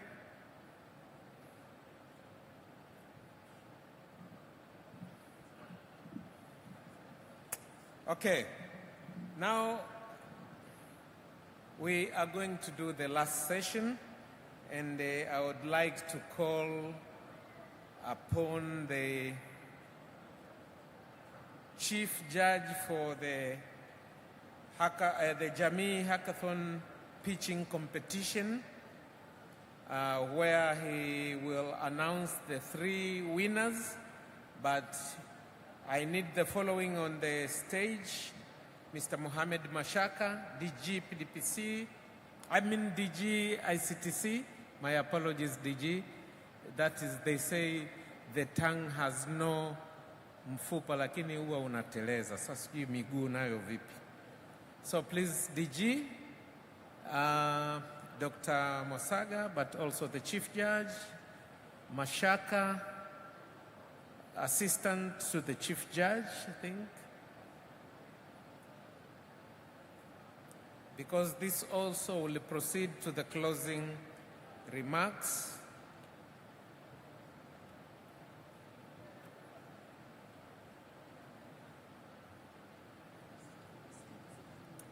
Karibuni sana. Thank you. The Chief Judge, the floor is yours. If you need any assistance, I'm here, especially if there is money involved.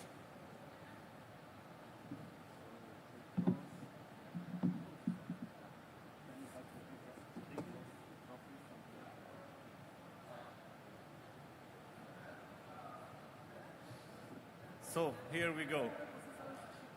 First, I want to say that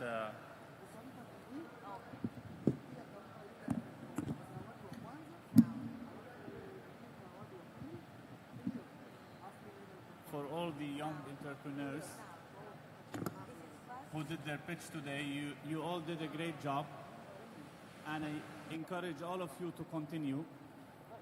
There is no one failed today. It's just that there were some pitches that were better than the others, but this doesn't mean that others won't succeed later in the future, so I hope that you all continue. It's my pleasure to announce that I'll start from the team number 3, and then we go to the first winner. Team number 3 is Pona Health, and they scored 63 over 100. Please come on stage.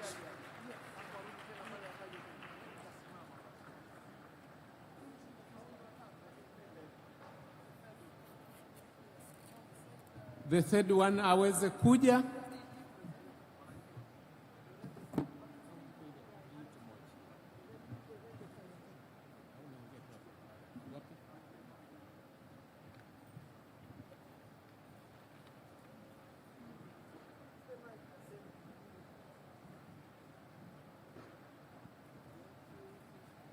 So there is a prize of $500 for you, and also a trophy from the ICT Commission and DataVera. Congratulations.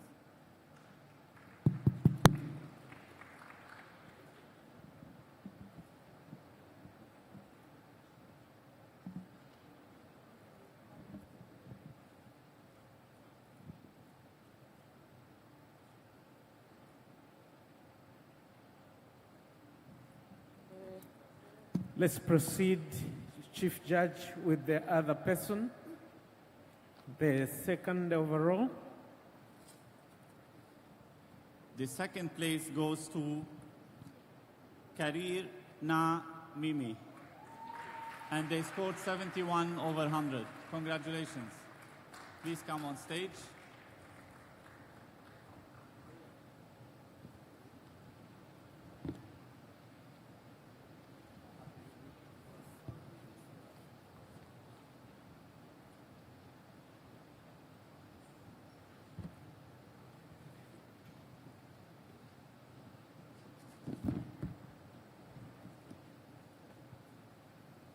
Congratulations, guys.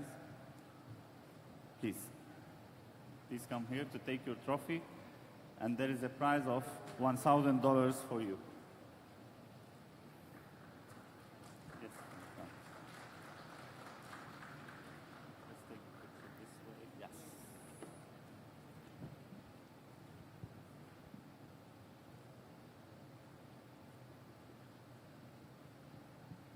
Congratulations, guys. Thank you, guys. Thank you.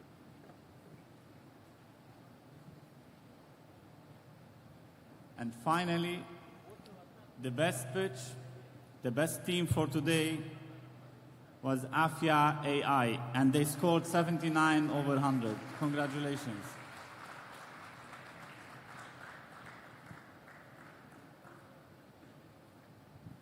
Afia. Another round of applause for Afia, please. And there is a prize of $1,500 also for you.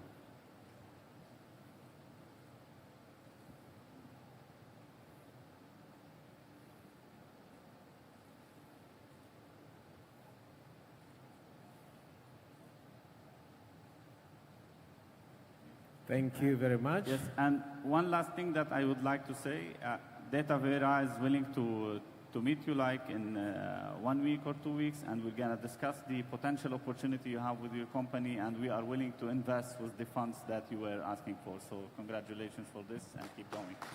Thank you. Thank you.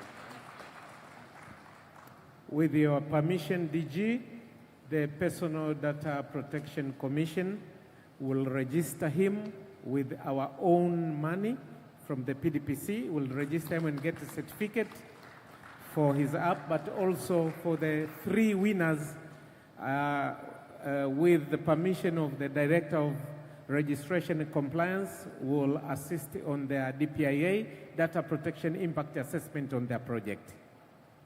And finally, I would like to call all the teams that they did a pitch today and participated.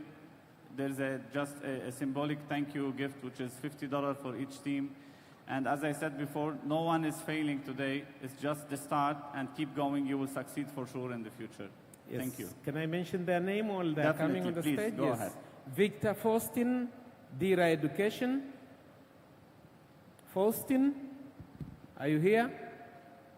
Jasmine Alhaji, AI-based forensic tool for detecting artificial intelligence-generated image. Gibson Philip, Tafid AI for public services. Kelvin Hem, EdTech, Rafiki AI. Adam Katani, Tichika EdTech. Nafid Ali, Quibo Employment and the Porto Economy. Pamela Chogo, Aflachat, Agritech and Food Security. Pulcheria Sumia, Swahili Sentiment Analytics Tool, Public and Business Sector. Shadrach Katigili, Swahili Email Spam Filter. Ali Kasui, Msaada AI for Public Service Delivery. Rabon Mwakila, IoDT Model, Energy Consumption. Shabani Sabri, Joycelyn Shodia and Bridging Silence.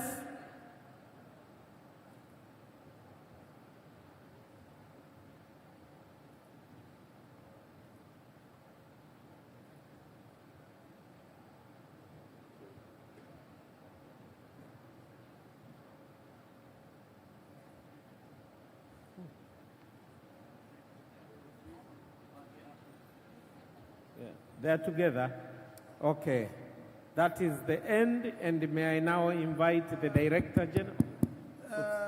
The ministry will ensure we conduct training for all the participants and promotion of their product through ICT Commission. Oh, good. Okay, then after all that photo session for the team,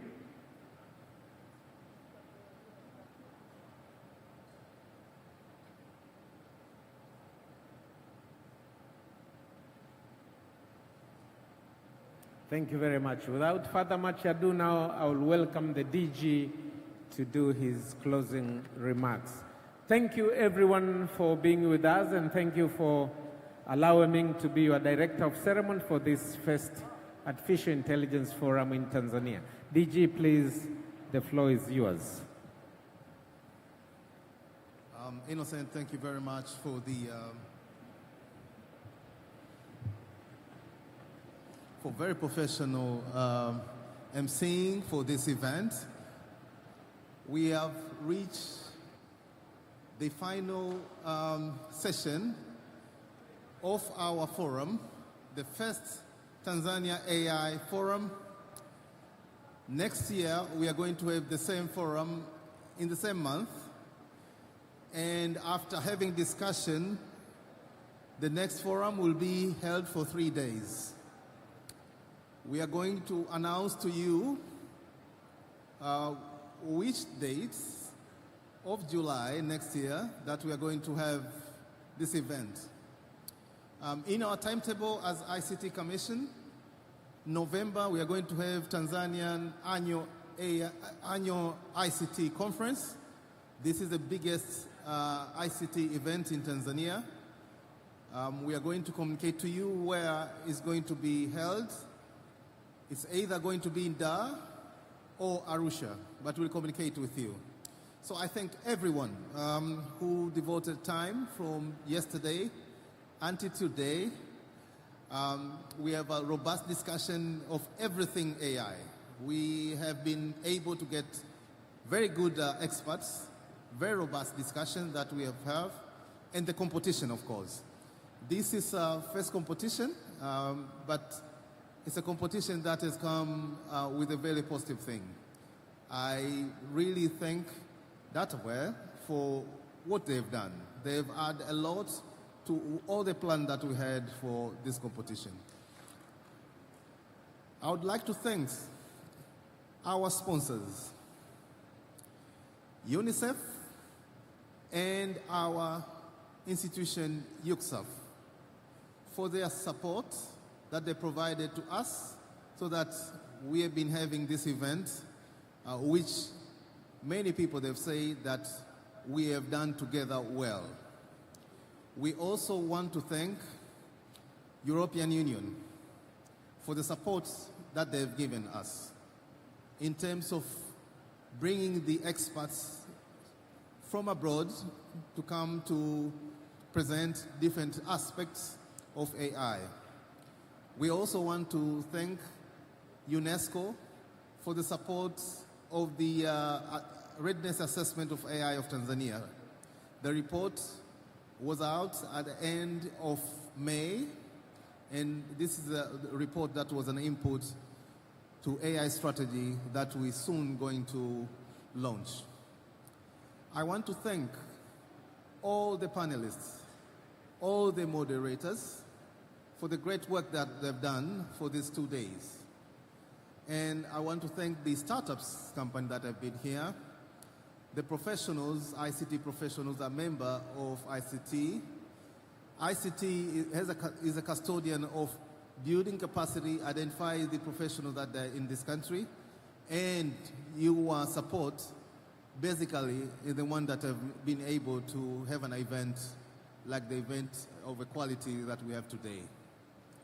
So I don't want to make a very long speech. I thank everyone. I thank the management and the team from ICT Commission, the management of the team of our Ministry of Communication and IT, especially in the preparation together with our team for the hackathon that we have today. With a special thanks to Flora, who was leading the team in ICTC in all arrangement that we have in here. We'll get the feedback from you, and this feedback will enable us to have forums and other events better than what we have had now. I thank all the participants who came from other countries. Especially, I thank our Jilani from Kenya. They've been with us from the beginning to the end. Your input, suggestions, they will add to the value of this event. With that, I thank everyone, and I want to say that the forum has been closing for today, but we'll keep in touch. Thank you very much.